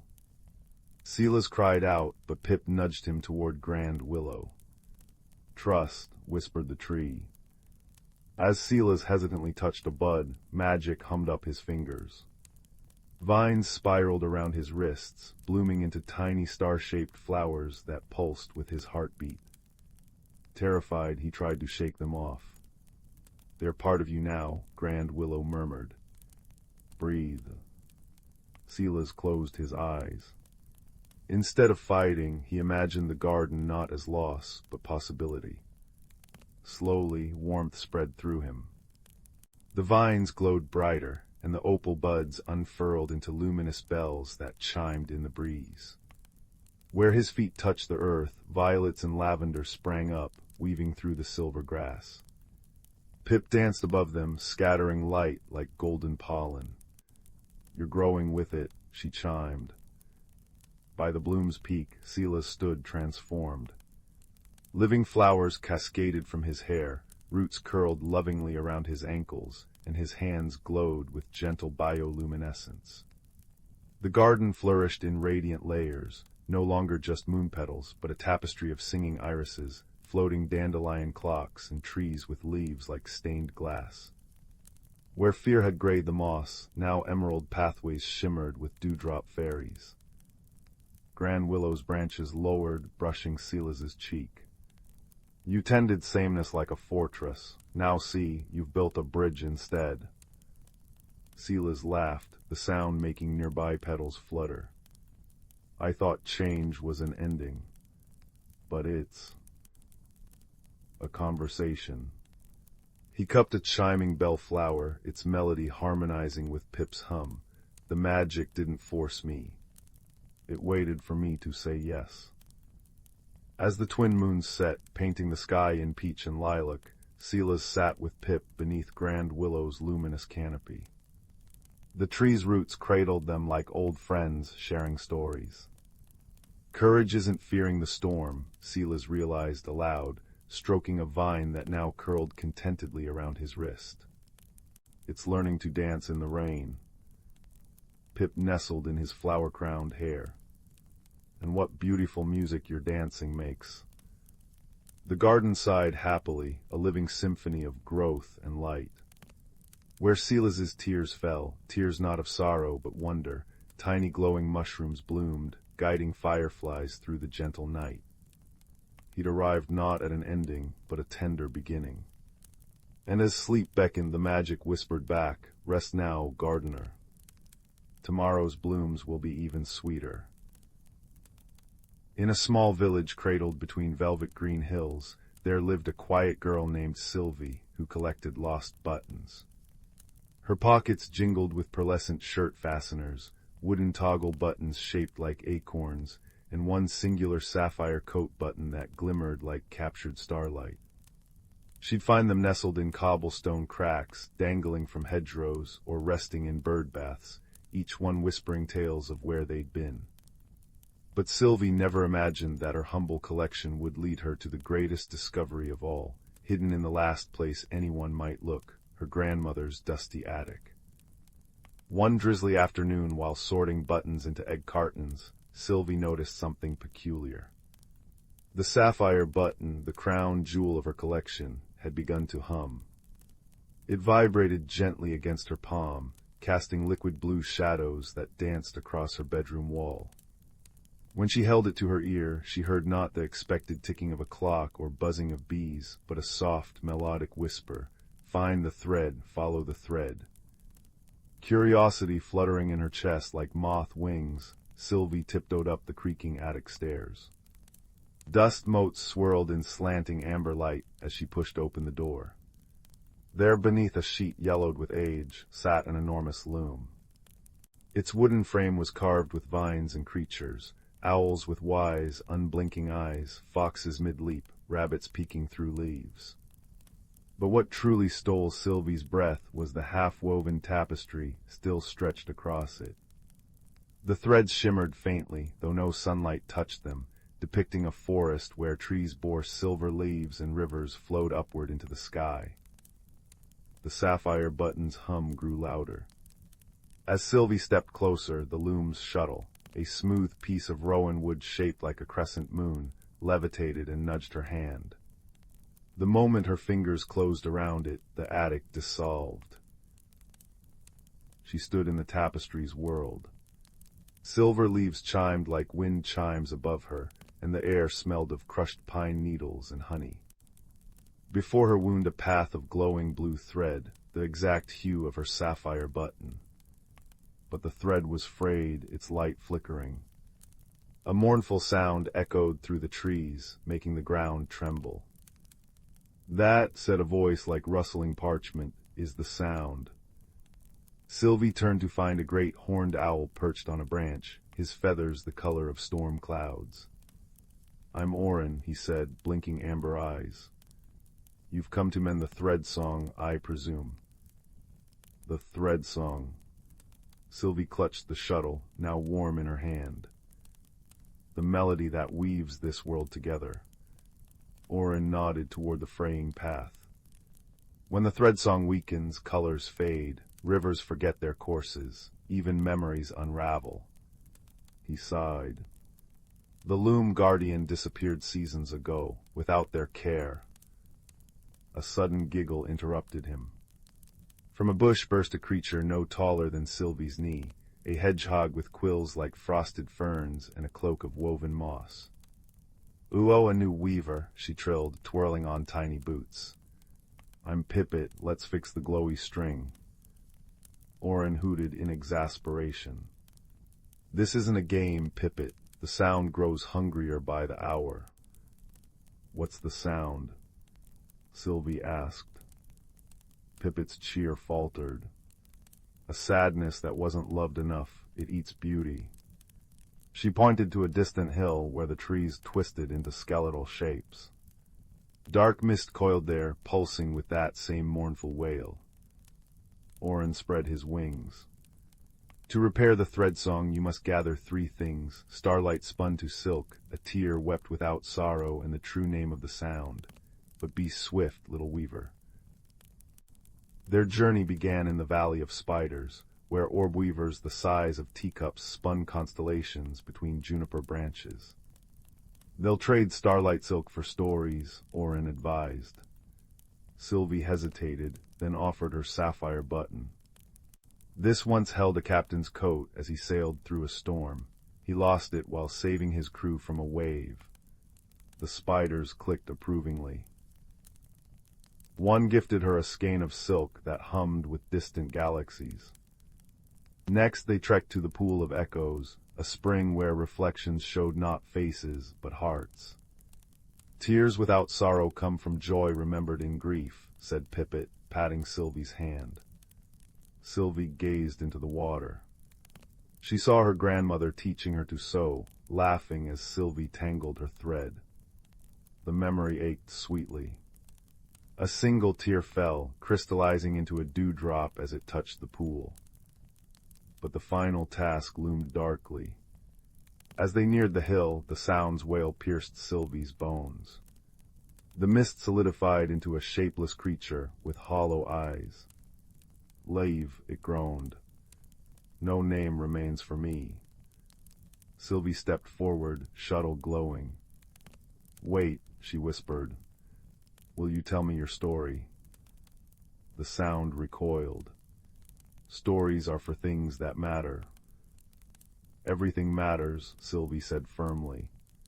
She opened her button pouch. "Even broken things get kept." One by one she shared her button's tales, the acorn toggle from a woodsman's lost hat, the pearlescent button from a wedding gown outgrown. With each story, the sound's mist thinned. Finally, it spoke. I was once a lullaby sung to a child who stopped listening. Sylvie's heart clenched. Gently, she sang the only lullaby she knew, her grandmother's. The sound shuddered, darkness peeling away to reveal a wisp of silvery song. As Sylvie sang, Pippet hummed along, then Orin, until the very trees added their rustling chorus. The wisp brightened, curling into the shape of a nightingale. Leora, it trilled its true name. With a burst of light, it dissolved into the thread song. Back at the loom, Sylvie wove the silk, tear, and name into the tapestry. Colors bloomed vibrant again, the frayed threads knit themselves whole. When she stepped back, breathless, Orin bowed. The thread song remembers you, weaver. Pippet hugged her ankle. Visit again, I'll make clover tea. But Sylvie's hands tingled. Looking down, she found new buttons in her pouch, a silver one shaped like an owl, a moss-green one with hedgehog quills. When she returned to the attic, the loom sat silent, yet the air thrummed with invisible music. That night, Sylvie's grandmother paused in the doorway, watching Sylvie mend a torn quilt. Your stitches improve, darling, she murmured. Sylvie smiled, running her thumb over the owl button in her pocket. Outside, the wind carried a faint, familiar trill, a nightingale's song, tender and unbroken. And high in the attic, though no one was there to see, the tapestry shimmered softly, its newly mended threads glowing like promises kept. The Whispering Grove. In the quaint village of Willowbrook, nestled amidst rolling hills and dense whispering forests, there was a legend that had been whispered from generation to generation, the tale of the Whispering Grove. It was said that hidden deep within the heart of the ancient woods lay a grove where the trees had the ability to speak, their voices carrying the wisdom of ages. The villagers believed that whoever could find this grove would be granted insight and wisdom beyond their years. It was a crisp autumn evening when a gentle breeze carried the scent of pine needles and damp earth through the village. The sky was a canvas of fading golds and purples, and as the sun dipped below the horizon, a fiery-haired girl named Leora sat by the fireplace in her cozy cottage. The flames danced merrily, casting a warm glow that flickered off the walls and painted shadows that seemed to breathe with life. Leora was known throughout Willowbrook for her insatiable curiosity and her heart that yearned for adventure. Her eyes sparkled like the stars on a clear night, and her laughter was a melody that brought joy to all who heard it. But beneath her cheerful exterior, Leora felt a longing for something more, something beyond the gentle life of the village. Her grandmother, wise and kind-hearted, sat across from her in a rocking chair, knitting with nimble fingers. The soft click-clack of needles was a soothing rhythm that punctuated the cozy silence. "Grandmother," Leora began, her voice barely above a whisper, "do you believe the stories about the Whispering Grove are true?" The old woman paused, her eyes twinkling with a knowing light as she looked up from her knitting. "Ah, the Whispering Grove," she mused, her voice rich with the cadence of 1,000 stories. "Many have sought it, my dear, but few have found it.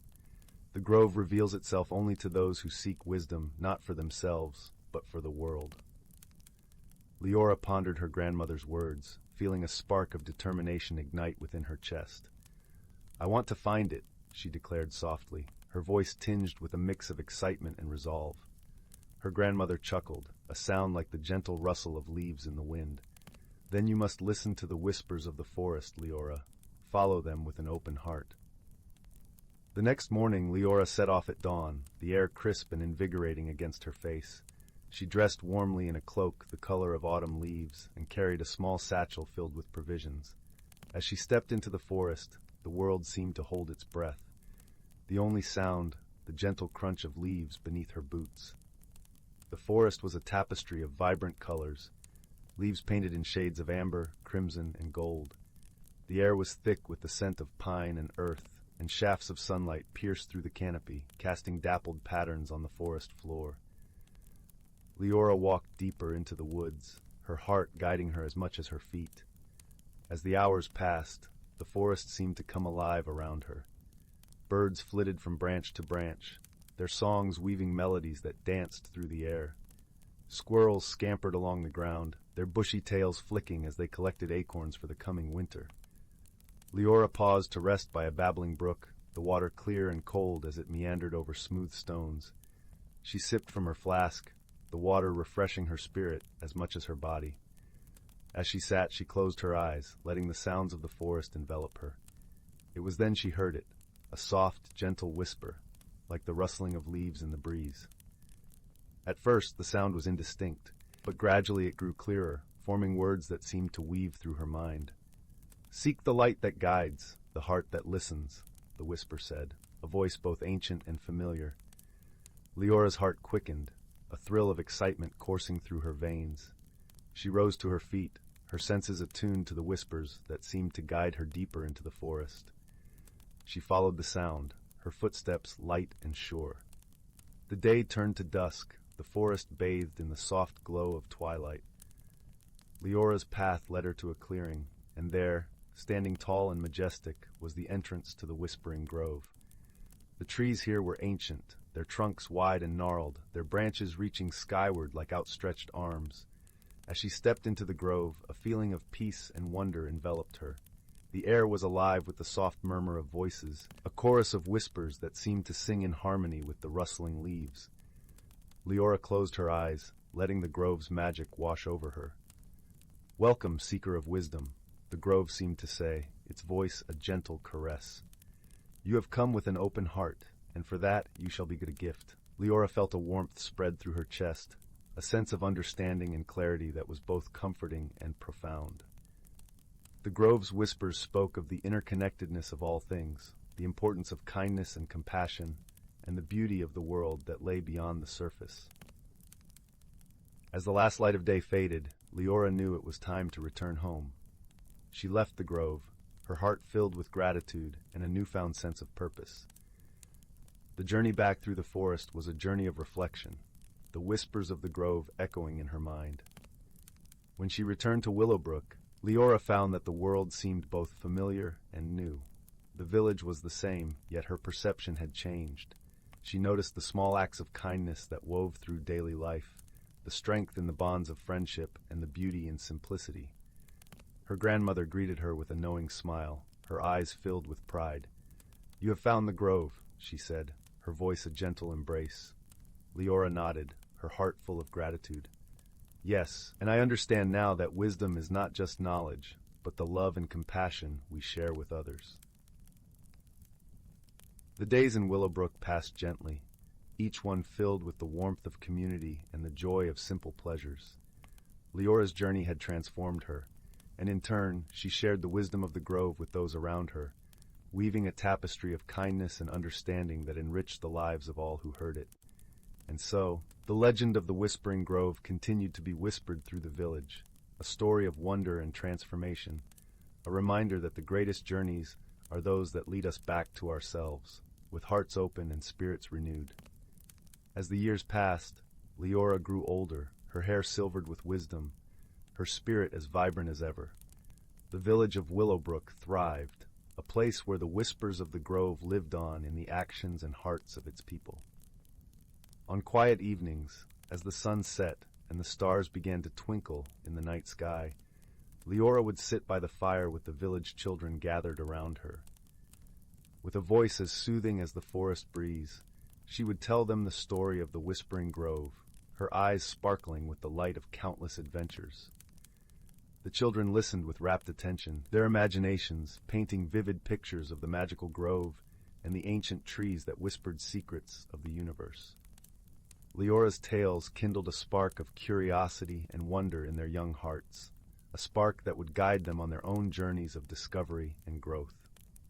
One day, as Leora wandered through the village, she noticed a young girl standing at the edge of the forest, her eyes filled with the same longing for adventure that Leora herself had once felt.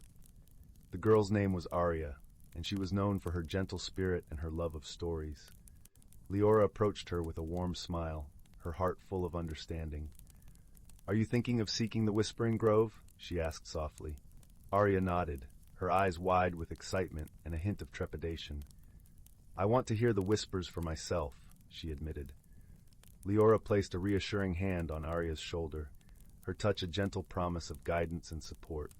Then listen to the forest and trust your heart, she advised. The grove will find you when you are ready, just as it did for me. With Leora's encouragement, Arya set off, her heart brimming with hope and anticipation.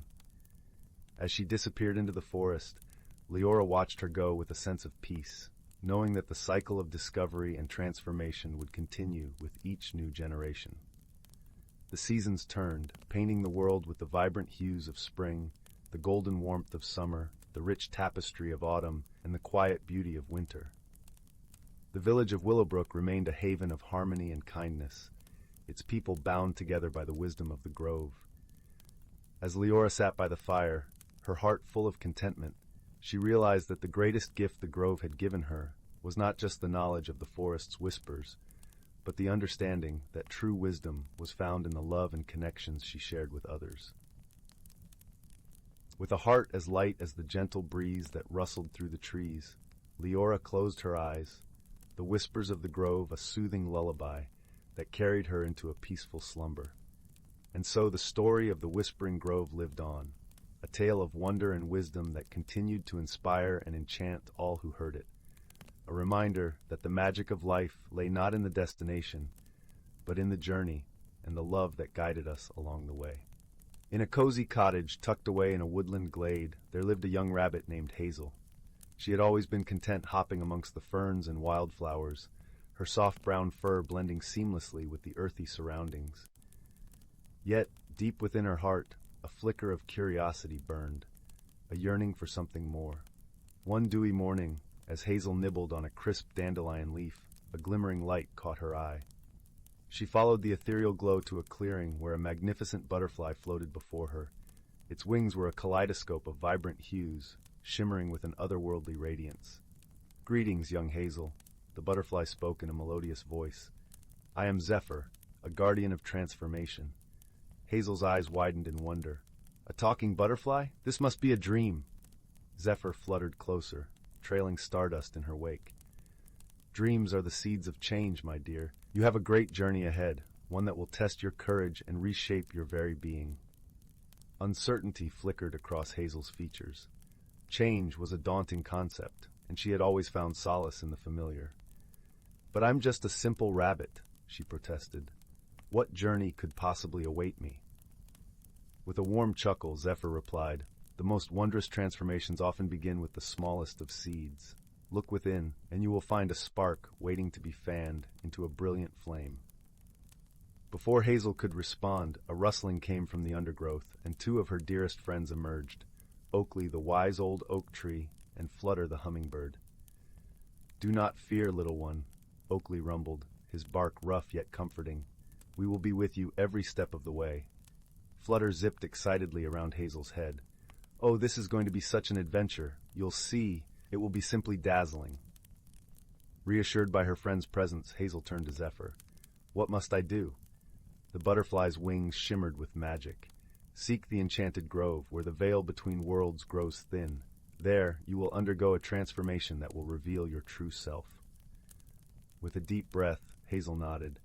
Though apprehensive, she knew this was a journey she must embark upon.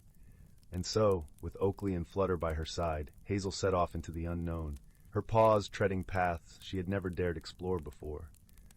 The forest seemed to come alive with each step, whispering secrets in the gentle whispers of the wind. After many twists and turns, they arrived at the enchanted grove, a vibrant meadow where moonbeams danced across a shimmering stream.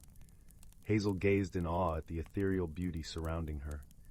Suddenly, a warm glow emanated from within her, and she felt her body beginning to shift and change. Her fur transformed into downy feathers of the richest brown, and her paws melded into delicate wings. Oakley and Flutter watched in wonderment as their friend emerged from her cocoon, reborn as a magnificent owl. Hazel stretched her wings, reveling in her newfound form, and took to the skies with a joyous hoot. As she soared above the treetops, bathed in the soft moonlight, Hazel realized that the spark Zephyr had spoken of was her own inner strength and resilience. The journey had been one of self-discovery, revealing the beauty and grace that had been within her all along. With a grateful heart, Hazel descended to her friends, her eyes shining with wisdom. "Thank you," she said, her voice now a gentle coo. "Without your guidance and unwavering support, I may never have found the courage to spread my wings." Oakley and Flutter beamed with pride, for they knew that their friend had blossomed into her truest, most radiant self. From that day forth, Hazel took to the night skies, her keen eyes ever watchful for those in need of guidance. And whenever a fellow creature felt lost or uncertain, she would share the lessons she had learned. That change, though daunting, can be an opportunity for growth and transformation, and that true beauty lies not in physical form, but in the courage to embrace one's authentic self. In the heart of a gentle valley, cradled by rolling hills and whispering woods, there lay a quaint little village known as Willowbrook. Its cobblestone paths wound through fields of wildflowers and past homes with thatched roofs that seemed to smile warmly at the sun. The air was always sweet with the scent of lavender and honey, and the breeze carried the soft, melodic hum of the brook that gave the village its name. In this charming village lived a young woman named Marin. She was known for her kindness and gentle spirit, her presence as soothing as the brook itself. Yet Marin carried within her a quiet turmoil. Life in Willowbrook, though beautiful, felt too predictable for her restless heart. She longed for change, for something beyond the familiar patterns of her days. But the thought of stepping beyond the comfort of her village made her anxious, like a bird hesitant to leave its nest. Marin often found solace in the whispering woods at the edge of the village. There she would sit beneath the ancient oak, its branches stretching like arms to embrace the sky, and listen to the symphony of rustling leaves and chirping crickets. One evening, as the sun dipped low and painted the sky with hues of gold and lavender, Marin noticed something peculiar. Tiny orbs of light began to dance around her, flickering like distant stars brought to earth. These were the will-o'-the-wisps, mischievous yet wise spirits that flitted through the woods on gentle wings. They had watched Marin many times, sensing her inner conflict. As the wisps swirled around her, they whispered in voices like the tinkling of wind chimes, "Follow us, Marin, and discover the magic within." Curiosity, mixed with a sprinkle of courage, tugged at Marin's heart. She rose to her feet and followed the wisps deeper into the woods, where the air grew cooler and the shadows danced with an ethereal glow. The path was narrow, and the canopy of leaves above was thick, but the light of the wisps guided her safely through. As they journeyed deeper, the forest began to change. The trees shimmered with a silvery sheen, and the flowers glowed with an inner light. It was as if Marin had stepped into a realm where magic wove through the very fabric of nature. Finally, they arrived at a clearing where a crystal-clear lake lay cradled in the arms of the forest, its surface reflecting the twinkling stars above. The wisps circled over the lake, creating gentle ripples that danced across the water. Marin approached the edge and gazed into the depths, her reflection mingling with the starlit sky. As she watched, her reflection began to shift, revealing not only her outward form, but the vibrant essence of who she truly was, a tapestry of dreams, fears, and untapped strength. "Change is not to be feared, dear Marin," the wisps chimed softly. "It is the very essence of growth. Just as the seasons transform the world around us, so too must we evolve to discover our true selves." Marin listened, the words sinking into her heart like seeds into fertile soil.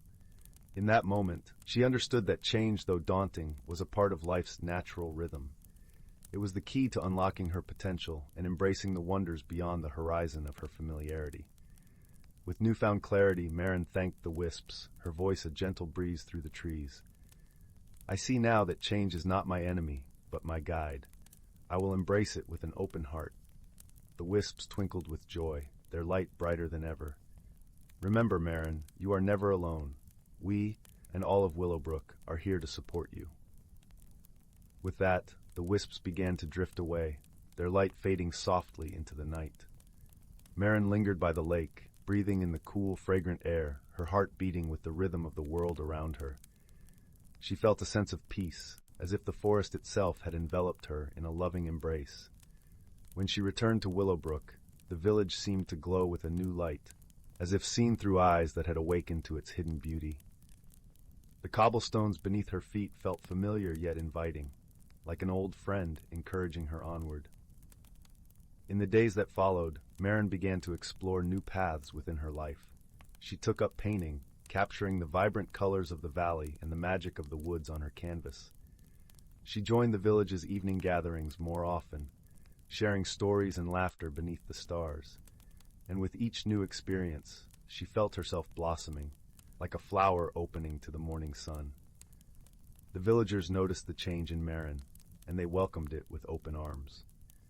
Her journey of self-discovery inspired others to embrace their own transformations, creating a ripple of growth throughout Willowbrook. Together, they learned that while change could be uncertain, it was also a gateway to the extraordinary. As the seasons turned and the valley transformed with the passage of time, Marin's heart remained steadfast and open. She knew that life's journey was a tapestry of moments, each thread woven with love, courage, and the magic of embracing one's true self. And so, with the woods whispering their timeless song and the brook humming its gentle lullaby, Marin found her place in the world, a place of wonder, growth, and endless possibility. In the heart of Willowbrook, she learned to dance with change, her spirit alight with the magic of a life fully lived. The lantern light trembled in the crisp autumn air as Milo paused at the edge of the whisperwood, his breath making little clouds that danced with the falling maple leaves.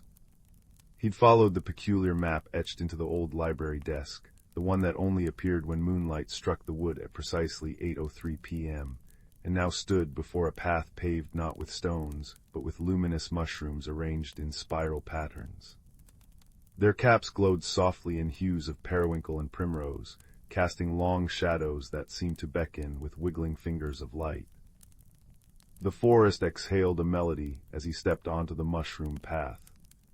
Not music exactly, but the creak of ancient trees swaying in conversation, the rustle of ferns unfurling silver fronds, and somewhere distant, the liquid chuckle of water over smooth stones. Milo's boots sank into moss so thick and springy it felt like walking on grandmother's feather quilt, each step releasing the scent of rain-soaked earth and something sweeter, vanilla, honeycomb. That made his stomach rumble despite the butterflies flapping within it. He nearly tripped over the first creature, a hedgehog no larger than his palm, its quills shimmering like polished hematite. It blinked up at him with eyes like molten amber, tiny paws clutching a bundle of acorns wrapped in cobweb thread. "Mind the step," it piped in a voice like wind through reeds, gesturing with its snout toward a root that had indeed begun to rise from the path. Milo crouched, fascinated, as the root reshaped itself into a small archway threaded with bioluminescent lichen. "Thank you," he whispered, but the hedgehog had already vanished, leaving behind a single acorn tied with golden thread. Milo pocketed it carefully, the shell warm against his fingers. Deeper into the wood, the air grew thicker with magic, not the scary sort from storybooks, but the kind that made his sweater sleeves tingle as if full of static. He paused by a brook where the water flowed upward, droplets catching starlight as they defied gravity to water clusters of upside-down violets growing on the underside of a granite shelf. It was there he met Lila, a fox whose fur shifted colors like oil on water, her tail tipped with what appeared to be actual stardust. "You're here for the moonlight market," she stated more than asked, patting circles around him. When Milo nodded, too awestruck to form words, she nosed a birch leaf into his hand. "Trade this at the third stall, and don't pet the willow cats, they shed prophecies and you're not ready for those." The market materialized as he crossed a bridge of woven ferns, lanterns blooming to life one by one like fireflies answering a summons. Stalls lined the clearing, tended by creatures both familiar and fantastical, an owl with books nested in its feathers haggling with a frog wearing a waistcoat, a badger stirring a cauldron of soup that smelled like every good memory Milo had ever tasted. At the third stall, a towering moth with antennae like crystal chandeliers accepted his birch leaf gravely, exchanging it for a compass whose needle pointed not north, but toward needed truths. The challenges came gently, as the forest tested not his might, but his heart. He helped reunite a lost moonbeam with its constellation, discovering the beam was actually a mischievous rabbit made of solidified light. He soothed a weeping sapling by humming the lullaby his mother sang when thunderstorms rattled their farmhouse windows. When faced with a stone door carved with riddles, he realized the answers weren't words but actions, sharing his last walnut cookie with a trio of pebble mice, offering his scarf to a shivering cluster of glowworms.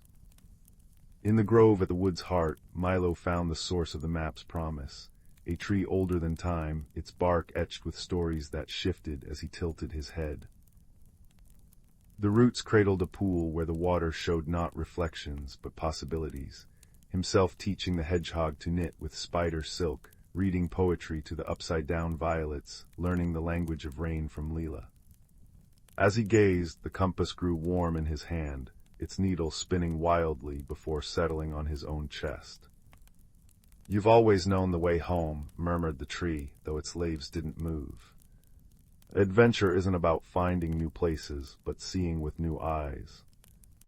The return journey felt shorter yet richer, the forest now waving farewell with branches heavy with ripe persimmons, the path offering up a perfect heart-shaped stone that fit snugly in his palm. When Milo emerged from the whisperwood, dawn pinkening the sky like the inside of a seashell, he found the strange acorn from the hedgehog had sprouted in his pocket, a tiny sapling with leaves that chimed when the wind stirred them. He planted it by his bedroom window, where on quiet nights, if he presses his ear to the trunk, he can hear distant fox laughter and the splash of upward-flowing streams. The compass lives on his desk, needle quivering whenever he faces a choice, pointing steadfastly toward kindness. And sometimes, when the moon hits his window at precisely 8:03, the sapling's shadow casts a new map on his wall, but that, as they say, is a story for another night. In the velvet hush hour between twilight and true night, where fireflies scribble secrets across the air, there existed a village called Bramble Hollow. Its cobblestone streets wound like cinnamon threads between cottages with roofs of living time, windows glowing with lanterns shaped like tulip blossoms. Yet something peculiar had begun unfolding beneath the crescent moon's silver nail. Every morning, villagers awoke to find their doorknobs frosted with salt, their milk pitchers filled with lavender instead of cream, and their weather vanes pointing insistently toward whispering wood despite the absence of wind. Young Tansy, whose freckles held the exact pattern of the Orion constellation, first noticed the pattern. While her neighbors tutted about mischievous pixies, she observed the salt-formed tiny arrowheads pointing north, the lavender milk never soured, and the weather vanes trembled like compass needles near something magnetic. On the third night, armed with a pocketful of blackberry tarts and her late grandmother's magnifying glass, whose lens revealed the fingerprints of magic, Tansy followed the clues toward the wood's edge. Beneath ancient oaks wearing beards of lichen, she found a badger in a waistcoat pacing between toadstools. "Late," he muttered, polishing his monocle. "Dreadfully late." His name was Professor Thistledown, scholar of celestial mechanics and part-time keeper of twilight harmonies. When Tansy showed him the magnifying glass, its handle carved with the same spiral symbol on his pocket watch, the badger's whiskers quivered. "Ah, you're Matilda Weatherby's descendant. She and I once calibrated the village dream clock after the great snooze of 1723. The mystery deepened as Thistledown revealed the salt was stardust, the lavender a remedy for nightmares, and the weather vanes detecting a rip in the quiet fabric between realms. Together they trekked to the Chronoglade, a clearing where time pooled in amber puddles and fireflies carried tiny hourglasses in their tails. There they discovered the source, a young nightingale, her feathers shimmering with trapped starlight, caught in a web of fractured moments. "She's a tempest singer," Thistledown breathed. "Her songs stitch tomorrow to yesterday, but see how her wings are tangled in snapped timelines." Tansy, recalling her grandmother's stories, gathered four things: spider silk for mending, dewdrops from dawn's first hour for clarity, a thimble of shadow borrowed politely from a passing moth, and laughter stored in an acorn cap. As thistledown conducted the moonbeams like golden violin strings, Tansy carefully wove the materials into a glimmering net. The nightingale's fearful chirps softened as the net lifted her gently, untangling the knotted hours. With a triumphant trill, she soared upward, trailing ribbons of mended time. The village awoke next morning to ordinary doorknobs and creamy milk, but also to something new. Every garden bore a night-blooming flower whose petals shifted colors like a twilight palette, and children found their dreams lightly embroidered with helpful clues for the day ahead. In the square, a sundial now graced the fountain, its shadow shaped like a bird in flight. Years later, when thunderstorms growled at the horizon, villagers would smile at the salt patterns appearing on their windowsills, not arrows now, but spirals, the ancient symbol of time's gentle unfolding. And if you walk through Whispering Wood when the clocks strike 13, you might hear two voices, one bright and curious, one gruff but kind, discussing the best way to brew starlight tea, or how to politely ask autumn to arrive a week early for the apple festival.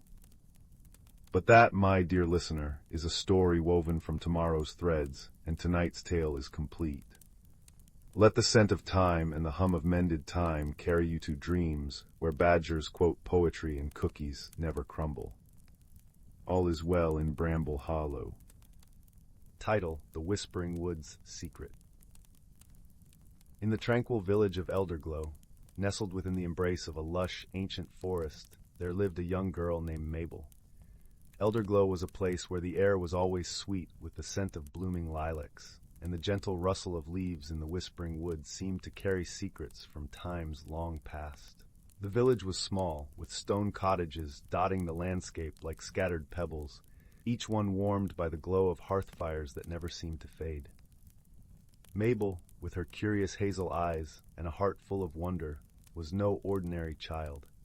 She had a penchant for exploring, often venturing to the edges of the village where the whispering wood began. The villagers spoke of the wood with a mixture of reverence and caution, for it was said to be alive with magic, a place where the boundary between the ordinary and the extraordinary was as thin as the morning mist. One crisp autumn afternoon, as the sun dipped low and painted the sky in hues of amber and rose, Mabel set out towards the forest. Her mother had tucked a warm woolen scarf around her neck and placed a gentle kiss on her forehead, saying, "Stay on the path, my little adventurer, and listen to the whispers of the trees. They speak if you know how to listen." Mabel nodded, her eyes gleaming with excitement. She knew the woods well, having spent countless afternoons beneath its towering oaks and whispering pines. Today, however, felt different. There was a tingling in the air, a sense of anticipation that danced along her skin like the first touch of winter's breath. As she wandered deeper into the forest, the world around her shifted subtly. The light filtering through the canopy was dappled and golden, casting playful shadows on the forest floor. The leaves crunched softly under her boots, and the air was filled with the earthy scent of fallen leaves and damp moss. It wasn't long before Mabel came across something unusual, a glimmering stone, half buried in the soft earth. It was the size of a robin's egg, and shimmered with an iridescent glow that seemed to pulse with its own gentle light. Mabel knelt down, her heart pounding with the thrill of discovery. As she reached out to touch it, a soft, melodic voice filled the air, so faint it was almost a sigh. "Seek the heart of the wood, little one, and the truth shall be revealed." Startled, Mabel glanced around, her eyes wide. The voice seemed to come from nowhere and everywhere at once, as if the forest itself had spoken to her. She picked up the stone, feeling its warmth seep into her palm, and slipped it into her pocket, determined to follow its silent call. The deeper she ventured, the more the forest seemed to change. The trees grew taller and more ancient, their bark etched with patterns that looked like mystic runes. The air grew cooler, and a gentle breeze whispered through the branches, carrying with it a soft, tinkling sound like distant chimes. As she walked, Mabel noticed something extraordinary. The forest floor was dotted with clusters of tiny, luminescent mushrooms that glowed with a soft blue light, illuminating her path. She followed the trail of light deeper into the heart of the wood, her breath visible in the cool air. At last, Mabel arrived at a clearing bathed in moonlight. In the center stood an ancient oak, its gnarled branches stretching skyward like the arms of a wise old guardian. At the base of the tree, nestled among its roots, was a small door carved into the trunk. It was adorned with intricate carvings of woodland creatures and swirling vines. With a mixture of awe and trepidation, Mabel approached the door. She felt the stone in her pocket grow warm, and the carvings on the door seemed to shimmer in response. Taking a deep breath, she gently pushed it open and stepped inside. The interior was a wonderland of light and color. The walls glowed with a soft golden hue, and the air was filled with the scent of honeysuckle and wild roses. At the center of the room stood a table carved from a single piece of crystal, its surface reflecting the light in a myriad of colors. Seated at the table was a figure cloaked in shadows, yet Mabel felt no fear. There was a kindness in the air, a sense of welcome that put her at ease. The figure gestured to a chair opposite, and Mabel sat, her eyes wide with curiosity. "Welcome, Mabel," the figure said, their voice as soothing as the murmur of a gentle stream. "I am the keeper of the Whispering Wood, and you have been chosen to receive a gift." Mabel listened intently, her heart filled with wonder. "A gift?" she asked, her voice barely above a whisper. The keeper nodded, and with a wave of their hand, the room filled with images, scenes of the forest through the ages, its beauty and magic captured in a tapestry of light. "This stone you carry," the keeper said, "is a shard of the forest's heart, a fragment of its ancient magic. With it, you hold the power to listen to the whispers of the world, to understand the language of nature." Mabel gasped, her fingers brushing the stone in her pocket. "But why me?" she asked, her voice filled with awe. The keeper smiled, their eyes twinkling like stars. "Because, dear child, you have the heart of a true listener, one who sees the beauty in the world and cherishes it. Use this gift wisely, and you will bring joy and harmony wherever you go." Mabel nodded, her heart swelling with gratitude. "I will," she promised, her voice strong and clear. As the keeper faded into the shadows, the room began to dissolve into a swirl of light and color.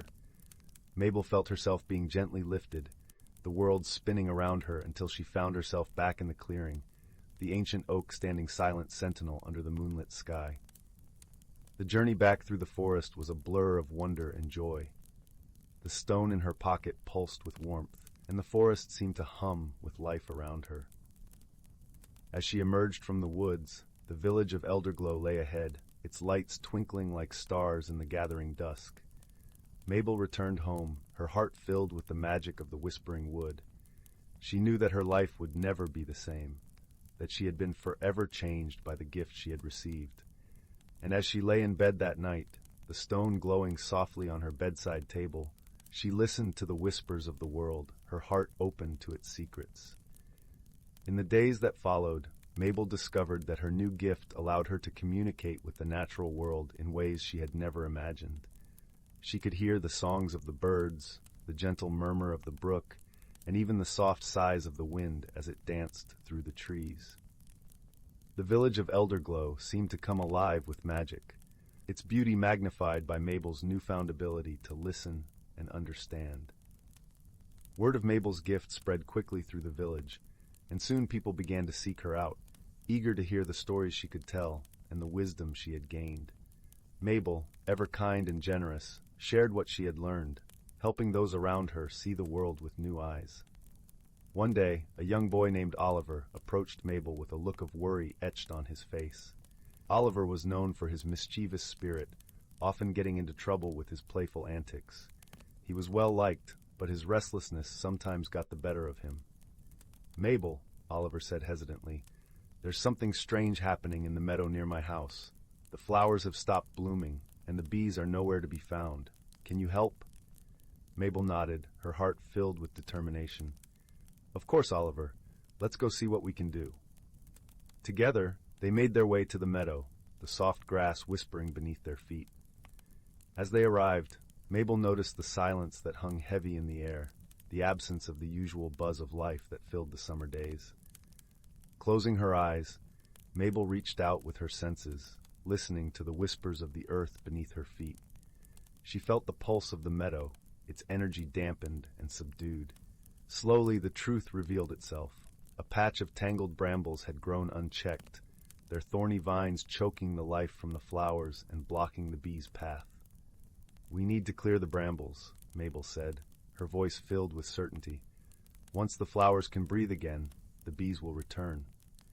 With Oliver's help, they carefully cleared away the brambles, their fingers working gently to free the delicate blooms hidden beneath. As they worked, Mabel could feel the meadow's energy shift, the life returning to the soil and the air. By the time they finished, the sun had begun to set, painting the sky in shades of pink and gold. Mabel and Oliver stood together, watching as the first bees returned, drawn by the sweet scent of the newly freed flowers. "You did it, Mabel," Oliver exclaimed, his eyes shining with gratitude. "We did it," Mabel corrected, smiling at her friend. Sometimes all it takes is a little listening and a lot of heart. As the days turned to weeks, Mabel's gift continued to bring joy and harmony to Elderglow. She helped the villagers understand their connection to the natural world, teaching them to listen to its whispers and cherish its beauty. One crisp morning, as the first hints of winter touched the air, Mabel was walking through the village when she noticed an elderly man sitting alone on a bench. His eyes were clouded with sorrow, and Mabel's heart went out to him. "Hello," Mabel said softly, sitting down beside him. "Is there something troubling you?" The man sighed, his voice tinged with sadness. "I used to play the violin," he said, his gaze distant, "but my hands are no longer steady, and the music has left me." Mabel reached out, her hand gently resting on his. "Maybe the music hasn't left," she said gently. "Perhaps it's just waiting for you to listen again." The man looked at her, hope flickering in his eyes. "Could you help me find it?" Mabel smiled, nodding with understanding. "Close your eyes and listen with your heart," she instructed softly. "Feel the rhythm of the world around you." Together they sat in silence, the sounds of the village weaving a gentle symphony. Gradually the man's expression softened, the lines of worry smoothing into a look of peace. "I can hear it," he whispered, his voice filled with wonder. "The music is still there." Mabel beamed at him, her heart warm with joy. "It's always there," she said softly. "Sometimes you just need to be still and listen." The man's eyes shone with gratitude as he looked at Mabel. "Thank you," he said, his voice choked with emotion. "You've given me back my music." As the first snowflakes began to fall, Elderglow was transformed into a winter wonderland, its rooftops blanketed in white and the air filled with the crisp scent of pine. Mabel continued to share her gift with the village, her heart full of the magic that had been entrusted to her. One evening, as she sat by the fireplace, her family gathered around her. Mabel's mother smiled at her daughter with pride and love.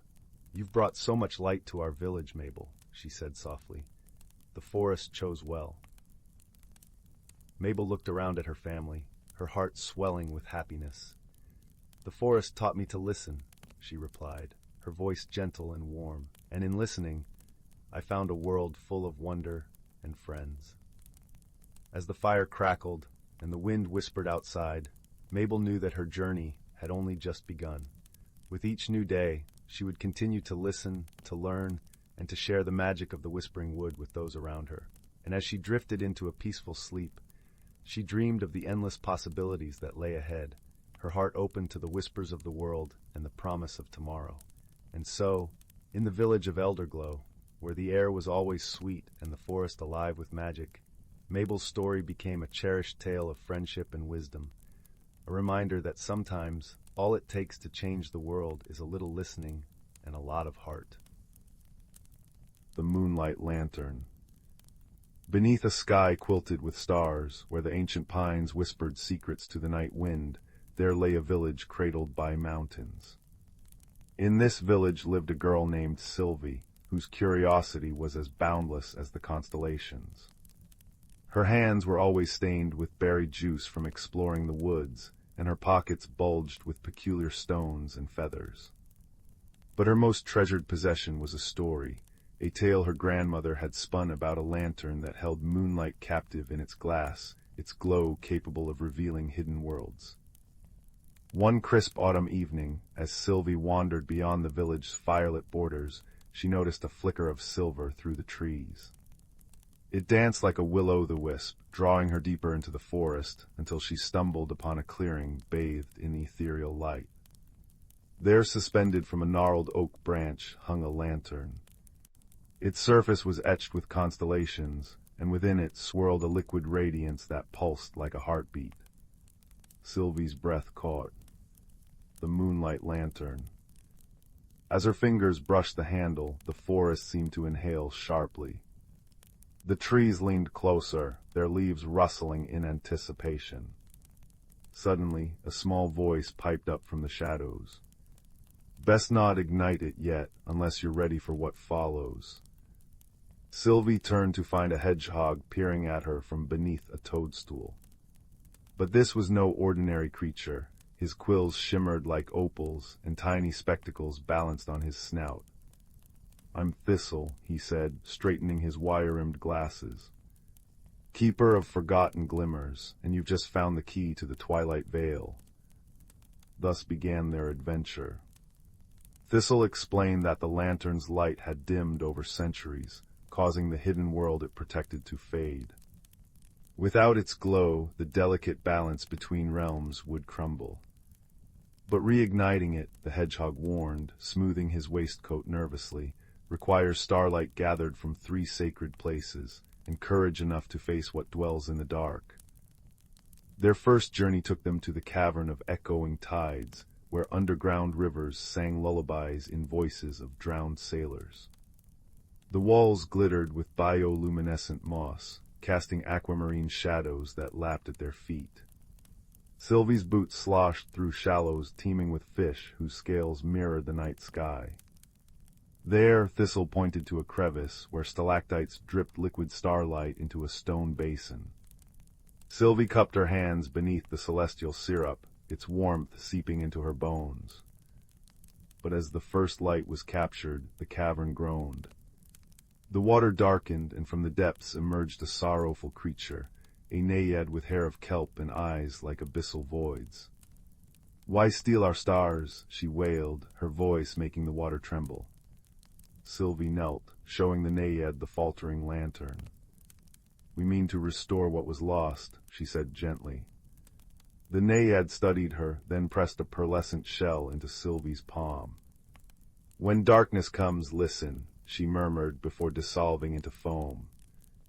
The second light led them across the bridge of roots, a living arch woven from ancient trees that spanned a bottomless ravine. Mist clung to Sylvie's cheeks as she balanced on knotted wood, Thistle clinging to her scarf. Halfway across, the bridge shuddered. Vines snapped like tendons, and through the fog loomed a colossal owl with feathers of smoldering ash. "Turn back," it boomed, eyes like molten gold. "The stars you seek are guarded by older magic than your fragile hopes." Thistle's quills bristled, but Sylvie stood firm. "We're not stealing magic, we're returning it." She opened the lantern, revealing the faint glow within. The owl tilted its head, then spread wings that scattered embers into the void. "Prove your heart's truth," it challenged. Sylvie placed the naiad's shell against her ear. The mournful song within swelled, echoing through the ravine. As the last note faded, the owl bowed. "Your compassion lights the way," it rumbled, plucking a feather that burst into a constellation. They caught it in the lantern. By the third moonrise, exhaustion weighed Sylvie's steps as they climbed the staircase of winds, invisible steps carved from air currents that spiraled above the clouds. Thistle nestled in her hood, sneezing ice crystals. Here the final starlight shimmered in the aurora's tail, but the higher they climbed, the more the lantern dimmed. "It's not working," Sylvie gasped, her breath frosting. The hedgehog peered at the nearly full lantern. "It needs more than starlight," he realized. "It needs belief." Sylvie closed her eyes, recalling her grandmother's stories, the warmth of hearths, the strength of kindred spirits, the quiet magic of perseverance. As she poured these memories into the lantern, Its light blazed brighter than dawn. The aurora swept down, weaving its colors into the glow.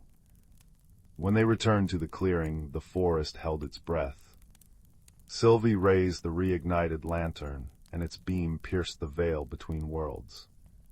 The twilight veil unfolded, a realm where trees bore crystalline fruit, rivers flowed backward to heal old wounds, and creatures of myth danced in meadows of luminescent clover. But thorns of shadow crept at its edges, threatening to consume it. The lantern's light must touch the heartroot, Thistle urged, pointing to a colossal tree at the veil's center. They raced as darkness snarled at their heels. Sylvie's legs burned, but the lantern's warmth urged her onward. Reaching the heartroot, she pressed the light to its bark. Golden veins spread through the tree, cascading across the land. The shadows dissolved into fireflies, the veil sighing in relief. As dawn tinged the horizon, Thistle walked Sylvie to the forest's edge. "You'll forget this," he said sadly. "Mortals always do." But Sylvie shook her head. "Some truths stay in your bones, even if your mind lets go." She gifted him a maple seed from her pocket. "Plant it where the veil needs joy." Years later, Sylvie, now a woman with laughter lines and a daughter who collects stones, often gazes at the lantern hanging in her cottage. Though it appears ordinary, on nights when the wind carries the scent of crystalline fruit, its glass flares softly. And deep in the forest, a mighty maple grows, its leaves chiming with a hedgehog's laughter, its roots cradling starlight enough for both worlds. That night, as Sylvie tucks her child beneath a quilt stitched with constellations, she whispers, "The greatest magic isn't in lanterns or hidden realms. It's the light we kindle when we face the dark together." Outside, the pines murmur in agreement, their branches brushing the sky where two worlds dance, forever intertwined. In the far reaches of the galaxy, where stardust wove through the void like strands of glistening silk, lay the planet of Luminara. It was a world bathed in perpetual twilight, where the skies shimmered with hues of lavender and gold, and gentle breezes carried the sweet scent of blooming starflowers. The Luminarans, delicate beings with skin that glowed softly like the moon, lived in harmony with their serene surroundings, tending to the gardens of light that covered their planet. On one particularly tranquil evening, as the twin moons rose to cast their gentle glow over the land, a small spacecraft streaked through the heavens, its hull glinting like a shard of silver against the deepening sky. This ship, a modest transport vessel, was piloted by a solitary traveler from the distant world of Terran. Her name was Lyra, and she was an explorer by trade, one who roamed the stars in search of knowledge and understanding. Lyra's journey had brought her to Luminara, drawn by tales of its beauty and the wisdom of its people. Her heart, though courageous, harbored a loneliness that whispered to her in the solitude of space. As she descended through the atmosphere, her ship's systems suddenly faltered, a cascade of sparks and alarms filling the cabin. With a steady hand and a calm mind, Lyra managed to guide her vessel to a gentle landing in a meadow aglow with the soft luminescence of starflowers. Emerging from her ship, Lyra was greeted not by fearsome warriors or suspicious eyes, but by a single Luminaran who approached with a serene smile. This Luminaran, named Solus, moved with the grace of a breeze and the kindness of a gentle rain. His eyes, deep pools of starlight, held curiosity and a warmth that transcended words. "Welcome, traveler," Solus said, his voice like a soothing melody. "You have come at a time of rest and reflection. How may we assist you?" Lyra, though relieved by the warm welcome, found herself struggling to understand the Luminaran's gentle ways. She had prepared for hostility, for the mistrust of an outsider, and the kindness offered so freely was both comforting and perplexing. "My ship," she began, her voice tinged with the hesitance of uncertainty, "it needs repairs. I did not mean to intrude." Solus merely nodded, his understanding as deep as the night sky. "Here on Luminara, we believe in offering aid to those in need.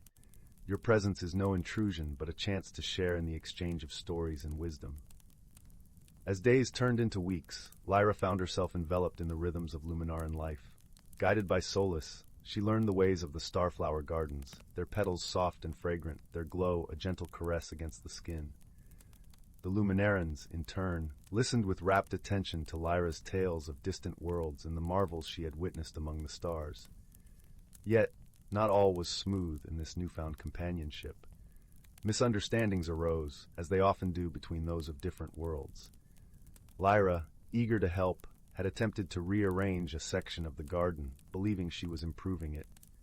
The Luminarans, who cultivated their gardens with deep reverence and tradition, were taken aback by the changes, though they remained kind in their expressions.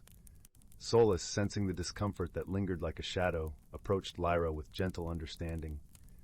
"We cherish your enthusiasm, Lyra," he said, his voice a balm to her troubled heart. "But our ways are woven with the fabric of our being. Perhaps, together, we can learn from one another." Her cheeks flushed with embarrassment. Lyra nodded, her voice a whisper of contrition.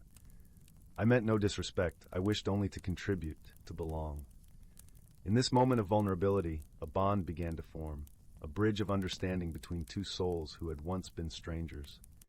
Solus, with patience and wisdom, showed Lyra the intricate dance of their traditions, explaining the balance of light and dark, of growth and rest. As they worked side by side, a challenge arose that would test their burgeoning friendship. A rare celestial event, the eclipse of shadows, was approaching, a time when the twin moons would align and cast the land into temporary darkness. During this period, the gardens required careful tending, as the absence of light could harm the delicate starflowers. Together, Lyra and Solus faced the eclipse, their efforts a seamless blend of Terran ingenuity and Luminaran tradition.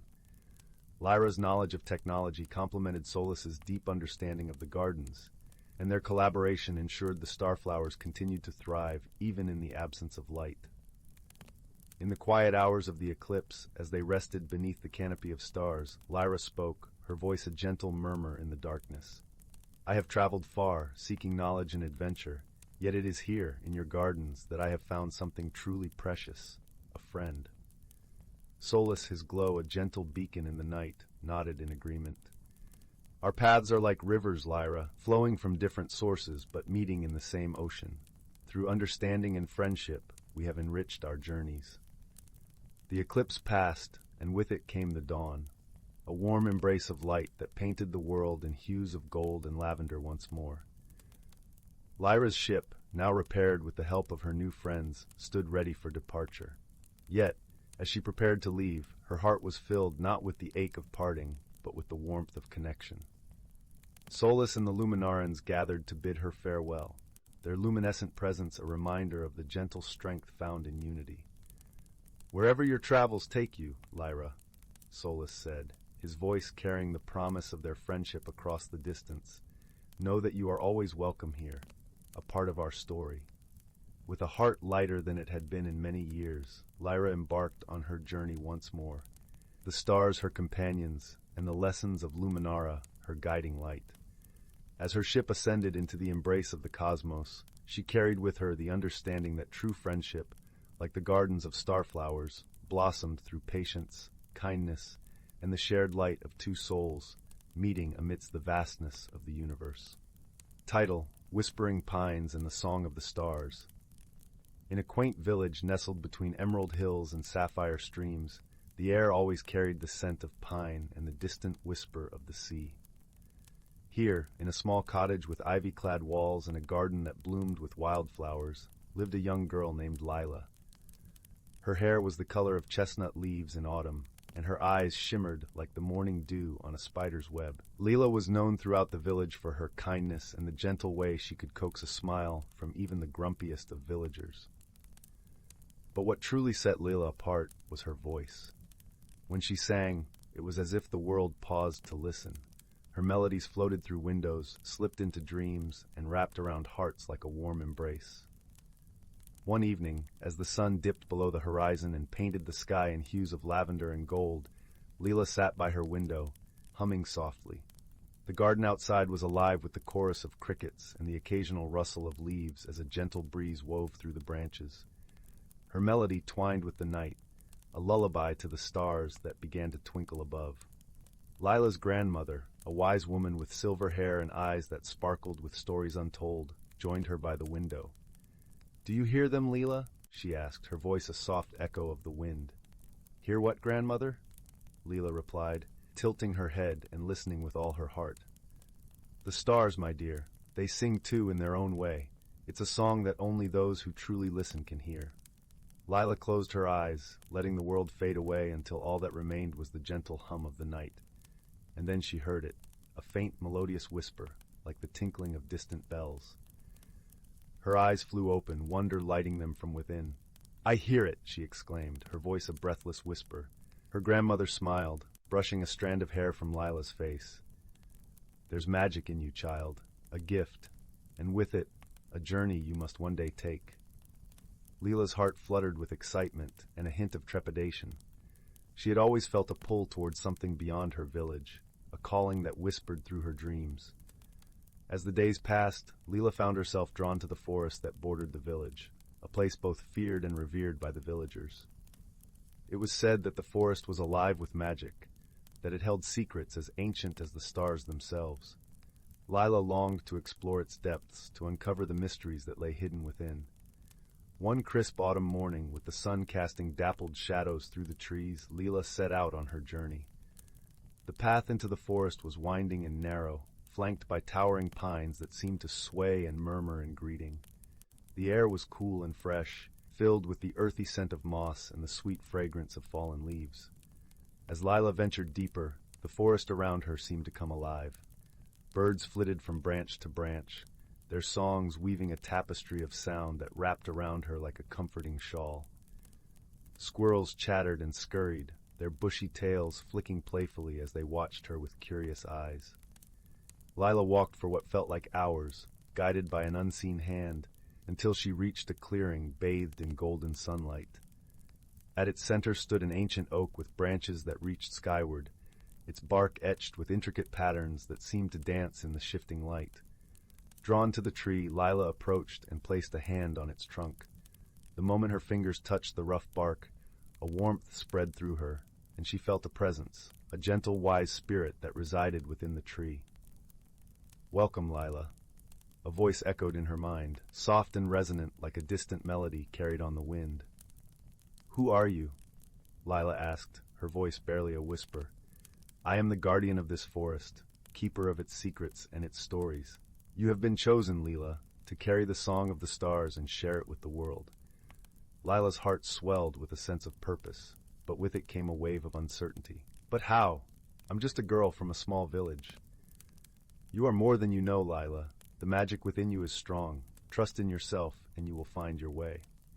With those words, the presence faded, leaving Lila with a sense of peace and determination.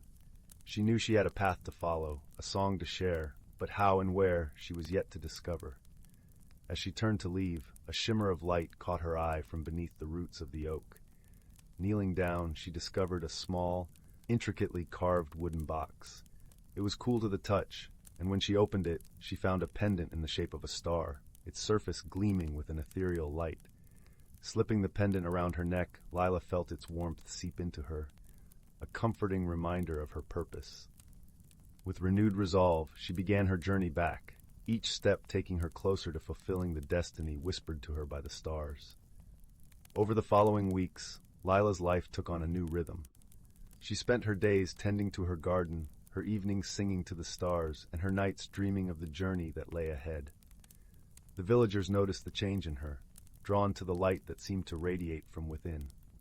One evening, as Lila sat by her window, her grandmother joined her, a knowing smile on her lips. "It's time, isn't it?" she said softly. Lila nodded, her heart both heavy and light. "Yes, grandmother. I feel it in my bones." Her grandmother hugged her close, the embrace warm and reassuring. "Remember, dear Lila, you are never alone. The stars are with you, always." With her grandmother's words echoing in her heart, Lila set out at dawn the next day, the pendant around her neck, a beacon of hope and strength. She followed the path through the village, her feet carrying her towards the unknown, guided by the song that sang within her. The journey took her over rolling hills and through misty valleys, each step bringing her closer to the heart of the world's magic.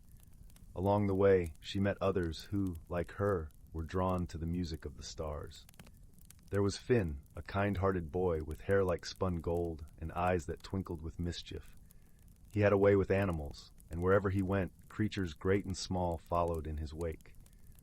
Then there was Mira, a spirited girl with a laugh like a bubbling brook and a knack for finding beauty in the most unexpected places. Together they traveled through enchanted forests and across shimmering lakes, their friendship growing stronger with each shared adventure. They faced challenges, of course, storms that tested their resolve, paths that seemed to lead nowhere, but through it all, they had each other, and that made all the difference. One evening, as they sat by a campfire, the stars twinkling overhead, Lila shared her story with Finn and Mira. She spoke of the song of the stars, of the pendant that glowed with a light not of this world, and the journey she felt destined to take. Finn listened, his expression thoughtful. "I've heard tales of a hidden valley, a place where the stars touch the earth. Perhaps that's where your journey leads." "Do you think it's real?" Mira asked, her eyes wide with wonder. Finn nodded. "I believe so, and I believe we're meant to find it." With a new destination in mind, the trio set out the next morning, their spirits buoyed by the promise of discovery. The days passed in a blur of laughter and song, their path illuminated by the light of the pendant and the hope that burned brightly within them. At last, after many days of travel, they reached the edge of a vast, mist-shrouded valley. The air was thick with magic, and as they descended the slope, the mist parted to reveal a breathtaking sight. The valley was a tapestry of colors and textures, a place where nature's beauty seemed to have found its truest expression. Flowers of every hue carpeted the ground, their petals shimmering in the sunlight. Towering trees stretched towards the sky, their leaves whispering secrets to the wind. And at the center of it all lay a serene lake, its surface like glass reflecting the sky above. As they approached the water's edge, a sense of peace enveloped them, as if the very air was infused with the song of the stars. Lila knelt by the lake, her heart filled with gratitude and awe. She understood now that this place, this hidden valley, was where she was meant to share her song. With Finn and Mira by her side, she sang, her voice a melody of hope and love that echoed through the valley. As her song filled the air, the world seemed to hold its breath, and then, one by one, the stars began to descend from the sky. They danced across the lake, their light mingling with Lila's song, creating a symphony of sound and light that resonated deep within the earth. The magic of the moment was beyond words, a gift to the world, and a reminder of the beauty that lay within each of them. And as the last notes of her song faded into the night, Lila knew that her journey was just beginning. With her friends beside her and the song of the stars within her, she was ready to face whatever lay ahead, a beacon of light in a world that, like her, was ever-changing and full of wonder. Title: The Whispering Woods. In a quaint little village nestled between rolling green hills and a vast, shimmering forest, there lived a girl named Leora. Her heart was as warm as the summer sun, and her curiosity was as boundless as the starry night sky. Leora was known throughout the village for her gentle spirit and her love for the forest, which stood like a guardian beyond the village's edge, its leaves whispering secrets that only Leora seemed to hear. Leora's days were filled with wonder as she wandered through the village with her best friend, a clever fox named Finnegan. Finnegan had soft, russet fur that gleamed in the sunlight and eyes that sparkled with intelligence and mischief. Together, they explored the hidden nooks and crannies of their world, always seeking the mysteries that lay just beyond their fingertips. One crisp autumn morning, as the scent of fallen leaves and wood smoke filled the air, Leora and Finnegan set off on one of their many adventures. The forest, with its canopy of amber and gold, beckoned them with its enchanting allure. As they wandered deeper into the woods, the familiar path gave way to a trail neither had seen before, overgrown and winding like a forgotten dream. Curiosity tugged at Leora's heart. "Shall we see where it leads, Finnegan?" she asked, her voice a soft melody in the quiet of the forest. Finnegan twitched his bushy tail in agreement, his eyes alight with excitement. Together they stepped onto the path, feeling the crunch of leaves beneath their feet and paws, the cool breeze whispering through the trees like a gentle lullaby. As they delved deeper, The forest seemed to change around them. The light grew softer, filtered through a veil of delicate branches. The air was filled with the earthy scent of moss and the distant, melodic calls of unseen birds. And then, quite suddenly, they found themselves standing before a grand ancient tree. Its trunk was wide and gnarled, its bark etched with the passage of time. From within its depths came a soft, glowing light, warm and inviting. Leora approached the tree with reverence, her heart pounding with a sense of discovery. As she reached out to touch the bark, the light pulsed gently, and a soft, musical voice filled the air. "Welcome, seekers of truth," it said, resonating like a choir of distant stars. Startled, Leora drew back, but Finnegan stood firm, his gaze fixed on the tree. "We've come to explore," Leora said, finding her voice, "to understand the secrets of the forest." The tree's light shimmered in response, casting a gentle glow that seemed to wrap around them like a warm embrace. "You have found the heart of the Whispering Woods," the voice explained. "A place where the stories of the forest come to life, where the past and the future entwine." As the words washed over them, the world around Leora and Finnegan began to change. The forest shimmered and shifted, revealing a hidden world teeming with magic and wonder. Creatures of all shapes and sizes appeared, their eyes twinkling with ancient wisdom and playful curiosity. There were tiny fairies flitting about on gossamer wings, their laughter like the tinkling of bells. Majestic stags with antlers that glowed like moonlight stood among the trees, watching with gentle eyes. Leora felt a thrill of joy and awe. This hidden realm was a tapestry of life and magic, woven together by threads of light and shadow. She and Finnegan wandered through this enchanted world, marveling at its beauty, until they came upon a small clearing. In the center of the clearing stood a stone pedestal, upon which rested a small ornate box. Its surface was intricately carved with patterns that seemed to shift and change, catching the light and drawing the eye with their mesmerizing dance. Leora approached the box, her fingers tracing the delicate carvings. "What is this?" she asked, her voice barely above a whisper. The tree's voice answered, its tone gentle and wise. "This is the Box of Echoes, a vessel of memories and dreams. It holds the stories of those who have come before and those yet to come. To open it is to embark on a journey of discovery and transformation." Leora felt a flutter of excitement in her chest. She glanced at Finnegan, who nodded encouragingly, his eyes bright with anticipation. Taking a deep breath, Leora lifted the lid of the box. A soft, golden light spilled forth, and the air was filled with the sound of distant music, like the echoes of a long-forgotten melody. Leora and Finnegan leaned closer, drawn into the light, and found themselves swept away on a journey through time and space.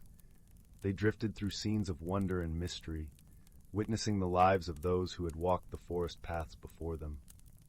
They saw a young girl, much like Leora, who had befriended a mischievous raccoon and discovered the secret of the singing stones. They watched as an elderly man, with hair as white as snow, found solace and wisdom among the trees, guided by the gentle touch of a wise owl. With each story, Leora felt a connection, a thread binding her to the tapestry of life that stretched across time. She realized that every creature, every soul that had passed through the forest, had left an imprint, a story that was woven into the very fabric of the Whispering Woods. As the final echoes of the music faded, Leora and Finnegan found themselves back in the clearing, the Box of Echoes glowing softly on its pedestal. The tree's voice spoke once more, filled with warmth and kindness. "You have seen the stories of the past, and now it is time for you to shape the future. The Whispering Woods are yours to protect, to cherish, and to share with those who seek their magic." Leora felt a deep sense of purpose, a newfound understanding of her place in the world. She knew that the forest held secrets beyond imagination, but it was also a living, breathing entity that needed love and care. With Finnegan by her side, she vowed to honor the stories of the past and to create new tales for the future. As the sun dipped below the horizon, painting the sky in hues of pink and gold, Leora and Finnegan made their way back to the village. The forest, once a place of mystery, now felt like a friend, a sanctuary filled with whispers of hope and dreams. From that day on, Leora and Finnegan became the guardians of the Whispering Woods, sharing its magic with all who sought it. Their adventures became legends, stories shared around warm fires on cold winter nights. And as the stars twinkled in the velvet sky, the forest stood watch, its heart beating with the stories of those who had come before and those who would come after.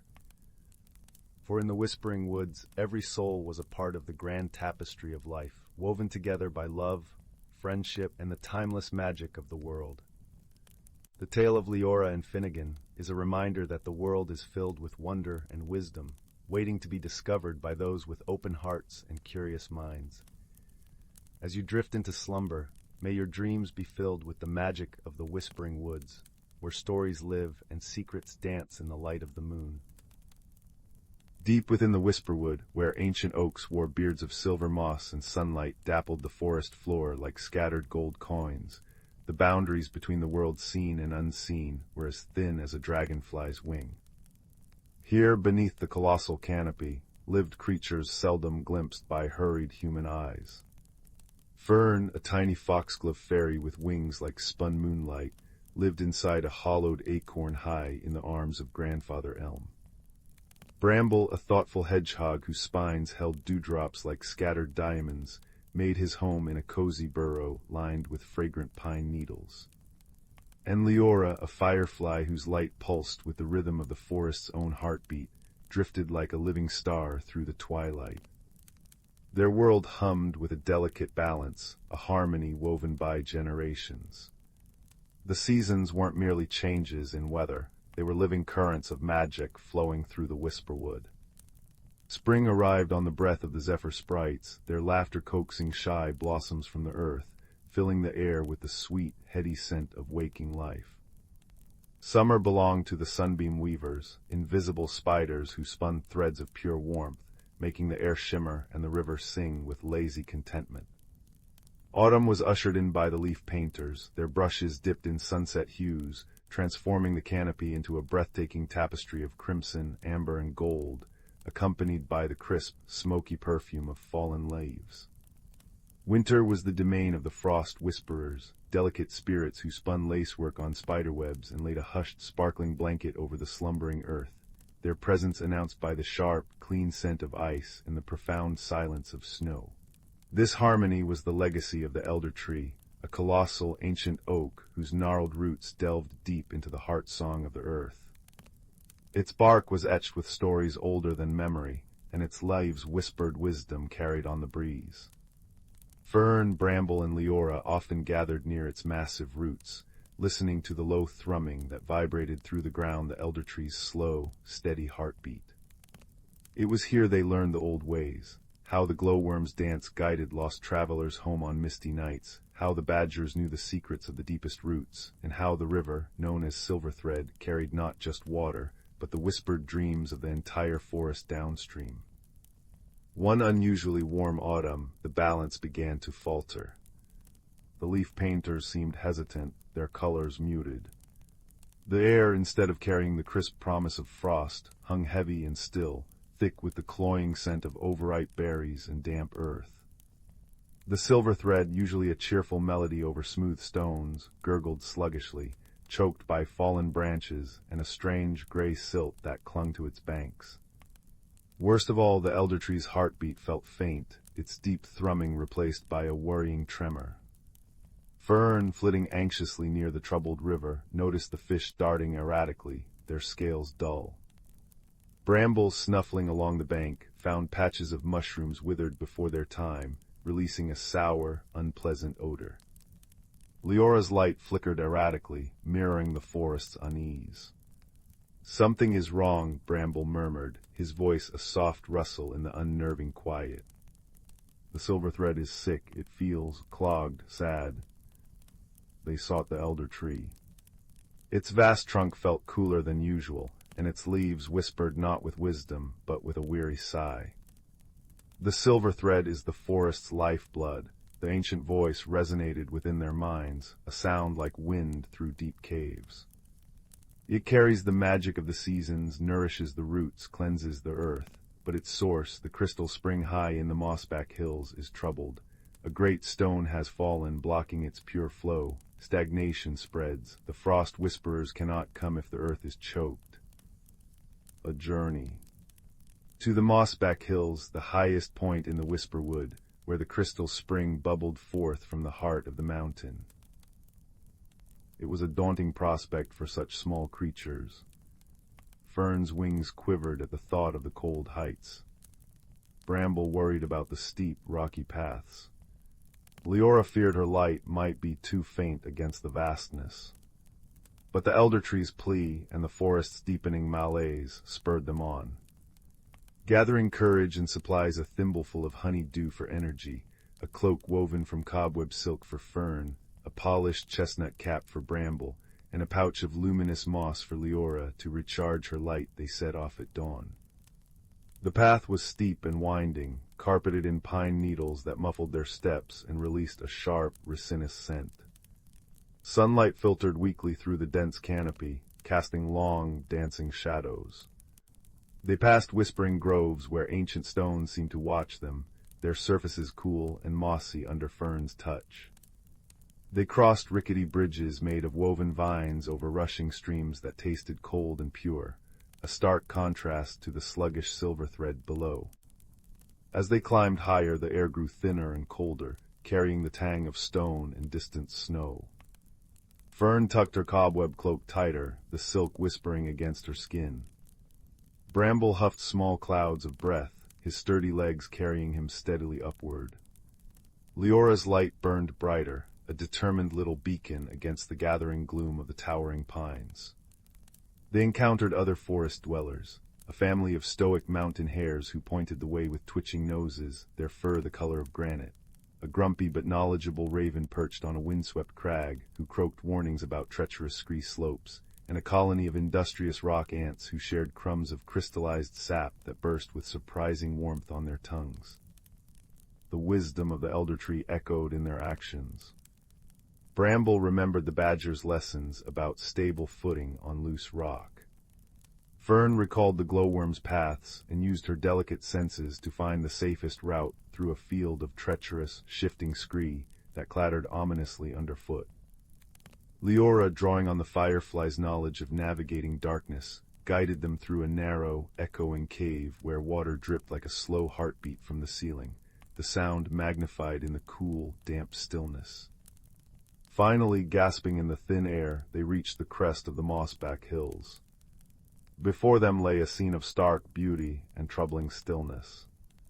Nestled in a rocky basin was the crystal spring, its water usually bursting forth with joyful energy, clear as liquid diamond and tasting of pure mountain snow.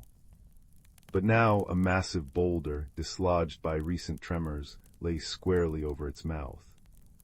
Only a feeble trickle escaped, weeping down the rocks into a shallow, murky pool choked with slimy algae that emitted a stagnant, fishy smell. The magic here felt thin, frayed. The air was utterly silent, devoid of the spring's usual cheerful song. The boulder was immense, far larger than anything their small strength could move. Despair threatened to wash over them. Fern fluttered near the cold stone, her tiny hands brushing its rough surface. Bramble circled it, sniffing thoughtfully at the cracks where water still seeped, dampening the earth. Leora hovered above, her light illuminating the moss clinging stubbornly to the rock's surface. "It's not just the stone," Bramble said, his voice low. "Look, the earth around the spring, it's loose, unsettled, like the mountain itself is unhappy." Fern landed lightly beside him. "The elder tree said the spring carries the forest's lifeblood. Maybe it needs more than just the stone moved. Maybe the heart of the place is hurt." Leora drifted down, her light pulsing softly over the clogged pool. "Remember the sunbeam weavers in summer. Their warmth makes things flow, and the frost whisperers. Their cold makes things still, but also pure." Her light flickered onto the thick algae. "This stagnation, it needs light, it needs movement, it needs both." An idea sparked, fragile but hopeful. They remembered the generations of wisdom shared. The rock ants knew about shifting earth. The raven knew the strength of wind. The hares knew the resilience of roots. "Perhaps," Bramble mused, "we don't need to move the whole stone. Maybe we just need to help the water find a new way, like the roots find cracks in the earth.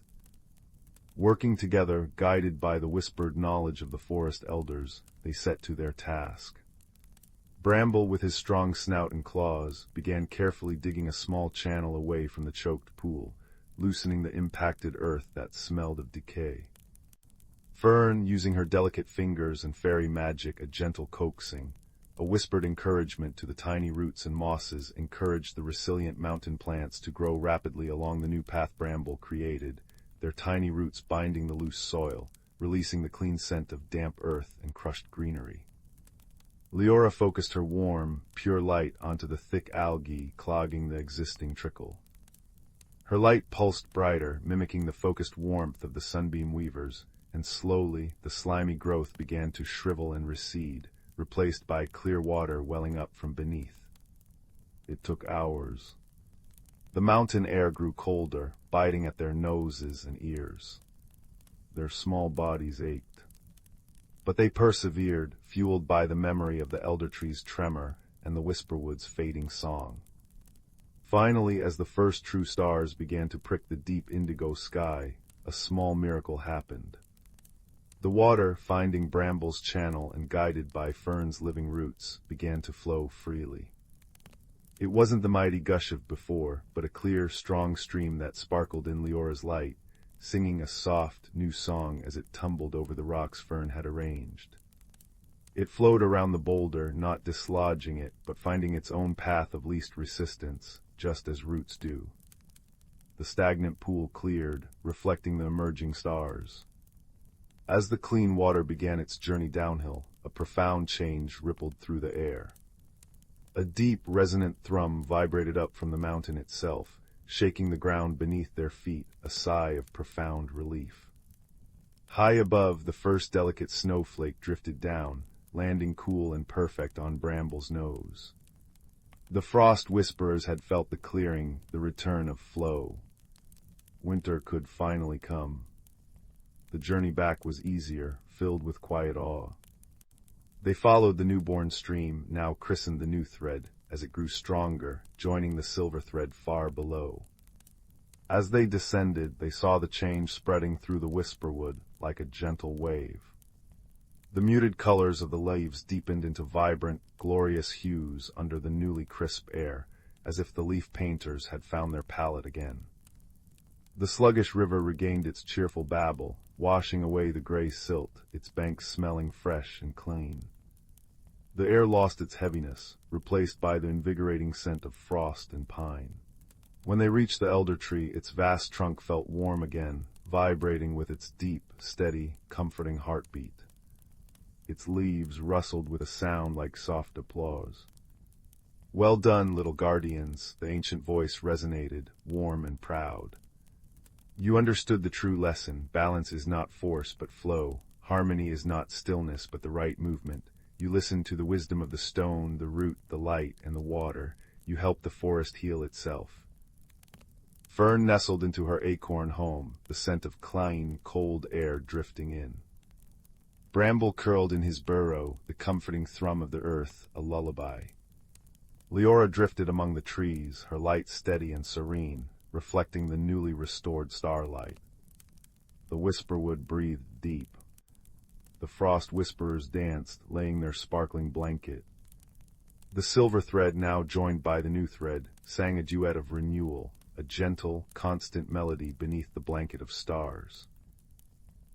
The hidden creatures slept peacefully, knowing the ancient harmony was restored, a testament to the wisdom of listening, the strength of small acts, and the enduring magic of a forest that flows together. And high in the mossback hills, the crystal spring bubbled freely once more, its pure water carrying the whispers of gratitude and the promise of seasons turning, forever in balance. In the heart of the whispering woods, where silver birches stood like sentinels and ferns curled into emerald trumpets, there existed a glade known only to its most tender guardians. Here the air hummed with the secrets of centuries, and the streams carried melodies older than memory. It was in this glade that a young girl named Leela tended to the moss grove, an ancient tree whose roots cradled 1,000 stories and whose branches held the fragile magic of the seasons. Leela had been chosen as the moss grove's keeper by the creatures of the forest, the rabbits who wove moonlight into their burrows, the owls with star-speckled feathers, and the foxes whose tails flickered like candle flames. Her days were spent listening to the tree's murmurs, learning the language of rustling leaves and creaking bark. But one crisp autumn morning, the moss grove's usual song faltered. Its leaves, usually a tapestry of amber and scarlet, began to curl and gray at the edges. A chill seeped into the air, sharper than the season warranted, and the brook that trickled beside the tree's roots slowed to a syrupy crawl. A plump hedgehog named Thistle, his spines dusted with dew, trundled to Layla's side. "The frostfang stirs early," he warned, his voice a gravelly whisper. "It gnaws at the roots of balance. If the moss grove fails, winter will claim the woods before its time, and never loosen its grip."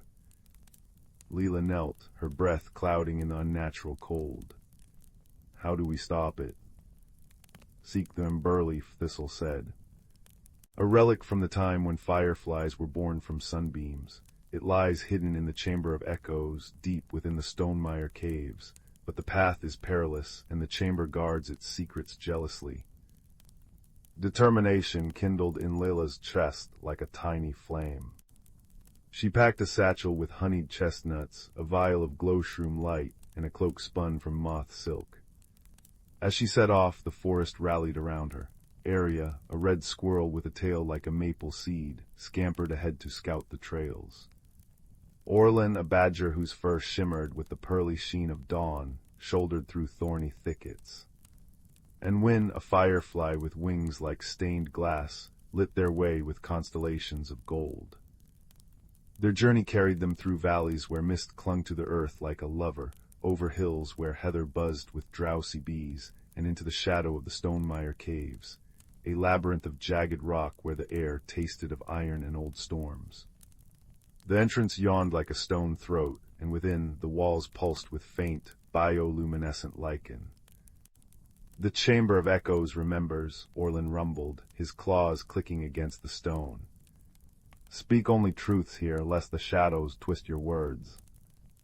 The group pressed deeper, their footsteps echoing in eerie harmony. Strange whispers coiled around them, fragments of long-ago conversations, the laughter of forgotten creatures, the sigh of seasons past. At last they reached a vast cavern where stalactites dripped liquid crystal into pools below. At its center, floating atop a plinth of quartz, was the emberleaf, a single leaf forged of molten copper, its veins glowing with captured sunlight.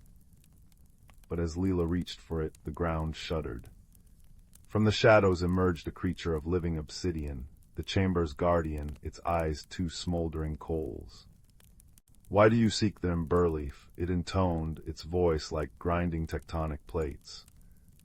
Leela stood tall, though her heart fluttered. "To save the moss grove, the frostfang threatens the balance. Without the tree, the seasons will unravel, and all who depend on them, the blooming flowers, the hibernating bears, the migrating geese, will suffer." The guardian tilted its head, sending cracks of orange light spiderwebbing across its form. "And what will you sacrifice to protect this balance?" She hesitated, then drew a small wooden flute from her satchel, a gift from her grandmother, carved from the moss grove's own branches. "This," she said softly, "it's the first thing the forest ever gave me. Without the moss grove, its song would be silence anyway." The guardian's fiery gaze softened. "Your heart understands reciprocity." It stepped aside, and the emberleaf floated into Leela's palms, warm as a sun-baked stone. Returning to the glade, they found the frostfang's blight spreading. Icicles clawed at the moss grove's trunk, and the air bit with glass-sharp cold. Working quickly, Layla placed the emberleaf against the tree's heartwood. Arya gathered last autumn's acorns, planting them in a circle to anchor the magic. Orlin dug channels in the soil, guiding the brook's thawing waters to the roots. Wynn and his kin swarmed above, their light merging with the emberleaf's glow until the glade blazed like a captured sunrise. The moss grove shuddered, then sang, a deep, resonant note that shook loose the ice. New leaves unfurled, tender and green, as the tree drew strength from its allies. The frostfang recoiled, its grip shattered by the warmth of shared purpose. By dawn, balance was restored. The first snowflakes of true winter drifted down, gentle and timely, melting into the moss grove's roots without malice. The creatures gathered, sharing a feast of roasted hazelnuts and elderberry wine, their breath mingling in grateful plumes. The forest thrives not by one will, but by many, Thistle said, toasting Leela with a thimble of dewdrop cider. You reminded us that even the smallest light can banish the deepest cold. As seasons turned, the tale of the emberleaf wove itself into the moss grove's bark, a new ring in its eternal story. Leela still plays her flute at dusk, its melody a lullaby to the woods, a reminder that harmony is never a solitary act, but a chorus of rustling leaves, trickling streams and hearts brave enough to kindle light in the dark. And on the coldest nights, when the frostfang's breath nips at the edges of the glade, the creatures nestle close to the moss grove, warmed by the truth that no winter lasts forever, so long as there are hands to hold the flame. The Whispering Lantern. In a village hugged by ancient pines, where chimney smoke curled into stars, lived a girl named Leela with hands stained from berry picking and a heart full of questions. Each evening she'd sit by her window, listening to the forest sigh beyond her doorstep. The elders spoke of a glimmering realm hidden within the trees, where fireflies carried wishes and rivers sang lullabies. Nonsense, her practical-minded mother would say, stirring soup over the hearth. But Leela's bones hummed with the certainty of secrets waiting to be found. One twilight, as amber leaves pirouetted to the ground, she noticed a peculiar sight. A fox with fur like melted copper sitting at the forest's edge, gazing at her with eyes that held galaxies. When it vanished into the shadows, something glinted in its wake, a small lantern, its glass etched with runes, emitting a light that pulsed like a heartbeat. Layla's fingers tingled as she lifted it, and the world shifted. The trees stretched taller, their bark swirling with silver veins, and the air buzzed with the scent of rain-kissed moss and something sweet she couldn't name. The lantern's glow intensified, casting a path of liquid gold into the woods. Leela followed, her breath forming clouds in the crisp air, until she stumbled into a clearing bathed in moonlight. There stood a circle of mushrooms, their caps glowing faintly, and at their center, a door no taller than her knee, carved from acorn wood. The lantern's light spilled onto the door, which creaked open to reveal a staircase winding downward. A world unfurled. The steps led to a cavern aglow with bioluminescent vines, where will-o'-the-wisps bobbed like curious sprites. A river of liquid starlight wound through the chamber, and on its banks sat a hedgehog in a waistcoat, knitting a scarf from dandelion fluff. "Ah," he said, adjusting his spectacles. "You've brought the Whispering Lantern. We've been expecting you." Leela blinked. "Expecting me." "Indeed," came a melodic voice. A woman emerged from the shadows, her hair a cascade of ivy, her gown woven from twilight. "I am Thalia, keeper of the gloaming grove. The lantern chooses those who listen not just with their ears, but with their hearts." She gestured to the trembling light in Leela's hand. "It's dimmed these past moons, for the grove's heart, the emberstone, has been stolen. Without it our world fades, and yours will follow."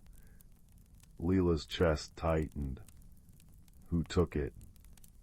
"A sorrowful creature called the Shade, who dwells in the obsidian peaks. It feeds on loneliness, twisting hearts until they forget kindness." Thalia's voice softened. "The lantern will guide you, but only compassion can reclaim the emberstone. The journey begins." Leela agreed to help, joined by Bramble the hedgehog, whose needles could knit bridges from spider silk, and Sorrel, the fox from the forest's edge, whose paws left trails of blooming clover. They followed the lantern's beam through meadows where flowers chimed in the wind and into a valley choked with thorny vines. The first test came at the Bridge of Echoes, a fragile span over a bottomless gorge. As Leela stepped onto it, the planks whispered her deepest fears. "You're too small, too ordinary," the lantern flickered, but Sorrel nuzzled her hand. "Listen deeper," he murmured. Leela closed her eyes, hearing beyond the taunts to a faint, warm hum, the same sound her grandmother's hands made while kneading dough. Love, she realized. The kind that stays even when voices doubt. The bridge solidified beneath her feet. The forest of whispers. Deeper into the peaks, they entered a forest where trees mirrored memories. Leela glimpsed her mother laughing as she hung laundry, and Bramble as a young hedgehog, trembling under a hawk's shadow. "These are the forgotten hours," Thalia had warned. "Do not linger, or you'll be trapped in yesterday." But when Leela saw Sorrel staring at a tree, showing a human girl abandoning him as a kit, she hesitated. The fox's shoulders slumped. "I thought I'd forgotten," he whispered. Leela knelt beside him. "Some hurts don't vanish, but they don't have to be carried alone." She placed a hand on his paw, and the memory dissolved into leaves. Together they walked on. The Cave of Shadows. At the peak's summit loomed a cave dripping with black icicles. Inside, the shade coiled around the emberstone, a crystal radiating warmth like a newborn sun. Its voice slithered through the dark. "Why persist? The world is cold. Stay here and I'll spare you its ache." The lantern guttered, but Leela stepped forward. "You're right, the world can be cold, but that's why we need this." She opened her palm, revealing a spool of Bramble's spider silk thread, a clover from Sorrel's trail, and a leaf from Thalia's gown. "Kindness isn't a weakness, it's a fire we tend together." The shade recoiled, its form fraying. No one ever stayed, no one cared. "I care," Leela said gently. "Let me help you carry the loneliness." A tear slipped down the shade's Inkai cheek, sizzling where it struck the emberstone. Light exploded, filling the cave, and where the shade had been stood a trembling sparrow, its wings shimmering with newfound gold. Returning home. The journey back was lit by a rejuvenated grove, a symphony of color and song. Thalia gifted Leela a seed from the emberstone. "Plant it where your world needs warmth," she urged. In her village, Leela buried the seed by the oldest pine. By morning a tree stood there, its branches heavy with lantern-like fruits that glowed softly. Villagers gathered, their faces awash in golden light, sharing stories they'd long kept buried. Layla's mother smiled, stirring a pot of soup now fragrant with herbs from the groves. Epilogue, the light that remains. Years later, travelers would come to marvel at the lantern tree, its roots knitting earth and magic into one. Layla, grown but still berry-stained, would smile, remembering Thalia's words, "The truest light isn't taken, it's kindled, then given away." And in the quiet hours, if you listened closely, you might hear a sparrow's song mingling with the rustle of leaves, a gentle reminder that even the loneliest shadows can learn to glow. Once upon a time, nestled deep within the heart of a vast and ancient forest, there lay a village unlike any other. This village, known as Luminara, was a place where the air was always sweet, with the scent of blooming wildflowers, and the gentle rustle of leaves whispered secrets of old to anyone who cared to listen. Each cottage was quaintly adorned with climbing ivy and surrounded by vibrant gardens, creating a tapestry of colors that danced in the golden light of the setting sun. In this enchanting village lived a young girl named Anwen. Anwen was known for her boundless curiosity and the sparkle of wonder that never left her hazel eyes. She spent her days exploring every nook and cranny of Luminara, often accompanied by her faithful companion, a clever little squirrel named Thistle. Together, they would venture into the heart of the forest, where the sunlight filtered through the canopy like streams of liquid gold, and the ground was a plush carpet of moss and fallen leaves. One crisp autumn morning, as the world was painted in hues of amber and rust, Anwen and Thistle embarked on a journey to the farthest edge of the forest, where the trees grew tall and wise, their branches reaching out like ancient arms. It was said among the villagers that beyond those trees lay a hidden world, a place where magic was as natural as the air they breathed. Anwen's heart danced with excitement at the thought of discovering this realm. As they wandered deeper into the forest, Anwen noticed a peculiar glimmer beneath a pile of freshly fallen leaves. With a gentle brush of her hand, she uncovered an exquisite pendant, its surface shimmering with an iridescent light that seemed to pulse with a life of its own. The pendant was shaped like a teardrop, and within it swirled a myriad of colors, like the northern lights captured in a single drop of dew. "Look, Thistle," Anwen whispered, cradling the pendant in her palm. "It's beautiful." Thistle chittered softly in agreement, his small eyes reflecting the pendant's glow. Anwen felt an inexplicable pull towards the pendant, as if it held secrets waiting to be unveiled. She slipped it around her neck, feeling its warmth spread through her like a gentle summer breeze. As they continued their journey, Anwen felt a strange sensation, as though the forest itself was awakening to her presence. The leaves rustled with a language she could almost understand, and the path seemed to unfold before her, guiding her steps. It wasn't long before they reached the heart of the forest, where the trees formed a natural archway, their branches entwined like the fingers of old friends. Anwen paused at the threshold, her heart pounding with a mixture of anticipation and trepidation. "Do you think this is the entrance, Thistle?" she asked, her voice barely above a whisper. Thistle nodded, his tiny tail flicking with excitement. Together, they stepped through the archway and into a world that defied all imagination. Beyond the archway lay a realm of breathtaking beauty, where the air was filled with the sweet melody of birdsong and the faint tinkling of unseen bells. The sky was a tapestry of swirling colors, painting the world in a perpetual twilight that shimmered with magic. Here the flowers glowed with an inner light, and streams of crystal-clear water wound their way through fields of emerald grass. As Anwen and Thistle explored this hidden world, they encountered creatures that seemed to have stepped out of a dream. Gentle deer with antlers adorned with flowering vines, iridescent butterflies that danced in the air like living jewels, and wise old owls with eyes that held the wisdom of ages. It was in this magical setting that Anwen met Lyra, a kind-hearted fairy with wings that shimmered like sunlight on water. Lyra was perched upon a toadstool, her delicate wings fluttering as she watched them with a curious smile. "Welcome to the Glade of Whispers," Lyra said, her voice as soft as a breeze through the leaves. "We have been waiting for you, Anwen." Anwen blinked in surprise. "You know my name?" Lyra nodded, her eyes twinkling with a light of their own.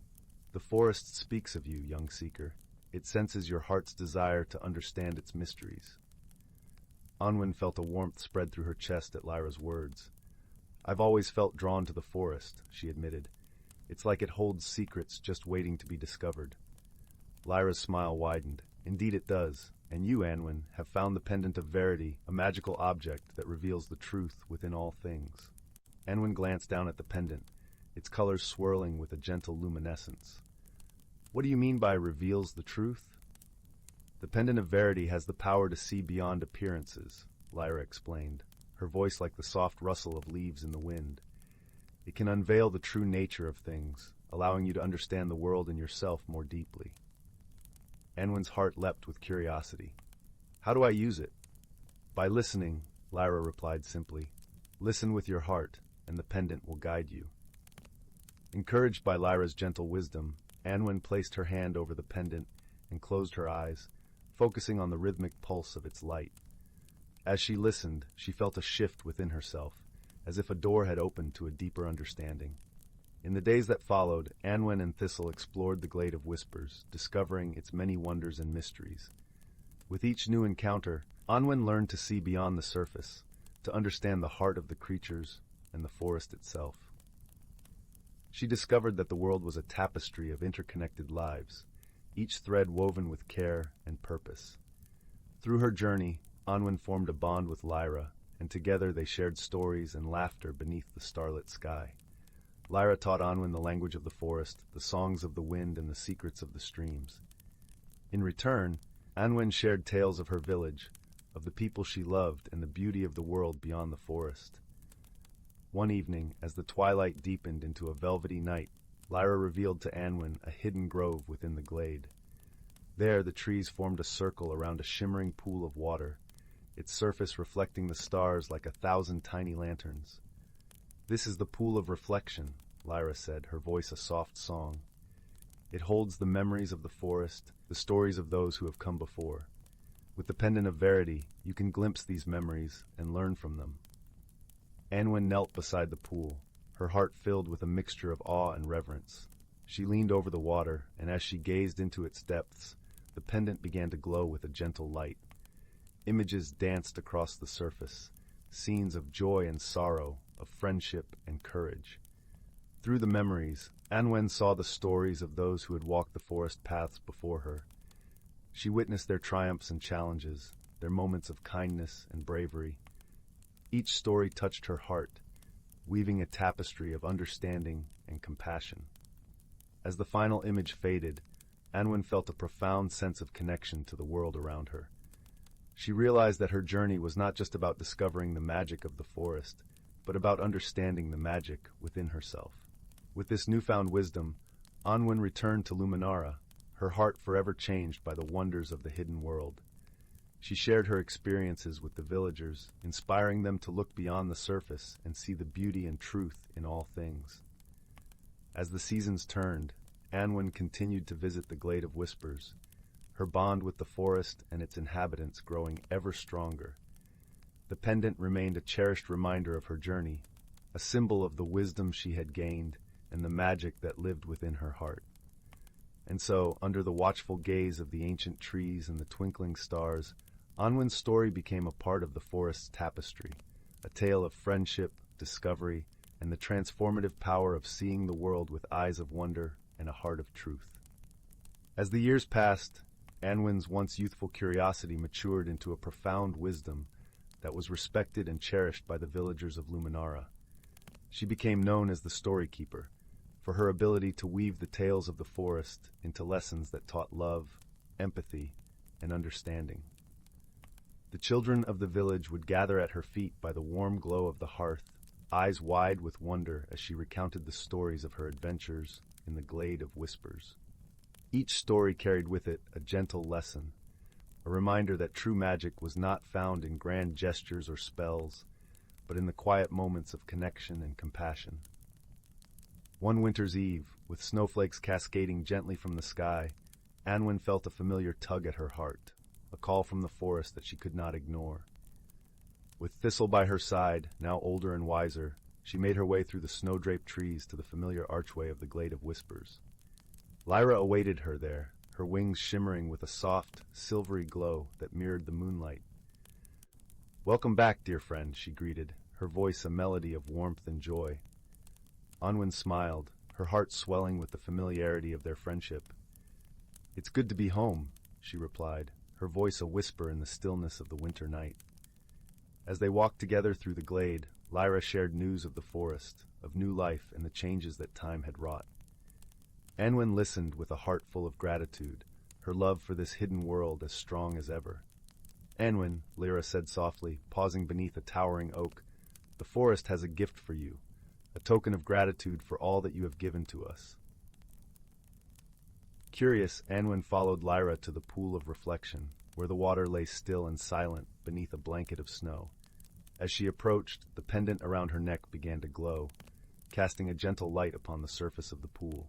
With a soft murmur, the water parted, revealing a small, intricately carved box that shimmered with the iridescence of the pendant. Anwen reached out, her fingers brushing against the smooth wood, and she felt a warmth spread through her, a sense of peace and fulfillment. "This is the box of echoes," Lyra explained, her voice filled with reverence. "It holds the echoes of your heart, the memories and wisdom you have gathered on your journey. It is a reminder that your story is woven into the very fabric of the forest." Tears of gratitude filled Anwen's eyes as she accepted the box, feeling the weight of its significance. She knew that her journey had come full circle, that the magic of the forest was now a part of her, as she was a part of it. With the box in hand, Anwen returned to Luminara, her heart filled with a sense of purpose and belonging. She continued to share her stories, her wisdom growing with each passing season, her love for the village and the forest as enduring as the stars in the night sky.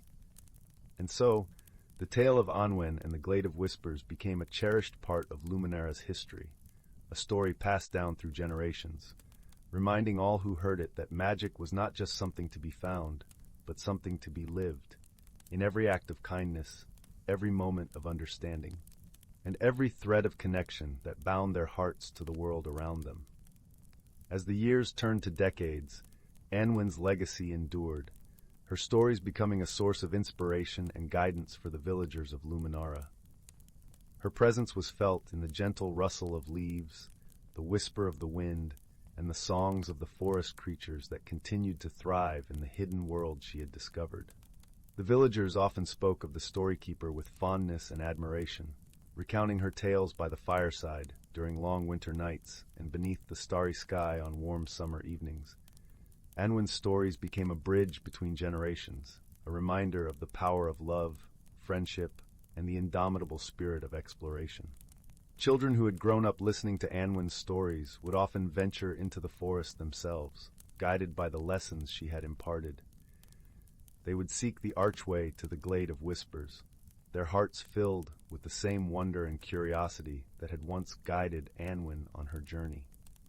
Although the forest remained a place of mystery and magic, Anwen's wisdom had taught the villagers to respect and cherish its secrets, to walk its paths with reverence and gratitude. The bond between the village and the forest grew stronger with each passing year, a testament to the enduring legacy of the young girl who had once listened to the whispers of the trees. Anwen herself continued to visit the Glade of Whispers, her friendship with Lyra deepening with each encounter. Together, they would sit by the pool of reflection, sharing stories and laughter as the stars twinkled above them like 1,000 tiny lanterns. One evening, as the forest was bathed in the silver light of the moon, Lyra placed a gentle hand on Anwen's shoulder. "You have given so much to the forest, dear friend," she said, her voice filled with warmth and gratitude. "Your heart has touched the lives of all who dwell here." Anwen smiled, her eyes reflecting the stars above. "The forest has given me more than I could ever repay," she replied softly. "It has taught me to see the beauty and magic in every moment, to cherish the connections that bind us all." Lyra nodded, her wings shimmering in the moonlight. "Your story is woven into the very fabric of the forest, Anwen. It will continue to inspire and guide those who come after you." With a heart full of gratitude, Anwen returned to Luminara, her spirit forever intertwined with the magic of the forest. The pendant around her neck, the box of echoes in her hand, were cherished reminders of her journey, symbols of the wisdom and love that had shaped her life. As the years passed, Anwen grew older, her hair turning silver like the moonlit sky, her eyes still shining with the same wonder and curiosity that had defined her youth. She remained a beloved figure in the village, her stories a source of comfort and inspiration for all who heard them. Eventually, Anwen's journey came to a gentle close, her spirit at peace with the world she had come to love so deeply. Her passing was marked by a quiet reverence, a celebration of a life well lived, a story well told. The villagers of Luminara gathered by the hearth, their hearts filled with gratitude for the storykeeper who had shared her wisdom and love with them. They spoke of Anwen's legacy, of the magic and beauty she had brought into their lives, and the lessons she had imparted. As the years turned to centuries, Anwen's story continued to be told, a timeless tale of friendship, discovery, and the transformative power of seeing the world with eyes of wonder and a heart of truth. And somewhere deep within the heart of the ancient forest, the Glade of Whispers remained, a hidden world where magic was as natural as the air they breathed, a place where the spirit of Anwen lived on, in the gentle rustle of leaves, the whisper of the wind, and the songs of the forest creatures that continued to thrive in its embrace. Once upon a time, in a realm where magic danced through the air like glittering motes of stardust, there was a cozy little village nestled in a verdant valley. The cottages were adorned with thatched roofs and cheerful window boxes overflowing with vibrant blooms. A winding stream, its waters sparkling like liquid diamonds, flowed through the heart of the village, serenading the residents with its gentle melody. In one of these cottages lived a young girl named Willow. Her eyes shone with curiosity, and her heart was filled with a deep love for the natural world around her. Each morning, she would skip through the village streets, waving cheerfully to the friendly villagers and greeting the enchanted creatures that called the valley home. One crisp autumn day, as Willow was wandering through the woods, she noticed something peculiar. The usually vibrant leaves seemed to be losing their color, their once brilliant hues fading to a dull, lifeless gray. Confusion knitted her brow as she hurried deeper into the forest, only to find that the strange phenomenon was spreading, leaving a trail of grayness in its wake. Willow's heart raced with concern for the well-being of the woodlands and its inhabitants. She knew she had to unravel this mystery before it was too late. With determination sparkling in her eyes, she set out to seek the guidance of her dear friend, Oakroot, the ancient tree spirit who had watched over the forest for centuries. As Willow approached Oakroot's gnarled and towering form, the wise tree spirit sensed her distress. "What troubles you, young one?" Oakroot's voice was like the gentle creaking of ancient branches in the wind. Willow explained the strange phenomenon she had witnessed, her words tumbling out in a rush of worry. Oakroot listened patiently, his bark-covered brow furrowing in thought. "Ah, I sense the work of the grayling, a mischievous sprite with a penchant for draining the vibrancy from the natural world," Oakroot said solemnly. "Fear not, little Willow, for there is a way to restore the balance." With a rustle of leaves, Oakroot summoned a trio of friendly pixies, their gossamer wings shimmering with iridescent hues. "These pixies will guide you on your quest," he said. "Together, you must seek out the grayling's lair and find a way to persuade him to undo his mischief." Willow's heart swelled with determination, and she nodded resolutely. Hand in hand with the pixies, she embarked on a whimsical journey through the enchanted forest, following the trail of grayness that led deeper and deeper into the heart of the woodlands. Along the way, they encountered wondrous sights and helpful creatures. A family of curious gnomes offered them a basket of fresh-baked treats to sustain them on their quest. A wise old owl, perched atop a twisted branch, shared invaluable insights into the grayling's habits and whereabouts.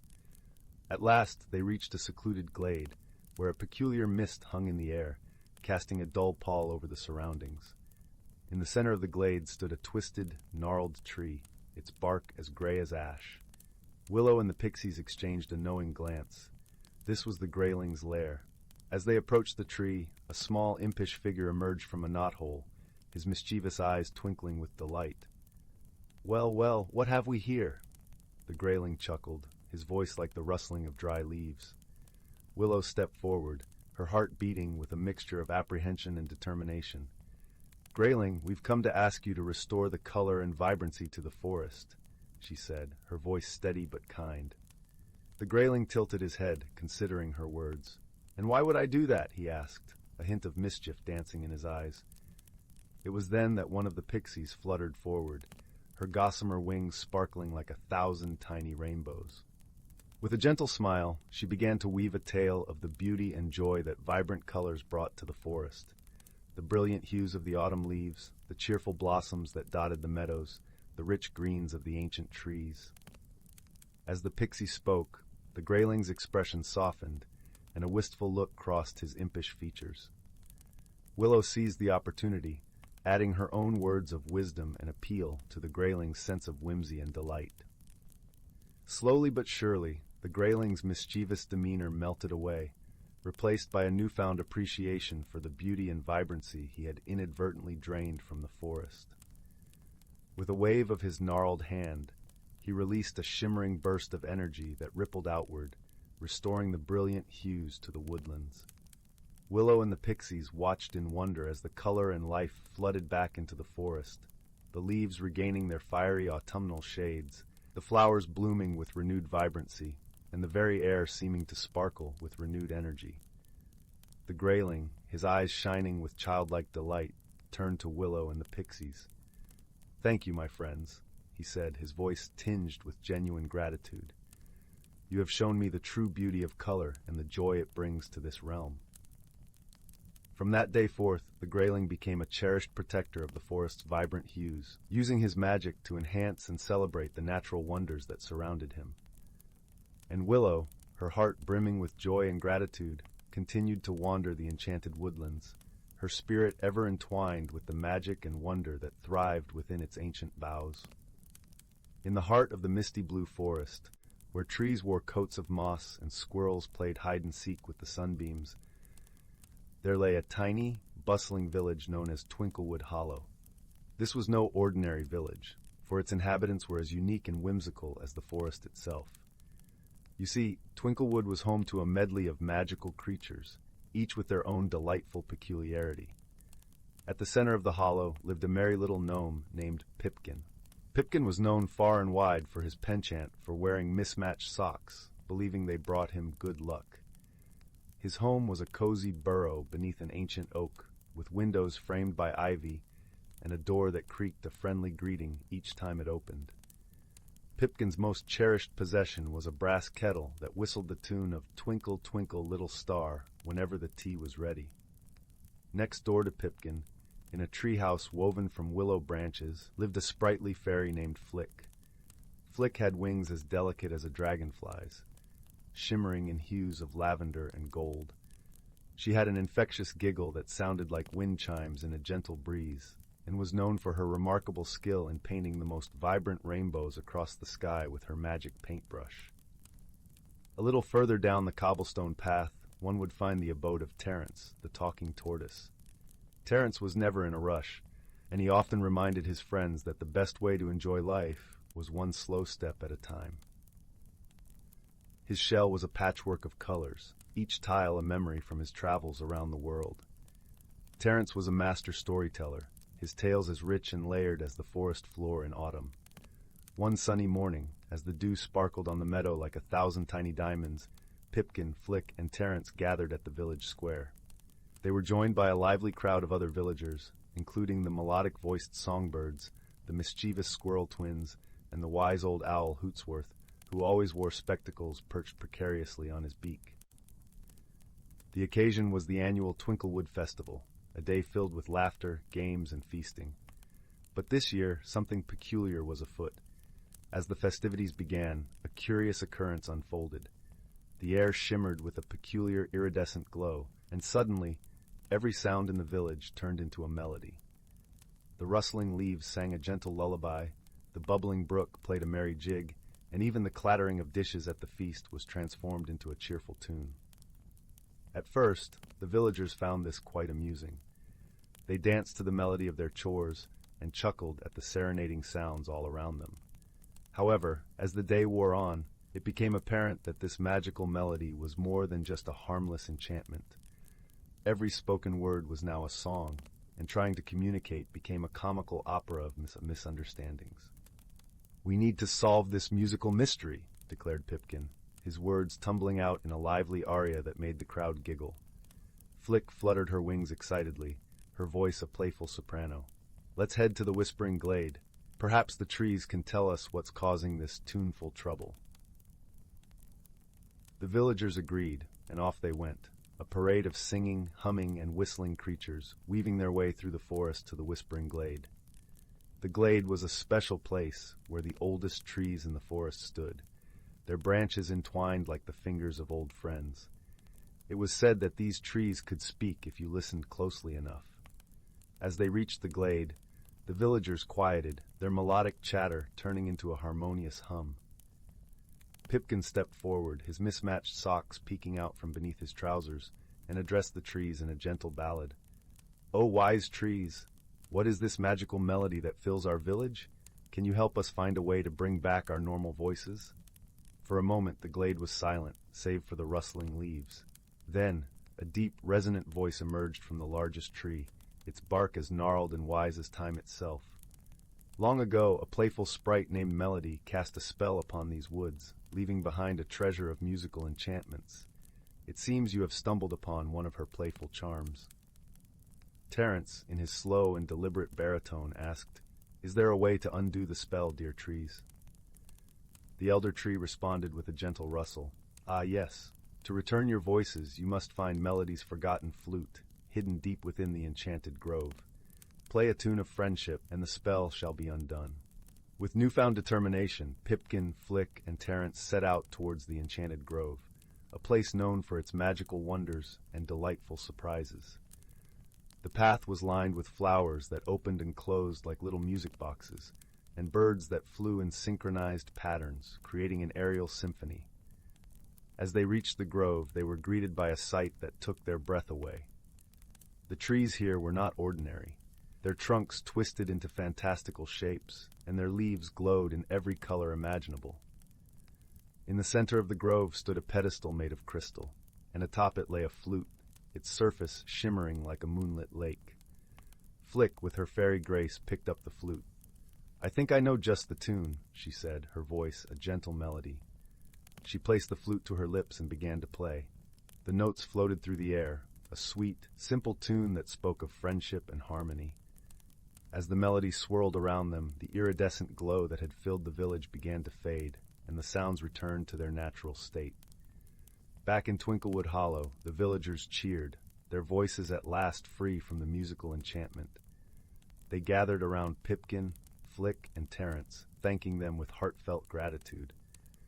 Pipkin grinned, twirling one of his mismatched socks. "It's good to have our voices back, but I must admit it was quite an adventure." Flick giggled, her wings fluttering with joy. "Yes, and what a wonderful tune it turned out to be." Terence nodded slowly, a contented smile on his face. "Indeed, my friends, sometimes it takes a little magic to remind us of the music in our lives." As the sun set, casting a warm golden glow over Twinklewood Hollow, the villagers gathered for a feast beneath the stars. Laughter and the clinking of glasses filled the air, mingling with the gentle hush of the forest. The night ended with Pipkin and Flick leading everyone in a joyful dance, their feet tapping out a merry rhythm on the cobblestone streets. And so, with hearts full of joy and the bonds of friendship stronger than ever, the villagers drifted into happy dreams, comforted by the knowledge that even in a world of magic and melody, the greatest harmony of all was found in their togetherness. Once upon a time, in a quaint village nestled deep within an ancient forest, there lived a young girl named Willow. Her unruly red curls and freckled cheeks gave her an air of whimsy, but it was her curiosity and bravery that truly set her apart. Willow's favorite place in the world was the old oak tree that stood tall and proud at the edge of the village. Its gnarled branches beckoned her with promises of adventure, and it was here that she would spend countless hours, lost in daydreams and stories. One spring day, as Willow sat beneath the oak's comforting shade, something remarkable happened. A tiny door, no bigger than her hand, appeared in the tree's trunk. Willow gasped, her heart racing with excitement. Could it be a hidden world within the tree itself? Without a second thought, she reached out and turned the miniature doorknob. The little door creaked open, revealing a dimly lit passage that seemed to stretch on endlessly. Willow's eyes widened in disbelief, but her sense of wonder quickly overtook her apprehension. Taking a deep breath, she crouched down and stepped through the doorway, emerging into a magical realm unlike anything she had ever imagined.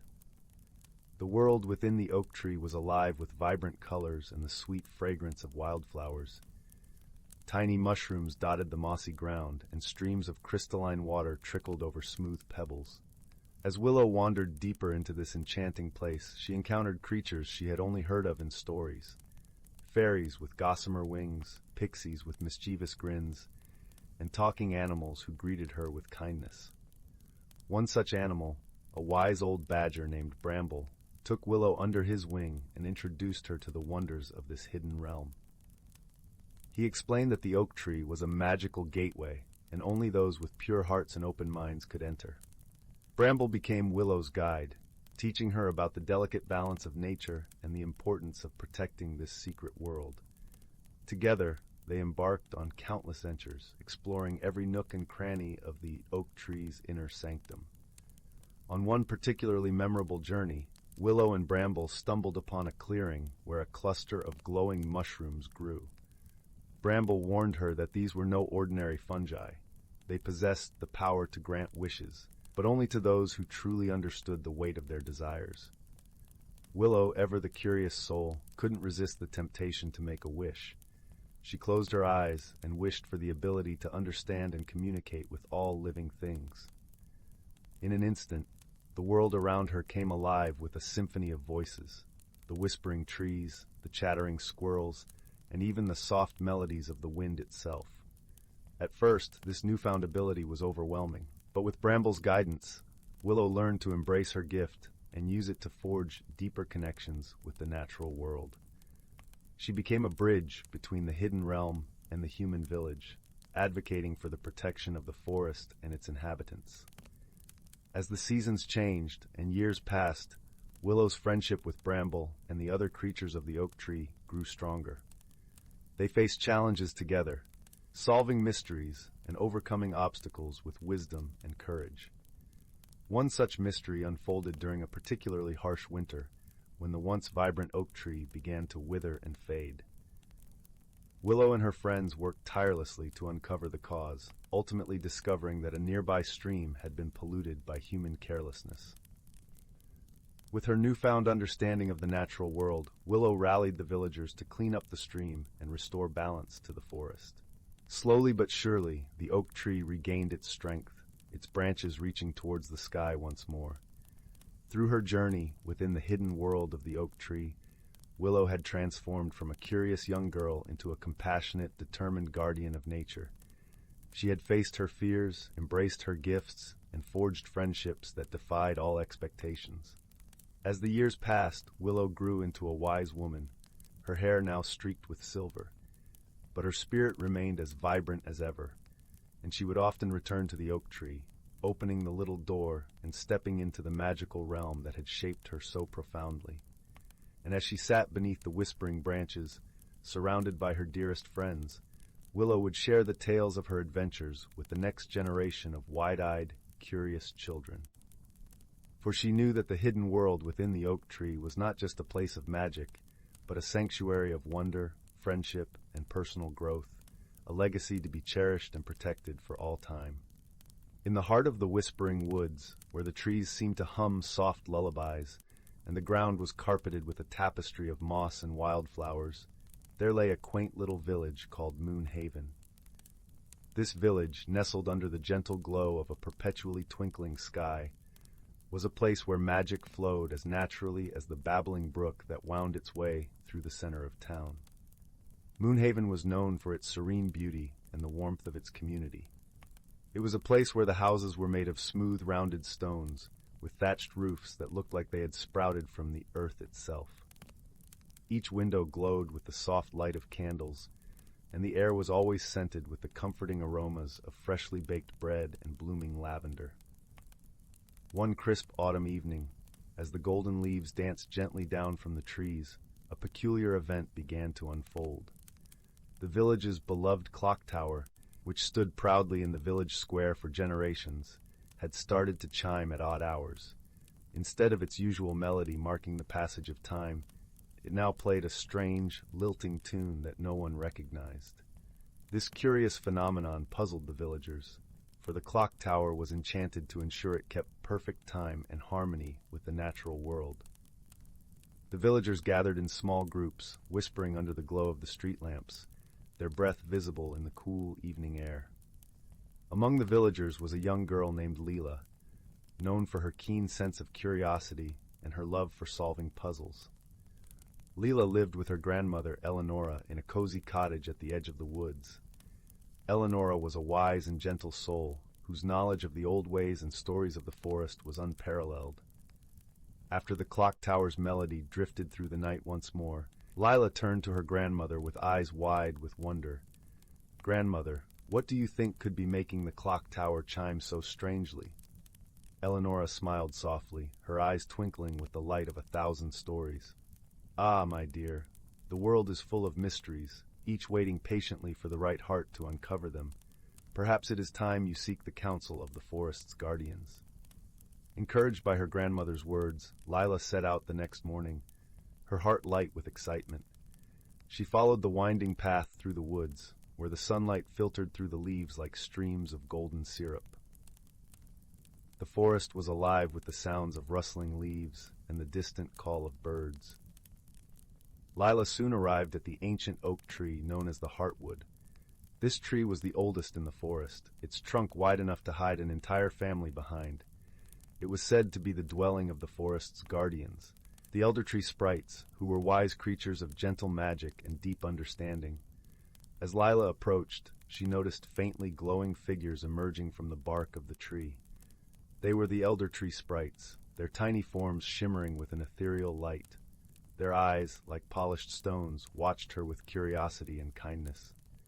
"Greetings, young Lila," they chorused in voices as soft as the rustle of leaves. "What brings you to the Heartwood today?" Lila curtsied politely, a gesture she had learned from her grandmother.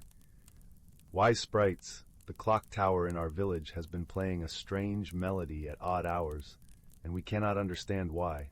I seek your guidance to unravel this mystery." The sprites exchanged thoughtful glances, their forms flickering like candle flames. "The clock tower's melody is the song of the wind harp," they explained. "It is an ancient instrument, once played by the winds themselves. It seems the melody is calling out for something lost." Intrigued, Lila asked, "What could be lost that the melody seeks?" "The wind harp's song is woven with the essence of harmony and balance," the sprites continued. "Perhaps it seeks the return of something that has tipped the scales." Thanking the sprites for their wisdom, Lila made her way back to Moonhaven, her mind alight with possibilities. As she walked, she pondered what might be missing from their village that could upset such a delicate balance. Upon her return, Lila went to visit the clockmaker, a gentle old man named Mr. Thistle. His workshop was a treasure trove of gears and cogs, where the air was filled with the comforting tick-tock of timepieces. "Mr. Thistle," Lila began, "have you noticed anything unusual about the clock tower lately?" The clockmaker nodded, his expression thoughtful.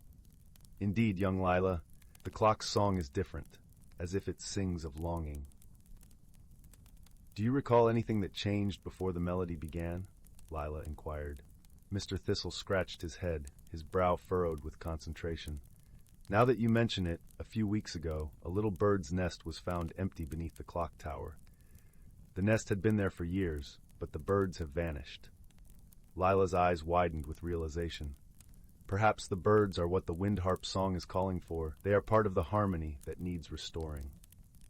With newfound determination, Lila set out to find the missing birds. She followed the path that led deeper into the woods, listening closely for any sign of their song. The forest, with its tapestry of sounds, seemed to guide her steps. As she wandered, she came upon a clearing bathed in dappled sunlight. There, perched on the branches of a young maple tree, were the missing birds, their feathers shimmering like jewels in the sunlight. They chirped a sweet, melodious tune that seemed to echo the clock tower's strange melody. Lila approached gently, speaking softly to the birds. "Oh, little ones, the village misses your song. Won't you return to the clock tower and bring back the harmony?"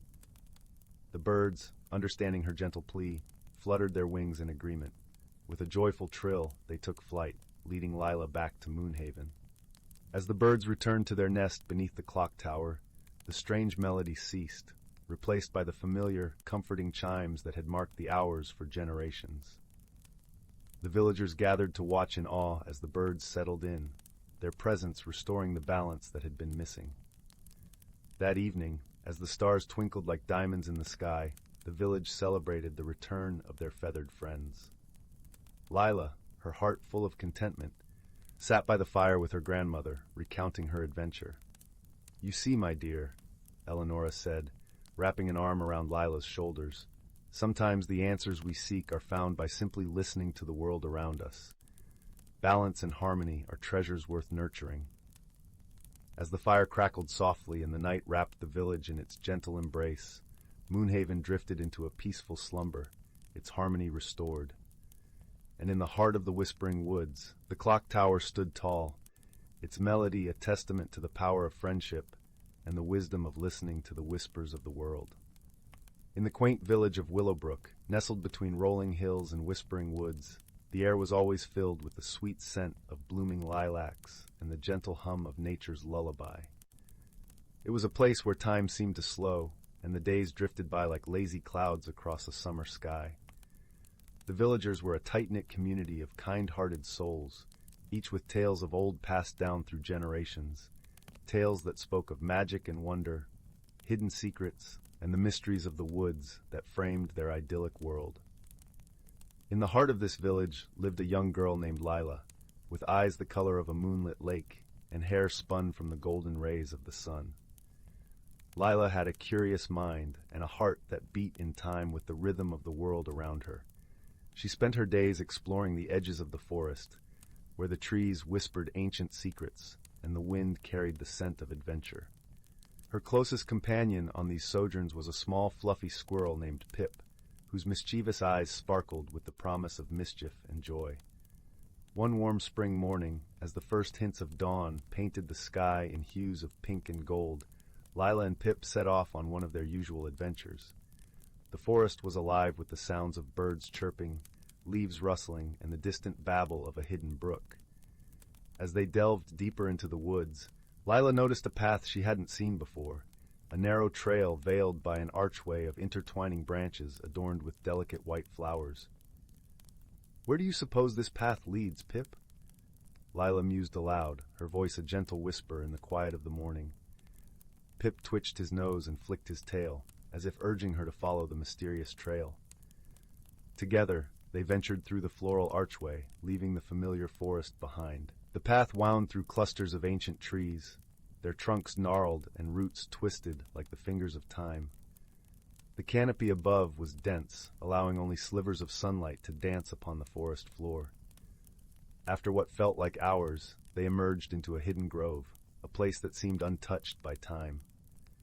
The air was thick with the scent of pine and earth, and the soft glow of morning light filtered through the leaves, casting dappled shadows that swayed with the gentle breeze. In the center of the grove stood an ancient oak, its massive branches reaching out like welcoming arms. As Lila approached the grand tree, she noticed something unusual nestled among its roots, a small, intricately carved wooden box, adorned with swirling patterns that seemed to shimmer with a faint, otherworldly light. Her heart skipped with excitement and a touch of apprehension. "Look, Pip, a treasure!" she exclaimed, her voice filled with wonder. Carefully, Lila picked up the box, feeling a tingling sensation as her fingers traced the delicate carvings. The box was surprisingly light, and as she opened it, a soft glow emanated from within, revealing a small, iridescent stone that pulsed with a gentle, rhythmic light, like a heartbeat. It was a stone of unimaginable beauty, capturing the colors of the forest and the sky, holding them within its crystalline depths.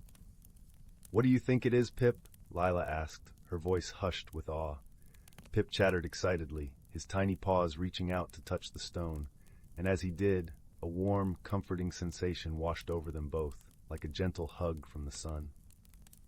Lila closed the box and tucked it safely into her satchel, a sense of purpose settling over her like a warm blanket. With the stone cradled against her side, Lila and Pip made their way back to the village, the grove's magic lingering in the air around them. The journey back seemed quicker, as if the forest itself was guiding them home. Along the way, Layla's mind buzzed with thoughts of the stone and its origins, the possibilities it held, and the mystery it presented. As they reached the edge of the village, the sun hung high in the sky, casting long shadows that stretched across the cobblestone streets. Lila's heart felt lighter, buoyed by the enchanting discovery and the promise of adventure that lay ahead. She knew the stone was special, a gift from the forest, and she was determined to uncover its secrets. That evening, as the village settled into the tranquil embrace of twilight, Lila sat by the hearth, the comforting warmth of the fire wrapping around her like a soft woolen shawl. She carefully placed the box on the table, its carvings glowing softly in the flickering light. "I wonder if anyone in the village knows about this stone, Pip," Lila mused, her voice thoughtful. Pip nodded, his eyes wide with curiosity, and together they devised a plan to seek the counsel of the village elder, a wise and gentle soul named Eldrick, who was known for his vast knowledge and stories of the world beyond the village. The next morning, the village was alive with the vibrant energy of a new day. The sun's rays kissed the rooftops, and the air was filled with the cheerful sounds of villagers going about their daily routines. Lila and Pip made their way to Eldrick's cottage, nestled at the edge of the village, where the forest began to reclaim the land. Eldrick's home was a quaint, ivy-covered abode, with a garden overflowing with herbs and wildflowers. The scent of lavender and rosemary greeted them as they approached the door, and a sense of calm washed over Lila, as if the very air was steeped in wisdom. Eldrick welcomed them with a warm smile, his eyes twinkling with a kindness that seemed to transcend time. "Ah, Lila, my dear, and Pip, what brings you to my humble home on this fine morning?" he asked, his voice as smooth and rich as honey. With a sense of reverence, Lila presented the box to Eldrick, her hands trembling with excitement. "We found this in the forest, near the old oak," she explained, her voice a mixture of awe and anticipation. "Do you know what it is?" Eldrick's eyes widened with surprise and delight as he examined the stone, his fingers gently tracing the carved patterns. "This, my dear child, is a heartstone," he said softly, his voice filled with wonder.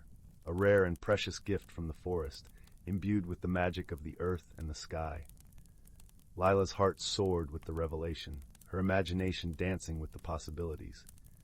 "What does it do?" she asked, her voice a whisper. Eldrick chuckled, a warm, hearty sound that filled the room.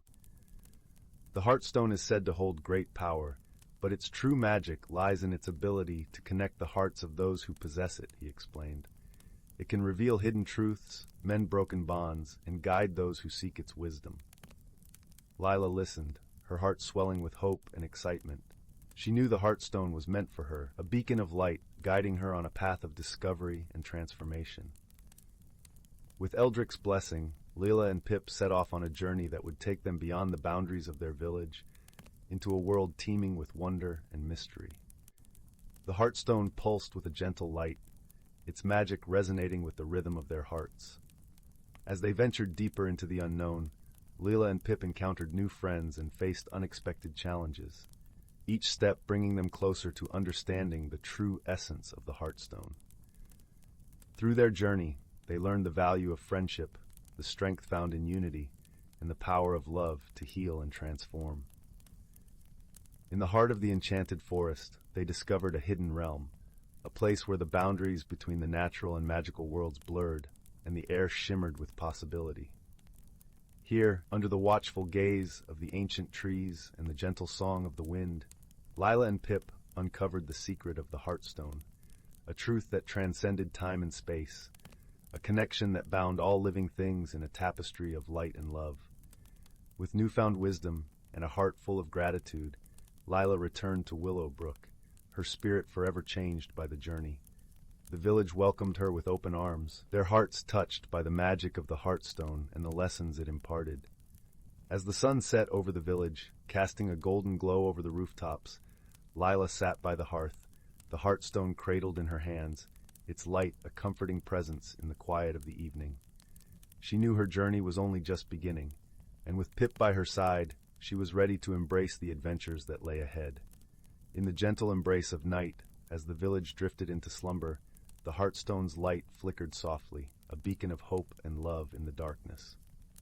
And in that moment, Lila understood the true magic of the Heartstone, the power to illuminate the path of those who dared to dream and to guide them home. And so, in the heart of Willowbrook, the magic of the Heartstone lived on, a testament to the enduring power of friendship, love, and the mysteries of the world that lay just beyond the edge of the forest. As the village slept, wrapped in the warmth of the night, the Heartstone's light continued to shine, a promise of new beginnings and the endless possibilities of the heart. The village of Willowbrook nestled in a valley where autumn painted the hills in cinnamon and gold. Each evening as the sun dipped behind the whispering woods, tiny glimmerbugs would awaken, creatures no larger than thumbprints with wings like spun moonlight. They danced through the streets, casting soft, buttery glows on cobblestone paths and thatched roofs. But one crisp October night, something changed. The glimmerbugs didn't appear. Young Clara noticed it first. She'd been waiting by her window, breath fogging the glass, eager to watch their nightly ballet. Instead, an unnatural stillness settled over Willowbrook. The air felt thick, as if holding its breath. Even the village's ancient willow trees, famous for their gentle rustling songs, stood silent. Their leaves hung limp like forgotten sheet music. "Papa," Clara whispered, tugging her father's sleeve as he stoked the hearth. "The glimmerbugs are gone, and the willows, they're not singing." Her father frowned, peering into the unnaturally dark street. "Strange indeed, little one. Best stay inside tonight." But Clara couldn't sleep. She tiptoed to her bookshelf, where a worn volume titled Creatures of Quiet Magic sat beside a jar of firefly dust. Flipping pages, she found a sketch of glimmerbugs. Beneath it, a note drawn to warmth and kindness, repelled by disharmony. A shiver traced her spine. Disharmony. Willowbrook was the gentlest place she knew. The next morning, Clara bundled into her scarf and set out to investigate. The village brook, usually chattering over stones, flowed silent as glass. At the baker's, warm rolls sat unsold. No one lingered without the evening glow. Even the air tasted different, dull, like flat gingerbread. Clara's boots crunched through fallen leaves as she headed to the edge of the whispering woods. There, beneath the grandest willow, sat Old Man Hemlock. His cottage smelled of drying lavender and wisdom, and his beard held more stories than the village library. He was whispering to a cluster of trembling blue mushrooms that glowed faintly. "Ah, Clara," he murmured, not turning. "Come to ask about the quiet." She nodded, breath puffing white in the cold. The glimmerbugs vanished, the willows stopped whispering, even the brooks gone silent. Hemlock's eyes, deep as forest pools, softened. "Nature speaks when it's heard, child. Something is muffling its voice." He plucked a mushroom, its glow pulsing in his palm. "These shy shrooms usually sing with the willows. Now they only tremble. Tell me what's changed." Clara thought hard. "The quiet started 3 nights ago. That's when the north wind brought the first frost." She paused, remembering something else. "And the fireflies by the mill pond disappeared weeks ago. I thought they'd just gone to sleep early." "Ah." Hemlock's eyebrows rose like startled birds. "Fireflies, glimmerbugs, whispering trees, all creatures of soft light and softer sound. Something is stealing their songs." He handed her the shy shroom. "Hold this, listen." Clara cupped it gently. At first, nothing. Then a faint vibration hummed against her skin, a sound like a bee trapped in glass. "They're frightened," Hemlock said. "But why?" For days, Clara observed. She left honeycakes by the brook for water sprites who didn't appear, and sang lullabies to the willows who didn't answer.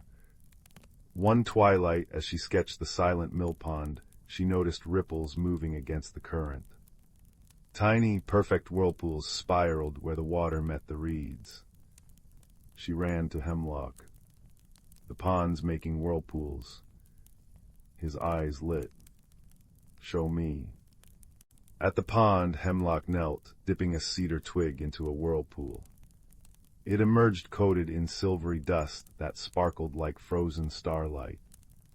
"Dream sand," he breathed. "But it only gathers where magic sleeps deeply, or where it's being sucked away." Suddenly a shadow flickered beneath the water, sleek and dark as a river stone. It darted away, leaving a trail of bubbles. "Did you see that?" Clara whispered. "A mossback," Hemlock said, or in his voice. "Turtle folk who tend the roots of the world. They're shy but wise. If anyone knows what's happening, it's them." He pulled a walnut shell flute from his pocket and played 3 liquid notes. Nothing happened. He played again, slower, sweeter. The water stirred. A head emerged, round, dark eyes blinking, moss furrowing its shell like emerald velvet. It regarded them, silent. "Great mossback," Hemlock said, bowing. "Willowbrook's gentle magics are fading. Can you help?" The mossback blinked slowly. Then it sank below, resurfacing with a smooth river stone balanced on its nose. The stone glowed faintly where the mossback touched it.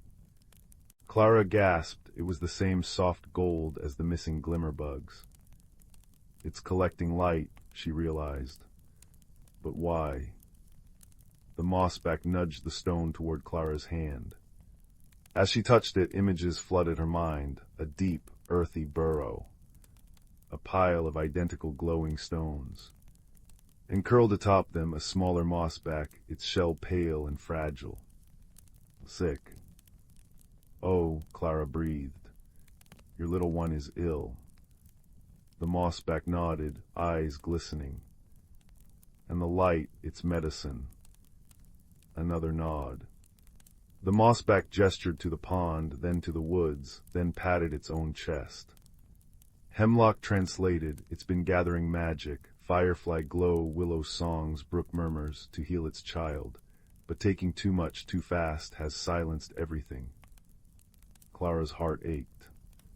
We want to help, but the village needs its magic back. The mossback tilted its head, then nudged Clara's hand where she'd held the shy shroom. Understanding dawned. The mushrooms, they make gentle music. Maybe that's a kinder magic. Hemlock beamed. Wisely said Clara, soft sounds to heal soft creatures. Together, they gathered armfuls of glowing shy shrooms from the woods. The mossback led them to its burrow beneath the willow roots. Inside, the air hummed with stored magic. Glimmerbug light pulsed in stones, willow whispers rustled in dried leaves. On a nest of fern lay the little mossback, breathing weakly. Clara placed the shy shrooms in a circle. Hemlock hummed a lullaby. Slowly the mushrooms began to glow brighter, their trembling stilling into a soft, harmonic chime, like raindrops on crystal. The sound washed over the little mossback. Its pale shell deepened to healthy green. It opened its eyes, blinking at Clara with quiet gratitude. The parent mossback rumbled, a sound like contented thunder. One by one, it nudged the glowing stones toward Clara and Hemlock. Return these, its eyes seemed to say. Back in the village, they placed the stones where magic belonged, by the brook, in the willow branches, near the mill pond. As night fell, glimmerbugs sparked to life, swirling joyfully around the returned light. The willows rustled, their whispers returning as soft as secrets. The brook giggled over stones once more. But the sweetest moment came when Clara looked back at the woods. Beneath the grandest willow, the mossback family sat watching, the little one now strong and bright. And as the glimmerbugs danced, they wove a new pattern, a glowing, golden turtle shape in the sky, a silent thank you that lit the smiles of everyone below. That night, Clara drifted to sleep with her window open. The willows whispered lullabies, the brook sang countermelody, and glimmerbugs pirouetted outside like tiny stars. And beneath it all, if she listened very closely, she could hear a new sound, a contented, mossy hum from the woods, weaving into the symphony of their mended world. All was warm, all was bright, and the quiet magic of Willowbrook glowed softer, deeper, and kinder than ever before. In a quaint village nestled at the foot of the misty mountains, where the air was always sweet, with the scent of blooming wildflowers, and the gentle hum of bees filled the lazy afternoons, there lived a young girl named Miri. Miri had a heart full of dreams, and eyes that sparkled with the curiosity of 100 adventures yet to be told. Her favorite pastime was to sit on the porch of her cozy little cottage, gazing at the mysterious mountains that loomed like ancient sentinels, their peaks hidden beneath a perpetual veil of mist. One golden autumn morning, when the leaves were turning to shades of amber and the cool breeze carried a hint of the coming winter, Miri decided it was the perfect day for an adventure. She packed a small satchel with her favorite honey cakes, a flask of warm tea, and her mother's old map, though she knew it by heart, and set off towards the mountains with a skip in her step. The path to the misty mountains was lined with towering oak trees whose leaves whispered secrets to the wind. As Miri walked, the world around her seemed to hold its breath in gentle anticipation, the air thick with the kind of magic that only children and dreamers could truly sense. The further she ventured, the more the familiar village faded into a distant memory, replaced by the wonders of nature's untouched beauty. After several hours of weaving through the verdant forest, Miri emerged into a clearing where the mountains stood tall and proud before her. Here the mist was thick and cool, wrapping around her like a soft, silken cloak. It was here that she first met the whimsy wisp, a curious little creature that glowed with a soft, shimmering light. It fluttered around Miri, trailing sparkles in the air like a comet tail, its laughter like the tinkling of tiny bells. "Hello there," Miri greeted, her voice gentle and welcoming. "Are you a guardian of these mountains?" The whimsy wisp giggled, swirling around her with delight. "I am a friend to explorers like you," it chimed, its voice as light as the breeze. "Follow me if you dare, for there are wonders to behold and secrets to uncover." With her heart beating with excitement and wonder, Miri followed the wisp deeper into the mountains.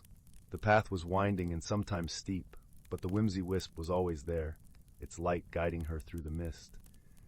Along the way, they encountered a stream that sang as it danced over stones, its melody as soothing as the lullaby of a mother to her child. Miri paused to drink from the stream, its water crisp and refreshing, invigorating her spirit. As they climbed higher, the mist began to part, revealing a hidden valley bathed in golden sunlight. The valley was unlike anything Miri had ever seen, a place where colors seemed brighter and sounds more melodious. Here trees bore fruits of every hue imaginable, and flowers bloomed in cascading waterfalls of color and scent. In the heart of this enchanted valley stood the grand oak, a tree so old and wise that it seemed to have witnessed the birth of time itself. Beneath the grand oak's sprawling branches, Miri found a gathering of creatures, none of which she had ever seen before. There was a fuzzle, a round, fluffy creature with fur that changed colors with its mood, a trillfin, a bird with iridescent feathers that sang in harmonies that echoed through the valley, and a gentle glimmerfox whose eyes sparkled like the first stars of evening. "Welcome, brave traveler," the grand oak's deep voice resonated through the air, warm and inviting. "You have come far and shown courage in the face of the unknown. What is it that you seek in this land of wonders?" Miri thought for a moment, her heart full of the beauty and magic surrounding her. "I seek to understand the world beyond my village," she replied softly. "To learn and grow, to see with my own eyes the miracles that lie beyond the familiar." The grand oak's leaves rustled approvingly, and the creatures gathered around her with smiles and nods. "You have shown courage, young one," the oak spoke, "for it takes a brave heart to step into the unknown. Know this, the world is full of wonders, and each step you take opens a new door to discovery." As the day wore on, Miri spent her time learning from the creatures, listening to their stories, and playing in the sun-dappled meadow. The fuzzle taught her how to weave crowns from the flowers that grew abundantly, while the trillfin sang songs that told tales of ancient times and distant lands. The glimmerfox, with its gentle gaze, showed her the beauty of stillness and reflection. As the sun began to dip below the horizon, painting the sky in shades of pink and purple, Miri knew it was time to return home. She bid farewell to her newfound friends, her heart full of gratitude and joy. The whimsy wisp once again became her guide, leading her safely back through the mountains, its light a comforting presence in the growing twilight. When Miri finally emerged from the mist and saw the warm glow of her village lights in the distance, she felt a peace settle within her. She had ventured into the unknown and returned with stories and wisdom that would forever be a part of her. As she curled up in her bed that night, the soft quilt pulled up to her chin, Miri closed her eyes with a smile. She knew that the world was vast and full of wonders waiting to be discovered, and she would face them all with courage and an open heart. And so, with dreams of shimmering valleys and starry-eyed creatures, Miri drifted into a restful sleep, her spirit as light and free as the whimsy wisp that had led her to her adventure. In the velvet hush of twilight, when the last honey-colored rays of sun cling to the horizon like shy children reluctant to bed, there exists a cobblestone path behind old Mrs. Willoughby's rhododendron bushes that wasn't there yesterday. This is where we find our protagonist, a girl with a lantern of curiosity always lit behind her eyes, standing at the edge of what sensible folk called the ordinary woods. But the stones beneath her boots shimmered like dragonfly wings, and the air carried the faintest whisper of a melody no earthly instrument could play. The girl, let's call her Mira, stepped onto the path. At once, the world softened around the edges. Trees stretched taller, their bark patterned with silvery spirals that pulsed gently, as if breathing. The ground became springy with moss the color of limes dipped in moonlight, and fireflies the size of apricots bobbed lazily, their light shifting between gold and violet. It was the Glimmerwood, though Mira didn't know its name yet. All she knew was the scent of cinnamon and rain, and the feeling that the very air was welcoming her. Her first companion appeared as she crossed a bridge made of interwoven roots, arching over a stream where the water sang in glassy notes. A creature no taller than her knee perched on the rail, its fur a cascade of autumn leaves, crimson maple, amber oak, russet elm, all rustling softly even without wind. It had eyes like twin hearth fires, and a tail that flickered like a candle flame. "You're the leaf ox," Mira breathed, recalling a half-forgotten tale her grandmother once told. The creature inclined its head, leaves chiming like distant bells. "And you're the girl who's forgotten her mittens," it replied, voice crackling pleasantly. Mira looked down at her hands, suddenly aware of the evening chill. Before she could speak, the leaf ox shook itself, sending a single golden leaf spinning into her palms. It grew warm, soft as rabbit fur, and shaped itself into perfect mittens. "Every wanderer needs protection," said the leaf ox. "Even from small discomforts, follow the singing stones when the path forks, and mind the ink-bloom flowers, their dreadful gossips." With that it dissolved into a swirl of leaves, scattering into the darkening wood. Mira walked on, the mittens humming with gentle warmth. Soon the path split around a hillock crowned with flowers whose petals were deepest indigo, their centers glowing like bottled starlight. As she approached, they began to quiver. "She's wearing fox gifts," one bloom trilled. "No hat, though," sighed another. "Her ears must be chilly." "Do you think she knows about the thistle key?" piped a third. Mira knelt. "What's a thistle key?" The flowers stilled. Then in unison they turned toward a nearby oak, where a single silver thistle hung from a low branch, its surface etched with tiny, swirling symbols. "Opens the chamber of whispers," the largest flower confided. "But it's ever so tricky to reach. The ivy argues with strangers." True enough, the oak's trunk was wrapped in thick ivy, each leaf edged in copper. As Mira reached for the thistle, the vines shifted like a nest of snakes, hissing, "No admittance, no bare ears." Remembering the flower's chatter, Mira untied her scarf, patterned with embroidered owls, and fashioned it into a makeshift hat. The ivy rustled approvingly and parted. The thistle key fit snugly in her palm. At the hill's peak, she found a door carved into the side of an ancient stump, no taller than her shoulder. The key slid into a knot-hole, and with a sound like a sighing cello, the door opened. Inside, the Chamber of Whispers was neither large nor small, but exactly the size of a held breath. Floating orbs of light drifted like dandelion seeds, each containing a voice, some laughing, some murmuring, one reciting a recipe for mushroom pie. In the center sat a stone basin filled with liquid moonlight. "Look inward," the chamber seemed to whisper. Mira gazed into the basin. The moonlight rippled, showing not her reflection, but a winding path through a valley of crystalline trees, their branches chiming in an unfelt breeze. At the valley's heart stood a tower woven from living vines where something glimmered, a figurine of a fox, a thistle, and a flower, all forged in gleaming silver. The vision faded, leaving the taste of peppermint on her tongue. A map, she realized. The basin's moonlight had imprinted the route onto her mind, crisp as ink on parchment. The journey through the Crystal Valley tested her in gentle ways. Narrow bridges of frozen mist required careful steps. A river of liquid amber demanded she trade a story. She told of the time she'd helped a baby crow learn to fly for passage on a lily pad boat.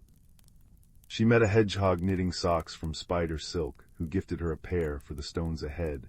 They're fond of ticklish toes, and a family of moths who mended a tear in her coat with threads pulled from dawn's first light.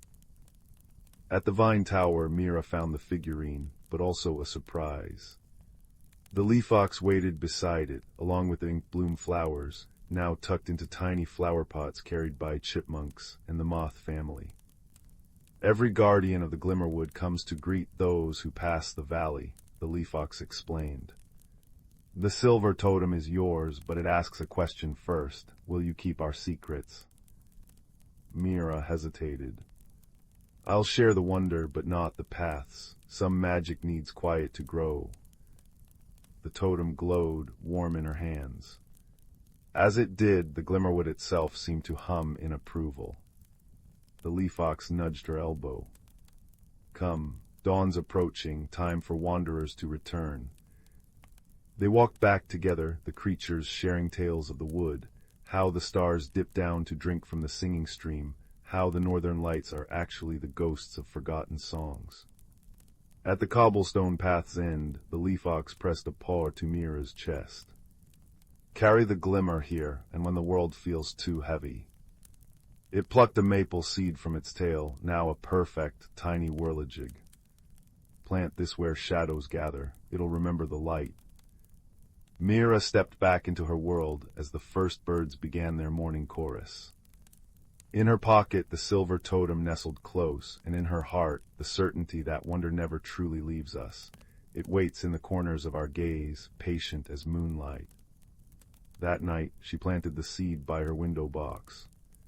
It grew into a sapling with leaves that glowed softly when she hummed, and though no one else ever found the cobblestone path again, Mira knew it was there. And sometimes, on the edge of sleep, she'd hear a familiar crackle of autumn leaves, and know her friends in the Glimmerwood were wishing her sweet dreams. In the heart of the ancient verdant wood forest, where the trees whispered secrets older than time itself, lay a hidden world unknown to most.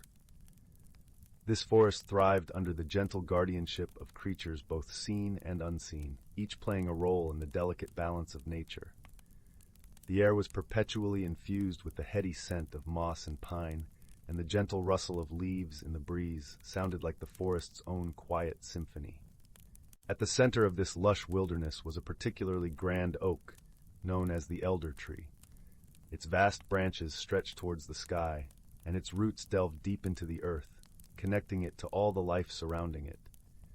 This venerable tree was the heart of the forest, a living repository of wisdom and magic. It was said that the elder tree had witnessed the changing of countless seasons, each one leaving its mark in the rings of its trunk.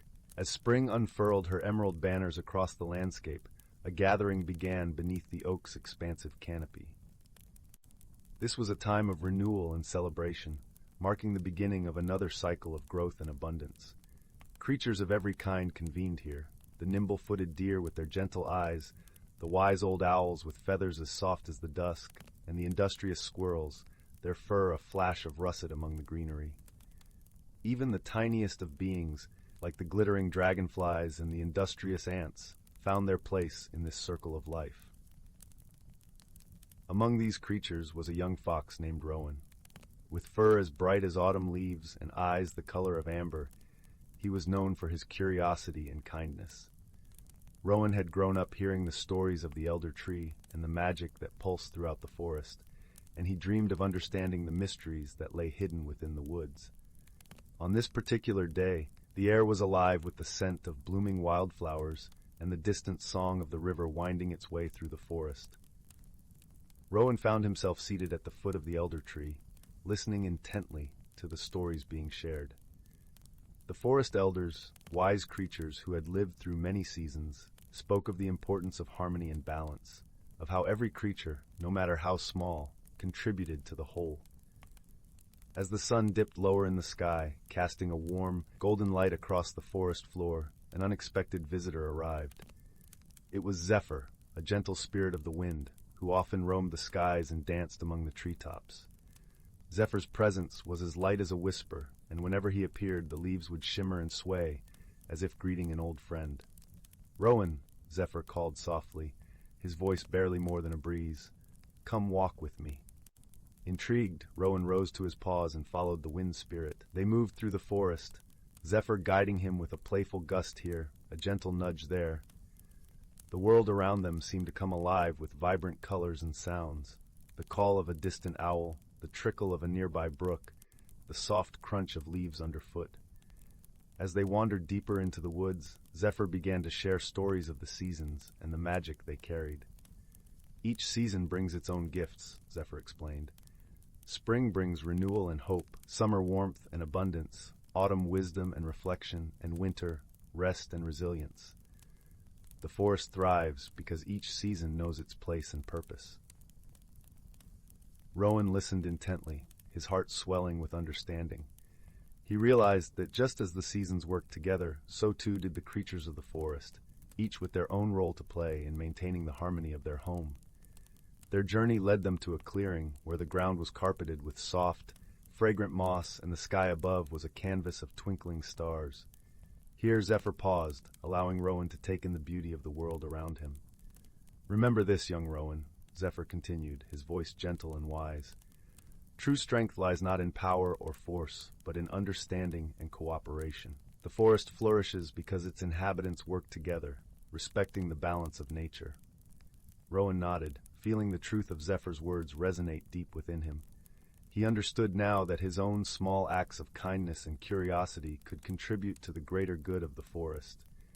He felt a renewed sense of purpose, ready to play his part in this intricate dance of life. As Zephyr prepared to depart, he left Rowan with one final message. "Cherish the stories of the elders, for they are the threads that weave the tapestry of our world. Pass them on, and you will keep the magic of the forest alive for generations to come." With that, Zephyr took to the skies once more, a gentle breeze rustling through the treetops. Rowan watched him go, feeling a serene sense of peace settle over him.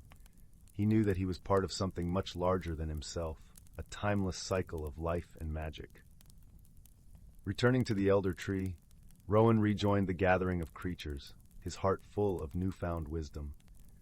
As the stars twinkled above and the night wrapped the forest in its tranquil embrace, the stories continued to be shared, each one a testament to the enduring harmony of the natural world. And so, under the watchful gaze of the elder tree, the forest thrived, a sanctuary of life and wonder, where creatures great and small lived in balance with the seasons and with one another. Rowan, with his bright eyes and gentle heart, became a guardian of the forest's secrets, ensuring that the wisdom of the past would light the path for all who followed. In the quiet of the night, as the last embers of the day faded into darkness, a sense of comfort and resolution settled over the forest. It was a place where magic and reality entwined, a haven of peace and possibility, forever cradled in the arms of nature. Once upon a time, in the quaint little village of Willowbrook, nestled between gentle rolling hills and whispering woods, lived a young boy named Finn. His days were filled with the sweet simplicity of village life, gathering wildflowers with his friends, listening to the soothing lull of the babbling brook, and exploring the endless wonders of the forest that bordered his home. Willowbrook was a place where the grass was always a lush emerald, and the air carried the fragrance of honeysuckle and freshly baked bread. Each evening, the sun would cast a golden glow across the thatched rooftops, promising the village another peaceful night. One serene afternoon, as Finn wandered through the forest, his gaze fell upon something peculiar. It was a small, ornately carved box, half hidden beneath a blanket of fallen leaves. The box was crafted from a rich, dark wood and adorned with intricate patterns that seemed to shimmer in the dappled sunlight. Curiosity piqued, Finn carefully lifted the box into his hands. As he did, a gentle warmth spread through his fingers, as though the box were alive with a quiet, comforting pulse. With a soft click, the box opened to reveal a single, delicate feather inside, iridescent and gleaming with colors that danced like the northern lights. This was no ordinary feather.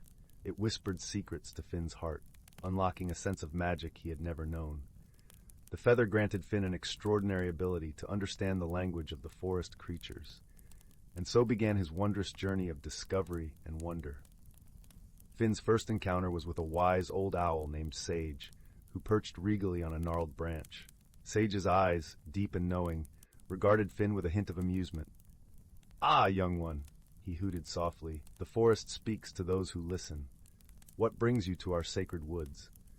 Finn explained his newfound gift, and Sage nodded sagely, his feathers rustling like pages of an ancient book.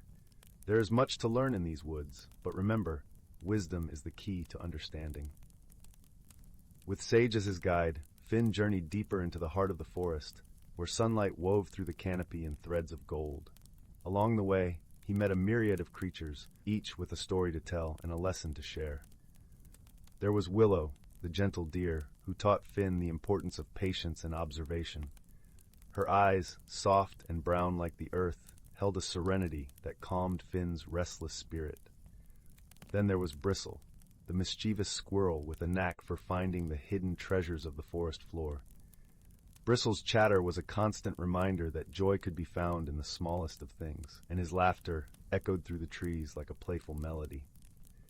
As Finn's journey continued, he found himself in a secluded glade where the air was thick with the scent of pine and the ground was carpeted with soft moss.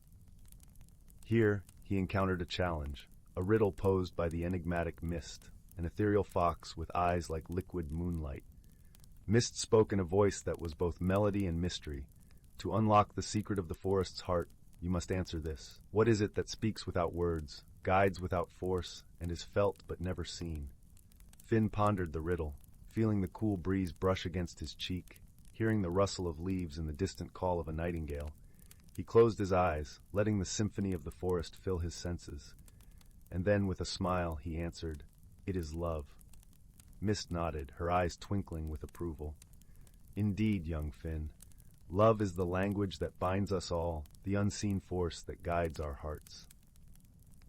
With the riddle solved, the forest unveiled its deepest secret, a hidden grove where the ancient wisdom of nature was inscribed on the stones, like whispers of time.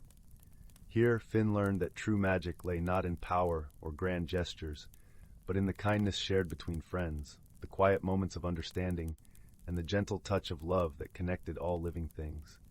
As the sun dipped below the horizon, casting the forest in a soft twilight glow, Finn returned to Willowbrook, his heart forever changed. The village welcomed him home with open arms, unaware of the magical journey he had undertaken. Yet Finn carried with him the lessons of the forest, whispering them to those who would listen, weaving them into the fabric of village life. And so, under the watchful gaze of the moon and stars, Willowbrook continued to thrive, a place where ordinary objects held extraordinary secrets, and where the gentle power of love and wisdom prevailed. With a heart full of warmth and a spirit enriched by the wonders of the forest, Finn drifted into peaceful slumber, knowing that the magic of the feather and the lessons it had taught would remain with him always. And in the quiet of the night, the forest whispered its eternal lullaby, cradling Willowbrook in its timeless embrace.